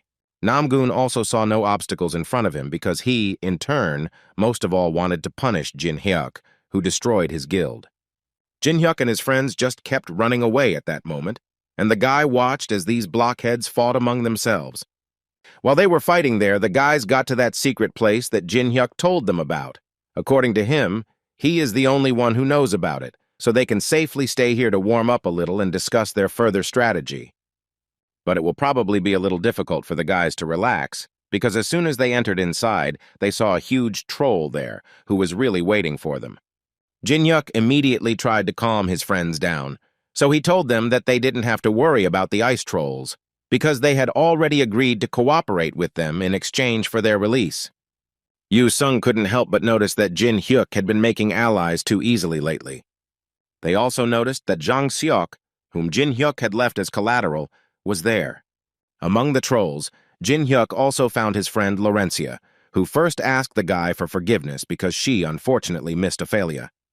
But Jin Hyuk didn't expect that Laurencia would be able to take her alive, because he, like no one else, understood that taking her was quite a difficult task. so he still told her that she was a great girl. In any case, now the guys wanted to ask the guy what to do next, because everything had become much more complicated than they had expected. Jin Hyuk began to tell them that the opponents, in order to get out, would head to the island with the phoenix feather. But if you believe the guy's words, they had already taken possession of this place. Therefore, they were in a more advantageous position. But he immediately decided to warn them that a lot would have to be done before their opponents got here. After these words, Jin Hyuk approached the head of the trolls to give them a small ball, which, according to the troll, carried a large amount of energy, which they managed to collect in order to defeat Michael in the future. The system notified Jin Hyuk that this energy could be used for 2 hours, but the troll asked the guy not to forget that they had risked a lot by building a camp near the lake to collect this energy, and since he was giving Jin Hyuk this item, it only meant that he trusted him as much as possible. Jin Hyuk immediately remembered that this item appears in the game when you capture another tribe. Now he understood how it actually happened. Kalikal also added that they made this decision after seeing Jin Hyuk fighting for him, risking his life, although Jin Hyuk himself believed that the troll was quite mistaken. But most of all, he wanted to emerge from this war as a free tribe that would not be dependent on anyone at all. After some time, Jin Hyuk met with Michael, who was amazed by the guy's courage, because he was the first to decide to reveal his position. After which, he decided to talk about how he heard how the guy managed to make the mains fight with other people who did not understand what was happening at all, and he also wanted to ask the guy how he managed to lure Kalikal to his side. Therefore, he believed that the guy was smart enough to be able to do something like that, but he still didn't understand why he made such a mistake and came to him first. Without any explanation, Jin Hyuk took out the very same ball that the troll had given him, and the system immediately notified him that his mana level had doubled. After which, he decided to activate the greedy gaze and see how strong his opponent was, but this time he again saw the same notification that activation was impossible due to the difference in levels. So he decided to find out everything on his own and started by assuming that Mikael was standing in front of him, who, in his opinion, wanted to get out of the test tower with the help of the phoenix feather. Mikael smiled because he definitely didn't expect Jin Hyuk to be able to understand even this. So now he was more than confident that with this kind of knowledge, Jin Hyuk could definitely help Alice. Hearing this name again, the guy again pretended that he had no idea who this Alice was and why they were constantly talking about her. This didn't work on the vampire, so he immediately told the guy that he didn't have to pretend, because he believed that the guy had gone from being a suspect in organizing Alice's escape to being the culprit. And when they finally figured it out, the vampire really wanted to know where she was, and if he did give away Alice's location, he would think about saving his life. To make it more convincing, he decided to add that Ophelia just wanted to try the guy's blood, which sounded both creepy and funny to him. In any case, his answer remained the same. He was not going to tell anything, and at the moment, he wanted to know only one thing. Why did the vampire want to get out of the tower so much? Michael smiled and seemed to be waiting for this question from the guy. After that, some kind of earthquake started around, which made Jin Hyuk tense up a little. And after a few seconds, Michael continued to talk about the fact that he uses the so-called blood port. This is a technique that consists in the fact that the owner can use it to create creatures from human blood. In addition, the victims always came to him themselves, so there were never any particular problems with this. Michael called these creatures ghouls because they had no intelligence and they didn't look particularly attractive. Well, finally, he started talking about how they needed a phoenix feather to gather these guys and release them outside and thus collect even more human blood. And when all this gains momentum, then they will be able to create these ghouls without stopping until they get an army with which they can take over the entire tower. Jin Hyuk was a little surprised, because this was the first time he encountered such a scheme. He understood that the existence of people outside the tower is the main thing they want to get. While the guy was thinking about this, Michael sent his monsters on a new mission, in which they would be required to bring him a phoenix feather. Jin Hyuk, hearing this, could only say that Michael had created some rather problematic and unusual beasts.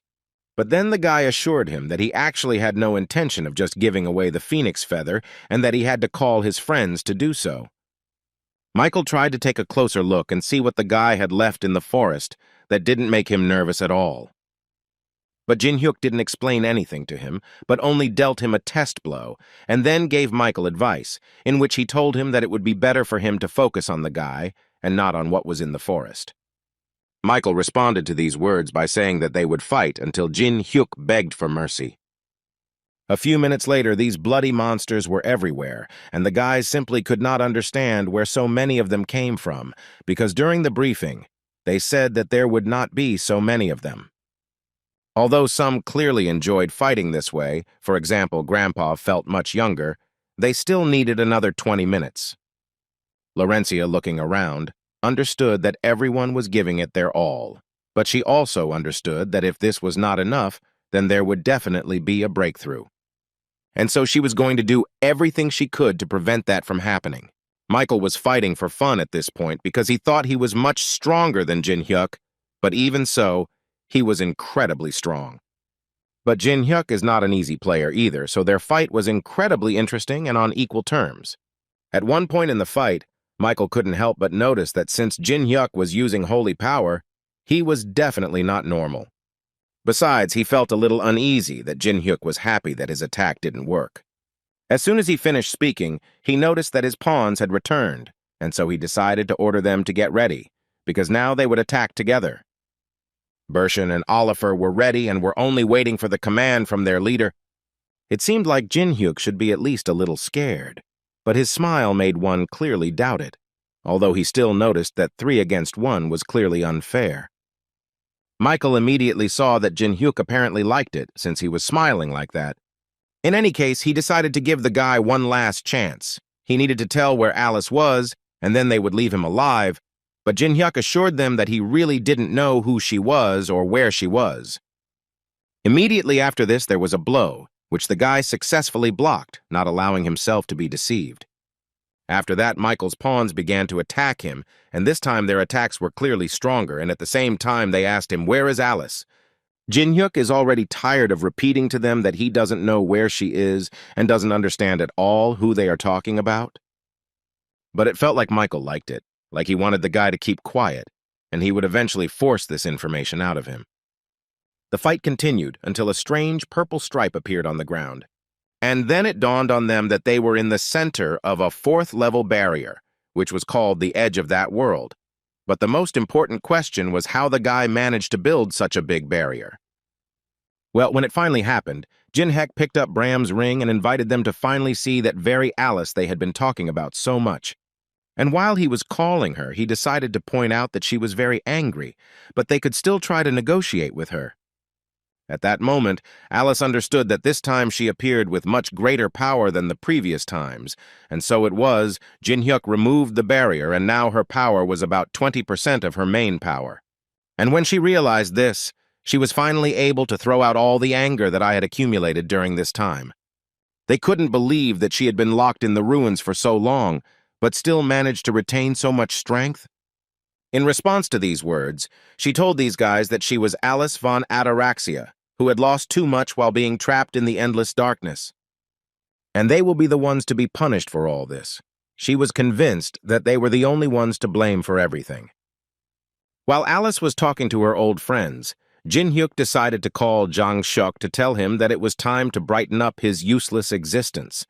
Such words made the guy very angry. Jin Hyuk immediately said that it was a joke, although he definitely didn't think so. But in any case, he wanted to ask the guy, together with Calical, to find the magic stone, which is the basis of the technique, and it needed to be destroyed. But he asked them to do it as soon as possible. At first, it was not entirely clear why Jin Hyuk made this decision, but when they saw those very blood monsters, everything became perfectly clear. In order to destroy them, he decided to activate a weapon called the White Predator, and the system immediately notified him that the weapon he was using had received the effect of doom. He defeated a few monsters and assured Jang Seok that they really needed to hurry, and that he actually had a couple of places they should check. Jang Seok didn't care about this because he didn't understand at all why he had to go with this monster. And Calical thought that he needed to do everything possible to protect Jang Seok, because he was the only one who could maintain contact with Jin Hyuk. Alice, meanwhile, rose high into the sky and used her skill called Bloody Territory.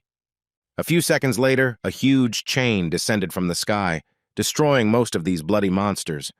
The impact was so strong that the blast wave even reached Yanghua and Taimin.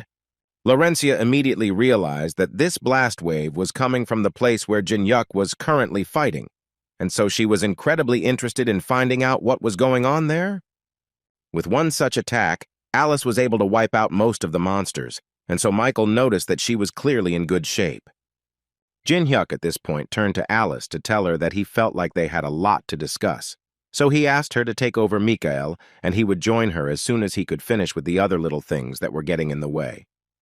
Alice didn't quite understand why the guy would even want to fight with her, since she was capable of handling it on her own.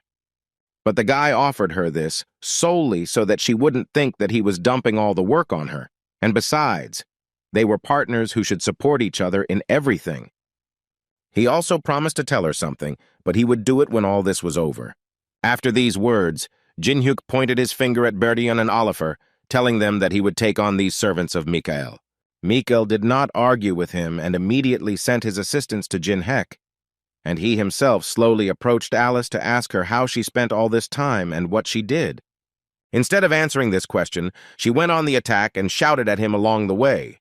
She believed that he had no right to even pronounce her name with his dirty mouth. But he covered himself in blood and began to tell the girl that she really shouldn't have chosen from that place. After all, he believed that she was the one who was called the strongest. But now, she has turned into the one who, due to the limitations of the tower, cannot resist someone like him. He literally cried and at the same time spoke with a smile about how they met face to face in battle when she was so weak, and that is why it is so sad for him to watch how reality shatters someone's dreams. But these words only made Alice angrier, and she literally boiled, so she began to shout at him in response so that he could go far away with his sentimentality, because she believed that at the moment she could easily resist him. And in order to prove this, she decided to use a bloody explosion, which she launched directly at him. But not even a few seconds passed before the fog began to clear, and she heard his voice again. Mikael was talking about how maintaining the balance of the tower was so important, but he still wanted to ask her the reason. Was she doing this because she regretted the past? Besides, he asked her not to forget that she possessed the power with which she could rise much higher, so he simply did not understand why she became attached to this meaningless idea of peace and balance throughout the world, although on the other hand it seemed to him that this had always been her main problem. And when he finally finished speaking, he decided to show the girl all of himself, what he had been able to achieve during the time they had not seen each other. Jin Hyuk stood in front of Mikael's two pawns at that moment, and listened as they told him that this time their battle would be completely different. It was a bit funny for the guy, because they were talking as if they had given in to him before. Bertian assured the guy that this was the case, because according to him, they had deliberately left him alive so that the guy would bring them as much information as possible. But now they believed that they did not need him, and therefore were not going to keep him alive. This made the guy laugh even more, and he decided that since they wanted it that way, he would also show them his true strength. After all, if you believe his words, then he showed them no more than 20% of his total strength. And when he finally said those words, he was able to raise the fourth flag, which he needed in order to copy the mana absorption skill, which works when the guy lands a successful attack, and thus he is able to steal the opponent's mana. Jin Hyuk immediately thought that he had actually suffered a lot while trying to obtain this skill, but he was sure that it was not in vain, because he simply needed this skill in order to be on equal terms during the battle with vampires. But the guy didn't stop there. He went further and decided to check what would happen if he tried to combine this skill with the Saint. When he finally did this, the system notified him that he was able to create a new skill called Soul Absorption, which would work when the guy would make a successful attack. Then he would be able to steal part of the enemy's mana, and if he could successfully carry out a series of attacks, he would receive a special life force. The vampires immediately saw that the guy had started using energy that only the vampire race could use, so they simply did not understand how he managed to do it. Jin Hyuk decided to interrupt their thoughts when he went on the attack, and along the way told them that they would rather try his attacks for taste and not just stand and watch. With just one attack, the guy was able to get 3 units of mana, but the vampire accordingly had 3 units less. Life Force is a kind of synergy with other player characteristics. Thanks to this skill, you can strengthen your body. This is a secret skill that Jin Hyuk discovered after about 62,000 experiments with different variations of the combination. In other words, it could be said that the guy now essentially has no growth limit, and his body can become stronger and stronger with each of his attacks. He delivered an incredible number of attacks to his opponents, and most importantly, they remained unanswered. Although Ophelia tried to use all her strength and skills to try to stop the guy, but Jin Hyuk didn't care at all. His speed was so great that he was able to dodge all of their attacks. However, at one point, he was still a little distracted when he saw a huge, bloody cloud in the sky, and so he immediately thought that apparently Alice was not fully coping with her incomplete strength, and he needed to return to her as soon as possible.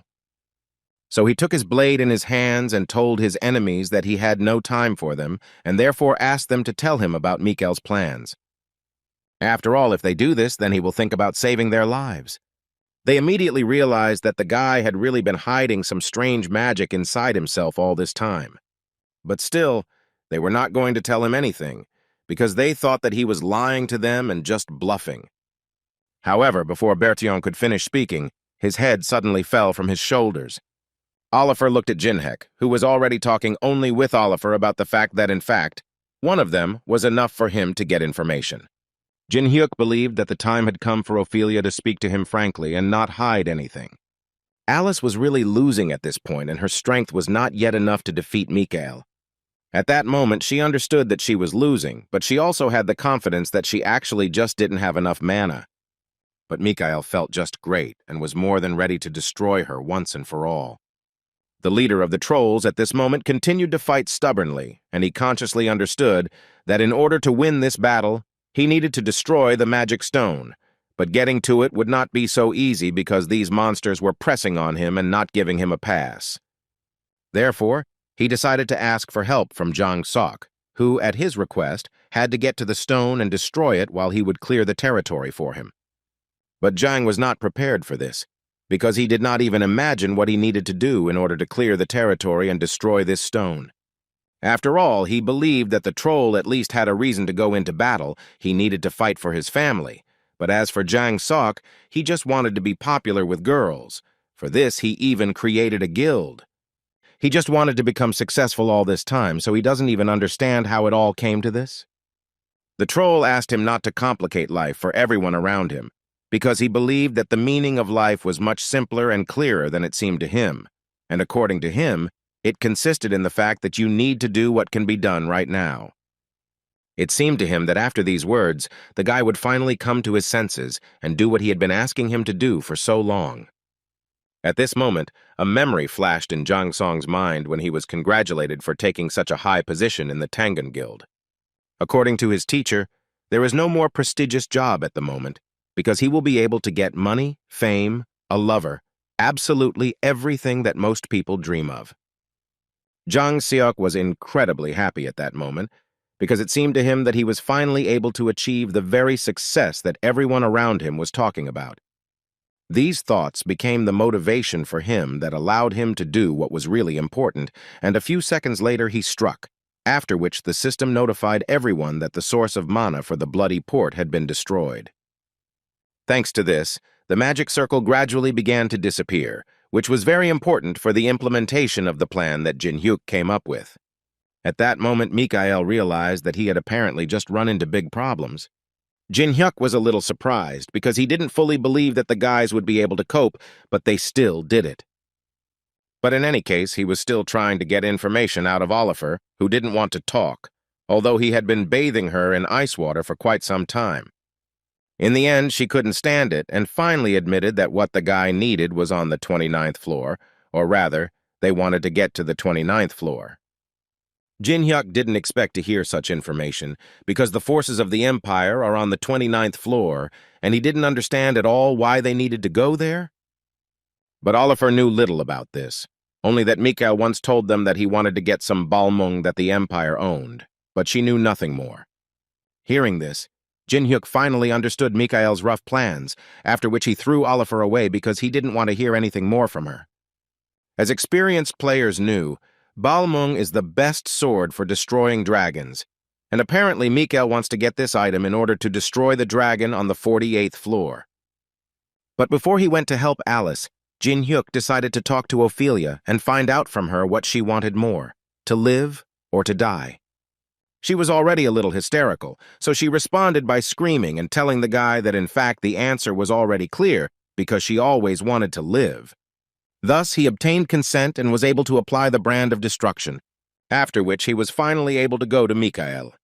And at the end, he told her that he was already looking forward to the results of their cooperation. Meanwhile, Mikael had already tormented Alice quite a bit, telling her that she had actually already enjoyed her freedom enough. Now he is here to finally return her to her place of confinement and remind her of where she really belongs. But his words and thoughts were interrupted in an instant when Jin Hyuk used the sword graveyard and rushed into this battle, freeing Alice in the process. This was quite unexpected for Mikael, because he did not expect that his skill, which had withstood even Alice's attacks, would fall so quickly from one blow from some person. Alice was so happy to see him, and Jin Hyuk asked her to be silent because he thought that she was already a great girl and had done a great job with her duties, and now she should rest a little. After which Jin Hyuk stood in front of Mikael to tell him that he was now his opponent. Alice watched Jin Hyuk's fight and how he fought closely, and she really couldn't believe that Jin Hyuk was always so strong, because he delivered attacks that she had never seen from him before. But she understood that it was far from impossible, that he had thought it all through, and during this time had managed to become much stronger. However, Mikael was also very different from all the opponents that Jin Hyuk had during this time, because his strength was enormous. Although apparently it only seemed that way against the backdrop of weak opponents, because at one point, Jin Hyuk activated his true power and began to deliver attacks that Mikael simply was not able to repel. At least that's what Jin Hyuk thought until he saw the vampire use a skill called Mana Barrier. And this meant that Jin Hyuk essentially does not cause damage due to the large difference in mana levels, and with the absorption of souls, he will catch up with him in the best case, in a few years. Meanwhile, Jang Sok from Tamgun stood next to a huge number of bodies of bloody monsters and did not know what to do next. After all, the head of the trolls was in very bad shape and he was about to die, so the guy asked someone to help him. Laurentia immediately rushed to the rescue, using the sacred healing skill, and the big guy immediately felt much better. Laurentia was too exhausted, so her strength ran out immediately after she finished the treatment. Yu Sung knew that things weren't going well for them, so he wanted Jin Hyuk to get over it as soon as possible and come back to them, because they were all already at their limit.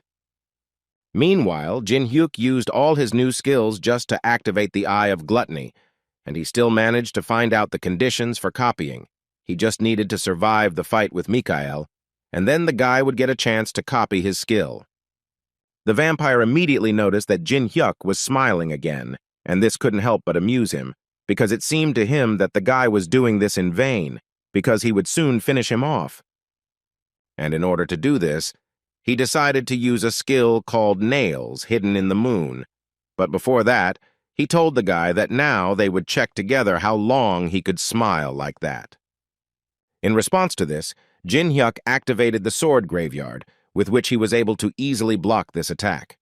But apparently it was just a trick that he fell for, because after a few minutes he noticed that his swords along with his hands were blocked by Mikael. Mikael Bayul was so happy that he finally managed to catch Jin Hyuk, and when he finally did it, he was going to pull out the guy's teeth. Although Jin Hyuk certainly didn't think so, because without further thought, he let go of his swords and picked up his bow. Due to such an unexpected change of weapon, Mikael simply couldn't dodge, so he had to accept the attack. Although it was a very successful attack, he liked it, and he simply couldn't help but notice that the guy had a lot of tricks, which made this fight even more interesting. But this time he had already decided finally that he would finish with the guy and then continue with Alice, and in order to make this come true, he decided to use a skill called Hellfire of World Destruction. Alice immediately stood up and shouted at Jin Hyuk to leave immediately, because she understood perfectly well that if Mikael got hit, the guy would definitely not be able to survive. But the guy had another smile on his face, and he answered Alice that, in fact, he needed to take this blow in order to survive. Alice decided that he was completely out of his mind and didn't even know what he was doing, so she continued to yell at him to leave immediately. Instead, he simply activated Perseus's shield and gave it to Alice so she could watch the show in safety. After a few seconds, Mikhail spent all his energy on this blow. He was so exhausted, but on the other hand, he was very happy because he was sure that he finally managed to finish off Jin Hyuk, and he also noted that for the first time he had to use all his mana against a person. This deserves respect for him as an opponent. And since he finished fighting with Jin Hyuk, he can finally continue his communication with Alice. At least it would have been good for him, but when he looked up, he realized that everything was not going according to his plan. After all, there was Jin Hyuk, who could still participate in the battle, unlike Mikhail. A few seconds before the collision, Jin Hyuk used his new skill, which used up a huge amount of mana and was called the skill of 1 second invulnerability. In this way, he was able to dodge Mikhail's attack and then return to the fight and finally destroy this vampire.